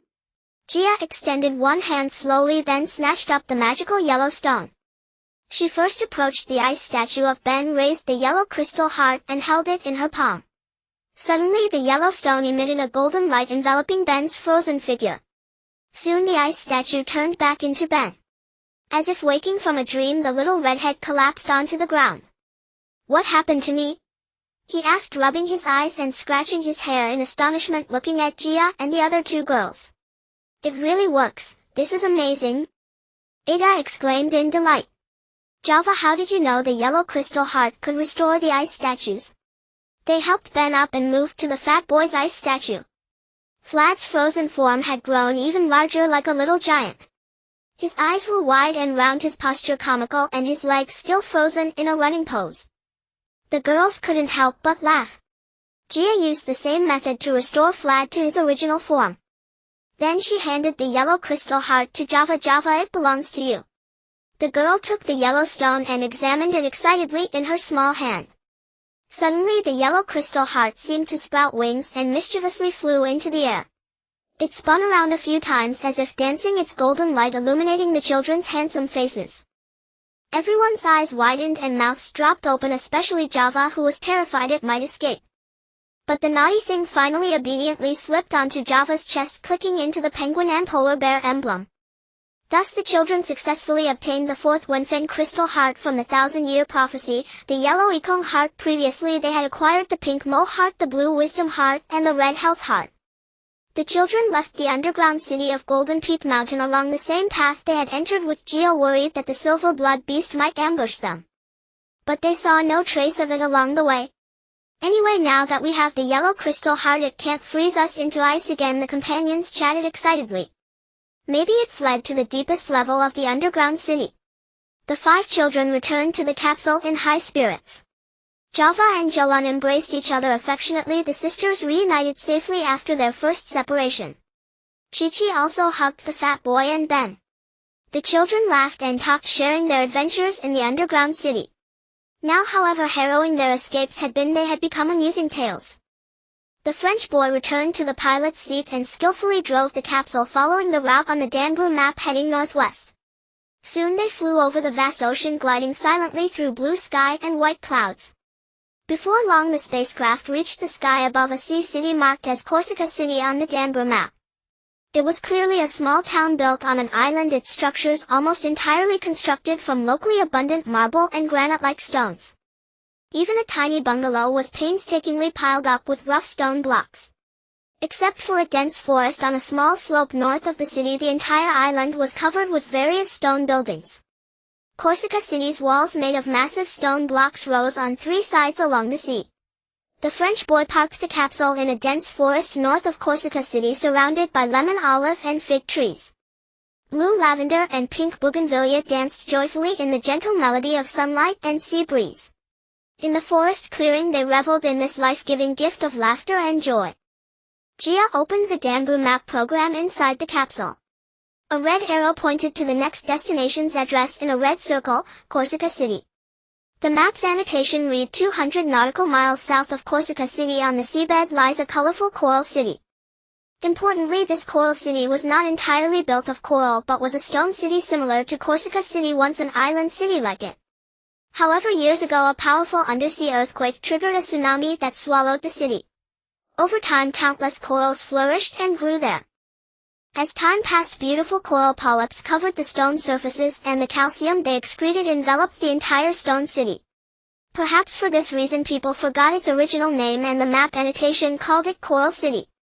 The map's annotation told the children that the green heart-shaped crystal stone was inside this beautiful underwater city. But it did not specify the exact location. The map's annotation almost always only gave the approximate location of the crystal heart. For example, the yellow crystal heart was actually inside the Golden Blood Beast, yet the annotation only said it was in the underground city below Golden Peak Mountain. Another mystery waiting to be solved.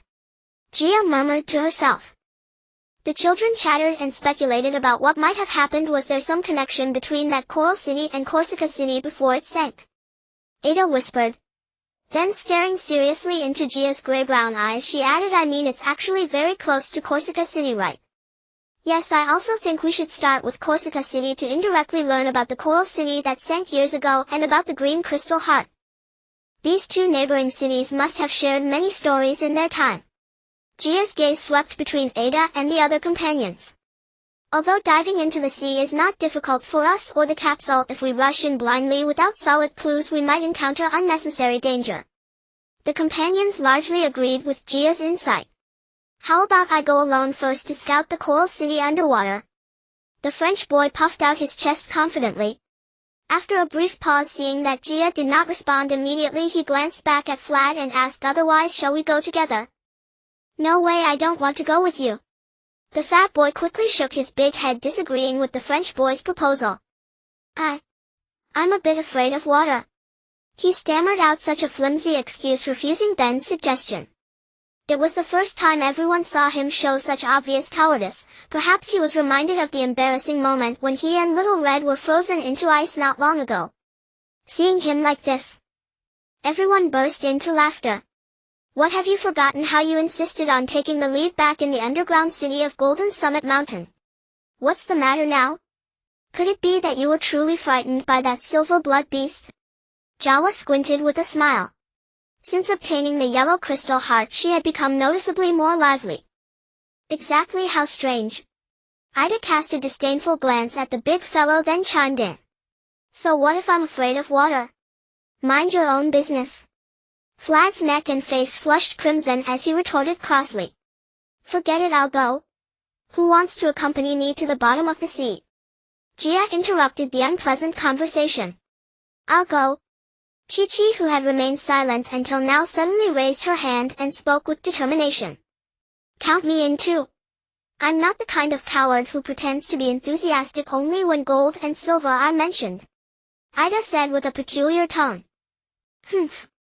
That's still better than some meddlesome people who chatter all day long accomplishing nothing but causing trouble, the stout dark figure retorted fiercely. Hey, enough. Enough. We didn't come out here to quarrel. Gia quickly intervened. At that moment the French boy also raised his hand above his head. Then count me in. Immediately after, Jawa was about to raise her hand when Galen pressed it down. But this subtle movement was inadvertently caught by Gia's agile gray-brown eyes. Forget it, the rest of you stay here. Ada, Chi-Chi and I should be enough. Perhaps staying behind will be more important. When Gia said this, Jawa and Ben stopped arguing and reluctantly remained.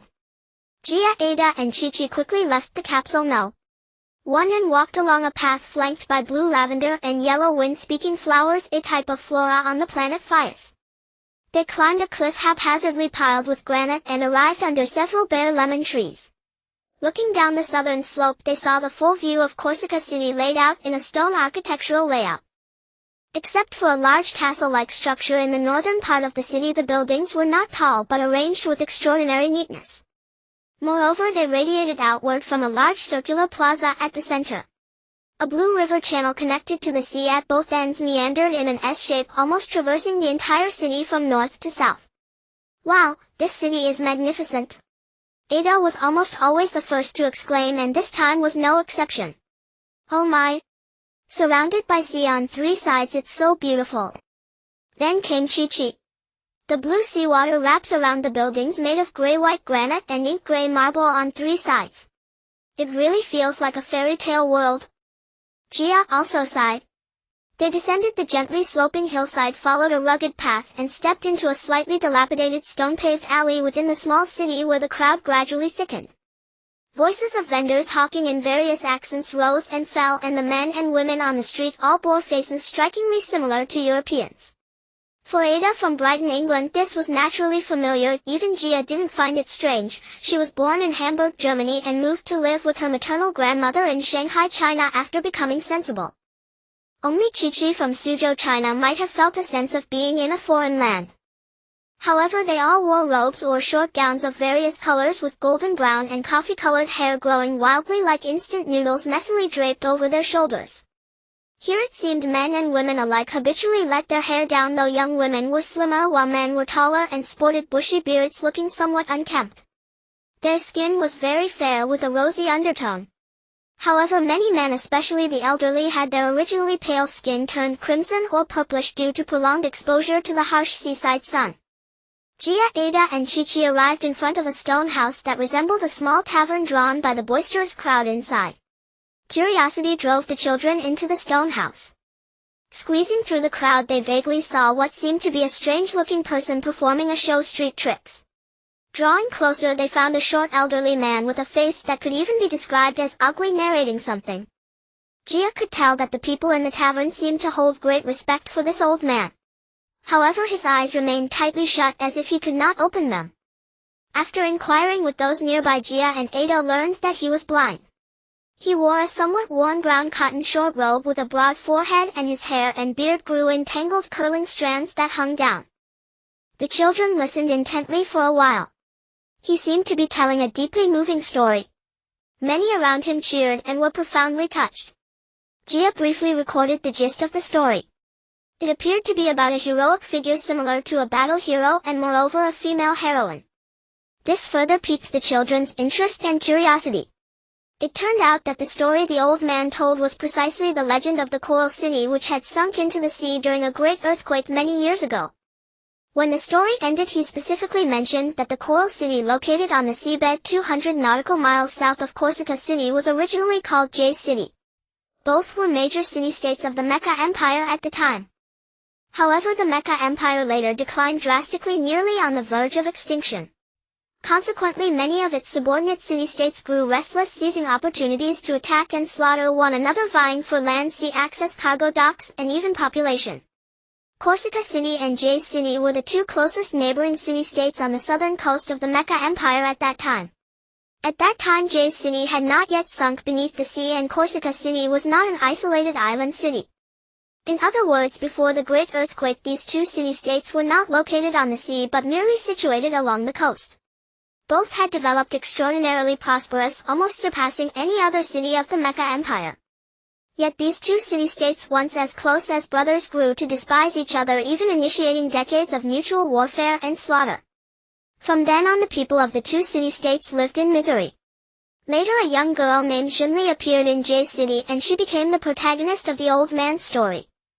Perhaps because she grew up in the midst of war, it nurtured her belief and fighting spirit to fight for her hometown. Moreover, her father had tragically died in the war between the two city-states. Therefore, at the age of 19, she resolutely decided to enlist, vowing to defend her homeland. Unexpectedly, the war situation at that time was extremely unfavorable to Jay's City. Yet this 19-year-old girl repeatedly achieved remarkable feats even in dire circumstances. Before long, she became a formidable female general. In the opposing city-state and army, many would be terrified just by the mention of her name. This once plunged the Corsica City army into panic. Then rumors spread that the girl was a witch under the influence of black magic.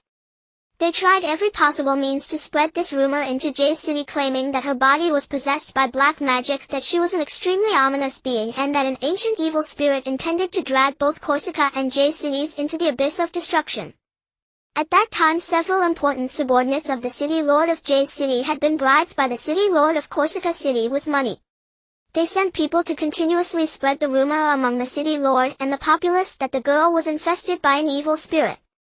Because people at that time were extremely disgusted and terrified of black magic and ancient evil spirits, coupled with previous doubts about how a 19-year-old girl could possess such great power. Even some generals within Jay's City believed that battle-hardened burly men had failed in combat, yet a frail, newly enlisted 19-year-old girl could repeatedly achieve remarkable feats and turn defeat into victory. This seemed impossible. Not long after, the conspiracy originating from Corsica City finally succeeded. After a prolonged inner struggle, the city lord of Jay's City ordered the arrest of their heroine, the girl who had turned the tide of war. Soon she was sentenced to death and executed by the most primitive hanging. They cruelly hung the girl's corpse on a cliff by the sea, leaving it until vultures pecked out her eyes and devoured the flesh from her body. Then a great catastrophe inevitably struck. The vulture that had pecked out the girl's eyes soon transformed into a green light, lingering over Jay's City for a long time before finally becoming a beautiful heart-shaped crystal stone glowing with green light. During this process, a terrifying earthquake erupted. From deep beneath the earth and the seabed came thunderous roars. The sea rose scores of zhang, forming towering walls of water that crashed violently toward both Corsica and Jay's cities. Fortunately, because Corsica City's terrain was much higher than Jay's City's, it became the island city seen today. Jay's City, however, was not so lucky. It was completely swallowed by the great earthquake into the seabed, later forming the Coral City. That green heart-shaped crystal stone also sank into the seabed of Jay's City. Green crystal stone? When the old man suddenly mentioned the green crystal stone, the three children almost cried out in surprise. So behind the Coral City lay such a beautiful and poignant story, and it was related to the green crystal heart they were seeking.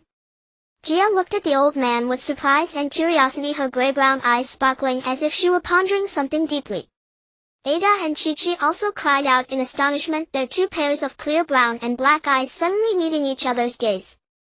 The three children happily left the tavern where the storytelling old man stayed, but deep down they remained saddened by the unfortunate girl's fate.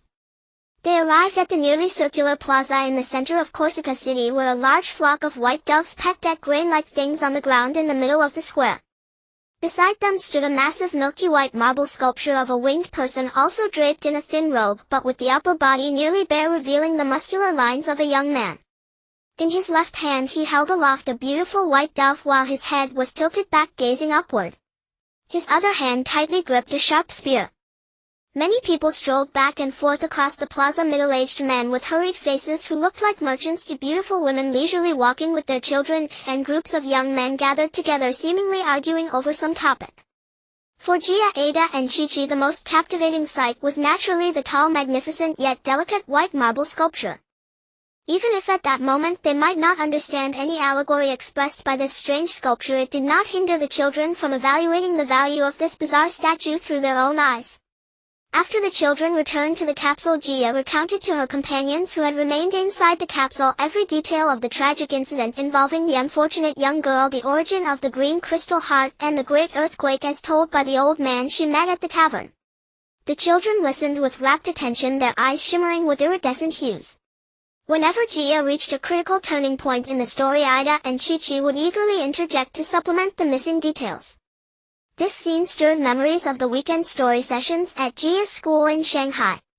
Back then every student had to step onto the podium, stand behind a broad table, and narrate a tale about their father or mother. Gia paused briefly several times during her narration, leaving just enough space for Ida and Chi-Chi to imagine and fill in the plot.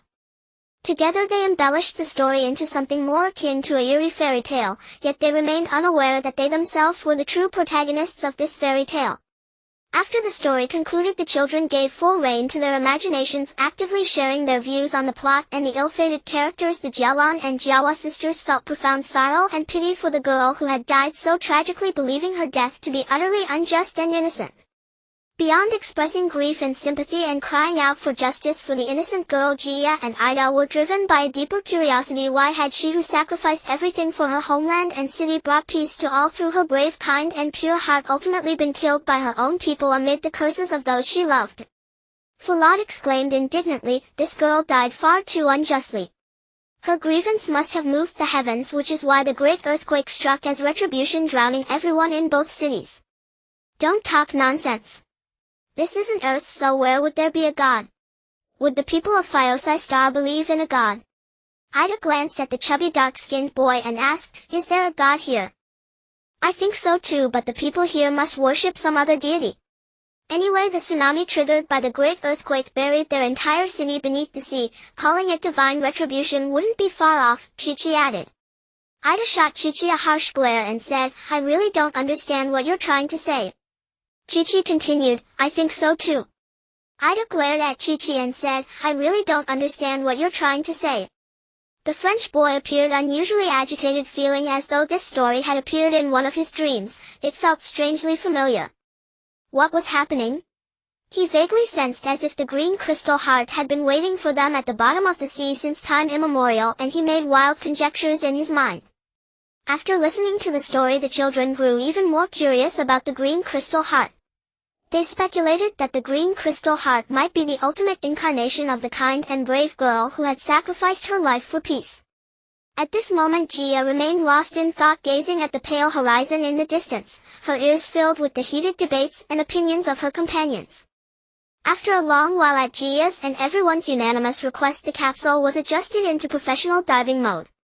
Now, like a giant silver bullet, the capsule plunged into the water, racing toward Coral City 200 nautical miles away. Along the way it passed through a natural ecological forest of submarine plants, startling schools of tropical fish that darted in all directions. Some fish curiously struggled to follow for a stretch, but either due to fatigue or waning interest they eventually retreated. Those vividly colored fish were like iridescent sprites adorning the pale blue seawater, wandering in clusters and specks. With the capsule's speed covering the 200 nautical miles was but a fleeting moment. Soon following the pre-calculated location, it arrived outside Coral City, the submerged Jizizi city. From a distance, every building in the city, large or small, was encased in coral polyps of various colors and diverse submarine plants. Because the site was relatively close to the surface, external light refracted through the seawater into the city, making it appear dazzling and multicolored. This city had also become a habitat for all kinds of marine life. However, searching for a single green crystal stone within such a vast city without a detailed route or target seemed exceedingly difficult. The children steered the capsule into a gap in the crumbling city walls. Now the capsule resembled a transparent submarine gliding through the seabed. Peering through the transparent cabin walls, the children searched everywhere, exclaiming in awe from time to time. This was undoubtedly the first time the children had ever come so close to a real undersea world. They might have visited an artificial oceanarium in their city on Earth, accompanying their father or mother on a weekend, but compared to this experience it paled in insignificance. Gia's gaze lingered on every green object, animal or plant, especially places that emitted a green glow which drew her particular attention. What she found overwhelming was that many of the coral polyps swaying in the seawater were actually green, though there were also yellow and purple ones. She spotted several clownfish striped in yellow, white, and black, leisurely weaving through the pale green coral, bobbing their endearingly clumsy heads as if to tell the visitors inside the capsule, "This is our home, no outsiders allowed." She had seen these fish at the Shanghai Aquarium. Also present were even more vividly colored butterflyfish, lionfish, and other exotic marine creatures of extraordinary hues.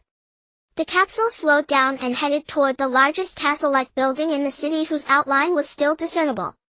Gia thought it must be the seat of the Jizizi city municipal government. Now the capsule's speed was reduced to a crawl. Many nameless fish, as if by common consent, gathered in groups and swarmed toward the capsule's walls. They clustered together, pressing their flat heads and dark beady eyes tightly against the glass cabin of the capsule, staring blankly at the guests they had encountered for the first time in their lives. Occasionally they touched the cabin wall with their moving mouths, curiously blinking their glittering eyes as they carefully examined the children inside the glass cabin. The 7 children, each wearing a base-colored hoodie protective suit, were looking out from 4 different directions, their exclamations rising and falling in waves. Those adorable creatures outside the cabin must have been wondering what these strange-looking beings had come for. Soon the capsule carried the children to a building that was the tallest in the entire undersea city. The whole structure was composed of numerous stone pillars, stone walls, and arched stone domes with a round tower on each side of the front. However, by now everything was in ruins. The tops of the towers had snapped off and thick sediment tightly clung to the once beautiful and grand surfaces of marble and granite, giving a feeling of oppression. Among them 2 stone pillars had fallen, one had been broken in 2 by some irresistible force long ago, and the other had tilted entirely, with one end buried beneath pale purple coral reefs. Ben drove the capsule to the top of a dilapidated building, bypassed the 2 broken towers, and made his way to the rear of this stone structure. Due to the severe damage, it was impossible to fully recognize its original appearance. They entered the interior through a large hole in the ceiling where the roof had collapsed. Just as they were about to bring the capsule to a halt, Gia suddenly noticed 2 silver-gray sharks swimming from a broken corner of the wall. They passed slowly over the top of the capsule, seemingly unaware of the children's presence. Their 2 grayish-white bellies glinted with a cold sheen as they swayed past above the children's heads. Everyone instinctively lowered their breathing rate, their eyes wide open as they carefully watched the sharks lazily swaying their huge, robust bodies in front of them. "Sharks!" Ida almost screamed, but Gia quickly signaled her to keep quiet. The children had originally planned to step out of the capsule to experience the joy of diving, but seeing sharks nearby forced them to change their minds. Gia decided to keep the capsule stationary underwater to further observe the movements in the surrounding sea. Sure enough, before long the 2 sharks turned back, and this time they were followed by several more. They were swimming faster this time, as if chased by some more ferocious creature. Could it be a whale? Was there any animal more ferocious than a shark? The children were full of doubts. However, after the school of sharks swam past, no more ferocious animal appeared, and no whale was in sight. The children all knew that whales were enormous, having learned about them from textbooks. Just as Jia and her companions were making wild guesses, a strange shadow slowly emerged from the dim murky depths. Was that a giant sea turtle? But a sea turtle could not be that huge, it was far larger than any ordinary sea turtle. No wonder the sharks had hurried to avoid it. It was a veritable leviathan, yet the children could not name it. That was because they had never heard anyone mention such a colossal creature. This enormous dark figure resembled a small mountain floating in the deep blue seawater, emitting 3 kinds of light blue-green and a shade close to yellow. But it swam somewhat sluggishly, slowly moving in the direction of the capsule. As it drew closer, Jia finally made out the true appearance of this giant. It turned out that among the 3 lights, the yellow and blue ones came from its 2 eyes. How strange, why were its eyes 2 completely different colors? Jia muttered to herself. Its head was that of a white owl. The green light emanated from its back, which was shaped like a small hill formed by a random pile of stones. Its tail was like a thick chain dragging through the seawater, ending in a knobby ball studded with spikes like wolf fangs. Its 4 limbs were indistinguishable from those of an ordinary sea turtle paddling slowly through the water. Wow, what on earth is that? Ida asked, her mouth and eyes wide open. Chi-Chi rubbed her dark eyes repeatedly and exclaimed, "Oh my God! I've never seen an animal like this, but I'm sure it's not a sea turtle," the chubby dark-skinned boy said in a surprised yet decisive tone. "Neither have I really." Jialon stared at the giant creature and said, "Me neither." Jiawa added, "Me too." Jia seemed to be pondering something. "Look, green light." She glanced at the French boy nearest to her. "Oh no," Ben whispered, as if afraid to alert the creature. It stopped at one corner of the wall, apparently not intending to turn into the ruined building. But now from inside the capsule they could clearly see its true form. It was truly enormous. Its blue and yellow eyes swept across the area near the capsule like 2 searchlights of different colors, scanning the interior of the broken wall. The children stared at the monster in shock. Jia felt that it must have detected the capsule's presence. It seemed to be making some kind of assessment as well. In fact, the 7 children inside the capsule were completely exposed to this strange giant, its 2 different colored eyes fixed on them with a vacant stare. However, after a while the blue and yellow eyes turned away and the creature leisurely departed, heading south toward Jizizi City. "Let's follow it," Jia said. Ben quickly returned to the driver's seat, started the capsule and followed, but at a very slow speed. "Don't alarm it yet. Let's see where it's going," the children murmured. "Do you think the green light on its back really comes from the green crystal heart we're looking for?" Ida asked Jia. "Regardless, we shouldn't let any opportunity slip by," Jia replied softly. "If it's actually on its back, that would be too coincidental," Chi-Chi said excitedly. "Let's track it for a while and see where it goes. If it really does wander around this undersea city, then it's very likely that green light is the green crystal heart. It looks strange, but it could be a mutation of a turtle species. Turtles are known for longevity. It's very possible that it was already living on this seabed when the great earthquake happened," Jia said thoughtfully. "Sister Jia is so wise, you seem to know so many things. We must learn from you." Jiawa suddenly looked at Jia with admiration and said, "Ever since defeating the golden blood beast and obtaining the yellow crystal heart, Jiawa had become the second admirer of Jia, following Ida. Of course, I've been Sister Jia's fan for a long time, haha," Ida said with a laugh. After trailing for a while, the children noticed something strange. Just as Jia had said, this mysterious creature with the head of a white owl and the body of a giant sea turtle seemed particularly fond of lingering around the submerged Jizizi City, swimming aimlessly. Jia suddenly recalled the story told by the blind old man. Could it be that this mysterious giant indeed harbored a secret related to the girl who had died long ago? If so, it must be connected to the green light emanating from its back, she thought. The girl's pure, kind soul, which yearned for peace, had transformed into a green crystal heart and sank to the bottom of the sea with the great earthquake. If that strange giant sea turtle had already been in this area back then, it was highly likely that the green crystal heart had fallen onto the back of the leisurely swimming turtle, and this. It was a coincidence too extraordinary to be dismissed, yet not entirely beyond the realm of possibility. In ancient Chinese mythology and folklore, the tortoise had always been regarded as a creature of profound spiritual essence. Jia had learned this from an extracurricular picture book during her time in Shanghai. She pondered silently, for she had been reading picture books since the age of 3 or 4, and they had served as her very first teachers. Ever since Xiao Yijia's mother brought her away from Hamburg and returned to her grandmother's home in Shanghai, she had spent each day surrounded by those vibrant, whimsical, and extraordinary books. Perhaps it was a choice born of necessity. After divorcing her husband, Xiao Yi came to Shanghai and immersed herself in work, often leaving Jia among piles of picture books bought in sets from the bookstore under her grandmother's care. And it was precisely for this reason that her young mind was always brimming with countless wondrous ideas and bizarre imaginings. Perhaps it was this highly spiritual green crystal heart that caused the once normal sea turtle to undergo a strange mutation, transforming it into the creature it had become. She continued her fantasy, or perhaps her speculation. Such a possibility did exist, and precisely because Jiaza Western City was the birthplace and childhood home of the murdered girl, she refused to leave. That peculiar sea turtle accompanied her every day, more precisely it accompanied her soul, or rather a persistent residue of consciousness. The green crystal heart was the symbol of her pure and kind soul. It was precisely because she possessed a heart of utmost purity and goodness that she incurred the jealousy and suspicion of those evil souls, ultimately meeting her tragic end. Capsule continued to tail the mysterious turtle monster. Was that not an apt name? The children initially assumed from its terrifying appearance that it would be a creature of irritable and violent temperament. Thus the children remained on edge. However, gradually their initial assumptions began to crumble. It turned out that its terrifying exterior and enormous size were merely a facade to intimidate. In reality, its disposition was remarkably gentle. Jia found herself increasingly fond of this colossal creature.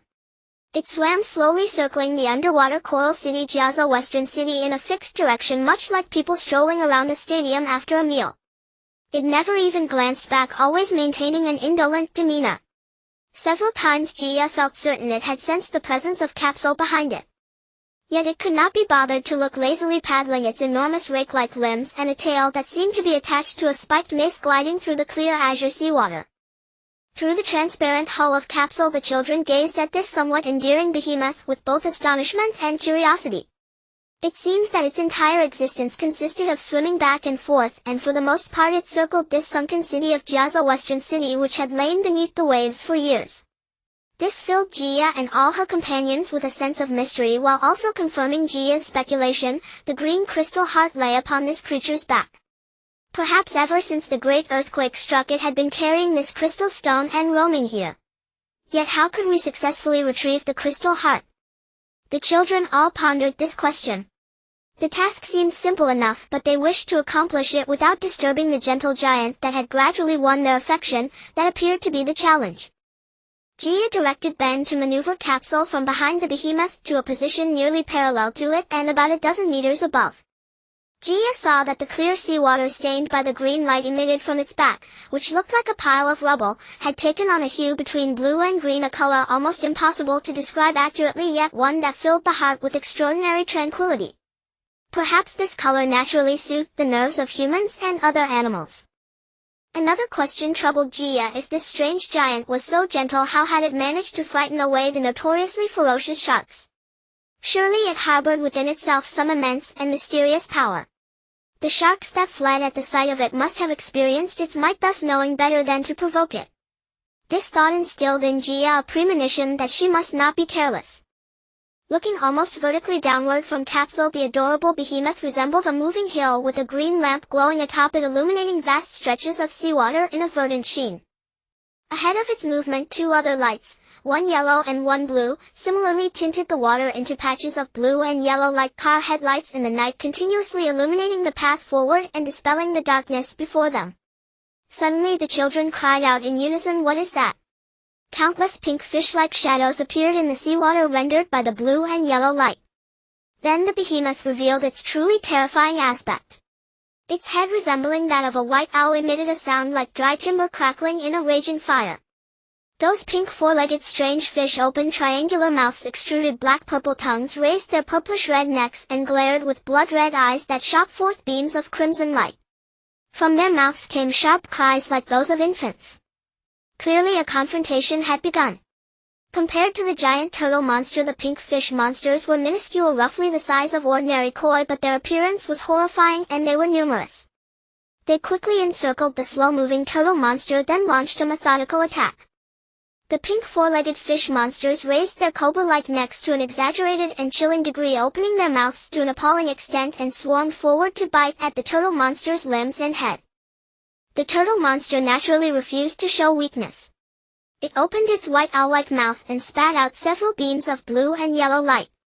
The beams shot into the pink fish swarm, and those within their range exploded as if implanted with explosives. The surviving fish monsters had to retreat to the blind spots behind and on the sides of the turtle monster where the beams could not reach.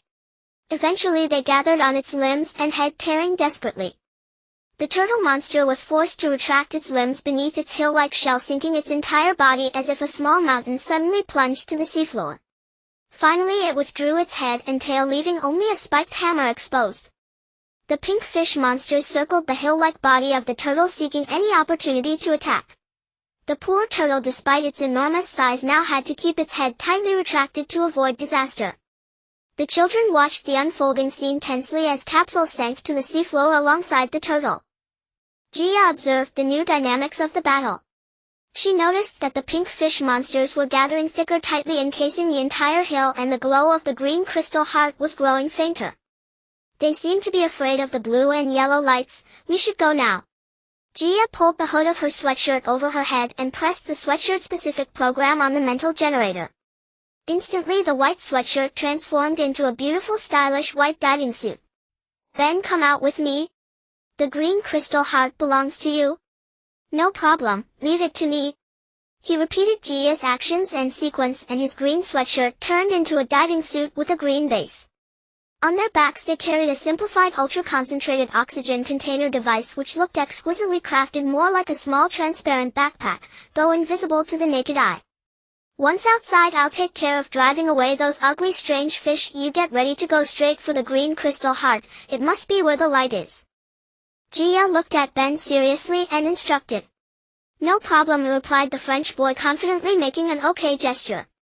Fatty, you drive, Capsule. We need to ascend vertically to the surface first. Gia spoke in an almost commanding tone. Fouad responded with a deliberately stubborn grunt, then cheerfully sat down in the driver's seat. From the very beginning he had hoped Dambulo would let him pilot Capsule, but instead Ben was chosen. Now he finally had a chance to make up for that disappointment. With a smug expression he pulled the black lever on the control panel. Capsule rose slowly, then surfaced with the grace of a whale taking a breath. Gia and Ben left Capsule and dived into the sea again. They discovered that the highest point of the sunken Giazzo Western City was less than 20 meters below the surface. The two quickly returned to the vicinity of the giant creature, tightly surrounded by the pink fish monsters. From a distance it looked like a pink fireball resting on the seafloor. Who would have thought that the adorable behemoth could be trapped by these agile monsters? Like two elegant nimble frogs, one white one green, they swam close to the terrifying pink fireball. They nodded to each other and separated. Ben hid behind a nearby reef closest to the target, waiting for action. Gia activated the self-starting program on the mental generator in the simplest way, by tapping the square watch face hidden under the diving suit 3 times. She had set the easy self-start mode before entering the diving mode. Soon 2 powerful beams of yellow and blue light emitted from the top of Gia's head and behind her, then following the direction of her gesture instantly shot toward the pink fireball, staining the seawater yellow and blue once more. The pink four-legged fish monsters seemed suddenly startled. They abandoned their siege of the turtle and turned their attention toward Gia, who was emitting the yellow and blue light. Strangely, Gia noticed that the blue and yellow light she projected did no harm to these pink monsters, which were baring their claws and glaring with blood-red eyes. Instead they gathered together, reforming their momentum, and lunged toward her. Gia's heart skipped a beat. Why weren't they afraid of the blue and yellow light anymore? As these terrifying pink beasts snarled and bared their teeth at her in defiance, Gia instinctively glanced at Ben, who was hiding behind the reef. He should be heading to the turtle's back to retrieve the green heart-shaped crystal now. But seeing that Gia's light was ineffective, Ben panicked and looked at her nervously. As the terrifying beasts were about to pounce on her, he was about to abandon the original plan and think of a way to rescue Gia using magic programs when he noticed Gia signaling with her eyes for him to hurry and retrieve the green crystal stone from the turtle's back. While Ben hesitated, the pink four-legged monsters descended upon Gia in a swarm. Gia swam with all her might toward the surface, tumbling and spinning in the water in an attempt to shake off the monsters, her hands parting the nearly pink seawater. After a moment of inner struggle, Ben swiftly swam toward the fully exposed green light on the turtle's back, finally reaching the hill-like back of the behemoth. The green crystal stone lay steadily on the cluttered rock-like shell, emitting a green glow.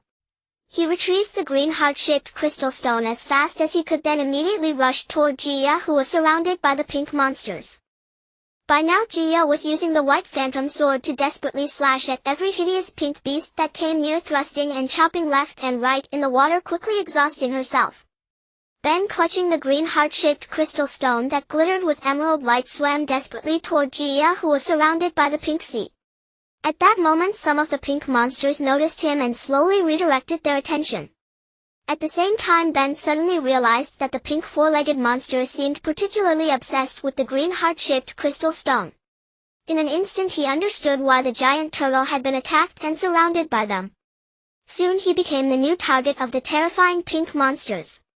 In desperation he extended one hand, holding the green heart-shaped crystal stone above his head as if afraid it would be suddenly devoured by those horrific fish.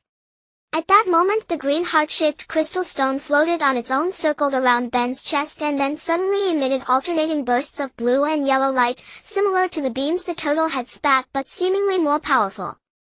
In an instant the hideous pink beasts vanished with the crackling sound of these two colors of light, as if pink balloons had been pricked and dissolved into the seawater.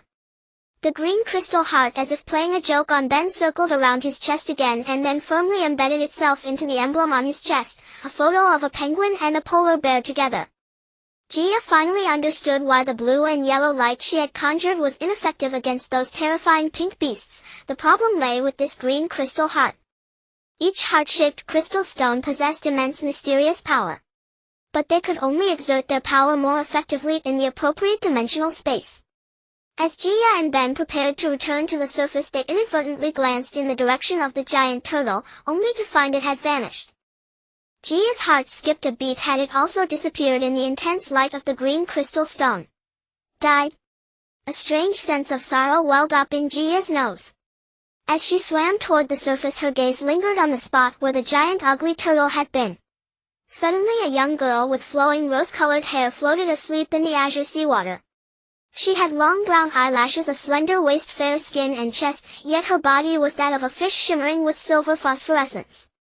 Her delicate form merged with the warm seawater.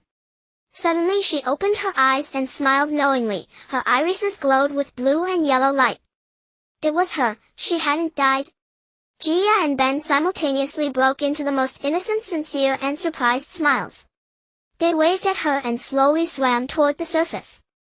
The French boy successfully obtained the green crystal heart, and Gia and her companions boarded the capsule to embark on a new journey. They traversed the sea level, continuing northwestward. Before long the children arrived at a large island. Gia consulted the annotations on the Danbula map. This is already the territory of the Beidou Kingdom. Its capital is named Kelt City, where an exceedingly beautiful queen resides. As Gia spoke, she cast a glance at her companions.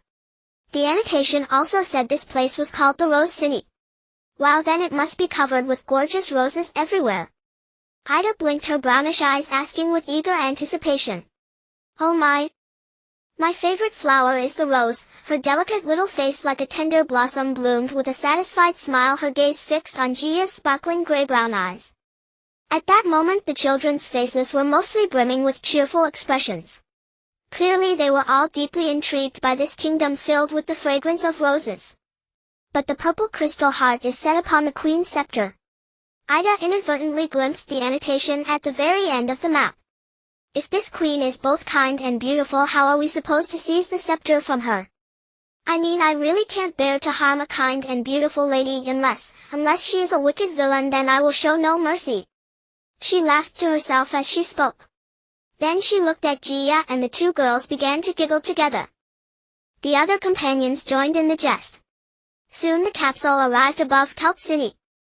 From above, almost all the buildings were arranged in concentric circles of varying sizes, surrounded by towering circular city walls. A river like a pale blue ribbon, suddenly blown in by a gust of wind, wound along one side of the outer city walls of Kelt. At the center of the innermost circle stood a tall and imposing circular castle with 4 lofty circular spires erected at the 4 cardinal directions of the main keep. Clearly these were also the 4 tallest watchtowers in Celt City. This was a rare city designed with a circular structure. From the scale of its fortifications it was evident that it was a prosperous and artistically refined city as well as the capital of a wealthy kingdom, the Beidou Kingdom. As the capsule hovered over Celt City it was spotted by guards on a circular tower who hurriedly sent word to the queen within the city. This uninvited guest descending from the sky stirred panic and curiosity among all including the queen. At that time the queen of the Beidou Kingdom had only been enthroned for a year. Shortly after her coronation the scepter symbolizing authority was stolen by her half-sister who then fled the royal city and escaped to the remote southern forests of the Beidou Kingdom. The queen, kind by nature, was deeply beloved by the subjects of the Beidou Kingdom. However, the loss of the scepter, the emblem of national authority, plunged the citizens into panic, especially the people of the capital Celt City and the virtuous ministers within the palace. Daily they urged Her Majesty to retrieve the scepter to ensure the peace and prosperity of the Beidou Kingdom. Many ministers secretly dispatched people to search everywhere hoping to recover the scepter by their own efforts, both to relieve the queen's worries and to earn a great merit for themselves. Unfortunately, for a considerable period they found no clues. Much later a shocking piece of news reached Celt City. The queen's sister had secretly formed an army in the southern part of the Beidou Kingdom. She drilled her troops daily, in fact a group of carnivorous beasts, and declared that she would return at any time to contest the throne of the Beidou Kingdom with the reigning queen. At the same time the barbarians of the White Hair Kingdom in the north frequently harassed the northern border, causing the ministers who supported the current queen to be perpetually anxious. Some even began to suspect that this was an ill omen brought by the loss of the queen's scepter. Later an even more bizarre rumor suddenly reached Celt City. The queen's sister had encountered a group of powerful black wizards in the deep southern forests of the Beidou Kingdom and had studied many dark arts with them. Thereafter she used the power of black magic to control numerous birds and beasts in the forest, making them utterly obedient to her. She was biding her time to use these dark forces to attack Celt City and seize the throne she had long coveted. After these tidings spread into the city, strange incidents frequently occurred within Celt. Children and livestock suddenly vanished and even wild beasts inexplicably appeared within the city to attack the people. People could not help but associate these events with the loss of the scepter that symbolized royal authority. Just then a strange object, the capsule, appeared in the sky above Celt City. The townsfolk were panic-stricken. They even believed that this flying monster, the capsule, was the first invader sent by the queen's sister. This monster had no movable wings yet could freely traverse the air. Clearly it had been enchanted by the despicable black witch, the queen's sister. Upon receiving the news the kind-hearted queen immediately led her ministers to the circular tower to assess the enemy. At this moment Jia and her companions realized they had been spotted by the people in the city, so they decided to land the capsule on an open space.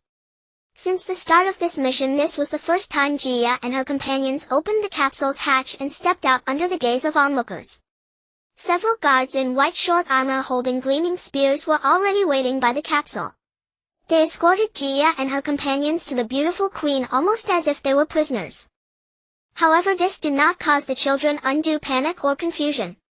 They obediently cooperated with the soldiers' escort, calmly presenting themselves before the kind and beautiful queen, even behaving with grace and politeness. Jia carefully studied the queen's delicate face. She was very young with a pointed chin, fair skin and brownish eyes like Ida's, exceptionally bright and resolute. "It seems, you are just children, aren't you?" The queen looked firmly and majestically at Jia and her companions, her eyes sparkling with confidence and wisdom.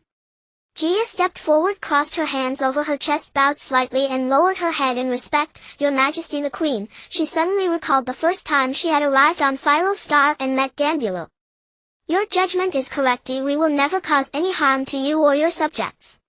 She spoke respectfully and politely, looking at the queen with gentle and sincere gray-brown eyes. At this moment her companions also looked at the beautiful queen with sincerity and courtesy. "But, judging by your attire, you do not seem to be locals. Where exactly do you come from, and what brings you to Celt City?" the queen asked with a firm and wise expression. "I hope you will tell me the truth." The ministers and guards nearby cast curious and somewhat intimidating glances. Gia slowly straightened up, glanced to both sides, then still looked at the beautiful queen with her gentle gray-brown eyes. She calmly recounted how she and her companions had traveled from Fiore star 7,500 years in the future to the present Celt city. She also introduced every story she and her companions had experienced and detailed the process of obtaining each crystal heart. She unreservedly told the queen about Danbulu's Millennium Star Project legend. However, she did not rashly mention the purple crystal heart since it was set on the queen's lost scepter. After her lengthy account, she cast a few more glances at the ministers on both sides.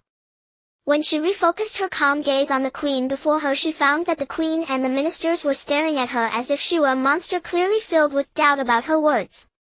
After a long silence, the beautiful queen turned to look at the ministers and attendants on both sides as if seeking more precise information from them. Everyone's face was full of astonishment, staring blankly at her and the children in the hall, their eyes finally settling on Gia at the front. "My poor children, do you know what you are saying? Oh heavens!" The queen's face wore an expression of earnestness, perhaps even a hint of pity. As she spoke, she tilted her head, adorned with a crown delicately inlaid with purple and white gems, and her wise brownish radiance scattered from her bright eyes toward a corner of the palace's circular dome. She seemed lost in thought, as if carrying a trace of self-reproach, as though whatever misfortune occurred, all blame stemmed from her own fault alone.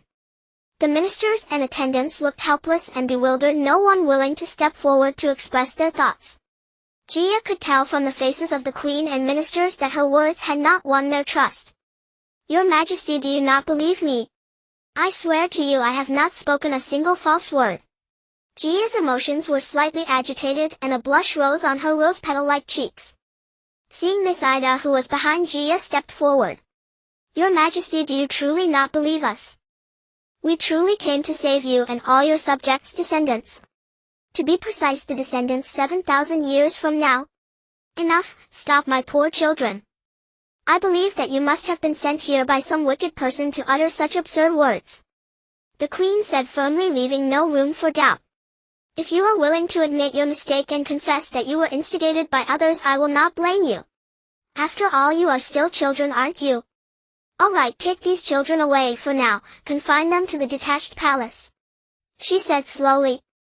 "Wait, Your Majesty," Gia like an adult bowed to the queen again and said urgently and sincerely, "if you do not believe our words, we are willing to do something for you to prove our loyalty to you and the truth of our words." "Ha ha ha," the queen actually laughed, and some ministers echoed softly. "Children, I told you, if you only dare to admit your mistake, I will not punish you. As for your offer to do something for me, what can you possibly do? Forget it, I will not make things hard for you. Children, don't worry, I am only letting you stay in the detached palace for a few days. When things become clear, I will send someone to take you home." "No, Your Majesty. Although we have just arrived in Celt City, we have heard something about your kingdom's affairs, for instance, about your scepter," Gia said calmly and in a low voice. What did you say?" The queen's face changed dramatically, as if a needle had suddenly pricked her fingertip. "How do you know about this?" she demanded sharply. "Please do not worry. If you are willing to believe every word we have said, we are willing to help you retrieve the scepter and personally present it to you," Gia said with full confidence. After hearing this, the queen was silent for a moment. She looked again at her attendants and ministers, then turned and asked softly, "Is that true?" "Your Majesty, you cannot trust the words of this child. Perhaps they are accomplices of Molly, the queen's half-sister, sent by Molly to spy on us." An old minister with a full brownish beard suddenly spoke. His eyes flashed with sharp brown light, piercing straight at Gia. At this moment, a young female attendant, plain-featured but kind-eyed, quietly approached the queen, whispered a few words in her ear, and then stepped back. A long silence fell in the great hall. "Very well, I will give you a chance. If you can truly retrieve my scepter and return it to me intact, I may believe what you have said will fully support your needs, and will thank you on behalf of all the subjects of the Beidou kingdom," the queen said in a deep tone. Your Majesty, you must consider carefully." The old minister with the brownish beard suddenly knelt and pleaded. "Enough, I understand your good intentions. Rest assured, I have my own plans," the queen said calmly and decisively, then had someone help him to his feet. Gia and her companions left the queen's palace and returned to the capsule. Along the way many curious citizens surrounded the children in their strange attire talking among themselves. Ben piloted the capsule toward the southern forest of the Beidou Kingdom. The children talked all the way about their meeting with the Queen of the Beidou Kingdom. They savored the amusing expressions of bewilderment and dullness on the faces of the beautiful queen and her ministers when they heard Jia's account of returning from 7,500 years ago and couldn't help laughing. They also teased each other imitating the way the queen and the bearded old minister spoke. The southern part of the Beidou Kingdom was like a mysterious jungle realm where towering trees grew year-round interspersed with vines, lichens, and ferns. Blue bellflowers and large patches of pink and white heather swayed gently beneath the tall olive trees, displaying a charming grace. Beneath the damp and dark canopy colorful fungi thrived. Generally, the more vivid the color and the plumper the fungus, the more likely it harbored deadly poison. Gentle palm-shaped. A fallow deer with antlers wandered alone at the forest's edge, its vigilant brown eyes scanning the surroundings. Gray or white rabbits cautiously poked their heads out from hollows in towering trees, revealing equally watchful gray or russet eyes. Robins sang from treetops, flocks of sparrows and finches flitted aimlessly through the woods. Every gentle creature striving to survive had no choice but to tread warily, evading the notice of malevolent spirits. Before the arrival of the wicked witch Molly, the half-sister of Queen of the Northern Isle, lions and giant serpents jointly ruled this vast woodland and a small stretch of central wasteland. Each year they convened a grand assembly summoning envoys from every species dwelling across the wasteland and the forest to deliberate upon the distribution of life and death authority. Creatures compelled to attend the forest assembly trembled with dread, obeying the two sovereigns without question. Traitors became their prey, even the obedient found no lasting reprieve. Soon enough they too would be devoured as delicacies. Yet all this still adhered to the natural law they had once agreed upon. After Molly's descent the lion became her steed and the serpent her guardian, shattering that ancient balance forever. Through dark sorcery she seized absolute dominion over this sylvan realm. All birds and beasts sensed the allure and wonder of her magic, and vied for her favor, hoping to learn even a fragment of her black arts so they might live without fear and reclaim dignity. Yet to attain such dignity they surrendered reason, and every emotion bound to it. To gain honor they first had to abandon it. They not only preyed upon gentle herbivores but extended their rapacious reach beyond the forest and wasteland, hunting humans and their domesticated livestock. Molly infused her hatred and desire into the forest's evil spirits, rendering them increasingly savage and cruel. Empowered by black witchcraft they no longer feared human retribution, it had become their faith. With Molly's protection they indulged in unchecked atrocity. Each day brought fresh slaughter among humans and their animals dwelling along the forests and wastelands' fringes, forcing mass human migration and escalating conflict between humankind and beast. The capsule ship descended onto the wasteland. All around stretched a landscape of serene opulence. White heather bloomed luxuriantly while blue bellflowers and marsh marigolds swayed gently in the crisp breeze. Jia stared intently at the capsule ship's built-in telepathic radar, a cold luminous white screen, yet detected no faint yellow trails of conscious resonance. Had they grown wary in advance, deliberately concealing their consciousness through black sorcery? Across the wasteland and adjacent forests scarcely a trace of sentient life remained detectable. This suggested forewarning and formidable mastery of ancient black arts. Jia reflected silently. "All right, we move now," Jia declared solemnly. "Garangawa, you two remain aboard the capsule ship and await our signal. Maintain constant communication. We may need you to pilot the capsule ship for extraction. Our adversaries may prove formidable. Prepare yourselves mentally." As she spoke, her gleaming hazel-brown eyes swept over her companions before settling on Aida's delicate face. "Purple Crystal Heart, this is your moment. Give it everything. Don't worry. I've been waiting for this," Aida replied confidently, puckering her lips. Chi, Vlad and Ben simultaneously fixed their gazes upon Jia and Aida. Unbeknownst to them, Jia had long become their idol, their quiet instinctive dependence on her deepening with time. Outwardly, however, they sometimes resisted admitting this profound inexplicable bond, though inwardly they believed so long as this radiant girl stood beside them no task was insurmountable. No wonder Master Danbrew and Mistress Daneth had affirmed the prophecy appointing Jia as their leader. It was indeed the most fitting decree. Still they occasionally teased and argued with her. Jia led her companions away from the capsule ship toward the forest's fringe. A soft wind carried the rich fragrance of heather across the wasteland. Then, a hoarse haunting call of a fallow deer sent a shiver through the children as though hearing it for the very first time. The closer they drew to the forest's edge, the clearer the melodic birdsong grew. That must be a robin, Ida exclaimed excitedly.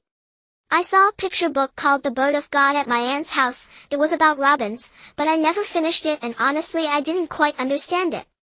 Chi-Chi walked beside Ida, eagerly recounting his own robin-related memories.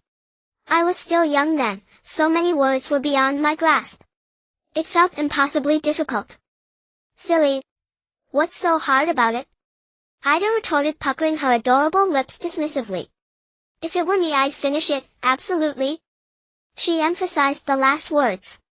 Though I prefer great tits, their crown feathers are azure and they're far larger than robins, resembling pigeons more closely. Vlad pushed forward, breathless and earnest.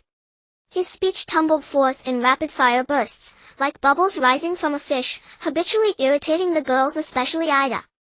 The French boy walked last, alert and watchful. Jia led the way, listening attentively to birdsong and animal calls while carefully orienting herself. Suddenly Jia heard hurried rain-like footsteps approaching from another direction across the wasteland, accompanied by rasping or shrill cries. Listen, what is that sound? Jia turned urgently to her companions. The children halted, instantly straining to identify the source. It sounds like running animals, many of them. Ida shouted toward Jia. Look, that's sheep. A whole herd, yellow sheep. Something's chasing them, oh heavens. A lion. Run. Jia seized Aida's hand. We must hide behind that hill ahead. The children sprinted and huddled tightly behind the slope. It was a ridge separating forest from wasteland, a gently swelling hill. From behind the slope, Jia and her companions clearly saw a tawny-maned male lion, previously known to them only from the animal atlas, striding fiercely on powerful limbs, pursuing a herd of tawny yellow sheep. The sheep scattered in panic, darting left and right in frantic clusters, desperately relying on agility to evade their hunter. Yet one young lamb separated from the flock inevitably fell to the lion's jaws, a fate foreshadowed by the helpless, terrified amber light trembling in its wide brown eyes.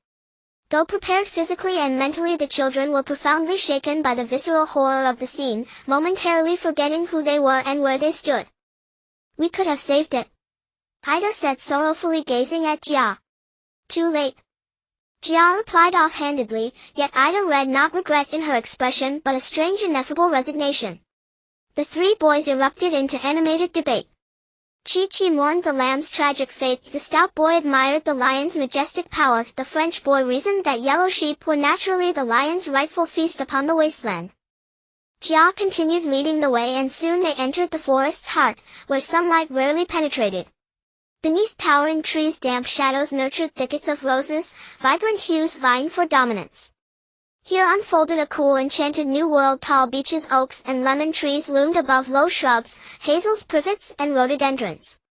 Below them thrived ferns, fungi, and lichens, each playing its ordained role in life's intricate choreography layered harmoniously across this fertile earth. All the while Jia pondered how best to locate Queen's sister, the witch Molly, as swiftly as possible. As they explored the forest, a colossal fern arrested Jia's and Aida's attention. They both paused to examine it closely. Far taller than any child, this fern towered over them. Its thick emerald green stem branched boldly, bearing rows of opposite leaves shimmering with jade-like luster, a soothing vivid green. A plump ladybug, red with jet-black circular spots, crawled slowly across the fern's leafy lattice, its belly swollen with dew gathered overnight, radiating quiet contentment. It twisted its tiny head, two slender black antennae waving, glossy black eyes gleaming, gazing steadily at the two nearest girls, Jia and Ida. Who are you? I've never seen you before? A sharp, raspy female voice chimed. Goodness, look. It's speaking.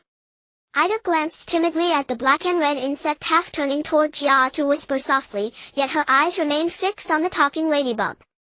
Jia suddenly gripped Aida's slightly outstretched arm and cried, "Wait," as if fearing the strange voice might steal her very soul. She halted her graceful stride and locked her gleaming hazel-brown gaze upon the tiny creature that had just spoken. "And who are you?" "Oh, I know you're a ladybug. But you, Gia's voice broke off abruptly. She'd meant to ask, why do you speak human language? Then paused, realizing, no, that can't be right. They do speak, always have. I simply never understood their tongue before, mistaking silence for inability. But now under Master Danbury's tutelage we've learned the languages of countless animals native to Fiakstar, so naturally we comprehend hers. Yet, no. That wasn't Ladybug's speech. It was unmistakably human language. Hey! I'm talking to you. Don't just stand there. The voice cut through Gia's thoughts, then asked, why have you intruded into the forest? This is the Sovereign's domain. She permits no humans, especially those brimming with ill intent, to enter here. The plump ladybug sounded furious.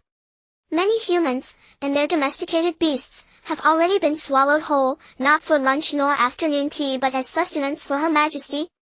Swallowed whole? Ida gasped, her hazel brown eyes widening in shock. She turned to Gia, bewildered. Could she be the Queen's sister? Chi-Chi, Ben and Vlad exchanged stunned glances, murmuring among themselves. The Queen's sister, she must have turned into a demon. She's surely become a terrifying old witch, Chi-Chi whispered timidly. The French boy paled, his nose reddening as he whispered, heavens.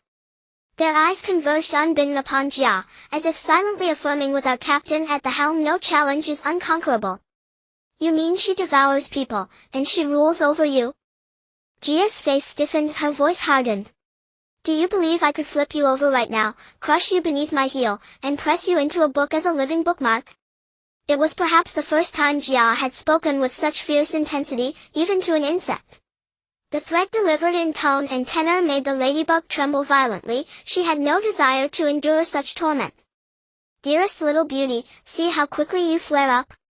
It isn't me who devours humans and their beasts. I am a renowned vegetarian, abstaining entirely from meat, especially human flesh. I find it utterly unappealing.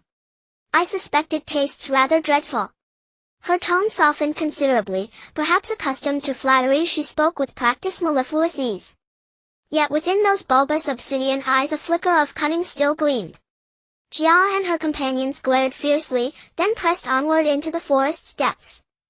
Deep within that dense woodland lay a place of profound mystery and splendor, where immense creatures gathered for what appeared to be a momentous council. A golden scepter, its tip pulsing with violet light, swirled above a circle of assembled animals. Clutched firmly in the grip of a woman whose visage was grotesque and robed in black edged with gold. Her hair resembled fine black wire cascading past her shoulders and down to her slender waist. The slender scepter bore intricate bas-reliefs of rose vines along its length, approximately 1.5 meters, and at its apex rested a heart-shaped crystal glowing with radiant violet light, drawing every gaze in the chamber. The ugly woman waved the exquisite scepter gleaming with purple light above her head for a moment, then carefully placed it on her shoulder. Afterward she slowly moved it to her chest and with her other hand's bony fingers gently stroked the golden eagle about to take flight at the top of the scepter, as well as the purple crystal heart clutched in its claws. Surrounding her were the leaders of many animals in the dense forest, mostly carnivores. Among them a brownish male lion served as her mount. This lion was much larger than an ordinary one, with long brown mane almost entirely erect, making its head appear particularly massive and adding to its majesty and solemnity. Its broad mouth and nose along with round reddish-brown eyes blazed like two burning flames, brightly illuminating the path ahead. Furthermore, a dark gray python covered with black spots coiled obediently like a small hill beside Molly, occasionally swaying its round upright neck and triangular head with flat protruding lips. Now and then it opened its mouth, darting a blackish-purple tongue to intimidate. This was Molly's chief protector. Additionally, leopards, several slightly smaller lions, wild boars, wolves, badgers, foxes, wood mice, and black bears were arranged below. Moreover, a large toad with a patterned back leaped out from behind a majestic white harpy eagle. Do not underestimate it, for it was the designated host of every meeting appointed by Molly. At that moment it was croakingly reading a proclamation. On the nearby tree a black-naped green woodpecker continuously tapped the trunk with its beak, producing a rhythmic sound. It was the meeting's stenographer. Every meeting's result would be recorded by it in special symbols on the branches of a giant ancient tree. It turned out this was merely an ordinary routine meeting. However, halfway through a lion came to accuse a white harpy eagle of having snatched a tender young gazelle that was almost within its grasp earlier at the wilderness beyond the dense forest. The white harpy eagle accepted the accusation calmly but stated that it was not a member of the forest's animal community but a hunter of the wilderness and thus should not be bound by any forest laws. Clearly it refused to submit to the jurisdiction and verdict of the forest meeting, which threw the assembly into a deadlock. The always arrogant lion was naturally not easily convinced by the harpy eagle's rhetoric. Just as Molly was about to deliver a judgment, a plump ladybug flew in, tremblingly flailing its small black wings under its red hard shell and crying out in panic, flying straight to the black-spotted python coiled like a small hill. It was the same fat ladybug that had encountered Gia at the entrance of the forest. Though the black-spotted python was no longer the true ruler of the forest, it had become accustomed to addressing him as such, especially when the witch Molly was absent. Today, perhaps due to excessive panic, it forgot this taboo. Your Majesty, the supreme sovereign of the forest. Where are you? Her suffocating coquettishness was once again fully displayed, mixed with deliberate humor and affectation. Disaster, disaster, humans have entered the forest. She shouted breathlessly, oblivious to all around. Shut up, shut up. You foolish creature, the black-spotted python hissed in terror, nearly swallowing the fat ladybug with its blackish-purple tongue into its gaping maw. Molly watched the fat ladybug and her chief protector, the black-spotted python, with some annoyance. The representatives of all forest animals arranged below looked both embarrassed and flustered. They exchanged glances and whispered among themselves. After all, they all knew that Molly detested any disrespect from those around her. The black-spotted python had once been the overlord of the forest, but after the arrival of the black witch Molly, he had been reduced to her chief protector. Because he had witnessed a leopard that showed disrespect to the witch Molly being instantly incinerated into a wisp of ash by her black witchcraft's all-consuming candle flame, which then scattered into the soil of the beautiful wilderness and vanished without a trace. For this reason, the former Lion King of the wilderness had voluntarily become the Black Witch Molly's mount, and he could only obediently serve as her chief protector. Other animals of the forest and wilderness had also willingly become the Black Witch's captives, devoting themselves to her service. The fat ladybug and the flower-backed toad, due to their sweet tongues, became her confidants. But this time the fat ladybug in its panic had addressed the wrong master. Before the witch settled in the forest, it had always been subordinate to the black-spotted python. The Black Witch's narrow red eyes fixed on the fat ladybug and the black-spotted python both shrank back in fear, not daring to make a sound. After a moment of silence, Molly swept her terrifying narrow red eyes over every animal representative below. Then her gaze lingered on the black-spotted python and the fat ladybug, who recoiled in terror. I knew it, you secretly hold me in no regard, don't you? She asked with a sinister tone, then grandly traced an arc in the air with her golden scepter and lightly kissed the purple heart-shaped crystal against her withered lips. If you've grown tired of your comfortable days and have become weary of life, I can grant your wish, let you never be reborn, she said with dark intensity. Your Majesty, you are the eternal and unique queen of the forest and wilderness. Please show mercy and spare us this time. Both the timid creatures, one large and one small, vied to plead simultaneously. The entire forest assembly fell into dead silence, and no one dared to breathe loudly. Suddenly the white harpy eagle stepped forward majestically from beside the flower-backed toad and said, Your Majesty, I wonder if you would be willing to hear a few words from me. Almost simultaneously everyone cast terrified glances at the white harpy eagle. This fellow who hasn't even resolved his own affairs shamelessly meddles in others' miserable business. I think he's tired of living. Sigh. From below came murmurs of sighs and lamentations. The flower-backed toad even secretly tugged at it twice, signaling it to shut up, for in their eyes this was a grave offense. Don't you want to live anymore? She glared at the white harpy eagle with her pale green round eyes and said timidly, You reckless creature. Since Molly's arrival in the forest with her black witchcraft, she had made all the animals obey her every command. Only this white harpy eagle had always troubled her. It was not because he was exceptionally powerful, but because she genuinely admired his brave and solitary nature from the bottom of her heart. She had always wished for the white harpy eagle to become her personal guardian, like the black-spotted python to be her capable assistant, for she sorely lacked a courageous warrior who dared to speak frankly. Thus at every forest meeting she would specially invite him to attend. In fact, many birds of the wilderness did not participate in the forest meetings. Yet at each meeting the white harpy eagle disappointed her deeply. He had become a hot potato in Molly's hands, hard to keep, hard to discard. Molly let out a long sigh. Alright then, speak your mind. Some people just love to trim their sails, acting one way to your face and another behind your back, thinking they can fool everyone forever. The white harpy eagle suddenly said. You? Who are you calling two-faced? The black-spotted python's murky green eyes widened and its round neck stiffened. I didn't name anyone. Whether someone's guilty conscience is speaking, I wouldn't know, the white harpy eagle replied calmly, its eyes gleaming with sharp gray-brown light, the crest feathers on its head slightly quivering. You snatched the lion's legitimate prey, and now you're spouting nonsense to frame me. Just you wait. The black-spotted python snarled viciously, occasionally stealing glances at the majestic lion with golden-brown mane and the witch Molly not far away, its gloomy eyes tinged with fear. Yes, you want to frame us, the fat ladybug echoed ingratiatingly, panting heavily from fear, nearly slipping into its habitual misstep. Enough, stop your noise, the witch Molly snapped sharply. By the way, you ugly little fatty, the fat ladybug said, someone entered the forest. Explain clearly.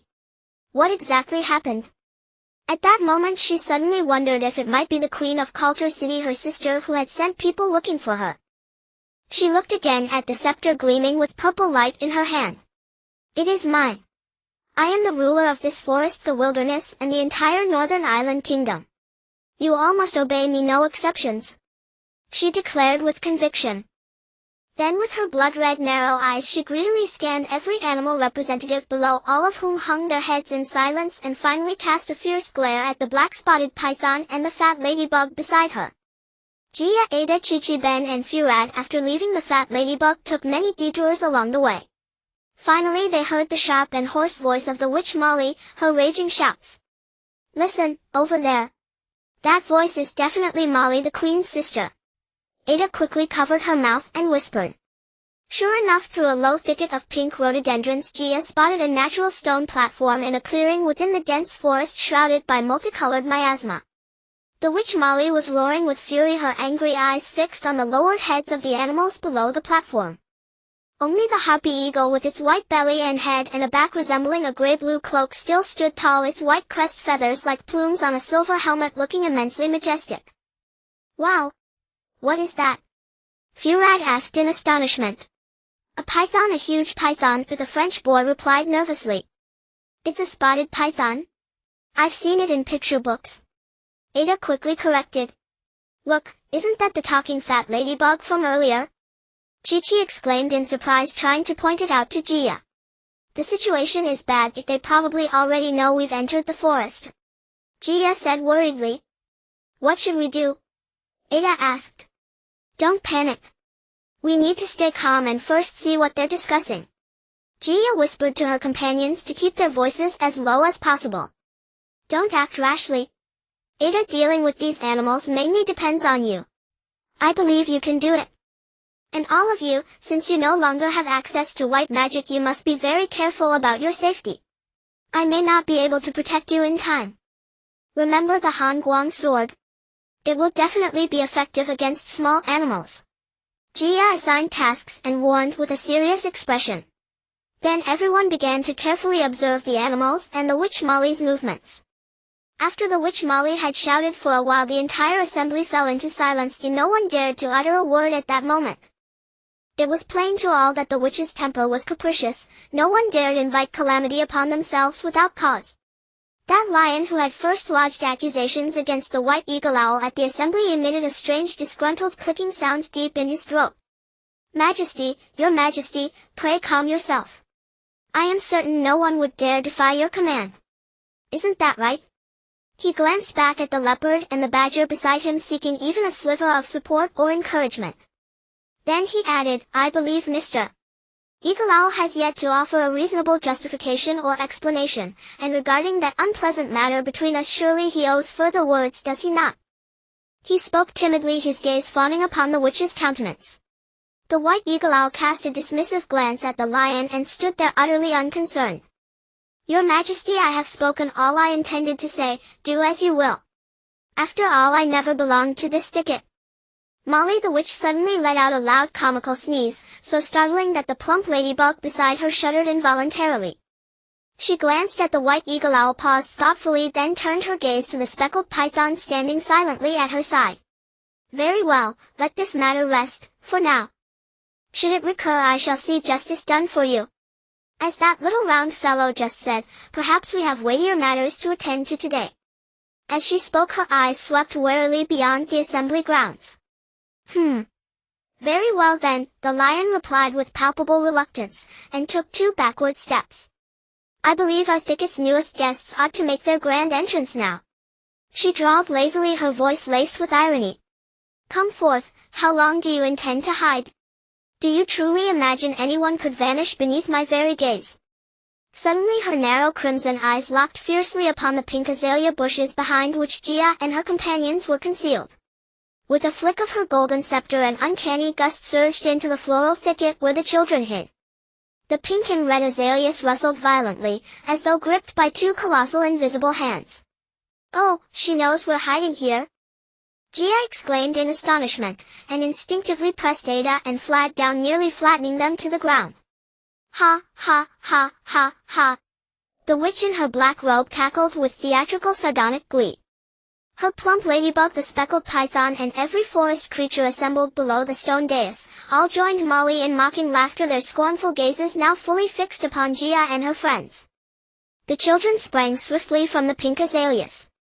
Gia leapt out first, nimble and decisive, landing squarely behind the grotesque assembly of forest denizens who had just turned en masse to face her. Her companions followed closely, Ada instantly taking her place beside Gia. She recalled Gia's earlier words. Clearly you handle these forest creatures. Don't fret, children, Molly said airily. I shall welcome each of you, distinguished guests from afar, with utmost hospitality. Rest assured. Little mites, oh how lovely they are, she crooned mockingly, her scarlet eyes boring unblinkingly into Gia and Ada. Below, the fox, the badger, and the spotted toad echoed her tone with eerie discordant voices. A sudden chill raced up Gia's spine, her hair prickling upright. She forced herself to remain composed, her gaze darting across the clearing while her mind whirred like a spinning wheel, calculating, strategizing. That creature is truly hideous, Ada murmured under her breath. Greetings. You must be Molly the witch? Gia asked, deliberately raising her voice. She hesitated, wondering whether to address her as queen or witch, before settling on the latter. Her friends huddled tightly around Gia, alert and watchful, assessing the bizarre assembly's reactions. Clearly they were steeling themselves for the inevitable confrontation.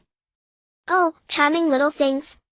But such impoliteness, you ought to address me as your Majesty Queen. She twisted her elongated, grotesquely gaunt frame, a mere skeleton draped in a black robe embroidered with gold. Slowly she swayed her head left and right, the sound of grinding bones echoing with each motion. I trust you'll regret those words the moment you behold this child.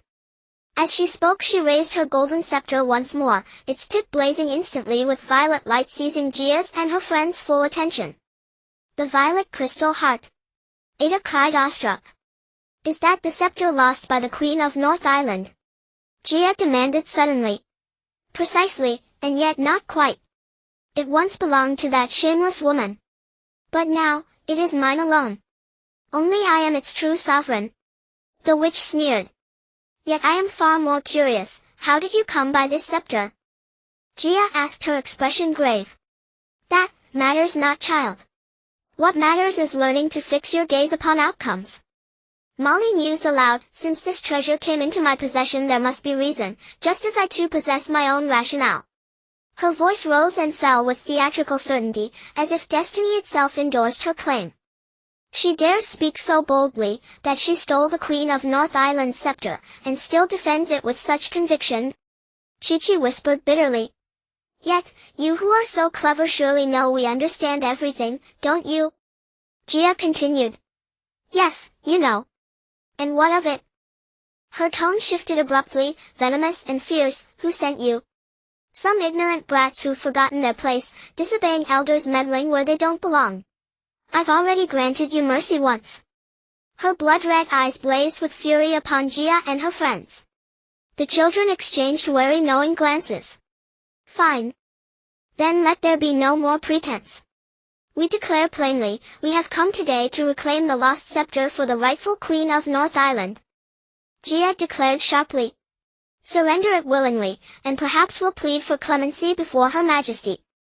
She may yet spare your life, remembering you are her half-sister, though that remains uncertain. Ha, ha, ha. I knew it, that wretched woman. It's always been her, stealing everything from me since childhood, striving always to surpass me. Her crimson eyes seared with incandescent rage. Humph. Even so, how dare she send such nameless foolish children to fight, and die, for her? How laughable, to imagine you possess the power to wrest this scepter from my grasp. Ha, ha, ha, ha, ha. She erupted again into wild senseless laughter, and pirouetted extravagantly atop the stone dais. Then with contemptuous authority she waved her scepter toward the forest creatures below. Children, today rests upon your shoulders. Disappoint me not.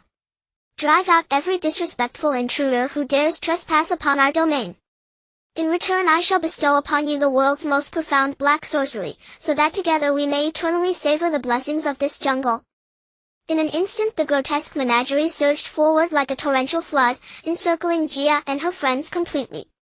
Each wore a cunning malevolent grin. Little morsels, you've delivered yourselves straight to our jaws. They bared gleaming razor-sharp fangs and claws, rushing forward in a frenzied tide. Flatban and Chi-Chi had already drawn their Hangguang swords, radiating crimson emerald and sapphire light. Back to back they formed a tight circle, swinging their blades with fierce determination. The snarling beasts lunged, then recoiled, waving lethal forelimbs and roaring through gaping maws. Yet the Hangguang swords, and the luminous aura they emitted, exerted a palpable deterrent effect. The monstrous throng roared and circled but dared not strike. Gia and Ada stood shielded at the center, protected by the three boys. Ada, we must disperse them, Gia commanded decisively. I understand, Ada murmured, closing her expressive brown eyes in concentration. With delicate precision her slender right index finger pressed the crimson icon of the mind trigger on her left wrist.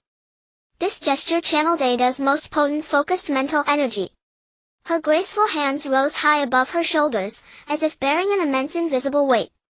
Two searing amber-red beams erupted from her newly opened pupils. A swirling cloud of the same hue billowed upward from her uplifted palms, spreading outward like mist. Suddenly, a deafening metallic roar shook the earth itself, reverberating through the very roots of the forest. The amber-red mist fragmented and coalesced into countless panthers, each forged of gleaming amber-red metal, their eyes blazing with violet fire.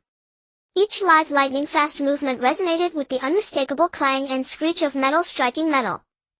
In an instant they collided with the snarling monstrous creatures encircling the children, tearing, clashing and grappling in furious combat. A cacophony erupted, raw, thunderous and titanic, the kind only born when forces of equal might collide. It was a horrifying symphony, of guttural howls, savage roars, rending flesh, anguished cries, and the relentless grating shriek of metal on metal. Flesh versus forged metal, the outcome was swift. Those cunning-fanged ferocious predators scattered in panic, fleeing in every direction. Molly stared dumbfounded, unprepared for children wielding sorcery, and not merely any sorcery, but a rare evolved variant of supreme white sorcery. She had never encountered its like, not in the teachings of her black sorcery masters nor within any grimoire she'd ever studied. For the moment no countermeasure came to mind. As the forest creatures faced annihilation she suddenly realized her chief guardian, the speckled python, and her steed, the plains lion, had vanished without trace. Damn traitors, betraying me again, and she spat venomously. Very well, then witness my true power, she intoned grimly. Just as the metallic panthers lunged toward her, she cast a sharp glance downward at the massive stone dais beneath her feet. Ha, ha, ha, ha, ha. Another unhinged cackle tore from her throat. Come, beasts, she chanted, leaping backward, vanishing behind a nearby hillside. With skeletal fingers she traced a rapid sigil across her chest, then thrust her hand forward, pointing directly at the dais where she had stood moments before. Instantly a layer of ashen mist peeled away from the great stone, and revealed beneath a vast slab of obsidian black magnetite, rising as a broad impenetrable barrier between her and the children. Swarm upon swarm of amber-red panthers, eyes blazing violet, were drawn helplessly toward the colossal magnetic monolith, crashing against it with thunderous splintering impacts. Oh heavens! Ada cried out. Together, now! Gia shouted decisively, and drew her silver-white blade aloft. The Hangguang swords. In unison the children surged toward Molly the witch at full speed, 5 Hongguang swords gleaming with blades of 5 distinct hues poised to strike her simultaneously. The witch sneered arrogantly, "Then come forth. You brats, where did you even spring from? Daring to disrupt my meticulously laid plans, sabotaging my grand design. Let me indulge you properly." Before she could finish she spun once on the spot, and vanished. Moments later a graceful fallow deer appeared precisely where she had stood, its coat a warm tawny brown dappled with delicate white spots. 2 magnificent antlers, broad and palmate like open hands, rose high above its head, yet its face bore an air of gentle timidity, its dark brown eyes soft and luminous. The children stood frozen in astonishment. "What is this? Is it a deer?" Vlad blurted out. "I know. It's a fallow deer, I've seen one before." Ida swiftly corrected Vlad. Jia darted to the front, halting her companions behind her with an outstretched arm. "Wait. You see it now, this was me once. Would you truly judge me a villain?" A low tender voice emanated from the elegant fallow deer, the voice of which Molly herself. "Did you transform into this deer?" Jia asked. "No. This is me, not my outward form but my inner essence." The fallow deer gazed upon her with quiet serenity. "Then, what does that mean?" I don't quite understand," Jia murmured, perplexed. "Is this her true self? Could she truly be a deer, transformed?" Ida gasped. "Impossible. The queen of Beidou Kingdom lied, she deceived us." Chi-Chi wore an expression of profound betrayal. Vlad dismissed her words with disdain. "Old hag, don't try fooling us. How could such a beautiful deer ever become someone as terrifying and hideous as you?" "Child, you're right. Could I ever be that docile creature, hunted by men, devoured by cruel carnivores? That was never me, never." Which Molly's voice surged again, trembling with sudden intensity, from the fallow deer's mouth. Then something strange occurred once more. In the blink of an eye the gentle radiant fallow deer transformed into a grayish-brown golden jackal, its muzzle sharp, its gaze keen and cunning, shimmering with amber light. Its prominent snout twitched as if perpetually scenting the air, its upright ears, purebred wolf sharp, stood alert, attuned to every whisper of sound. Every line of its being exuded profound menace, a sinister predatory aura. Utterly unlike the earlier deer, soft-eyed, guileless, it stood utterly still, watching Jia and her companions with those amber-lit, shrewd and vigilant eyes. Jia instinctively pulled Ida back 2 steps. Are you? Ha, ha. This is what I became, again, not my outer shell but my inner truth." A sly, haughty voice now issued from the jackal's jaws. Jia and her friends exchanged stunned glances, each pair of eyes reflecting shared shock and deepening bewilderment. Good heavens, could this be the 72 transformations of the stone monkey from Journey to the West? Chi-Chi cried out, suddenly recalling a mythological television drama aired every winter and summer holiday. "You'll see, it'll shift again, perhaps into something even stranger." They stared intently at the golden jackal, eyes unwavering, senses heightened. As if their very gaze might capture every subtle metamorphosis, especially after Chi-Chi's words, the children watched with rapt, unblinking focus as though awaiting the next whimsical surprise from a Disney clown. "Why do you assume these forms, and what does it signify?" Jia asked sharply. "Nothing more than this, to tell you how I became who I am today. I was never the monster you imagine. In truth, I may even have been someone you'd find lovely, kind and endearing." Which Molly spoke with a trace of grievance. "Fate betrayed me, betrayed by her, that wretch. We were sisters raised side by side. Yet her mother was the rightful queen while mine was but a concubine. From childhood onward she chose first, everything left over was tossed to me without question or care. So I began to hate them, all of them. They saw only her, I was invisible. My existence was air, unseen, unvalued, uncared for. That hatred slowly warped my features, twisting me into ugliness, yet the uglier I grew, the less they noticed me, the less they loved me.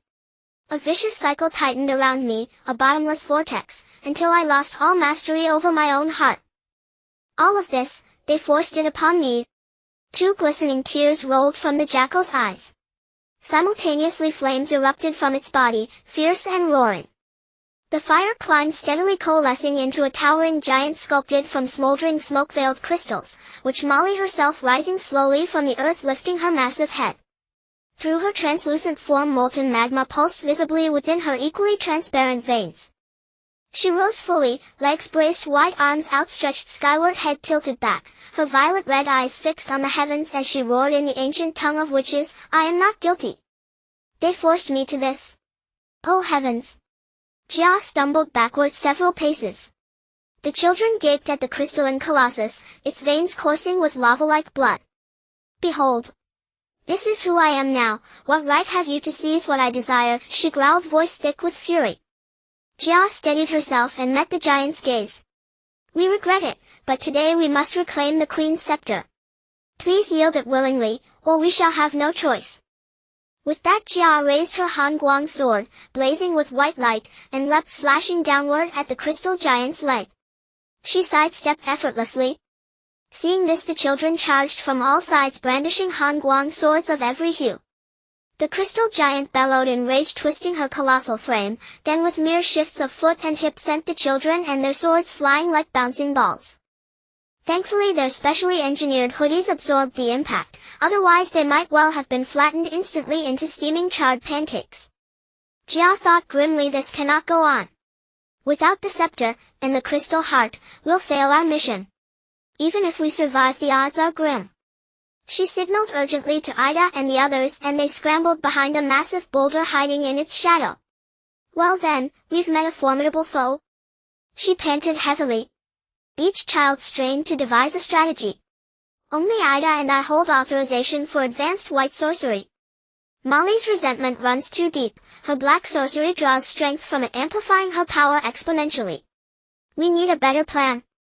If this continues, her form will swell endlessly. The sheer weight of her grudge fuels her as raw energy." Jia tugged urgently at Aida's sleeve. Ida frowned, anxiety tightening her features. She glanced at Jia. "Yes, she's like a stone about to ignite. Her inner fire burns too fiercely." "But how do you know that? I mean, can resentment truly become energy? Maybe from a textbook, or perhaps from Teacher Denifew's lesson plan. Extinguish her inner fire and her power will dwindle, or vanish entirely." "You mean, put out the fire?" Ida asked, breathless and uncertain. "Exactly, the fire within her. Quench it, and her resentment may dissolve with it." Jia murmured, half doubting even herself. Then alone she slipped swiftly from the boulder's shadow. Above the crystal giant, Molly's transformed self was pounding her chest, searching wildly for the children who vexed her so. The moment she spotted Jia, she lunged. Jia spun once in place, pressed a button on the neural activator strapped to her left wrist, and instantly a swirling azure mist erupted from her back, soaring upward, dispersing, then converging tightly over the giant's head. Just as the colossal figure bent low, raising a fist like a monstrous iron hammer to crush Jia's skull, the ashen blue fog blurred her vision and steadily cooled her searing inner flame, freezing her solid into an icebound monolith, halting her terrible assault. Gradually her facial contours and bodily silhouette re-emerged, softening, clarifying, restoring the true visage of Witch Molly. The children rushed forward, circling the icy statue, eyes wide, mouths agape, in awestruck wonder. "Ugh! Jia, where's the scepter?" Ida cried out anxiously. "Smash it, it must be inside her." Chi-Chi and Vlad shouted together. They raised their Han-Guang swords ready to strike the frozen figure, when a piercing shrill cry pierced the air. Jia looked up, there hovering overhead spread vast wings like a storm cloud draped in gray. Beneath its snowy downy breast the royal scepter gleamed, purple and gold radiance pulsing from its core. "Hold! My friends," the white-horned eagle cried aloud. "Look, what have I brought? This is truly what you seek, is it not?" It circled above Jia and her companions' wings like silver-gray aircraft wings, catching the light, deliberately displaying the scepter for all to behold. "Good heavens, a bird that size!" Vlad exclaimed. "Idiot, it's an eagle. Clearly you never crack open a book." Ida scoffed, tilting her chin upward, her clever eyes sparkling. Vlad shot her a sideways dismissive glance. It was once as gentle as a fallow deer born in spring. "I won't let you kill or harm her, that would be unjust, my dear friends. You've only glimpsed the surface, heard fragments, not truths." Jealousy and insatiable desire ruined her. Please, spare her. With that the white-horned eagle dropped the golden royal scepter. Jia caught it deftly. The others gathered close, marveling at its intricate luminous craftsmanship. I offer this in exchange for her life. Rest assured, her black sorcery has been undone. Entrust her to me. I shall care for her, and help her become once more as kind, joyful, and good as each of you. Jia carefully inspected the scepter, finding it unscathed along with the crystal heart that shimmered with a purple radiance atop it. At that moment her joy and that of her companions were beyond words. They all looked up together at the white harpy eagle circling above them. Jia seemed lost in thought, hesitating for a moment. Of course, no problem. Wow! Your wings are absolutely stunning, though you must know what I truly mean to say is that you need to ensure she never harms others again, like constantly dwelling on revenge. I believe this is not a difficult task for you, is it? Jia suddenly realized she had unwittingly learned some stiff pleasantries. Her companions looked at her with astonishment. Oh! Of course you are such a clever child. Do not forget this is exactly what I intended to do. Rest assured. The white harpy eagle spoke with sincerity and delight, flapping its enormous wings continuously, then lightly descended atop the small iceberg that Molly the witch had transformed into. Before long the iceberg began to slowly crack and melt, and a cyan purple mist along with the white harpy eagle fluttering its feathers flew away together. Jia, holding the queen's scepter, swiftly returned to the capsule with her companions. On the way back to the queen's palace in Colt City, they teased each other about their series of experiences as usual. Ada thought Molly the witch was hideous and found it hard to understand why she could be the half-sister of the beautiful queen. It was truly bizarre. Along the way she kept pestering Jia with this question, but Jia could not provide an answer. However, she recalled a line Molly spoke before turning into a crystal giant, falling into a vicious cycle. The children chattered away, each voicing their own opinions. In any case, everyone was in high spirits, for they had finally fulfilled the Northern Island Queen's commission and the scepter was about to return to its rightful owner, especially when they saw the purple crystal stone atop the scepter. I think the metal leopard you conjured is incredibly cool. How did you come up with that idea? Chi-Chi kept pestering Ada. Though Ada feigned impatience, inwardly she was filled with pride and joy. I don't know either, it was just a sudden inspiration. But at that moment she was more concerned about how Molly the witch became ugly and even transformed herself into various strange animals. As for that question, perhaps only that white harpy eagle can give you a satisfactory answer. Jia looked at Ada with a mysterious smile. She thought that harpy eagle resembled an extremely wise sage. No wonder even Molly the witch held it in high regard. Soon they arrived outside Colt City. The beautiful queen of the Northern Island, upon learning that the children had successfully brought back the scepter, personally came out of the city to welcome them. Jia handed the golden scepter inlaid with the purple crystal heart directly into the hands of the queen of Colt City. In fact, both Jia and Ada had struggled fiercely within themselves earlier. Especially Ada, and Efrad, the dark-skinned boy, had even experienced a similar incident. They even opposed bringing the scepter back to Colt City to the queen, fearing she might go back on her word, and thought it would be better to simply take the scepter and the purple crystal heart and leave. However, after weighing things internally, Jia felt it would be more appropriate to first hand the scepter to Her Majesty the Queen as agreed, and then try to obtain the purple crystal heart from the queen. Sure enough, at the celebratory banquet that evening the queen did not break her word. She personally stated that she believed what Jia and her companions had said, that they came from a future world. Moreover, she readily agreed to give them the purple crystal heart, willing to help them complete their mission. One must know that making such a decision required immense courage for the queen of the Northern Island. However, the beautiful queen ultimately made a request related to the Northern White-Haired Kingdom, hoping the children would help her one more time before they left. It turned out that the beautiful queen of the Northern Island was troubled by more than one matter. Besides her sister stealing the scepter, there was another issue that left her helpless: the constant harassment of the border by the northern neighbor, the White-Haired Kingdom. The White-Haired Kingdom was a vast nomadic hunting tribe in the north, known for their savage and rugged nature. They lived in caves hollowed out of white snowy mountains, surviving by hunting and gathering pine nuts. Since nearly all tribe members had fair skin and flowing white hair, the place was called the White-Haired Kingdom. Given that the silver fat pine forest area where the white-haired people lived was perpetually snow-covered and lacked resources to meet the growing survival needs of the tribe, they frequently invaded the northern border of the northern island, plundering and killing the residents. Over the years, the lives of the people in the northern part of the northern island had become increasingly difficult, forcing many to flee southward, leaving vast stretches of northern land barren. This had always been a matter of deep grief for the queen and all the people of the northern island. The queen hoped to use the advanced power of the children who came from thousands of years in the future to help the northern island quell the unreasonable invasions and perennial provocations from the white-haired kingdom. It would be best to resolve it peacefully, the queen finally said with concern. I believe you can do it, children. Gia had no choice but to reluctantly agree to the Northern Island Queen's request, but stated that she would need to discuss it with her companions again before making a decision. The queen did not argue but cast a meaningful glance at the purple crystal heart on the scepter in her hand, raised an eyebrow slightly at Gia, then turned and walked glumly back to her white throne, sitting down heavily. As soon as the children returned to the capsule, Ada and Efrat stepped forward to complain to Gia.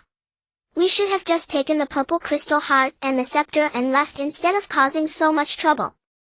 Look, this queen may be pretty, but she's not much better than her monster sister. Ada pouted. Exactly, we went through all this trouble to return the scepter to her, and although she didn't openly go back on her word, isn't she just bargaining with us now? It's like asking for more after getting an inch. What's the difference from going back on her word? Efrat muttered incessantly, looking relentless. Are we supposed to go fight other countries for them? Ada then said, this is too much. Enough. Let's think of another way. Since things have come to this, what's the use of complaining? Gia said, though inwardly she also harbored some resentment toward the queen. The companions were in low spirits, each lying down in their seats to rest. Chichi-Ben and Galangava were whispering about obtaining the other white crystal heart, and together with the purple crystal heart they could return to the future Fire Star and then back to Earth, then they could go home. When Gia heard Galan mention the white crystal heart, she casually opened Dambu's map to check the geographical coordinates and name of the final destination. Oh, no wonder the name, White-Haired Kingdom, sounded familiar. She suddenly showed a hint of surprise. The map clearly marked a red circle around a snowy mountain called Snow Wolf Peak. The white heart-shaped crystal stone was inside the White Wolf Cave halfway up Snow Wolf Peak. This Snow Wolf Peak happened to be the highest peak of the Ramopu Mountain, the tallest mountain in the White-Haired Kingdom. The next morning, after resting, Gia and her companions went back to the Queen's palace to pay their respects. She agreed to the Queen's conditions. The Queen asked if she needed to send the Northern Island Army along, but Gia flatly refused. Just keep your word. Ada suddenly blurted out, revealing her hidden dissatisfaction with the Queen. Of course, children, rest assured. I will never break a promise I've made, the Queen said earnestly. I hope everything goes well for you. If you need my help, just ask. Rest assured. We are going to resolve the conflict, not to start a war. Gia looked at the Queen seriously and replied earnestly. Good. That's what I admire about you. Children. We'll be waiting for your good news. The Queen nodded with a satisfied smile. The children set off directly north in the capsule. They flew over emerald green farmland and forests, clear blue lakes and rivers, and dark mountain ridges like steel spines, finally arriving at a vast silver-white world. Thick snow stretched all the way to the indigo sky, and a few gray-white falcons flashed dazzling silver light in the vast expanse of the sky. At first glance, the smooth mirror-like snowfield showed no trace of life. It seemed as if only the biting wind guarded this mysterious silver territory year-round. The French boy parked the capsule at the foot of the mountain. The children were amazed to find countless slender coniferous trees, as well as birch, maple, linden, chestnut, poplar, and beech. They stood in orderly yet staggered rows on the plain at the foot of the mountain, as if guarding a sacred territory, solemn and awe-inspiring. How beautiful!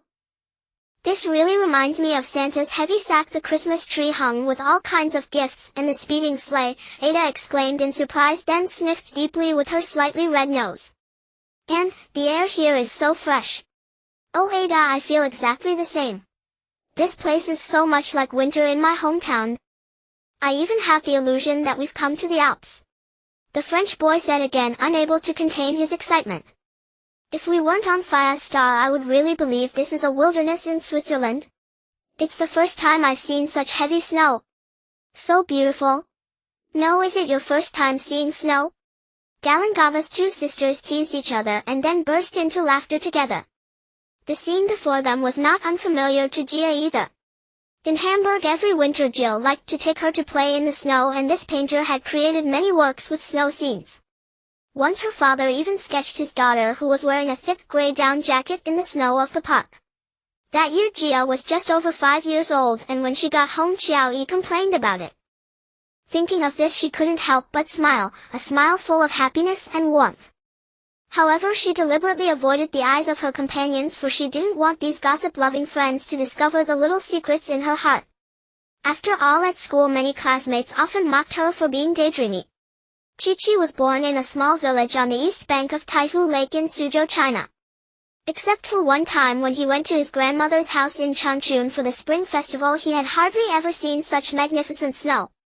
Efrad was born in Mali, Africa, and had rarely left his hometown except for this trip. The vast snow scene before him felt like a fantastic dream. He shook his dark head, looking around as if constantly searching for something surprising. Gia reminded her companions to readjust the temperature control system of their uniform suits to a suitable level, and then everyone eagerly left the capsule. Galengava was so excited they could barely contain themselves. They both screamed in unison. These two sisters had been quiet and reserved since joining the Millennial Star Project. However, since successfully obtaining the Crystal Heart, they seemed to have become more confident, their temperament changing significantly, more lively and talkative, especially the younger sister Gava. This time she opened her heart completely, chatting and laughing, running after each other, and the innate fantasy nature of a little girl was fully unleashed, like a southerner who had never seen snow suddenly thrown into a northern ice world. Gia, dressed in a silver-white uniform, seemed tailor-made for this pure foreign landscape, strolling leisurely in the glittering world, her black lightweight constant-temperature boots occasionally making a crunching sound. The other companions, each wearing colorful uniforms, cheered and leaped on the thick silver snowfield like a flock of birds in colorful feathers, instantly adding countless colors and vitality to this silent, cold world. Beneath this silver-clad deep snow beauty were their hidden secrets unknown to the world. What kind of secrets? The children pondered. Presumably they were piles of dead branches, leaves and hard rocks. However, a row of neatly growing birch trees on the white snow at the foot of the mountain instantly caught their attention.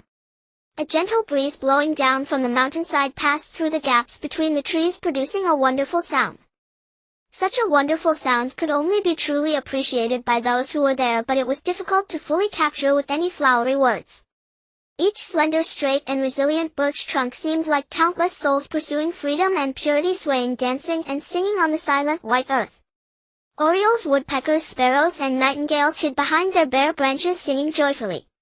This breathtakingly beautiful scene was perfectly reflected in a curved, clear, and calm lake. This was a scene before Ripu Lake at the foot of Snow Wolf Peak in the Rimopu Mountains. The children suddenly stumbled into this beautiful snowy dreamland, and their long-suppressed childlike innocence was finally reawakened and released. They frolicked freely in this strange and pure white world. After a while Gia was the first to come to her senses, as if she had instantly become a different person, calling out to her companions in a commanding tone.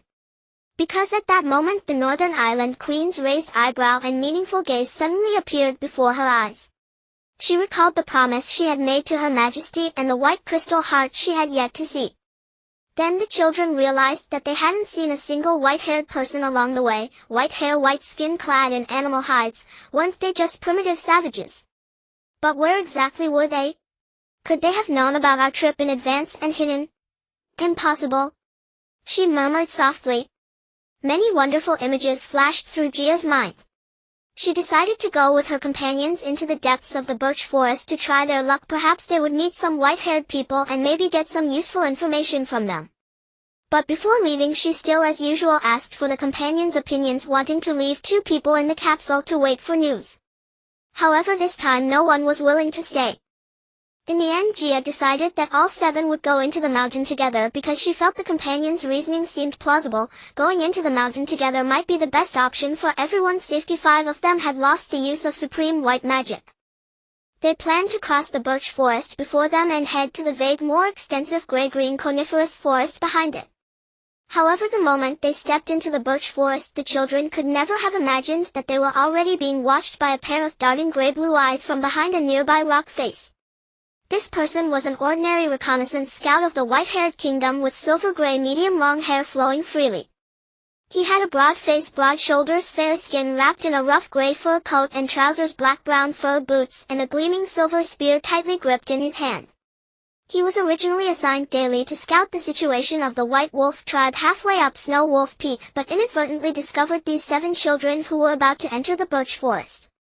He watched their every move with vigilance and curiosity, then swiftly turned and disappeared into the silver-white cold birch forest. Gia and her companions walked deeper into the birch forest. The children looked around, taking every step cautiously. In the forest, besides the rustling wind, there was the sound of snow slipping from birch branches. Suddenly the thought generator on Gia's wrist issued a sharp piercing alarm, and then one by one almost all the companions' wrist thought generators also sounded the same alarm. Before departing, Danbrew had instructed Professor Jim to maintain the connection between the 7 children's thought generators and the alarm system of the capsule time-space ship. "Oh no, someone is tampering with our ship!" Gia exclaimed urgently. "It's the capsule, what should we do?" Ada asked, panic written across her face. The children were almost all panicked, imagining that if something went wrong with the capsule time-space ship, it would mean they could never return to the future of Fioxy Star, let alone Earth. Worse still, they might have to spend the rest of their lives in this unfamiliar freezing place, a prospect unimaginable to them. "Back, we need to go back immediately," Gia commanded in a tone of authority, again assuming her role as team leader. The children turned around in unison and dashed back along the path they had come. They trudged heavily through the thick snow crust, supporting one another, staggering forward, gasping for breath. Just then the children suddenly noticed that the snow beneath their feet had transformed into small puzzle-like tiles that began to shift. The snowfield moved like ice floes on water, constantly shifting and rearranging. Finally, several snow tiles flipped directly downward by 180 degrees, and with cries of surprise the children were swept into the pitch-black underground. Afterward, the separated snow tiles rapidly reassembled, restoring their original state, as if no one had ever been there, as if nothing had happened. Gia felt her entire body falling into a deep dark cave with nothing but blackness before her eyes, not a single glimmer of light. She instinctively cried out for help, and soon her ears were filled with the shouts and screams of her companions. After falling deep into the underground for a moment, the children tumbled onto a pitch-black ground as soft as a sandy beach. "Ada, where are you? Chichigalangawa, are you all okay?" Gia, after confirming she was unhurt, quickly began searching for her friends. "Oh my God. I'm here, I think I'm fine. Gia, where are you?" After a moment of silence, Ada's slightly hoarse voice came from the darkness not far away. "I'm here, I'm fine too. Ow. My butt hurts so much." It was the voice of the chubby black kid Fulat. Soon the children quickly gathered together again, reassuring each other of their safety. At that moment, in a certain direction of the cave, a patch of pitch blackness was suddenly illuminated by a silver-white light, which then slowly dimmed and drew closer to them. Then a male voice, somewhere between that of a child and an adult, came from beyond the light. "Who are you? Why have you trespassed here? Could you be spies sent by the Northern Island Kingdom?" It was a language completely different from that spoken by the Northern Islanders, but this posed no difficulty for Gia and her companions. Danbrew had long ago input the original codes of all ancient languages of Fioxy Star into the language centers of the children's brains. With some special training, they could essentially master a completely unfamiliar language. By the light of the bright beam, the children looked toward the direction of the voice and saw a boy about 13 or 14 years old, nearly as tall as an adult. He was scrutinizing them with a look of vigilance, suspicion, and curiosity. Had they not heard his voice just now, it would have been hard to tell he was a boy. Gia thought to herself. His silver-white hair fell straight down to his shoulders and chest. His skin was pale and translucent, with a pointed chin and a pair of eyes shimmering with a blue-gray light. He was dressed in a white fur robe and skirt with ivory-white mink boots on his feet. Behind him stood several tall soldiers in similar attire, their hair slightly disheveled, an amber-white color growing haphazardly around their grayish-white faces. They glared menacingly at the children, who had just scrambled to their feet. Then who are you?" Gia was about to say her name when for some reason a strange consciousness surged in her mind, causing her to change her words, turning her intended answer into a question. "You," a soldier behind the boy called out coldly and impatiently. "Wait." The boy in front glanced back at the soldier beside him, then quickly shifted his gaze back to Gia. At that moment Gia's gray-brown straight hair was a bit messy, her round fair face revealing a hint of seriousness and earnestness, making her look older than her actual age. Can you tell me who you are? Why have you come here? This is the forbidden land of the white-haired kingdom, and no outsider is allowed to enter this birch forest. As for me, I am the youngest son of the king of the white-haired kingdom called Shualaite." As he spoke, his blue-gray gleaming eyes never left Gia's clear gray-brown eyes, and his tone was very courteous and polite. At that moment Gia was also deeply attracted by his radiant blue-gray eyes, feeling a sense of familiarity as if she had seen them somewhere before. Gia tried to steady herself and looked again, her gaze meeting Shualaite's sparkling blue-gray eyes. "What? But it was clearly you who brought us here, and now you have the nerve to question our origins?" Somehow Gia had learned the art of arguing for herself. "To you, to the white-haired kingdom, we should be considered guests from afar, shouldn't we?" Gia continued assertively, suddenly thinking the word guest sounded very chic. In fact, she didn't notice that she was talking more than before, even touching on topics she previously disliked. "Right, but you've tricked us into a trap. How absurd." At this point Ada couldn't resist chiming in with a sarcastic remark. It was always her strong suit. The other companions also quickly joined in with a chorus of agreement. "Silence! How dare you be so disrespectful in front of our young prince?" A guard behind Prince Shualaite suddenly barked. The children fell silent one after another. All right, Prince Shualaite said, still in a gentle tone, "maybe this is a misunderstanding. But you still haven't told me who you are and why you came to Snow Wolf Peak." He stepped closer to Gia and her companions, putting on a friendly demeanor. "Judging by your ages, you are all still young, and if I'm not mistaken, you must have come from elsewhere or from some distant place, because I don't think I've ever heard of or seen you before. In fact, I just want to sincerely and kindly remind you that Snow Wolf Peak is a dangerous place, especially for children from outside like you." Gia and Ada quickly exchanged a glance, both girls seeming to seek each other's opinion on how to answer Prince Shualaite's question. Ada, thinking Gia wanted her to answer, eagerly said, "We are from the future." She spoke while watching Gia's expression. "Oh, we are from the Northern Island Kingdom," Gia interrupted, seemingly not wanting the young prince of the white-haired kingdom to know their true origins so soon. Therefore her answer was somewhat vague, clearly trying to bluff her way through. The quick-witted Ada naturally saw Gia's intention but didn't quite understand why she did it. When the companions behind heard Gia's answer, their hearts were in their throats. "Oh no! This is terrible. They're just waiting for us to admit we're spies from the Northern Island Kingdom." Prince Shualaite hesitated slightly upon hearing Gia's answer, gazing at her silently for a while. His clear blue-gray eyes revealed a strange mix of doubt and unease, as if concealing some subtle secret. "Your Highness! Your Highness!" A burly soldier beside him quickly leaned in and whispered, "Did you not hear clearly? They have admitted they are spies from the Northern Island Kingdom. They have admitted they are spies from the Northern Island Kingdom." The prince abruptly raised his right hand, signaling the burly soldier beside him to be silent, then shook his head slightly, feeling as if he were being pulled to the edge of a strange and mysterious illusion. "I heard them, but they only said they came from the Northern Island Kingdom. Whether they are spies sent to spy on us must be decided by my father the king himself."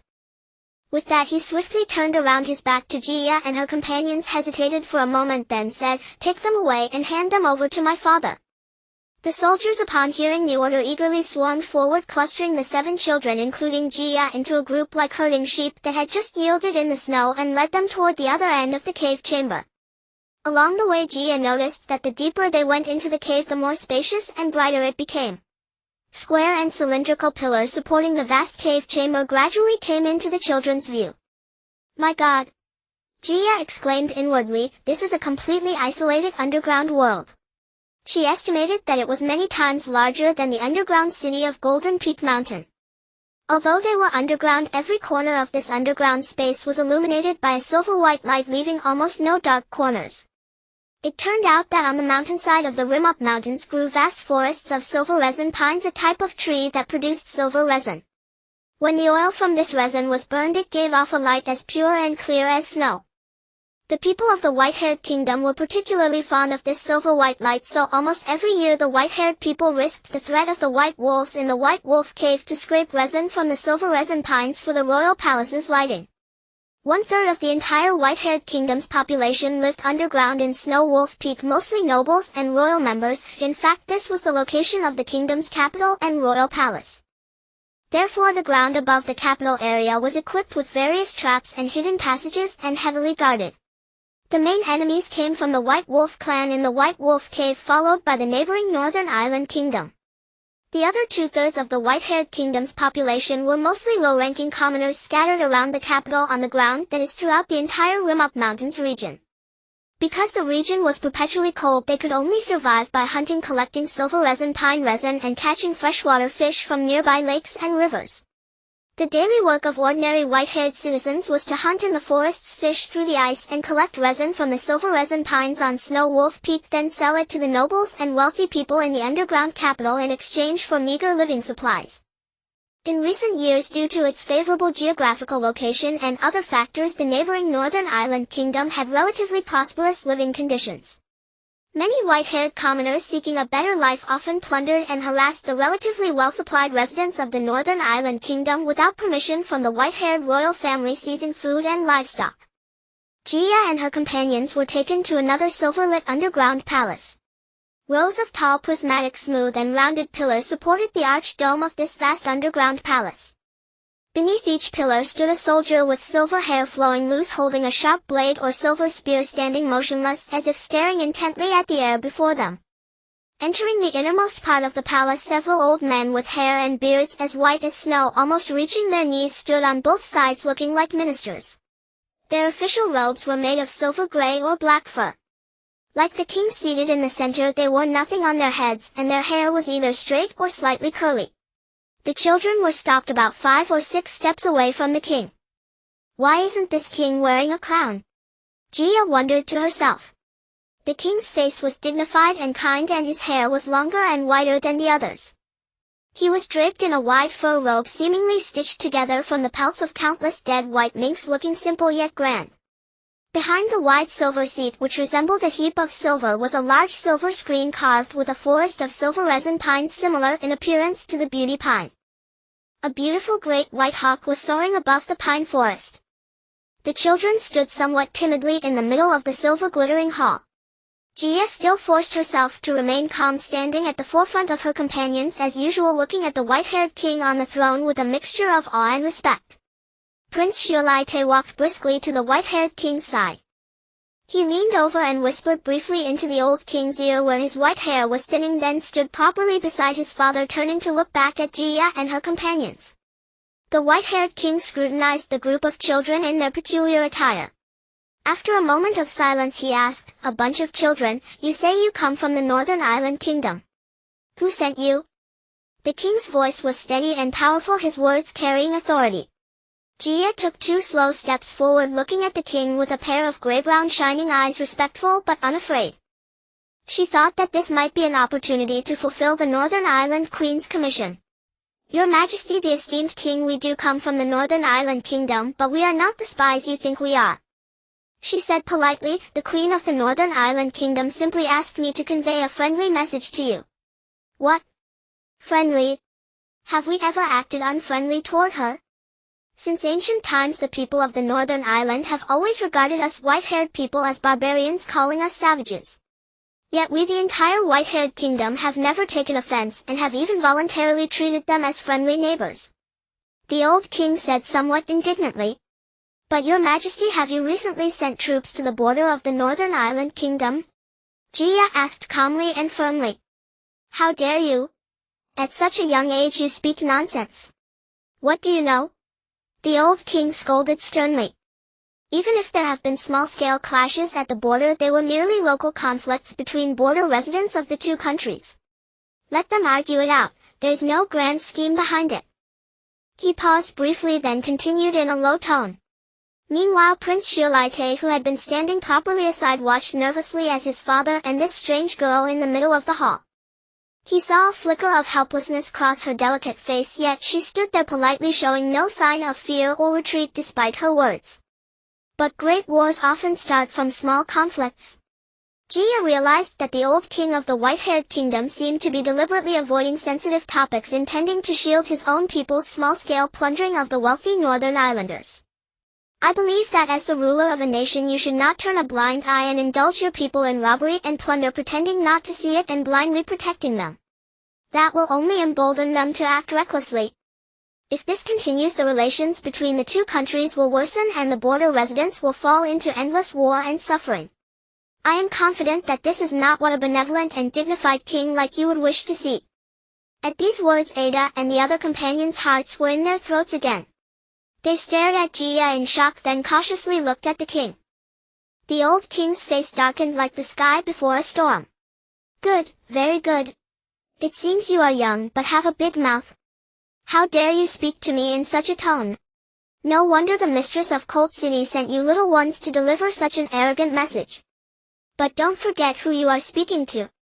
If it weren't for the fact that you are still wet behind the ears, children, I wouldn't have the patience to listen to your quibbling and nonsense. Humph. Besides, you are already prisoners. Ha ha ha. The old king, seemingly furious, suddenly burst into laughter for some reason. Father, please calm down. Calm down. Prince Xiolaite hurried forward to soothe his father. He gently patted the old king's broad shoulder with practiced ease, showing that he was a filial child. I'm fine. Fine. Silly child, you just whispered in my ear that they were just lost children from elsewhere, not sent by the Northern Island Kingdom, and asked me not to trouble them. Now see for yourself. The king deliberately flared up again. You are too naive, my good son. They look even younger than you. Look at the cunning and the tone, they don't seem like ordinary lost children. Guards. Take them all away and lock them up. He gave the order angrily, then turned his head, deliberately putting on a very helpless expression, avoiding his son's expectant gaze. Upon receiving the old king's command, the soldiers outside the hall rushed in like a whirlwind, swiftly encircling the children in a tight formation. As if fearing they might vanish into thin air, a pair of stern eyes glared fiercely at the children, ready to drag them away one by one for harsh interrogation.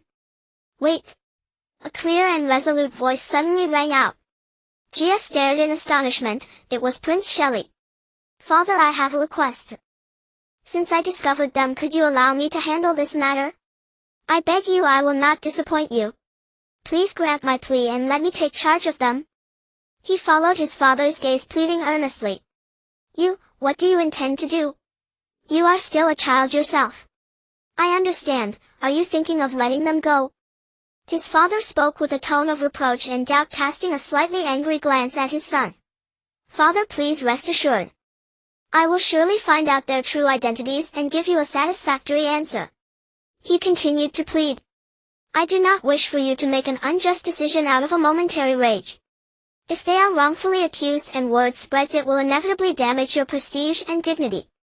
Moreover, as you can see, they are only children, he continued in an extremely sincere tone, glancing back at the children threatened by the guards. He was clearly worried about their plight, knowing his father's temper all too well. Enough, enough. Do not insist on this matter. Look at you, you have never been so forward before. But you are still young, leave everything to me. You step down now. His father cast an impatient glance at his son. Just then hurried footsteps and shouts echoed from outside the hall. Disaster! Disaster! Your Majesty! A soldier-like figure rushed in frantically, his face ashen, and knelt directly on the floor.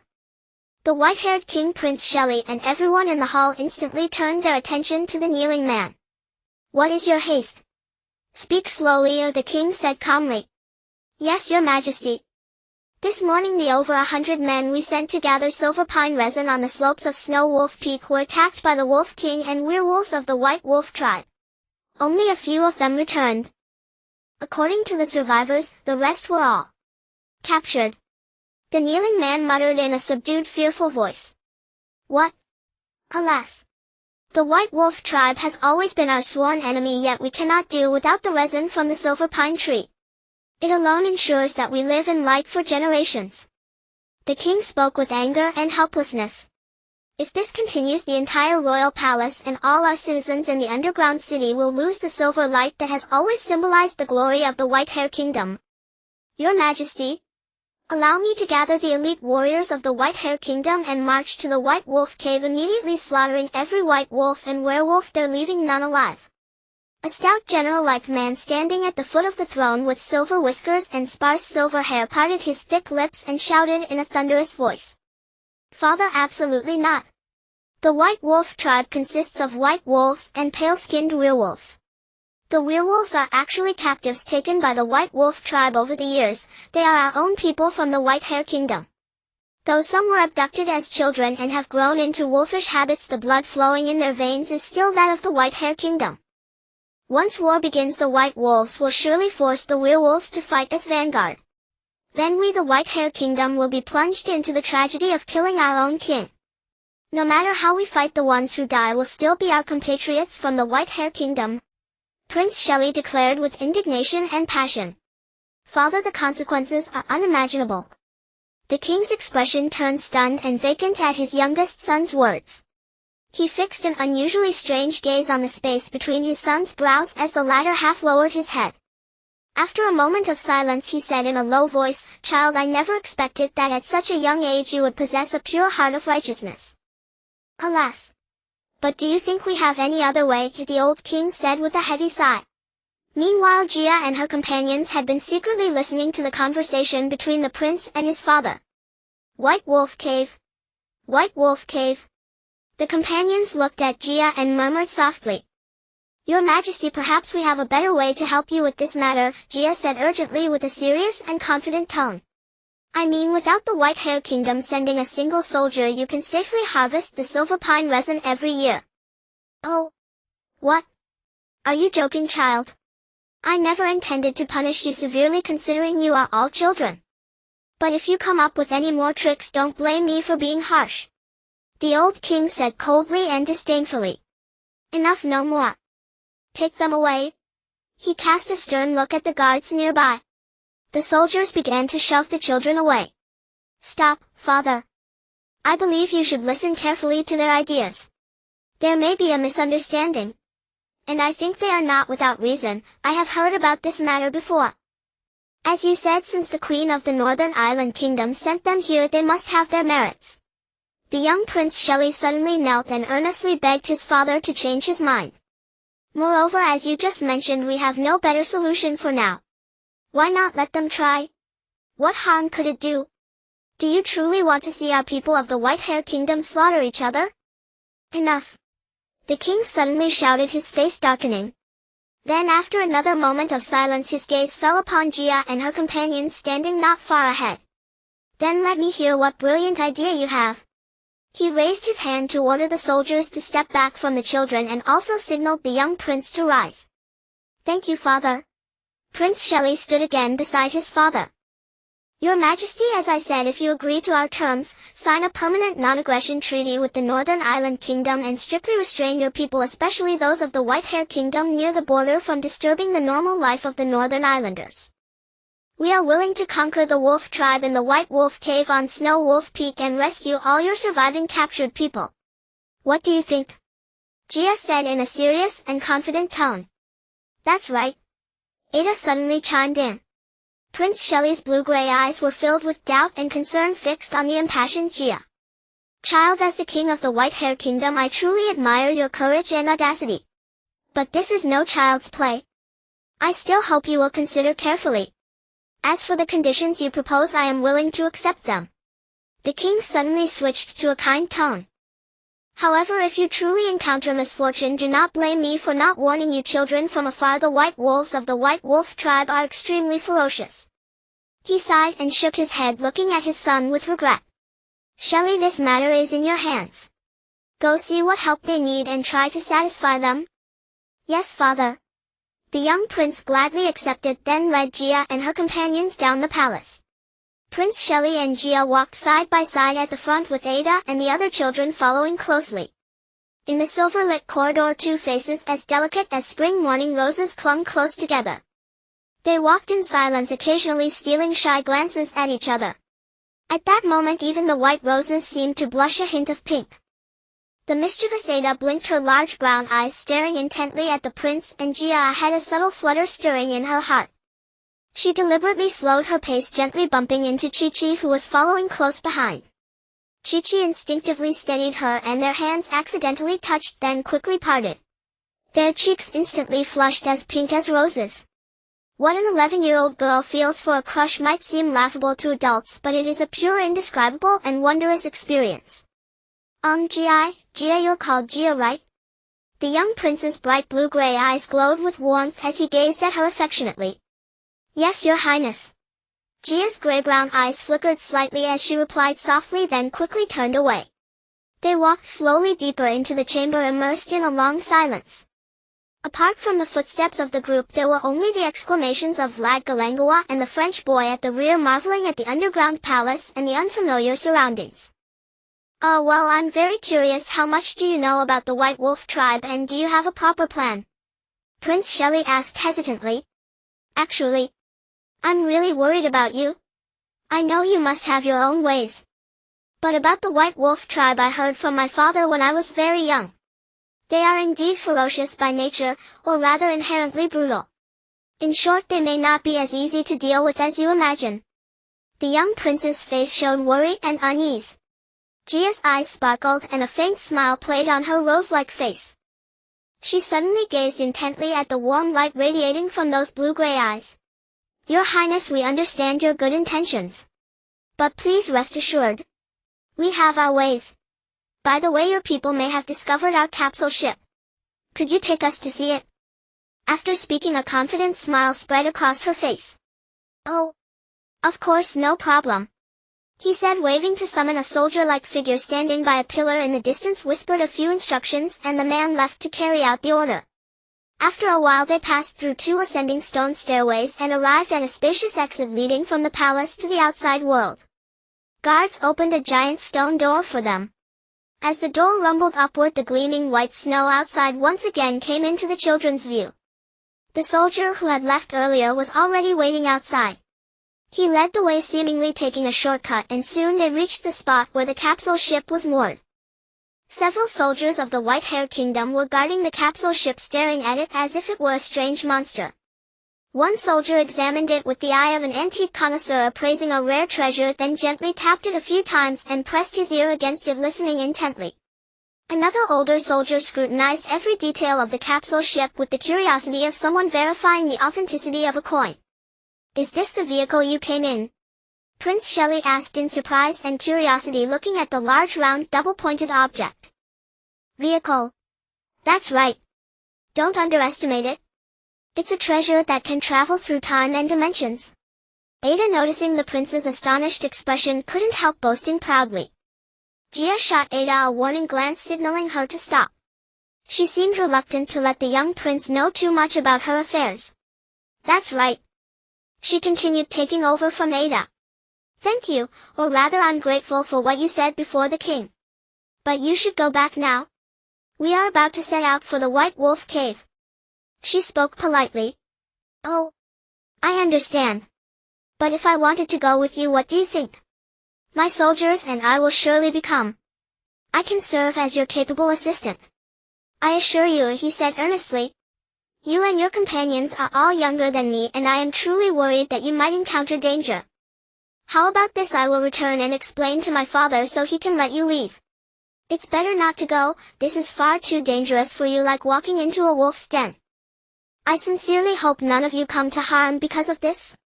His tone grew somewhat agitated. Prince, please rest assured. We will be fine. Thank you for your kindness. Just stay here and await our good news. Gia said, feigning calm and confidence. A subtle yet warm gleam flickered in her eyes, and she began to avoid meeting the prince's gaze, those eyes like a stormy gray-blue ocean swirling with emotion. Rest assured. Don't underestimate us just because we're young. Ada interjected, her voice full of vigor.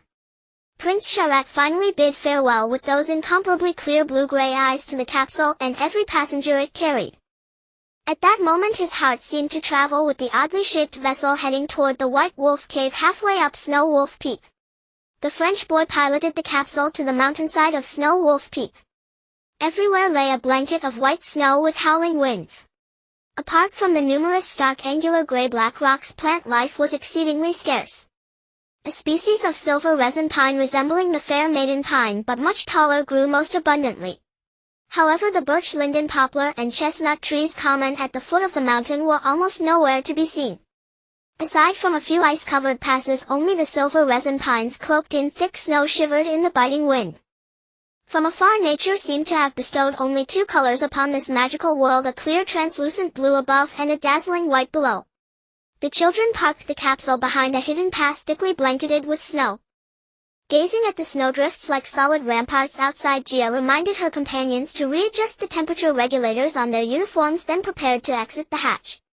Mindful of the previous lesson, leaving the capsule unattended, they decided by a show of hands who would remain behind in the spacecraft this time: 2 people. Originally they planned to assign 1 boy and 1 girl, thinking it fairer and better for cooperation. But unexpectedly, Garan, wanting to care for his sister, refused to leave Gava, and ultimately the 2 young sisters stayed. The sisters appeared the most petite among the children, and both had lost the ability to use white magic. Yet they always remained calm and composed when facing challenges. Leaving them to guard the spacecraft seemed the most appropriate decision. Gia and her companions arrived at a rocky hollow bristling with stone buds where the wind speed had clearly dropped significantly. She opened the electronic map and activated mental positioning.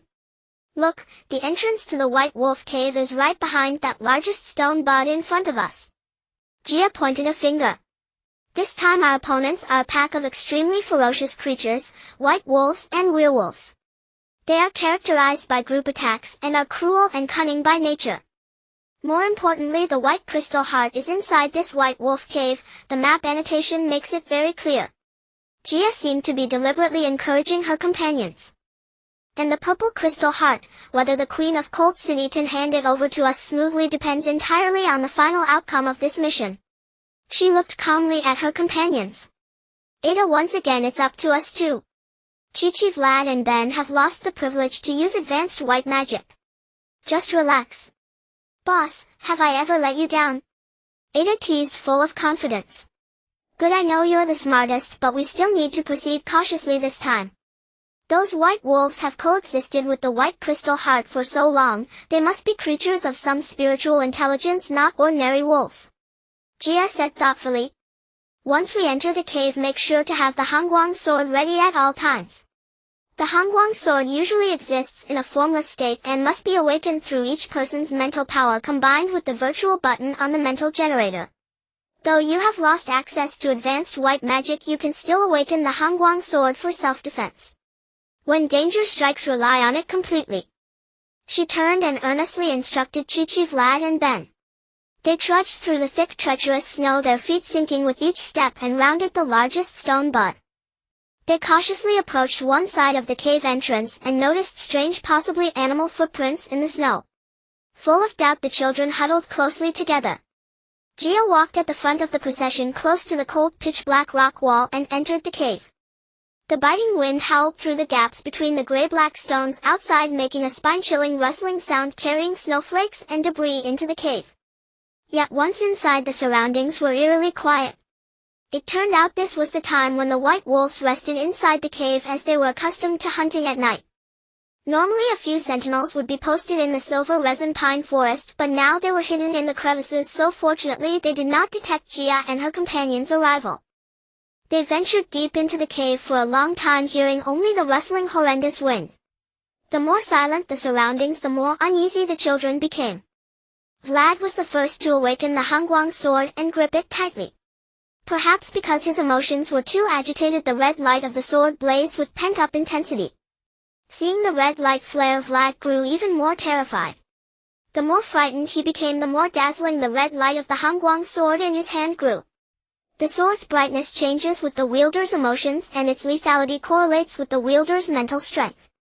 This beam of red light provoked a cacophony of chaotic shrieks from within the cave, followed by chilling, mournful howls. "Careful, they're coming out," Gia said in a commanding tone. The children awakened their Hangguang swords, holding them against their chests, assuming various defensive stances. Green and blue lights gradually brightened, while purple and white lights flickered like breathing lamps.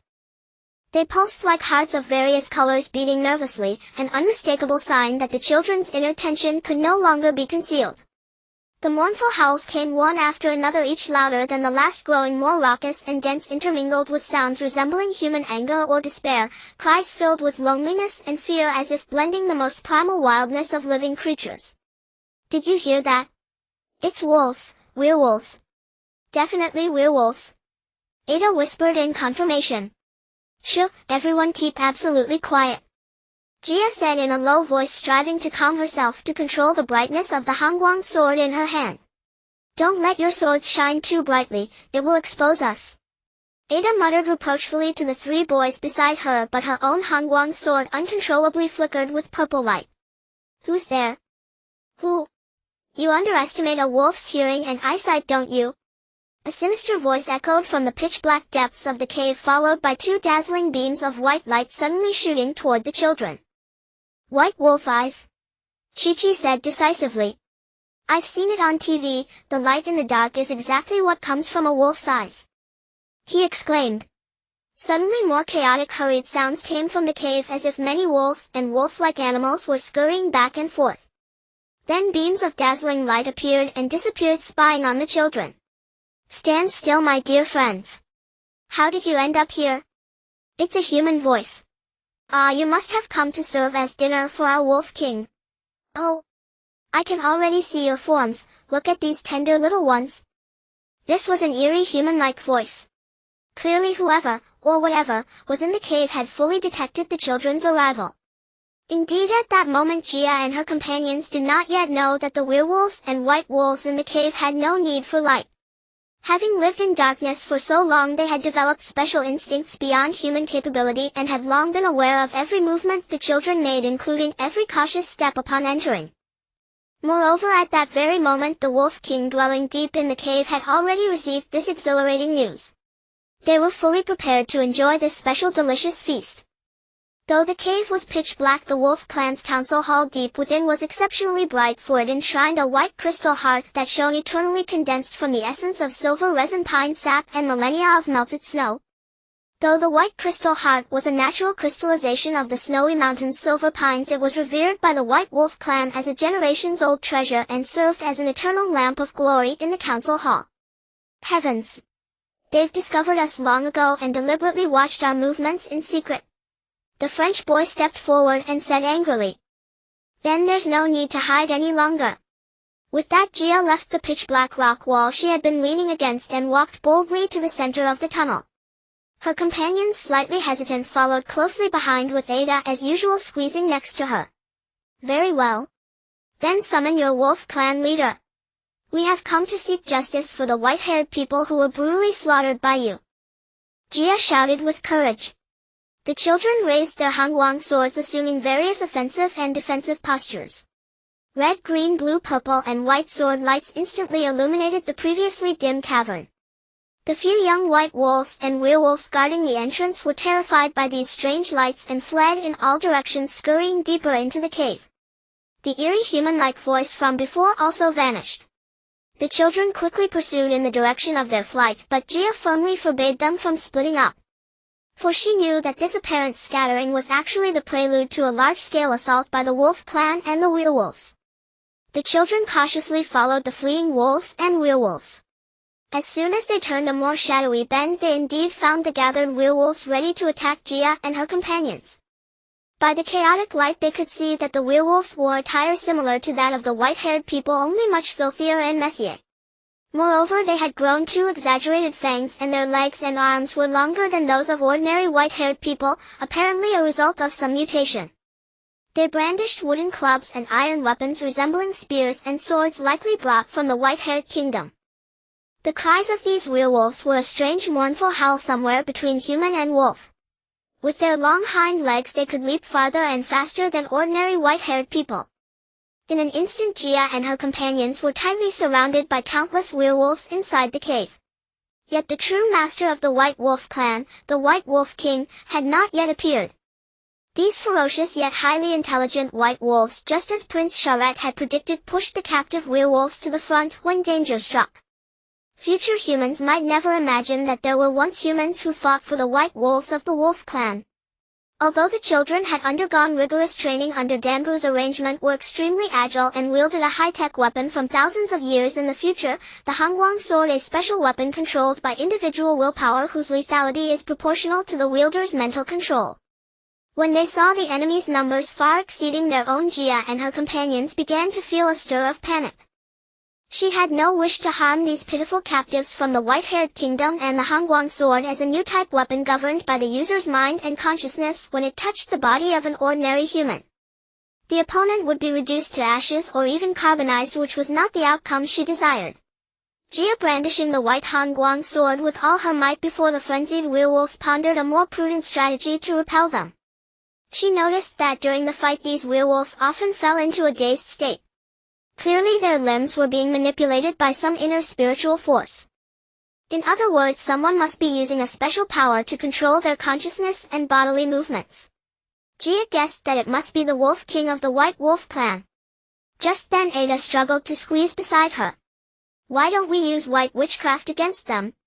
We need to find the Wolf King first, they must all be under his control, Jia shouted as loudly as possible into Ada's ear. Jia tried to get close to Ada's ear and shouted, for the cave was now in chaos with the noisy werewolves. Tell me, what should we do? Ada responded with difficulty, turning her head to glance at Jia. We promised the king of the Baifa kingdom to rescue all the Baifa people captured by the White Wolf clan. Besides, it's best not to use white magic against these werewolf captives, Jia said. But if we keep this up we won't be able to save them and will be in danger ourselves, let alone obtain the white crystal heart. Ada replied rapidly. Don't worry, I'm thinking of a way. Jia shouted. Everyone remember to cover your ears. I've thought of the soul-departing sound method to make them temporarily forget what they're doing. They might be disturbed by the sound and stop. Remember to cover your ears. She shouted while dodging the werewolf's attacks. Struggling to approach the shadow of a bell-shaped stone near the cave wall, she prepared to cast white witchcraft. As usual, she closed her eyes and pressed a certain program on the intention generator with her right hand. Then she covered her own ears and yelled, "Cover your ears quickly." At that moment an indescribable sound began to weave through the murky air of the entire cave. It echoed in the dimly lit cave passage, forming reverberations.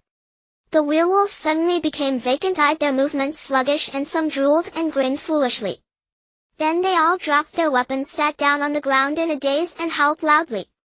The sound resembled both crying and laughter. The children covered their ears with both hands. Jia signaled with her eyes for the companions to leave quickly, and they all ran deeper into the cave together. After turning 2 corners, the sound could no longer affect the children. Jia noticed that the cave became brighter the deeper they went, with a white light emanating. However, several white wolves with huge heads now blocked their path. They were almost entirely white, with 2 conspicuously long ears standing upright, and their blue-brown eyes stared fixedly at Jia and her companions.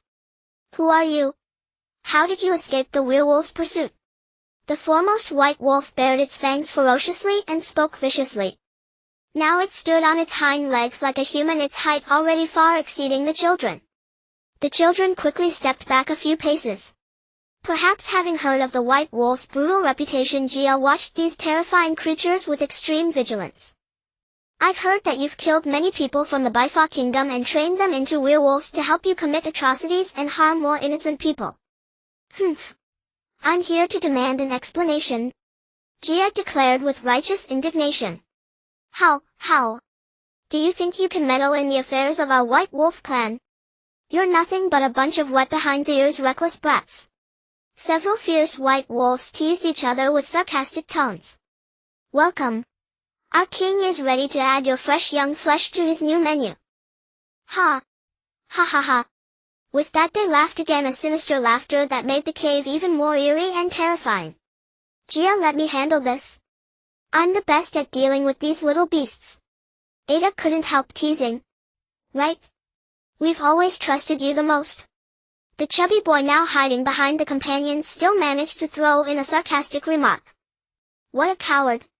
Chi turned to look at Ford, for although he believed in Ada's abilities, a strange sense of worry inexplicably arose in his heart, a peculiar feeling. All right. Be careful. Gia looked at the brave little girl with full trust, nodded, and stepped back. Ada furrowed her small brows and slightly closed her eyes. She pressed the black and white icon on the intention generator with her right hand. She waved her hands in the air. A mass of white and a mass of black turbidity rose from her palms, eventually transforming into one black and one white giant gorilla in the air. They stomped their feet, beat their chests, howled, and pounced fiercely on the stunned white wolf pack. The cunning white wolf quickly leaped onto the back of a black giant gorilla, but just as it was about to bite, it was thrown off by a sudden twist. The two giant gorillas wrestled violently, sometimes pressing the white wolf's head, sometimes gripping its neck. However, more and more white wolves gathered. Although intimidated by the immense power of the two giant gorillas, they were caught in a dilemma, not daring to act rashly, and soon a stalemate ensued. "Where is your wolf king? Take us to him immediately, or we will kill you all," Gia shouted. "Fine. No wonder you're so bold. You've brought reinforcements," a minor leader of the White Wolf clan yelled timidly. "Humph. Retreat." With that, the White Wolf pack fled like a flock of sheep escaping pursuit, rushing deeper into the cave. The children closely followed the direction of the wolves' escape. Gia found they had arrived at a spacious, bright, huge cavern. This was the White Wolf clan's council hall. So the white light outside emanated from here. The light came from a crystal stone shining with dazzling white radiance, the very white crystal heart the children sought. It was placed in a recess on a high cliff, allowing its light to shine farther and brighter. In the center of the council hall stood a large flat rock. On it stood a tall, well-groomed white wolf leader with the other wolves arranged in a semicircle behind and beside him. "Why have you intruded into the territory of the White Wolf clan and so rudely entered our council hall? I don't recall ever seeing you human children, let alone having any deep enmity with you. Yet today you burst in so ostentatiously and discourteously. You must give us an explanation." "Yes, indeed. Great King, they have killed many of our brothers and sisters. You must seek justice for our White Wolf clan." Several white wolves who had just fled back from outside added fuel to the fire, inciting the Wolf King. "Wolf King, you must be the master of the White Wolf cave. Then I ask you, why have you killed so many Baifa people and captured them as slaves of your wolf clan?" Gia interrogated with a righteous demeanor. "Oh, I see, so you are also from the Baifa kingdom. Then I'll tell you so that you can die with clarity before becoming a feast for all members of our White Wolf clan." The Wolf King grew angry when he heard the name Baifa Kingdom. "No wonder you were able to break my control over those slaves werewolves. The Baifa Kingdom and our White Wolf clan have been irreconcilable since ancient times. This is an eternal war between wolves and humans, there's nothing to discuss."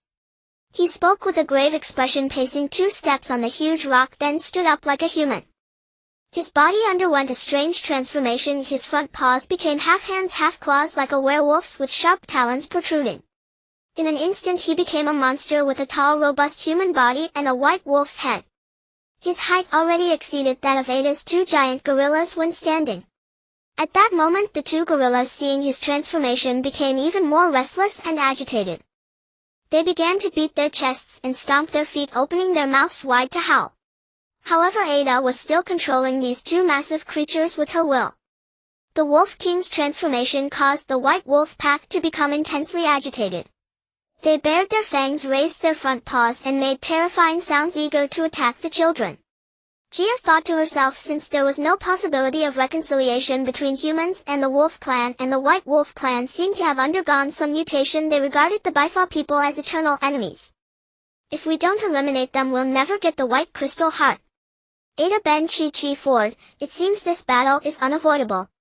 Let's begin," she shouted sternly. Closing her eyes, she pressed a silver icon on her wrist, then raised the white Han Guang sword. Suddenly her white hoodie emitted a silver light and her entire body turned into a mass of silvery white light, flying up to pounce on the howling Wolf King. Like a white shadow, she engaged in fierce combat with the massive Wolf King. The children and the 2 giant gorillas charged forward together, joining the chaotic melee with the vast wolf pack. Ben Chi and Ada wielded the Han Guang swords, controlled by their pure, kind-hearted wills. Green, blue, and purple sword lights flickered and danced among the white wolf pack. The sword lights pierced into the white darting shadows, causing them to instantly dissipate into gray or black smoke. Because the children wore the most advanced hoodie uniforms, they were not severely injured, but their physical strength was gradually failing to keep up with their will. The white wolves darted and bit around the black and white giant gorillas, some leaping onto their shoulders, backs, and even heads to attack wildly. Although both sides suffered casualties, the dense wolf pack suffered the most deaths. Some wolves had already begun to flee in terror. Jia engaged in fierce combat alone with the gigantic Wolf King. Although the Wolf King had not yet harmed Jia's body, the white Hongguang sword could not inflict any damage on the Wolf King either. As the stalemate continued, Jia was clearly exhausted. Several times she was cornered against the stone wall by the robust Wolf King, nearly scratched on the face and neck by its sharp claws. At this critical moment, an arrow struck the Wolf King's back, temporarily halting its ferocious attack. However, it was only temporary. The arrow also failed to cause any substantial harm.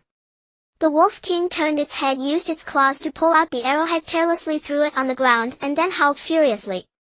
Jia quickly leaped onto a large boulder, dodging a more violent attack from the Wolf King. She looked in the direction from which the arrow came. A white figure was sprinting toward them. It was the young prince of the Baifa Kingdom, Sharat. It turned out that after being refused to accompany Jia to the White Wolf Cave, the young prince had been deeply worried about their safety. So he had secretly followed alone, hiding it from his father. However, his speed was far slower than the capsule number, so he had prepared his bow and arrows and the spear he used for hunting practice, taking a shortcut up the mountain. Unexpectedly, at the most critical moment, he shot an arrow. Although it did not seriously injure the Wolf King, it allowed Jia to escape a deadly blow. He brandished his spear and swiftly thrust it at the terrifying Wolf King's chest, but the Wolf King easily dodged by lightly blocking it with its sharp front claws. The Wolf King grinned hideously, revealing gleaming fangs. First it laughed wildly, then let out a piercing howl. Ha ha, ha ha ha, howl. Do you puny human brats think you can kill me? Its laughter grew increasingly manic. The sound caused the white wolves that had intended to flee to gather again, ready to launch the next round of attack. By now the children were utterly exhausted. Even the black and white giant gorillas had lost their previous strength, constantly being torn and wounded by the arrogant wolf pack's claws and fangs. It was easy to imagine that their power came from Ada's willpower. At this moment Ada's forehead and cheeks were drenched with sweat, and her index fingers kept gesturing between her brows and chest. It was only then that Jia realized the white wolves, having long coexisted with the white crystal heart, had diverged vastly from ordinary wolves. Not only had their bodies mutated, allowing them to walk upright like humans, but their frames had also become extremely robust. Simultaneously, peculiar changes had occurred in their brains and nervous systems, granting them the ability to comprehend multiple human languages and grasp human thought patterns. Jia searched anxiously around as if expecting some miracle to descend, yet the miracle did not arrive as hoped. All eyes were fixed upon her. At that moment the ferocious Wolf King rallied a pack of wolves clad in gray-white fur and once again advanced upon them. Ada, the two gorillas with drooping heads, Chi Ben and Efrai, huddled closely together, even cowering slightly. Prince Sharet threw himself protectively in front of Jia, knowing full well his strength could not alter the situation, yet an inexplicable intuition drove him to do so. "Stay back, you beasts, you bastards!" His blue-gray eyes were fixed on the Wolf King and his subordinates as they approached in a frenzy. The White Wolf Pack ultimately launched a brutal assault upon the group of children. The Wolf King strode directly to Prince Sharet, who had been guarding Jia, seized the prince's chest with its long sharp claws and spat out each word viciously, "A bunch of little brats." With a howl it then raised its head arrogantly and roared. Jia suddenly noticed that the light source illuminating the entire cave was the white crystal heart embedded in the stone wall above her. An idea struck her. She leaped onto a higher rock beside her and reached for the crystal heart, emitting a white glow, but she was still a bit short. At that moment the Wolf King decisively lifted the little prince high into the air with one claw, preparing to hurl him down. "Bastard! Stop!" Jia shouted, leaping upward with all her might, just managing to touch the white crystal heart, and she held on tightly. She brushed the white crystal heart against the silver-white blade of the Hongguang sword, swiftly pressed the sword-shaped icon on the thought generator, and then thrust the white Hongguang sword with all her strength into the Wolf King. As expected, the white blade deeply pierced the Wolf King's thick chest. Its body shuddered violently, flinging Prince Sharet to the ground, and it fell stiffly to the floor. Soon it dissolved into a puff of black smoke, dispersing like ink in water. Witnessing the Wolf King's demise, the White Wolf clan members fled in panic at great speed. Gia hurriedly helped the little prince up. Fortunately, his injuries were not severe. As their eyes met, gray-brown eyes inevitably locked with those gray-blue ones. In that quiet moment, an emotion that could not be described even with the most beautiful words began to flow silently between the two children, not a base primal desire but a beautiful and pure admiration. Soon Chi-Chi, Ada, Ben, and Efrat gathered around as well. All eyes filled with excitement ultimately focused on the white crystal heart in Gia's hand. "It saved us," Gia said, still shaken. In her left palm lay the crystal clear, warm and jade-like white crystal heart. As she brought her hand close to her cheek as if to express gratitude affectionately, the white crystal heart suddenly spun and flew up, instantly rising into the air.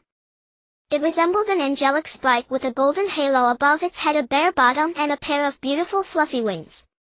It mischievously circled Gia's rose-colored face a few times before obediently lying back into the emblem on her chest featuring a penguin and a polar bear, and the white light gradually faded. "Gia, what is that?"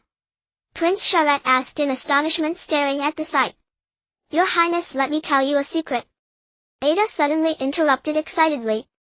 "We are people from over 5,000 years in the future. And for you we are not only future people but also future people from another planet, Earth," she said mysteriously. "What? Aren't you from the Northern Island Kingdom?" the little prince asked, stunned and full of doubt. "Yes, we are from the Northern Island Kingdom, but we only just arrived there and then we came here," Gia continued. "Actually, we are executing a salvation plan called Millennium Star. In short, it's too complicated to explain." Gia and Ada together recounted the entire sequence of events to Prince Charette, leaving him completely bewildered. Gia even told him everything she had experienced during her flight. Perhaps she suddenly realized she should not deceive this innocent and kind-hearted boy. However, the little prince became even more confused after hearing these words. After all, he had never heard of an airplane. Moreover, he did not know that the place he lived was called the planet Fion. This was understandable, just as the people of Earth over 5,000 years ago did not know their home was a round sphere. At that time they could not have called it Earth either. As they eagerly discussed the novel topic that fascinated them, they arrived at the entrance of the White Wolf Cave. The werewolves, now freed from the Wolf King's mind control and under the influence of Gia's parting soul sound, had transformed back into ordinary white-haired people and were preparing to descend the mountain. When they saw Prince Charette, they mistakenly thought the little prince had saved them, so they crowded around him, some even kneeling, repeatedly expressing gratitude for his life-saving grace. Overjoyed by the scene, Prince Charette excitedly informed these white-haired compatriots who had been imprisoned in the White Wolf Cave that it was Gia and her friends who had saved them. The once imprisoned white-haired clan members stared in amazement at the children in strange attire, uttered many heartfelt words of thanks, and then followed Prince Charette down the mountain first. Upon hearing the news, the old king of the white-haired kingdom was ecstatic and immediately emerged from the underground palace to personally welcome Gia and her young comrades who arrived shortly after. Everyone was immersed in a jubilant atmosphere. From then on, the white-haired kingdom would no longer have to worry about collecting silver fat pine resin. A few days later, the old king of the white-haired kingdom kept his promise to Gia and voluntarily signed a permanent non-aggression treaty with the Queen of the Northern Island Kingdom. The Queen of the Northern Island Kingdom personally removed the purple crystal heart from her scepter and gifted it to Ada. The purple crystal heart, like a lively and spirited purple sprite, gently kissed Ada's adorable face and then shyly nestled into the emblem on Ada's chest, composed of a penguin and a polar bear. Thus Gia and her companions successfully obtained the final 3 crystal hearts: the green heart of peace, the purple heart of soul, and the white heart of nature. To celebrate the successful mounting of the 7 crystal hearts onto the blue emblem prepared on their chests, the children ran joyfully through the snowy birch forest of the white-haired kingdom. This time they did not need to worry about accidentally triggering the traps of the white-haired king's palace, for their team now included a new member familiar with the terrain, the young Prince Charette. They shaped the accumulated snow into snowmen and various animal figures, decorating them with branches and bark. The companions threw snowballs at each other, venting their excitement, freely rolling in the pure white world, displaying youthful vitality and completely forgetting their status as outsiders in this beautiful realm. Ada's snowballs always landed cleverly on Chi-Chi's face. They laughed, bickered, played, and chased each other. Chi-Chi had long shed his cold and sour expression, especially in the presence of the mischievous Ada. Banya and Efrat excitedly stepped one after another onto the thick untouched snow crust. The crunching sound beneath their feet only heightened their enthusiasm. They stumbled and pushed each other as they ran, occasionally tackling one another onto the pristine white snowdrifts, their faces and clothes covered in sparkling white snowflakes, laughing and cheering together. The Galangua sisters chased a low-flying sparrow which flitted about like a sprite, chirping incessantly and occasionally looking back with its clever little eyes as if mocking their clumsy movements. Gia and the young prince lingered at the back of the group. The crisp air carried the sharp, plaintive cries of hawks. The wind in the snow valley blew the snow from the withered branches of the birch trees, landing precisely on the gray-brown hair of the silent girl. The little prince quickened his pace, walked up to Gia and gently brushed the snowflakes like trembling velvet blossoms from her hair. His warm blue-gray eyes remained fixed on her face, as delicate as rose petals, never wavering. The girl tried to freeze every moment in silence. Two young, pure and innocent hearts in this cold, windy snowland flowed with the warmest and most sincere emotions. "We might be leaving soon," she said timidly, fluttering her two long brown eyelashes. "Going back to the world you mentioned?" He lowered his pointed chin, asking with a hint of reluctance. Their warm eyes met repeatedly in the cold air, then shyly looked away. "Yes, another world," she replied. I will miss you," he continued hesitantly. "Perhaps, one day I might have the chance to visit your world. By then I wonder if you will still remember me." Two shallow dimples appeared on the girl's face as she gently lowered her head. Then came another suffocating silence. Gia and her companions enjoyed VIP treatment in the palace of the white-haired kingdom. A few days later they boarded the capsule and embarked on their long-awaited journey home. As when they had arrived, the French boy expertly switched the capsule's operating mode to time-space traversal mode. In normal mileage mode, the children saw beautiful scenes flashing by through the capsule's windows, but in time-space traversal mode, only rapidly alternating white and black greeted their eyes. Meanwhile, the capsule shook violently. At that moment, the children's minds seemed to lose all sense of time temporarily. After an indeterminate period, when the children calmed down and looked out the window, they found that the capsule had indeed transported them to a certain location on the familiar planet Fion 7500 years later. However, Gia noticed that the capsule had not landed on the rooftop of Professor Jim's lab as preset, but in a completely unfamiliar place, a towering M-shaped building spanning a wide river, with the capsule actually parked on the water. Gia immediately contacted Danbrew and Lady Danef through the thought information system, informing them that the capsule might have malfunctioned and failed to deliver them to the designated destination. Just as she sent her current location to Danbrew, the glass-like wall of the towering M-shaped building suddenly displayed huge letters, "Welcome to Dan Domain." "Oh my god! This is the Dan Domain? How did we end up here?" Ada exclaimed. "Dan Domain? That's the country Huolang fled to?" Chi-Chi suddenly remembered. Gia and her companions stared in amazement at the scrolling text and images on the massive building's wall. Could the capsule really be malfunctioning? Gia murmured to herself. However, the children were unaware that ever since they had traveled to the past to carry out their mission, aside from Danbrew, Lady Danef and Professor Jim monitoring their progress, Huolang and his son in the Dan Domain along with all their partners there had been keeping an even closer watch on the children. They were waiting for the children to obtain the 7 crystal hearts, then before Professor Jim and Danbrew could act, they would secretly use special technological means to redirect the capsule to the Dan Domain, all without the French boy's knowledge. Ben could only look apologetically at his comrades, his face showing helplessness and embarrassment. Although Gia had already contacted Danbrew, everything seemed too late.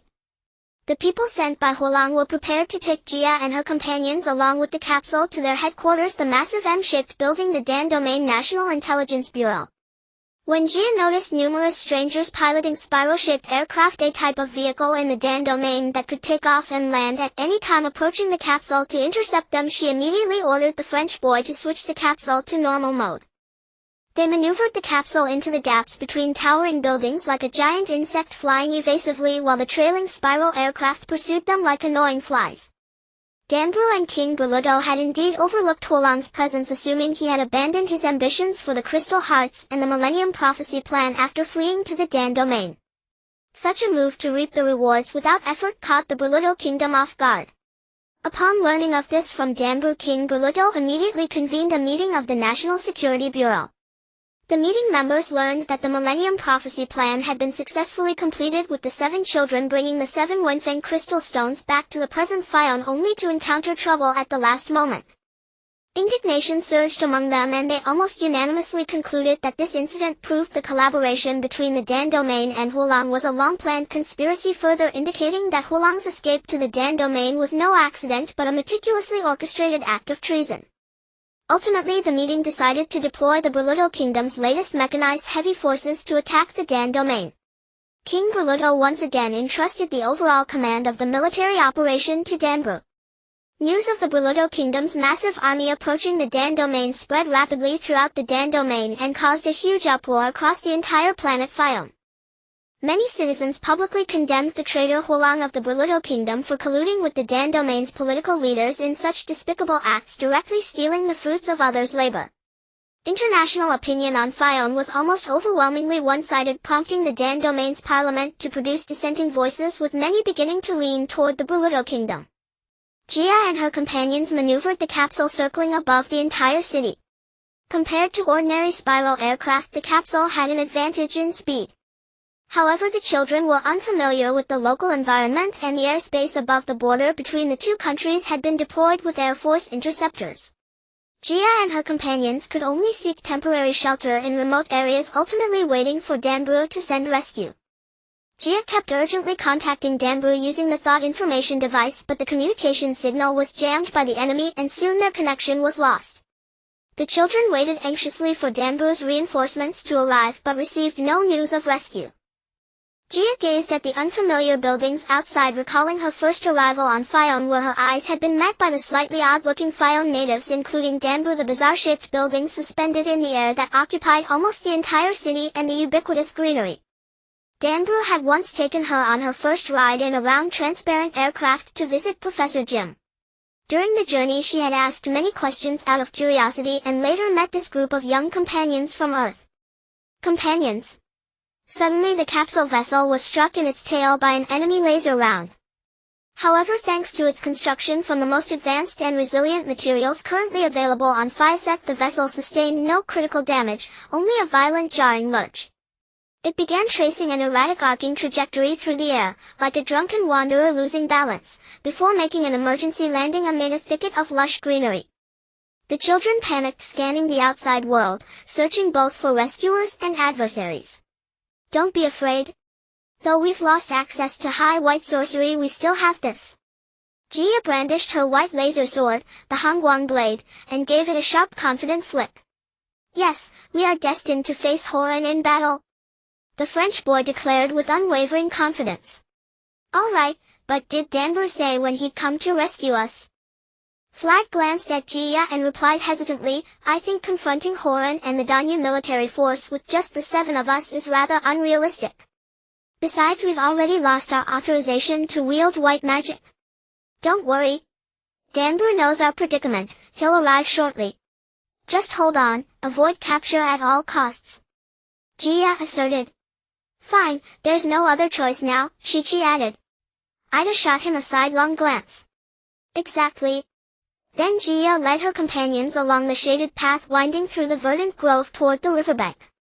By then 2 gyrocraft had locked onto them midair. Horan had ordered the children taken alive, so their pursuers merely shadowed Jia and her group, withholding direct assault.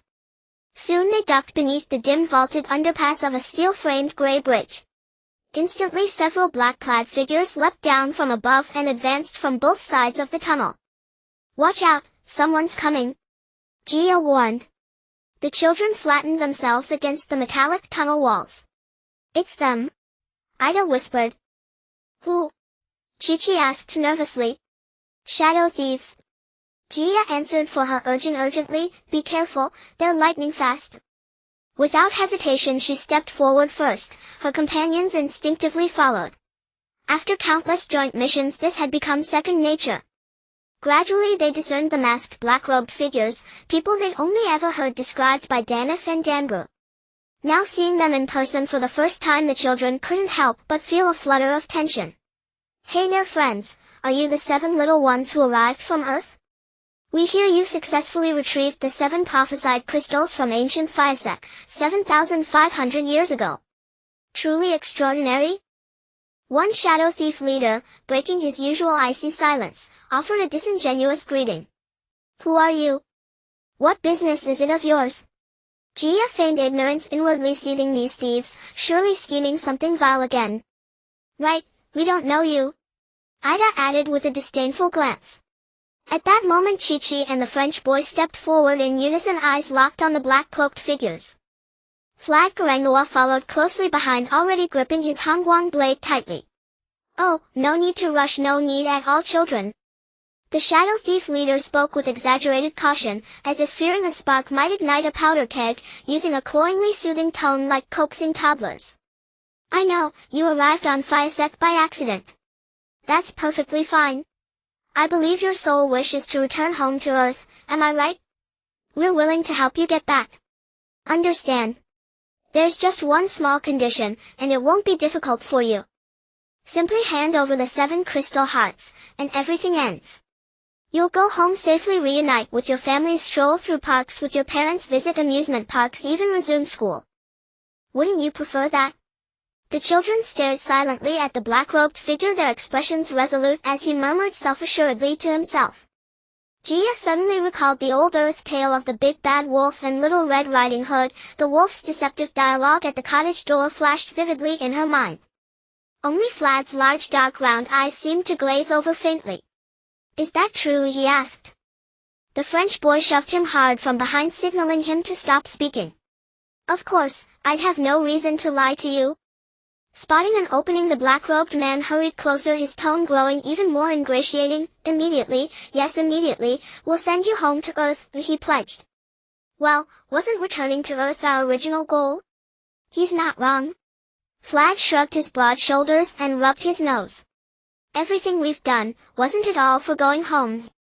Didn't we seek out Danbru precisely for that purpose? His gaze flickered sideways toward Gia and Ida, gauging their reactions. What nonsense are you spouting, fatty? Ida snapped. Without Danbru and Lady Danif, we'd never have secured the crystal hearts. And when our craft crashed, they rescued every one of us. Gia watched Flad in silence, perhaps feeling her thoughts had already been voiced by Ida. I don't care. As long as they get us home right away. After all these treasures were meant for them, we merely ran the errand, nearly losing our lives. This is repayment enough for their saving us. Why didn't Danbru hurry to fetch us? If we can return to Earth instantly, what difference does it make who receives the crystals? He slumped his head, grumbling bitterly. But, fool! Have you forgotten? Our families are still waiting at the Interstellar Hotel in the Kingdom of Bruto. Ben retorted angrily. Oh, right. Can you bring our families here too? Flad immediately turned to the shadow thief leader. Oh, well, that poses no problem. Absolutely, fully possible. The black-robed man, though briefly hesitant, seized the opportunity with fervent enthusiasm. So, what do you all think? Flad looked to Gia and the others, seeking consensus. I'm going home, to Earth. I refuse to risk my life any longer in this cursed place. Fool! Do you truly believe they'll deliver you safely home? Gia drew near Flad and lowered her voice. Have you forgotten how they kidnapped Professor Jim? They intended to kill him, and stole the capsule vessel blueprints. She cast a scornful glance toward the shadow thief leader standing nearby. Oh, lovely young lady, so you're their leader. The shadow thief leader suppressed his fury and adopted a gentler tone. Perhaps some misunderstanding exists between us. Likely some malicious slanderers have poisoned your minds against us, but I swear it's all a misunderstanding, absolutely genuine. Gia gazed silently at the black-robed leader. Suddenly her wrist-mounted telepathic interface lit up, Danbru's signal. His holographic bust appeared before her. Oh dear children, I've missed you terribly. King Bruto and all of us eagerly await your triumphant return. Send me your coordinates at once. Upon recognizing Danbru, the shadow thief leader instantly shifted demeanor. Very well, if you refuse this golden opportunity, then I shall show no mercy. He lunged toward Gia. Her silver-gray interface flickered and vanished. Gia swiftly raised her white Hongguang blade across her chest, assuming a defensive stance. Then come, face me. The children assumed defensive postures.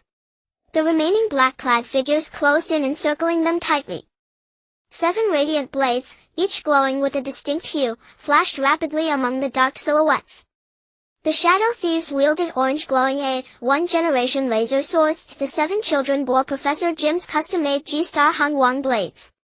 In weaponry alone the children held a slight advantage, but they were vastly outmatched in combat experience and physical endurance. Shadow thieves were renowned for agility and rigorous training.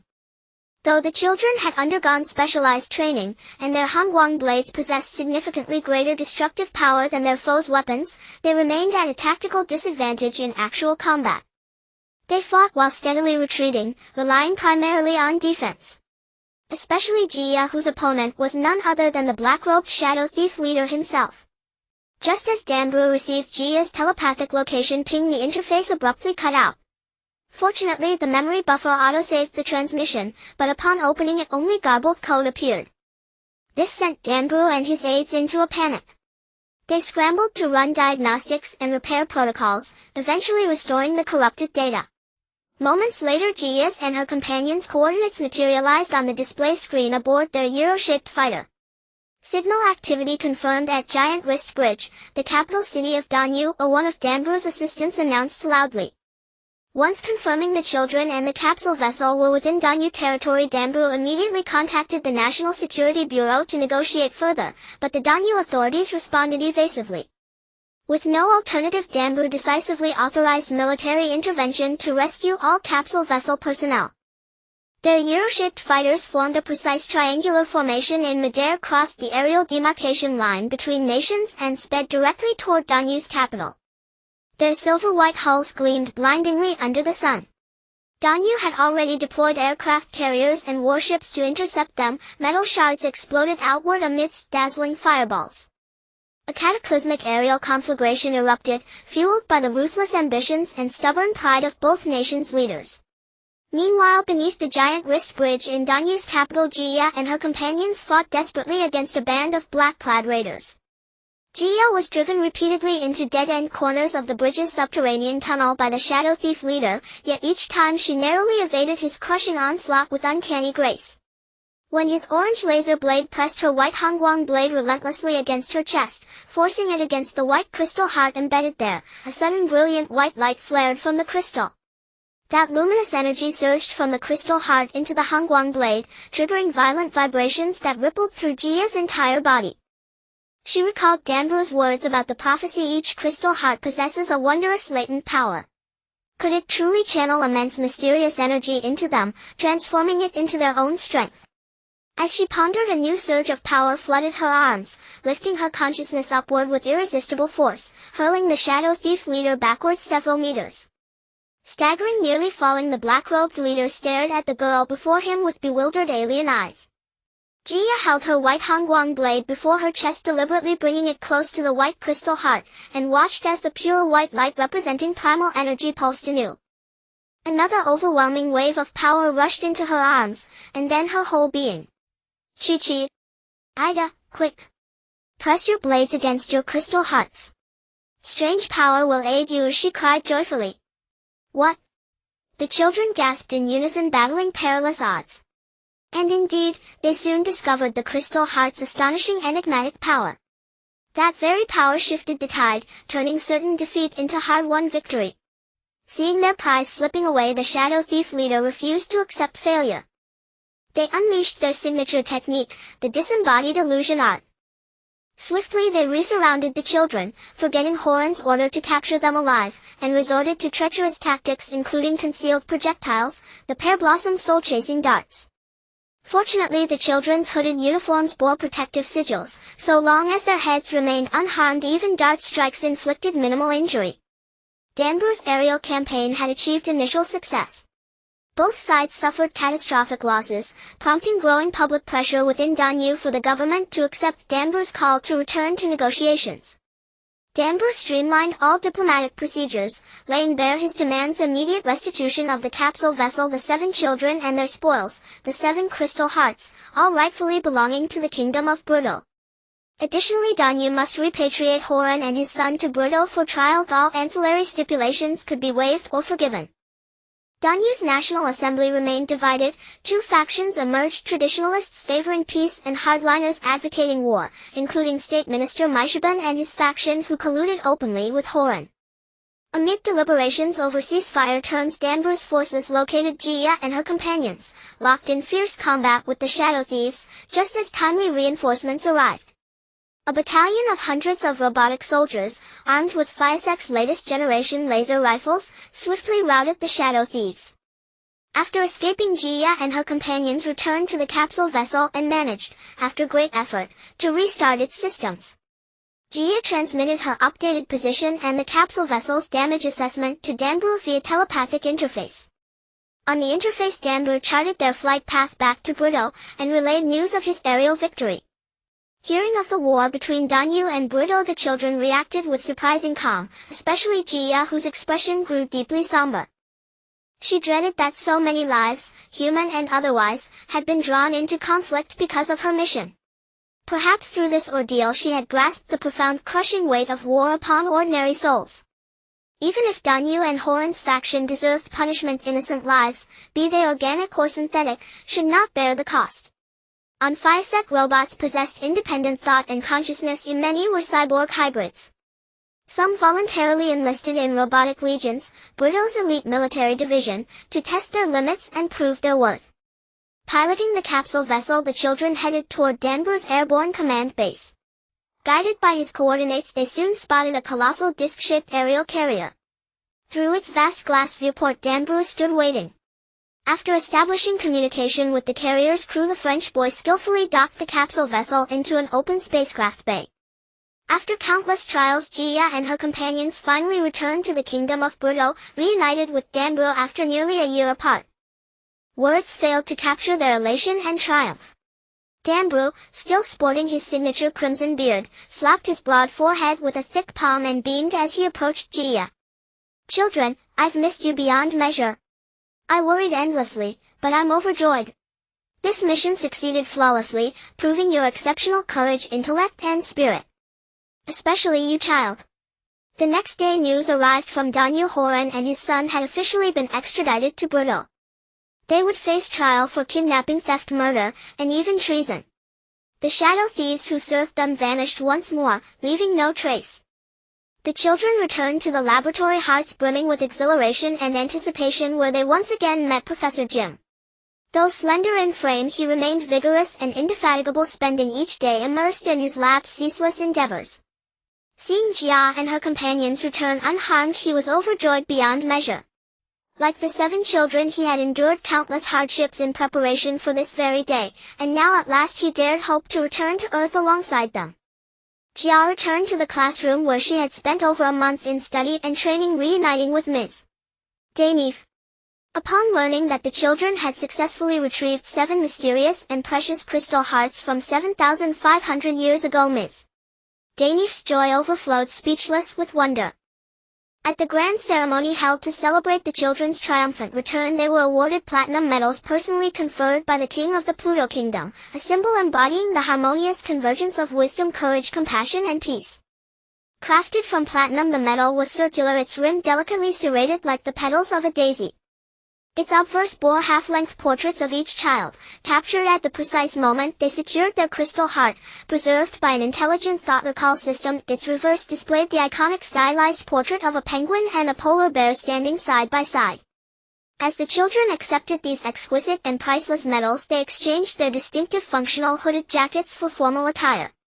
The 7 rare crystal hearts, each radiant in one of 7 distinct hues, were temporarily housed in the National Vault of the Pluto Kingdom. They would soon be conveyed to the interstellar sanctum enshrined within the sacred hall to fulfill the millennia-old ritual of Chi reconstitution foretold in the Hole's prophecy, followed immediately by the grand ceremony of the 7 stars converging. Once all preparations were complete, Danbu began orchestrating the ceremonies scheduled for 7 days, hence the Chi reconstitution and the 7 stars convergence. Meanwhile, Jia and her companions finally journeyed to the Interstellar Hotel to reunite with their families. After nearly a year apart, Jia was reunited with her mother. She had missed her 11th birthday, unable to celebrate it with her father, and now her 12th loomed on the horizon. Upon seeing her daughter safe before her, Xiao Yi was struck speechless. After a long silent pause, mother and daughter collapsed into each other's arms weeping. "You're safe, that's all that matters," she whispered. "They told me our plane had crashed, I fainted on the spot. When I awoke you were gone. They assured me you were unharmed, but said we couldn't meet yet. I never imagined the wait would stretch an entire year. I'd already coordinated everything with your father." Xiaoyi poured out nearly a year's worth of pent-up words in one breath, gazing at her daughter, astonished, elated, seeing how profoundly she had matured, transformed now into a young woman.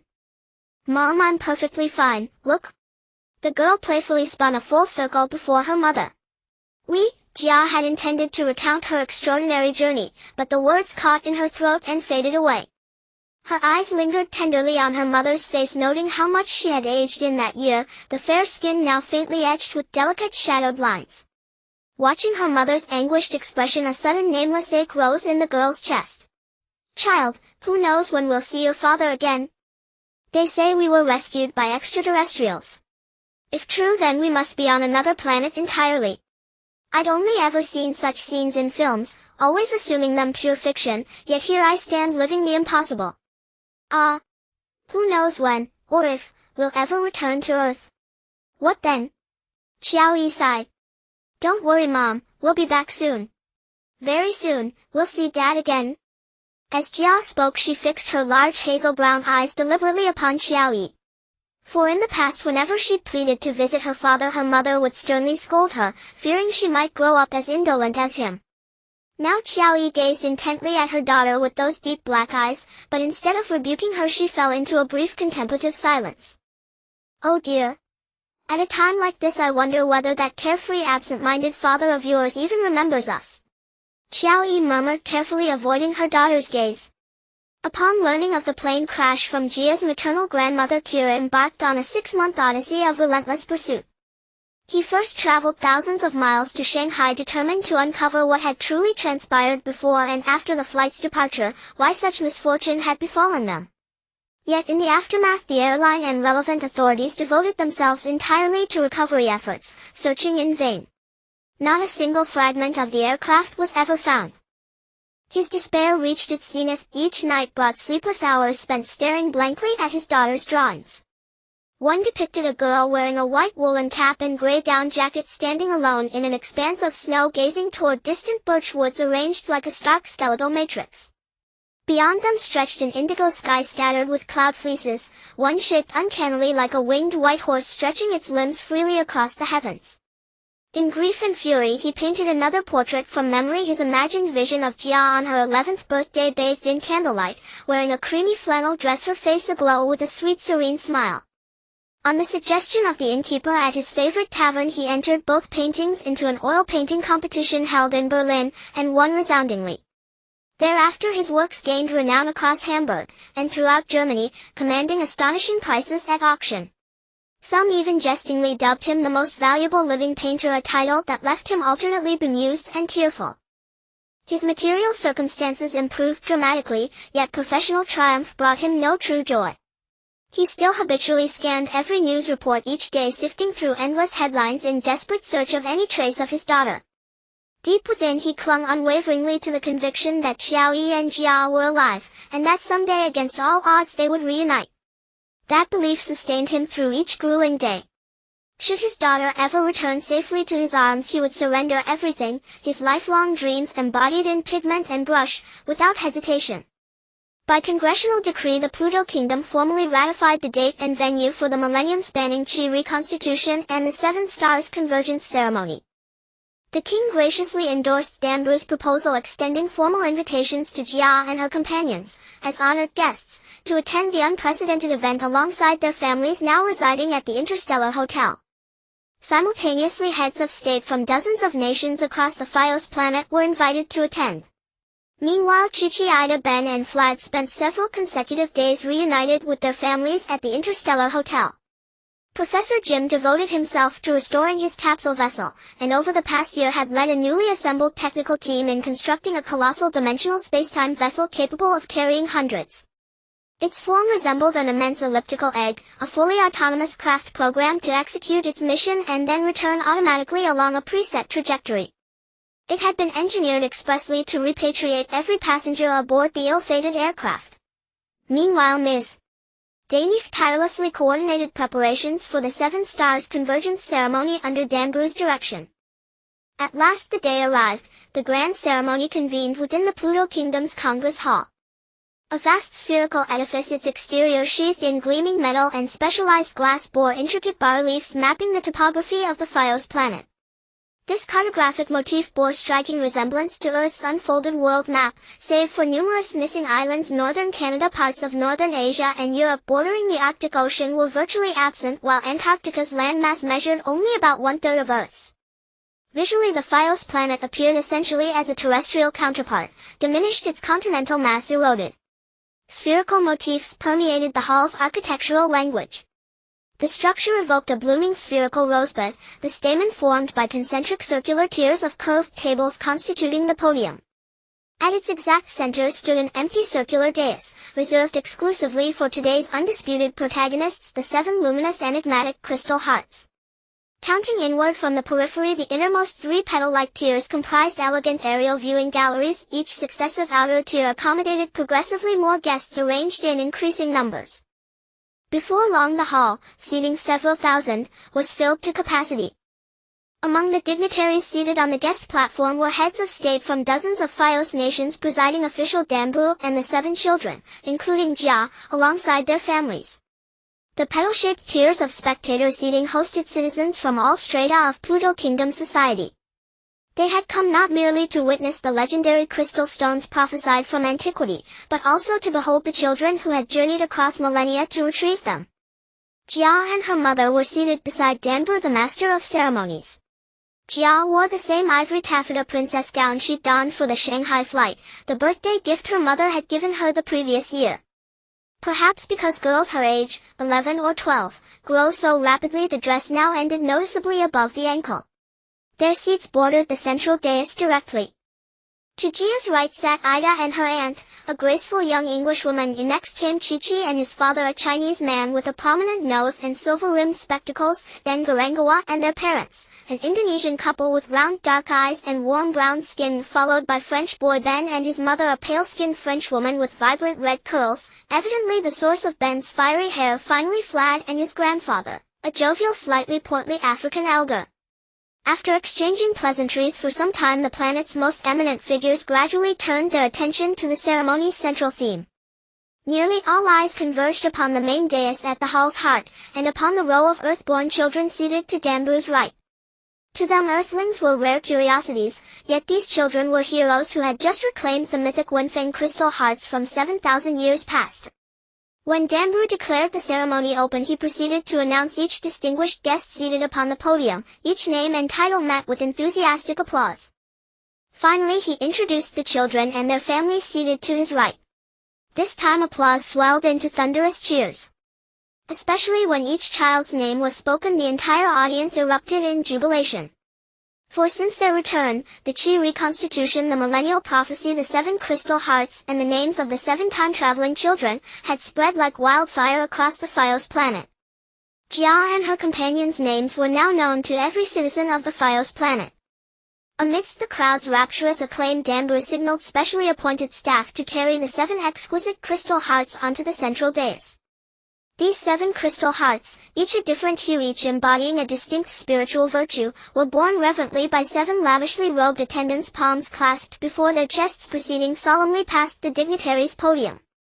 World leaders seated upon the podium leaned forward, eyes wide, riveted as each radiant crystal heart passed before them, eliciting gasps and murmurs of awe. Reporters from across the Fios nations scrambled to capture the spectacle with thought-imprint cameras, their planet's advanced multidimensional imaging devices, competing to immortalize this transcendent moment. "Mom will be home soon, we'll see Dad again." Jia's words tightened Xiao Yi's chest anew, and she pulled her daughter fiercely protectively into her embrace. The 7 crystal hearts, crimson, emerald, azure, ivory, violet, rose, and golden, rested upon the circular dais, each cradled in the hands of its attendant, forming a perfect heart-shaped configuration. Indeed, before you now lie these 7 crystal hearts, retrieved from the distant past, from the era of our ancestors, born here through hardship and wisdom. Danbu, voice trembling with emotion, introduced and bore witness to this historic moment. The audience alternated between hushed reverence and fervent response. Next comes the ceremony's crowning act, the convergence of the 7 hearts. Let us now welcome the 7 children who journeyed from the remote mystic epoch of 7,500 years ago, and succeeded in bringing these sacred artifacts into our present. To thunderous cheers, Jia and her companions reconvened upon the dais, stepping forward in predetermined order to receive their respective crystal hearts from the attendants' hands. Once the attendants withdrew, the children gathered closely together, and under the rapt gaze of all present, aligned the 7 crystal hearts along their crystalline seams, merging them seamlessly into one colossal heart, pulsing with 7 radiant hues and shimmering with 7 undecipherable glyphs of light. Only now did the children's families fully comprehend why they had resided at the interstellar hotel on the Fios planet for nearly a year before reunion. They had undertaken a perilous monumental endeavor, not for themselves alone but for their families and every soul aboard that aircraft, to ensure their safe seamless return to Earth. Upon completion of the 7 hearts convergence, the King of Pluto commanded Danbru to honor the pledge made to the children. Professor Jim deployed his latest dimensional spacetime vessel to transport all passengers back to Earth. Operating autonomously, the craft had been pre-programmed, based on passenger registration data, with 2 designated landing zones: Shanghai, China and Hamburg, Germany. Passengers could select their destination based on proximity. Once final preparations concluded, Professor Jim departed alone aboard the capsule vessel, bound for Sendai, Japan.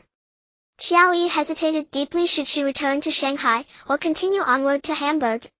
Jia remained silent, her large hazel brown eyes holding her mother's gaze with quiet intensity. Xiaoyi sensed her daughter had changed. Since that inexplicable event, she had grown unusually composed. Yet within those hazel brown eyes she still discerned her daughter's unspoken wish to see her father.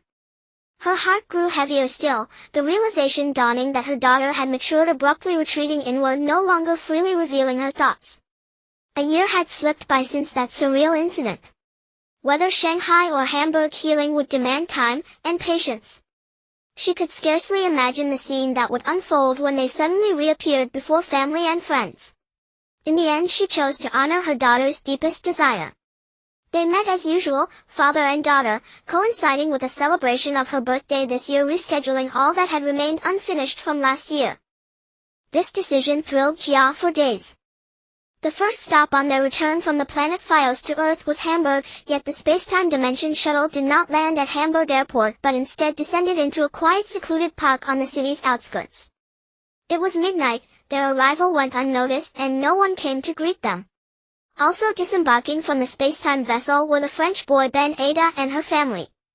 Chichi shyly cast one last glance at Ada, gazing silently into her beautiful brown eyes. They exchanged a gift, a delicate circular medal bordered with daisies, each bearing half of their portraits side by side. The 2 children waved farewell one final time, etching each other's sorrowful expressions into memory. Jia and Ada, the closest of sisters, began their own goodbye. They kissed each other's cheeks and embraced tenderly for a long moment. Finally, Jia watched Ada and her aunt recede into the distance with her warm gray-brown eyes until they vanished from both her and Xiaoyi's sight. The other children likewise bid each other farewell. After discharging its first batch of passengers at their destination, the spacetime vessel dissolved like a shadow into the night sky above the city, heading toward its next, and final, stop, Shanghai, far away in the east. Xiaoyi led her daughter along 2 parked pathways, circling past a green domed castle-like building before emerging onto a narrow street. She wanted to call Kier, but her phone, long uncharged, had shut down. Just then Jia pointed excitedly at a nearby subway sign. "Mama, let's take the metro to find Papa." Instinctively Xiaoyi patted her pockets and backpack. Thankfully everything was still there. As they headed toward the U-shaped transit symbol, it suddenly struck them neither had carried cash in ages. This surreal experience had nearly erased every intention she'd once held. "Sweetheart, let's take a taxi instead. Buying subway tickets would be too cumbersome." As she spoke, she felt utterly alien, strange and disoriented in this world she once knew. After walking a short distance, they hailed a yellow-lit taxi bearing black lettering on its roof. Jia noticed the driver slightly stooped with fiery red hair. His face, if not outright ugly, was certainly uncanny. His complexion bore a faint purplish hue. Centered upon it sat a bulbous acne-ridden nose, sharply curved downward like an eagle's beak when viewed in profile. With a metallic screech he brought his battered Mercedes to a halt beside them, studying Xiaoyi and Jia with an odd searching gaze. "Good evening." The red-nosed driver greeted Xiaoyi in German. She replied in hesitant, halting German. Mother and daughter climbed inside. The driver scrutinized Xiaoyi and the little girl beside her, then asked, in heavily accented Chinese, "You're Chinese? Or Japanese?" Clearly to this ordinary German taxi driver, Chinese and Japanese faces appeared indistinguishable. Xiaoyi carefully confirmed the destination address in German with the inquisitive driver, Daisy Street, Cade Road No. 25. At the same time she politely satisfied his curiosity by revealing she hailed from Shanghai. "Oh. Lately my memory's grown terribly unreliable. You said Cade Road No. 25. He repeated, stumbling through the German. Xiaoyi stared at his bloodshot eyes and nodded, astonished. From the rearview mirror the hunched driver deliberately observed the newly seated mother and daughter. "Lovely lady, surely this charming child is your daughter? Look how beautiful she is, just like you. You mentioned Shanghai, so you must be Chinese." A flicker of cunning and something unsettling gleamed in his cloudy eyes. The car turned onto a deserted side street, gliding forward at steady speed. "Yes, that's correct." She glanced cautiously at her daughter and gently signaled her to move closer. The stooped driver noticed Xiaoyi's expression hardening in the rearview mirror. "Oh dear lady, please don't misunderstand. I merely find you vaguely familiar, though I can't quite place where we've met. You said you're from Shanghai, and headed to Cade Road on Daisy Street. That reminds me of an acquaintance. He's a painter named Kier, a rather disheveled fellow." He let out a derisive chuckle. Xiaoyi's face grew even more strained. "Ugly monster? Bad man? You're terrible. Why are you speaking ill of my father?" Jia suddenly shouted, glaring fiercely at the driver with bright, incensed eyes. "Stop the car. Stop right now. We won't ride with you any longer." She pounded the front seat and the door beside her. "Jia. Be quiet. Don't shout." Xiaoyi pulled Jia tightly into her arms. "Who exactly are you? Do you know us?" she asked, forcing calm into her voice. "It really is you? But, you weren't." The driver cried out, stunned. "You weren't among those lost in last year's air disaster? Oh heavens! You're alive. This is utterly incredible," he exclaimed. "Child, please don't be angry, it's a misunderstanding. In fact, we met when you were very young. You simply don't remember me, and why should you? You were just a toddler then. You've changed so much, grown from a tiny infant into this radiant young woman. I saw you at the little tavern on Daisy Street. Perhaps I've aged too, I look different now. Ah. Since you've returned safely, let me share some wonderful news. It's about your father, Kier. He's transformed completely. His paintings are renowned across Hamburg, and indeed throughout Germany. At last he's achieved his dream. And me? From washing dishes at the tavern I've become a taxi driver. Alas, stuck in place, going nowhere. Let's drop that subject." The red-nosed driver recounted everything with heartfelt emotion, exclaiming excitedly, "It's you? Oh heavens, I think I remember now." Peering carefully into the rearview mirror, and at his deeply slumped frame, Xiaoyi said, "You're Tina's older brother, the one who ran the little tavern on Daisy Street. How did you end up driving a taxi? And, your appearance has changed so dramatically, your hair's thinned, your face has rounded out, and, those wrinkles have multiplied. Damn it, too much to explain.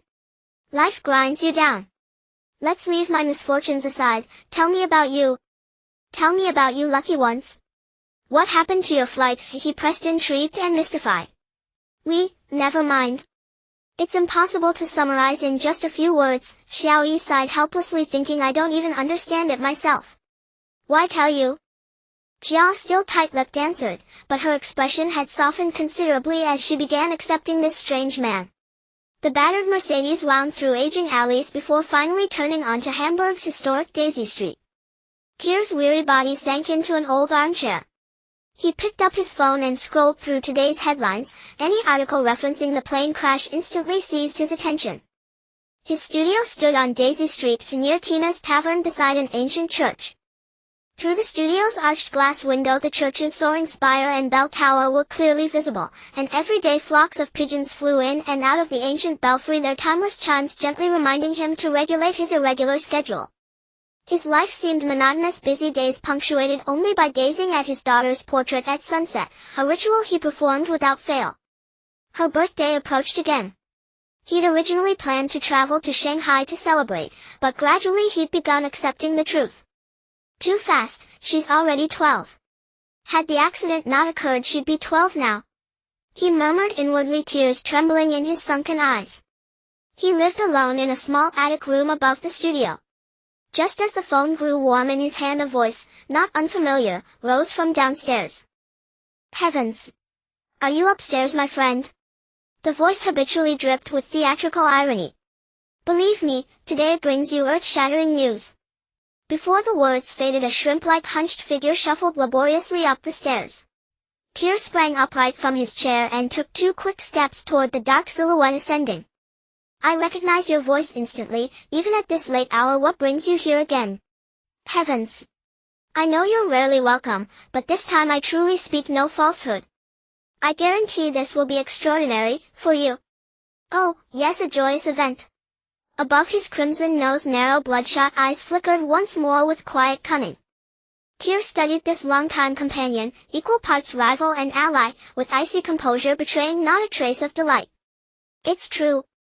His red-rimmed eyes momentarily shed their unsettling slyness, softening as he murmured, if it's true, you'll owe me something in return. Old friend, he muttered, glancing back downstairs. At that moment 2 footsteps, familiar yet strangely altered, echoed up the staircase. One suddenly grew light and swift.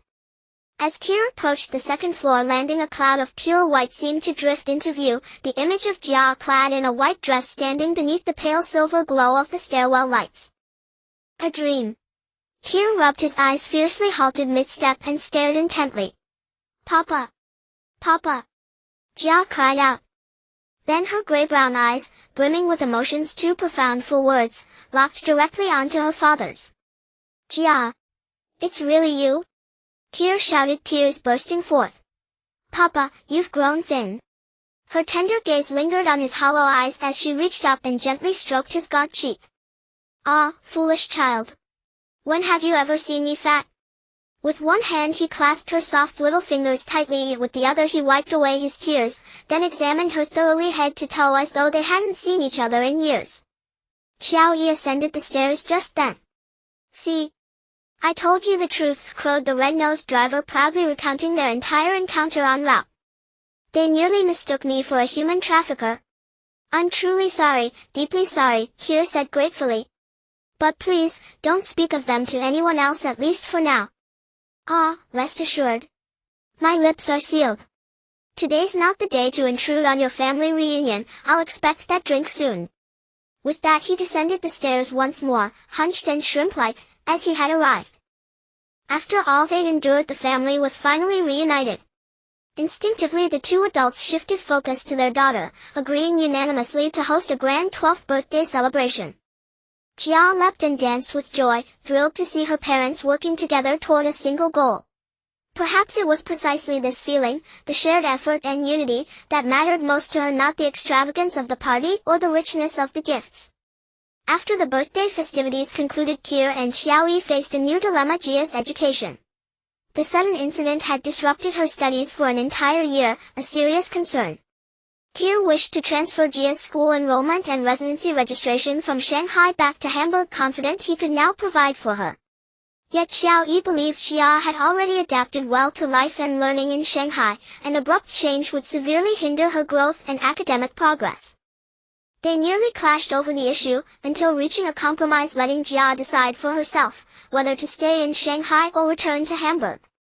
Jia looked at her parents, hesitated, her large gray-brown eyes blinking thoughtfully, then declared she wanted them to take her somewhere the Alster Lake. Pierre eagerly agreed. Xiao Yi, seeing her daughter's excitement, reluctantly nodded. Hand in hand, with Jia holding her father's left hand and her mother's right, they walked together onto a bridge spanning the Alster Lake.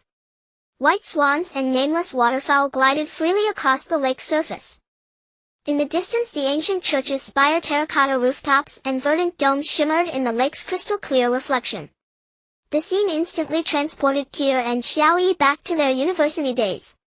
Jia lifted her clear gray-brown gaze, shifting it gently between her parents' faces. In that instant the masks of Romeo and Juliet seemed to settle once more upon their no longer youthful features. Noticing her parents' evasive glances, Jia smiled radiantly, deliberately placing Xiaoyi's hand atop Kier's, then slipping behind them to push them gently, insistently together. Sunset bathed them in golden halos. 6 months later, Jia's enrollment and residency were smoothly transferred to Hamburg. Xiaoyi and Kier embarked on a new chapter, though Jia's penchant for daydreaming remained unchanged. Each day she diligently worked to catch up on the year of schooling she'd missed. One afternoon, just days before midterm exams, the classroom bell rang, and their homeroom teacher ushered in a new student. A striking, charismatic boy, nearly every girl whispered about him with breathless fascination. He introduced himself on the podium with cool nonchalance, sharp chin, steely gray-blue eyes, and most remarkably fine straight hair the color of ash. Yet all the light in his gaze seemed focused solely upon Jia's rose-petal face, as if she were the only person in existence. Suddenly a familiar voice echoed in Jia's ear, "Perhaps one day I'll visit your world." Jia. Jia. We need to deplane. Xiaoyi gently shook her daughter, still dozing on her lap. Jia blinked awake. Outside the window loomed the familiar city skyline as the aircraft eased toward Hamburg International Airport.